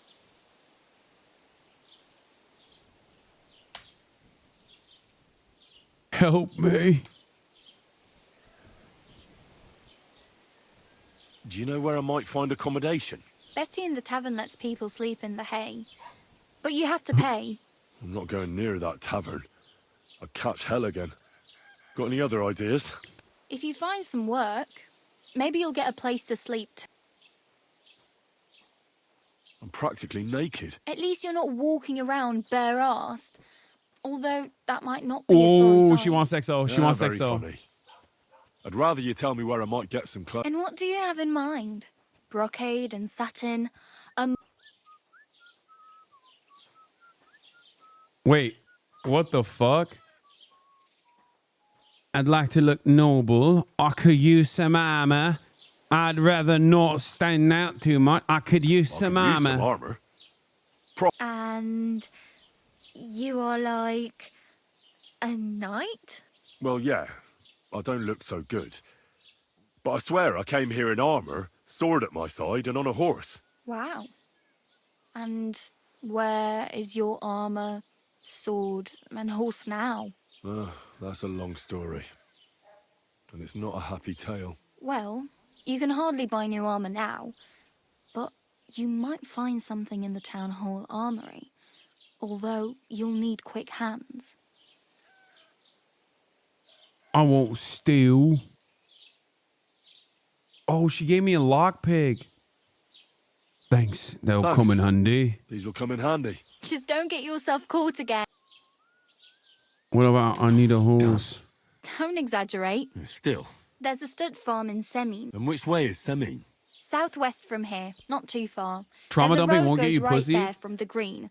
Just That's go what you down think. the hill. Once I'm on you that see pity the Walled sex. farmhouse, you're there. Though I'll be a queen before you can afford a horse from Semin.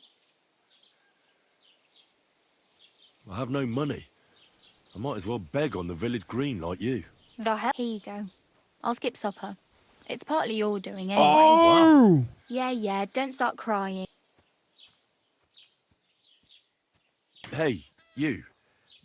What's your name? I'm Bara. Just Bara. She's Looks like so you know your way nice. around here pretty good.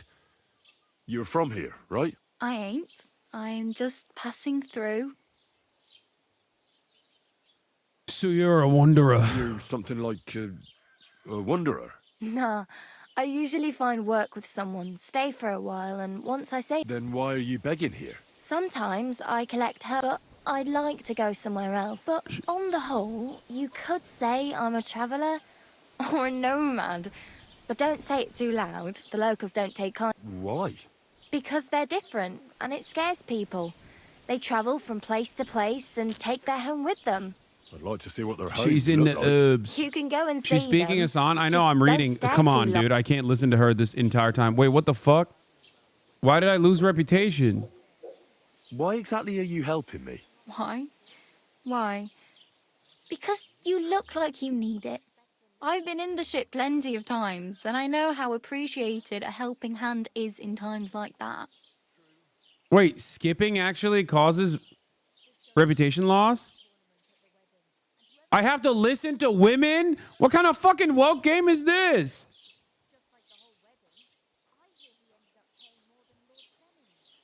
God damn it. I'm trying to do a sexo. What the hell?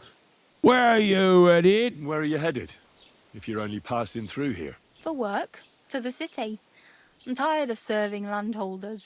They all promise the moon, but then you're eating stale bread, cold porridge, and She a said, nari no washing more in landlords. sight. Fuck With the city landlords. folk, it's bound to be better. She said, no lords, no masters. It's time to abolish the enclosures. What do you want to do in the city? I'll find something. I'm not afraid of work. I'm not half-witted.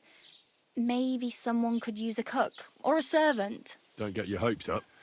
The city can be a pretty dangerous place for a girl on her own. You mean they don't hand out groschen by the bucketful? I appreciate your concern, but I have to get to the city first. That's going to take me a long while yet. You said you were going to a city. I'd like to go to Prague, but I don't know anybody there. Aha. Well, she doesn't know it yet. But I won't be troubling her long, just until I find a way to make a living. Oh well. It was nice to meet you, but I should probably get going. Don't worry, you'll manage. All right. Fucking hell.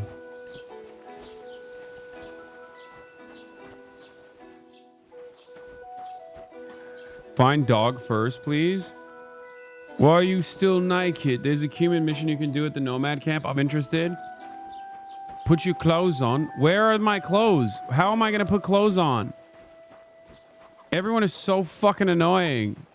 Shut up, chatters. How am I supposed to take her with you? I don't think I can. Wait, I have clothes? Oh.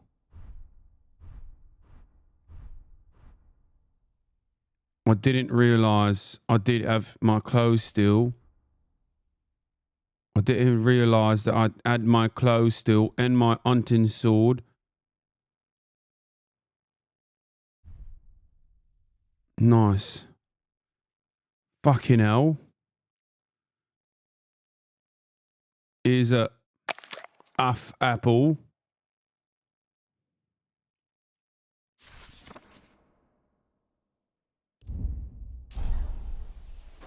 Don't cause any trouble. Got it? God be with you.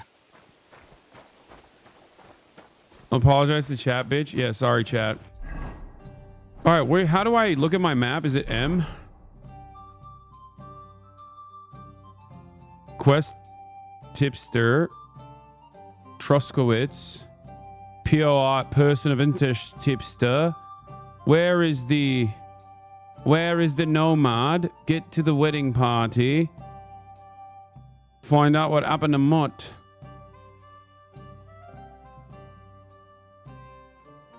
Me lordship.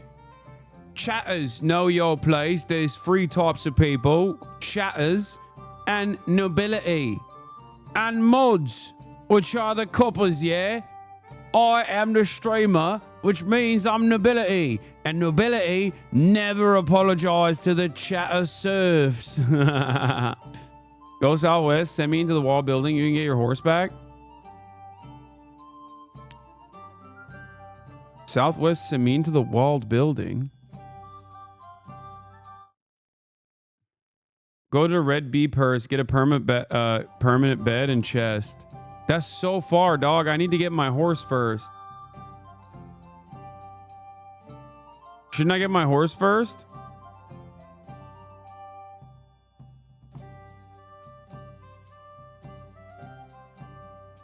How many tips do you want? All of them.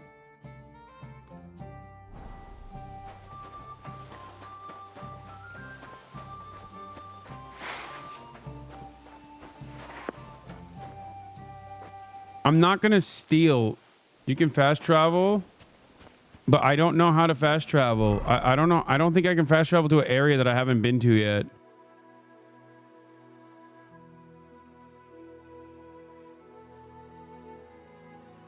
Yes, instead of mods, I'm gonna say guards going forward. Guards!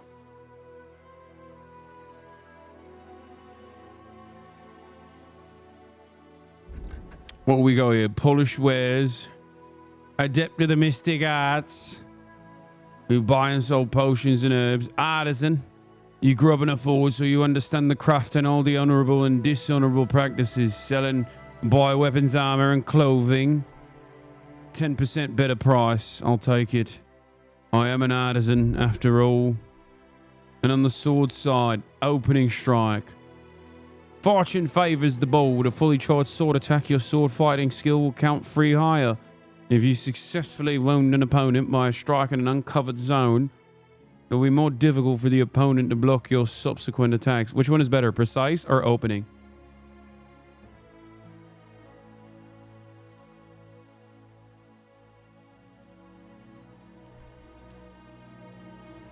Alright, fucking hell. Wombo combos. Drinking skills. Under the influence of alcohol, you'll be less likely to be injured from falling. This one's better. Nightcap, yeah. Fucking hell. Find out an RP, boyo. There's no way to find. Drying herbs. Fresh herbs spoil like their food and their quality affects the potions. But if you dry them in a drying shed, it'll help.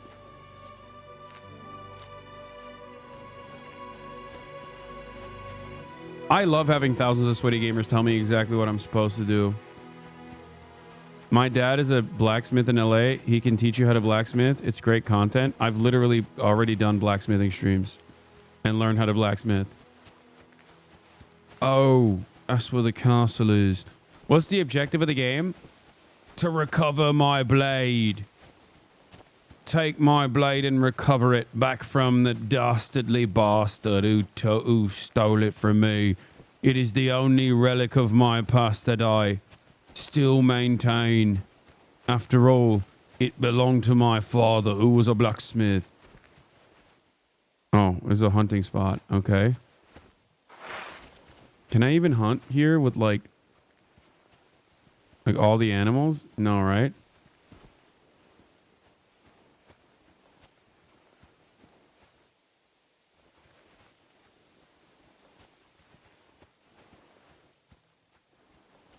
Poaching is illegal, by the way? What do you mean? What? What's going to happen? You have a park ranger that's going to show up? It's defunded, my lord. Trotsky defunded the park rangers. There's no animal warden. Who's going to fucking know? Trotsky got the fucking gamekeepers and the wardens. He fired them all.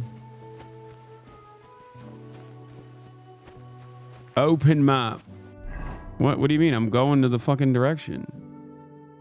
Supposed to be murdered flautist. Wait, what? I passed a murdered flautist? I did not see that at all. Should I go back to the murdered flautist? Hold on then.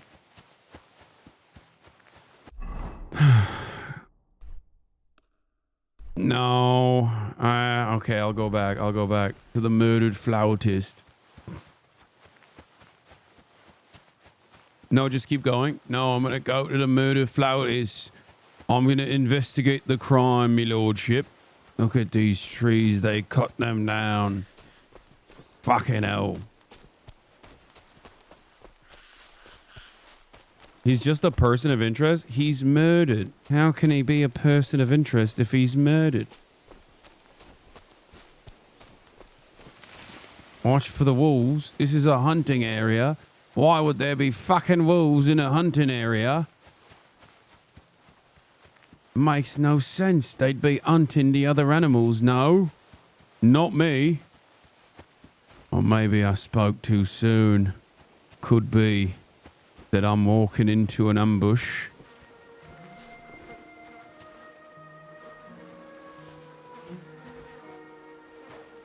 A bohemian cap. Thank you. Not like you're going to be using that anyway, right? What's this then? Can I grab this? No. Investigate. God, he looks terrible. Why does he have a flute in his ear? Can I get all this, or is that messed up?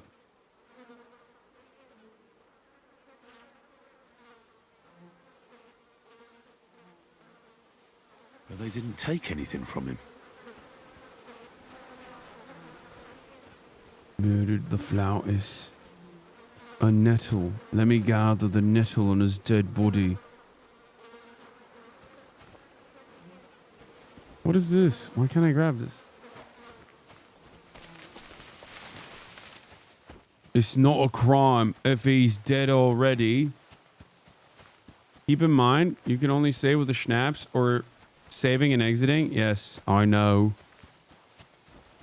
I know. I'm just giving it a burrow, you see? Just giving it a burrow, yeah? I'll give it back to him if he ever needs it. The only time he'll see me is in an afterlife. On the other side. No assurances we're going to the same fucking place either. That's right, I'm going to hell. 'Cause I'm gay! I'm gonna do... You didn't take anything? Wait, I did. Wait, shut the fuck up. Did I not take it? No, I did. Groschen, 83. I did. I did. Did I not? I did. Fucking chat. I took the bacon and I took the fucking Groschen. No, you didn't. I did press take it all.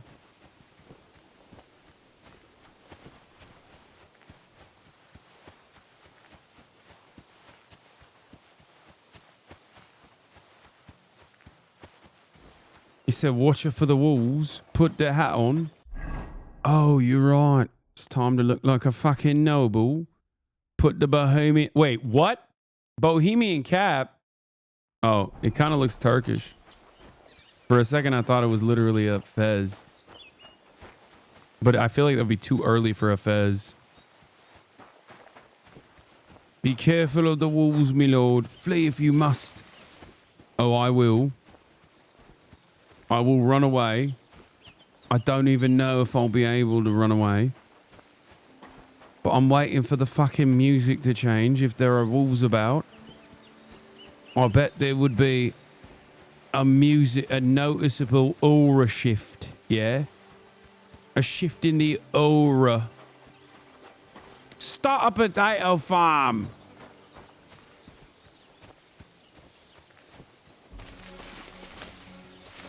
Uh-oh.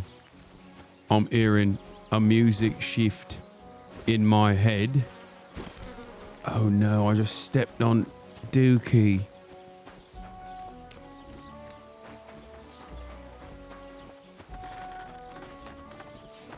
Greetings to you.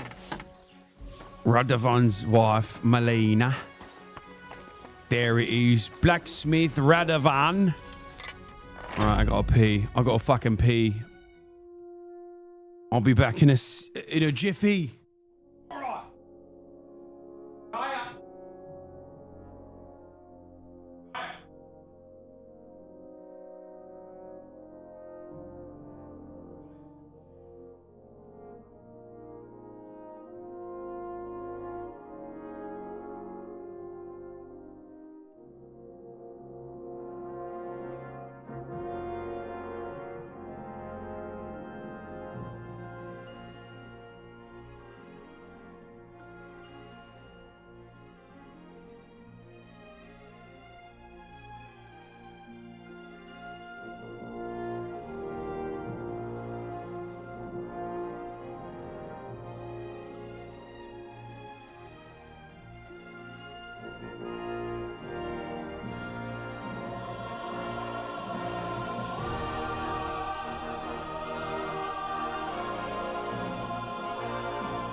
I'm back, yeah?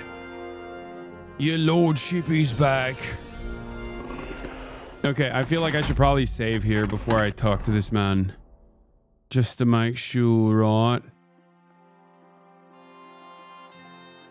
I'll take one of these weak savior schnapps.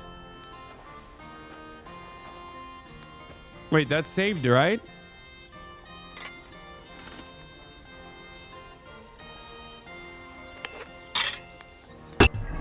I might have to save scum it, yeah?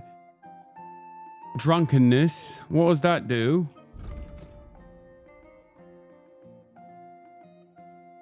My conspicuousness is red. Greetings. I heard you could use a helping hand at the forge. I could. My last two hands, well, they're not worth mentioning. And what with the wedding coming up, the work is piling up. Ah, what do they call you? Henry. I'm Radovan. You should know Henry. The blacksmithing isn't for everyone. Yeah. I basically grew up in the forge. My father was a swordsmith. And not just here we go. Back to he his even forged father. Swords for the nobility. For the nobility, eh? Well, that kind of experience will come in very handy for me indeed. As it happens, I have to forge a wedding present for young Lord Semine. A fine sword. So you'll take me on? Hold your horses. I'll have to try you out first. You could forge me a hunting sword as a test, so I can see if you can make a straight blade. That... Let's get started. Great. Find some iron. You can't make a sword out of butter, but if you don't have your own stuff, you can get everything from the chest in my forge. All right, then. Wait, this guy teaches me a combat move, right, chat? Go over to the anvil and let's get started.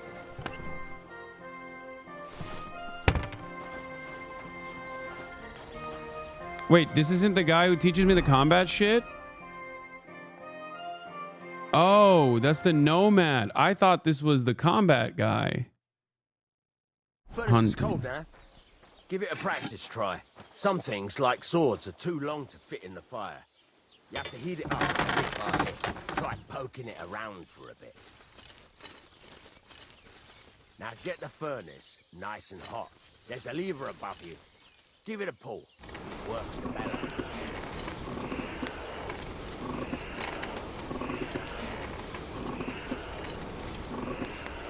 Just the tip of it, yeah. Is it turning?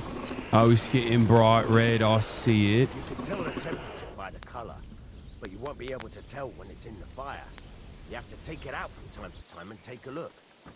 Try it out. See? That's exactly the straw color we want.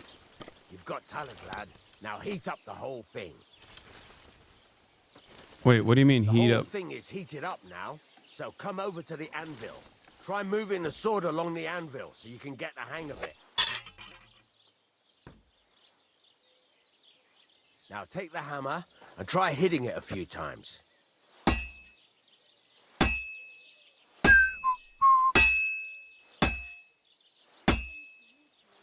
See the sparks? That's the sign of a good strike. The more sparks, the better. Also, you can hammer with different degrees of power. A stronger hit will do more, but it'll tire you out faster. Try giving it a few blows, as hard as you can, so I can see how strong you are.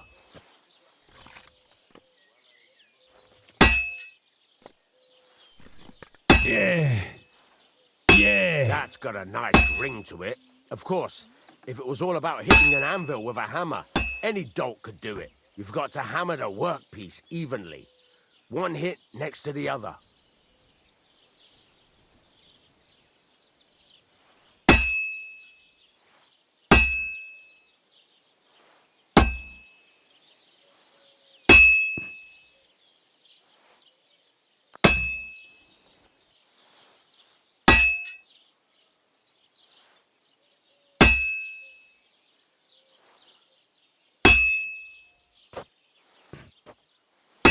I'm doing it. I'm going down Very nice. slowly. You're doing just fine. But when I say evenly, I mean it. A sword has two sides, like a lot of other things, including myself. Turn it over and continue on the other side. Rotate the workpiece. Yes, pling, pling, pling. I'm hitting it. I'm fucking hitting it. Nice. Now try forging it on both sides. The closer it is to being finished, the more it will take on the shape you want. It'll cool off soon anyway. Wait, the closer you are to completion, the closer the shape resembles. Wait, how do I go back to the forge? Hurry up now. It's cooling and you're not doing anything. How do I do it? How do I go back to the fire?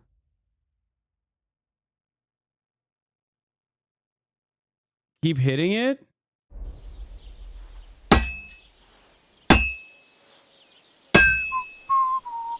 It's cooled now. You can't do it all in one go. You've got to put it back in the furnace from time to time. Sometimes you've got to go there and back all day. But it's all part of the craft.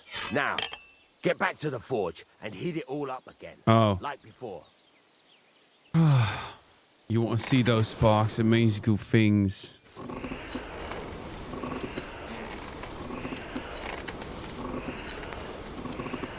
I can't believe I'm just raw dogging this with my bare hands, yeah. It's starting to get a little warm, yeah.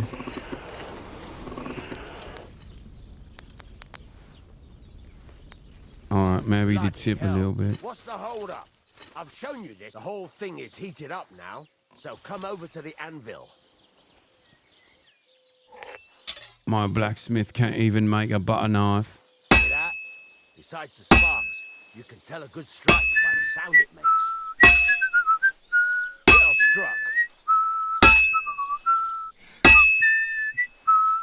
Sparks. That's the stuff.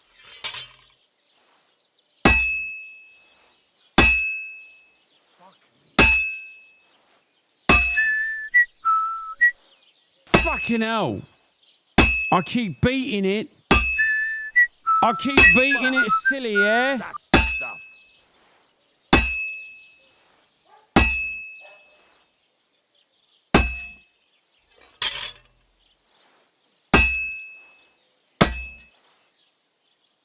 See how it's taking on the right shape? That's how you can tell it's almost finished. Now, I've got a piece of advice for you. Hammer to a rhythm. When I hammer a piece to a beat, work goes by easy. Sometimes I'll whistle to myself to keep the rhythm going.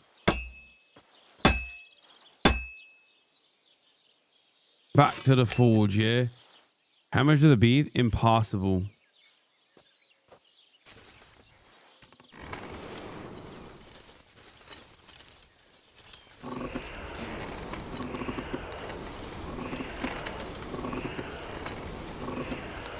Dude, this is a crazy comprehensive game, like straight up.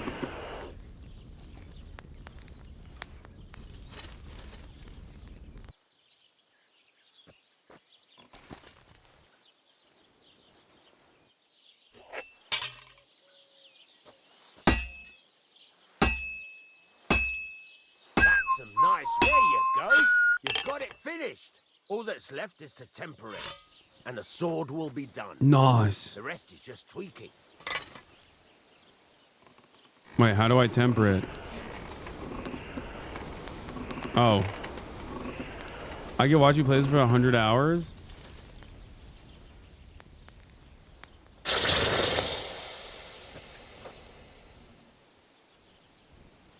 First you make it hot and then put it in the water.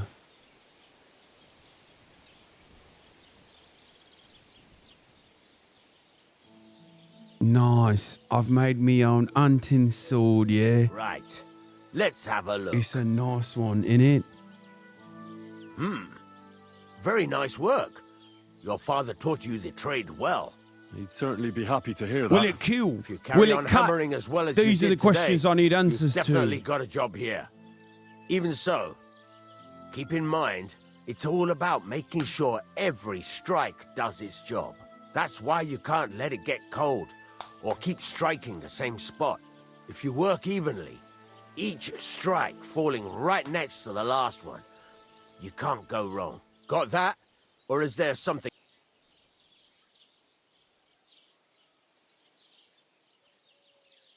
Thanks. That's all I need to know. You can sleep in the chamber by the woodshed.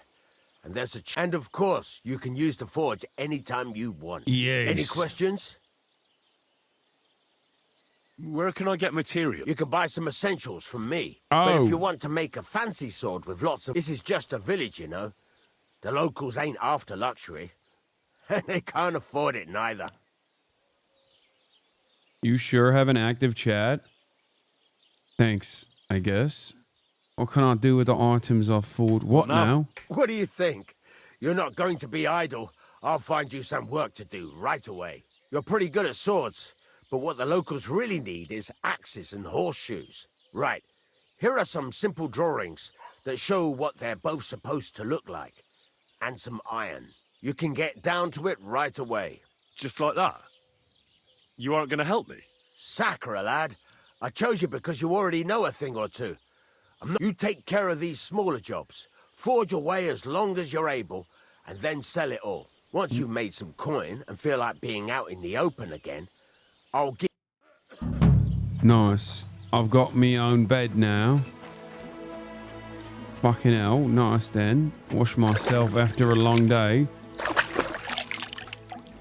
Make axes. Fuck horseshoes. Is Henry a true Brexit geezer? It's a day in the life. Yes.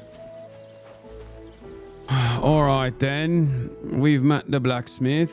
We can get information on the wedding party. But that's not what I want to do, is it? There's nests out here. Would that be considered poaching? Skill teacher. That's the guy. That's where I need to go, right? Go find your bed and rest. All right then.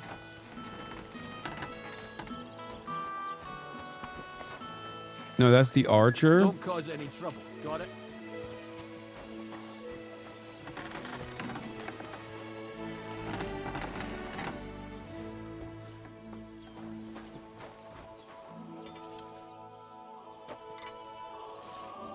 I'll sleep in the bed for an hour.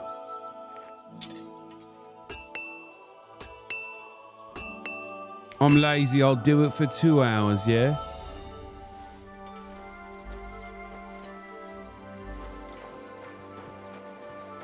Wait, wrong bed. Oops. Where is my bed then? Rob? No, I don't want to rob this man who's graciously giving me a job, yeah? Where is my fucking bed? Is this it?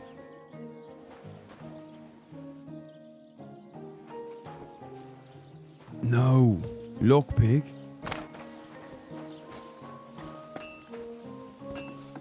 Second door. I've got my own place, yeah? And a leather apron and the armorer's kit. Nice. Where is my chest then?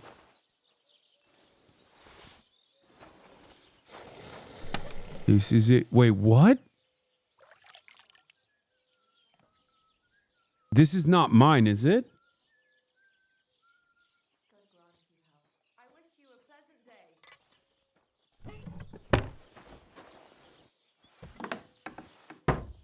What the fuck? Wait, what does that mean?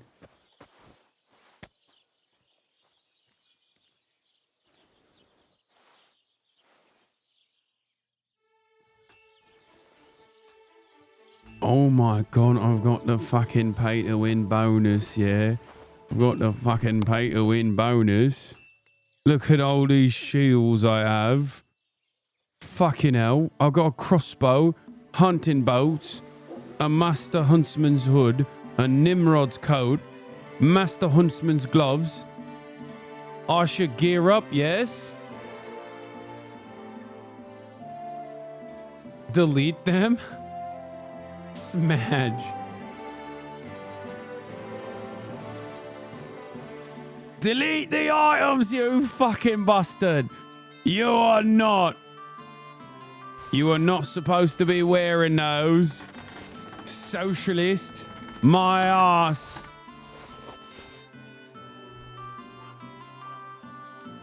I'll take 20.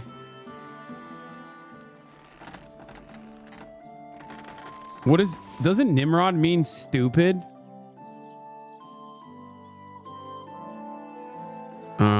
Which shield should I use then? How about the shield of summer? The shield of spring. Bottom right, Nimrod. Alright, no longer do I need... Oh, this is my hunting sword. This is the hunting sword I made. Very nice. And I'll take the shield of spring too. And then I'll put the ranged on my secondary. With the hunting bolts, right? And I'll wear the Master Huntsman's hood. And a St. Hubert's hat. And a fucking leather apron. Or should I wear the Nimrod's coat? I feel like both of these are nice, but don't know which one's better. The Nimrod is a biblical hunter. Wow. Master Huntsman's gloves. Master Huntsman's boots. And a Huntsman's O's. All of a sudden.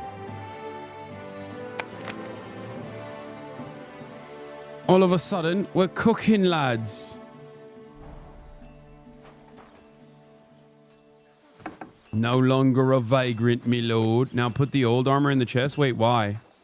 Oh, just no reason to carry it? Shouldn't I sell it?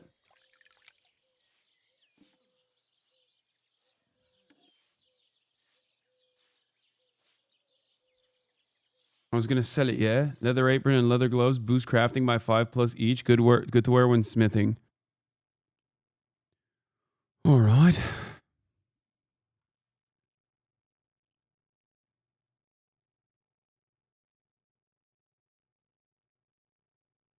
I hope you get a hate thread for this. Pay to win. No.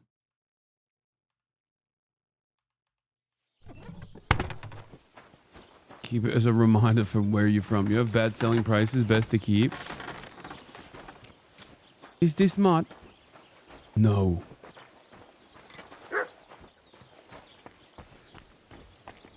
Okay. So now I'm a noble. That's a fine maypole. What is that? What is a maypole? Oh, this is like fast travel, right? No, it's not a fast travel. Go find Mutt, you psychopath. Okay. Find out what happened to Mutt. Hit F1 to look at yourself. Ah! I look fucking great. Look at me. I look like I've got a nice pizzle. Interesting. What a nice outfit I've got on today. Right. You have autism 100%. Maria. Ave Maria, lass. Trade. All right, let me sell you some things, milady. Oh, you only buy the food, huh? Why are you wasting my time if you don't want to? Get your cock sucked, me lord. Jesus Christ, Chatter. Everyone is Czech, not British, by the way. I don't care. They have a British accent. Everyone knows. Historically speaking, everyone at this time had a British accent.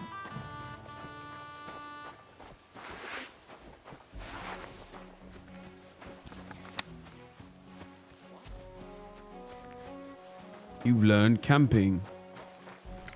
Hey there, good man. If you're looking for company, come and sit by the fire. Oh, I know what this is. I'm not looking for company, you bastard. I know a shady bloke when I see it from afar. You want to steal my money by using the weighted dice. I need to go back to my camp to get the trusted weighted fucking dice. And then I'll come back, I will. I'll come back with a vengeance.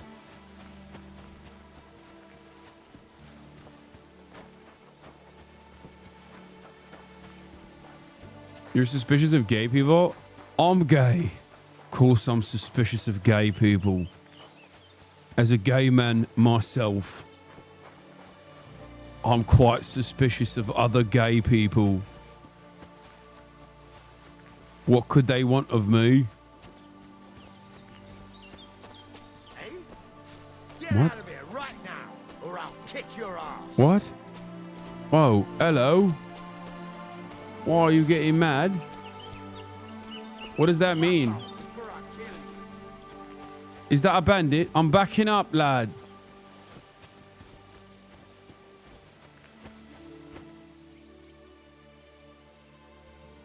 Should I kill him? A wild bandit appeared. Can I? You will get your ass whooped?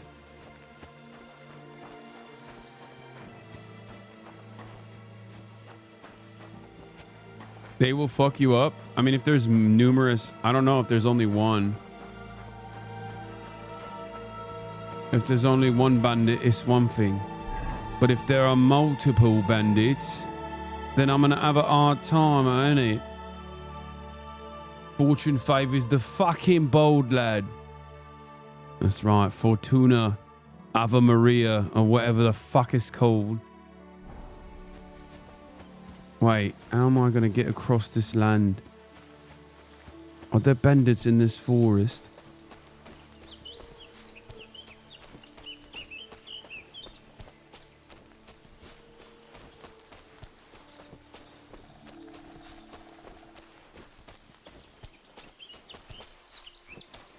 Follow the road, bro. I'm literally going directly to the location that I'm supposed to be going to. Keep a low profile. I'm trying to keep a fucking low profile, lad. Go to Samin for your horse. Where the fuck is Seaman? This is a great game to do side quests on the Steam Deck. Can you even do side quests on the Steam Deck? Can you play this game on the Steam Deck? Oh, mushrooms. Nice. Fucking hell. Found some shroomies, yeah? A little bit of fungi. For a fun guy. For a fun gay. Traveling through bushes damages your boots.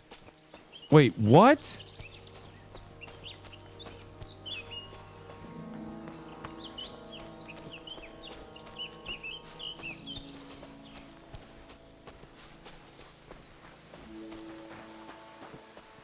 You guys have cooked me. I'm definitely doing side quests on the Steamy. Oh no. How will I get across this? Fucking hell. What do I do? How do I get down? And if I do get down, how do I get across? Fucking hell, I'm stuck, lad. No! Oh no! You have fallen to your death. That was crazy. I can't believe I got fucking... Help me, step lad. I'm stuck. Oh no, when you die, you're just like... Ugh. Okay, that's a good place to end it for tonight. Jesus Christ, I'm not trying to fucking do that again. All right. That's a... I got one-shotted by gravity and I'm out, you know? Now I understand why they have a fucking quick save mod, because the savior schnaps are not, at least at this stage, as easy to come by, it seems. But regardless, yeah, it's so good, lads. It's so fucking good, lads. We're doing a fucking thing. Gaming is alive. It's live and it's fucking alive, lads. We'll do the new Drewski tomorrow. Rage Quitter Hasan? Dude, it's 9 hours, bro. I'm fucking tired. You know, I have some time to myself in it. Gotta have some fucking time to myself in it. Alright, lads. See you all tomorrow. Have a jolly old time. We'll watch the Drewski thing tomorrow. Tomorrow is another day. After this off day, gonna go play on the Steamy.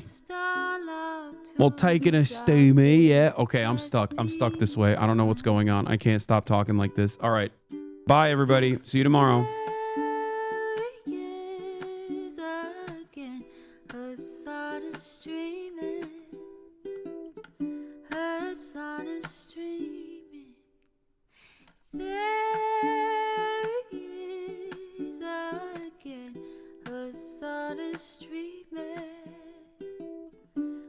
Started streaming,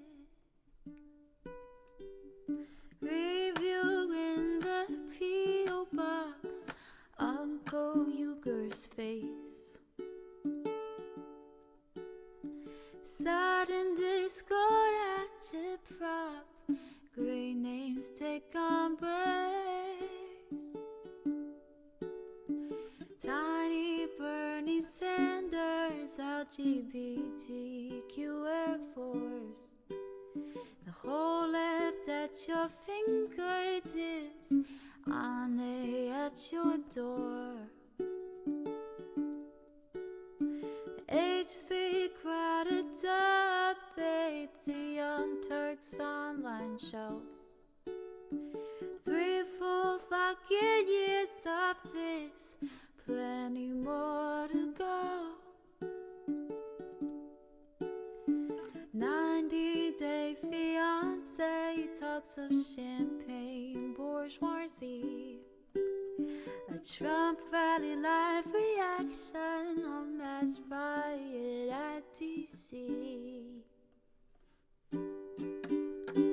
There he is again, Hasan is streaming. Hasan is streaming. There he is again, Hasan is streaming. Hasan is streaming. Reading live stream, fair comments, Austin show chat advice.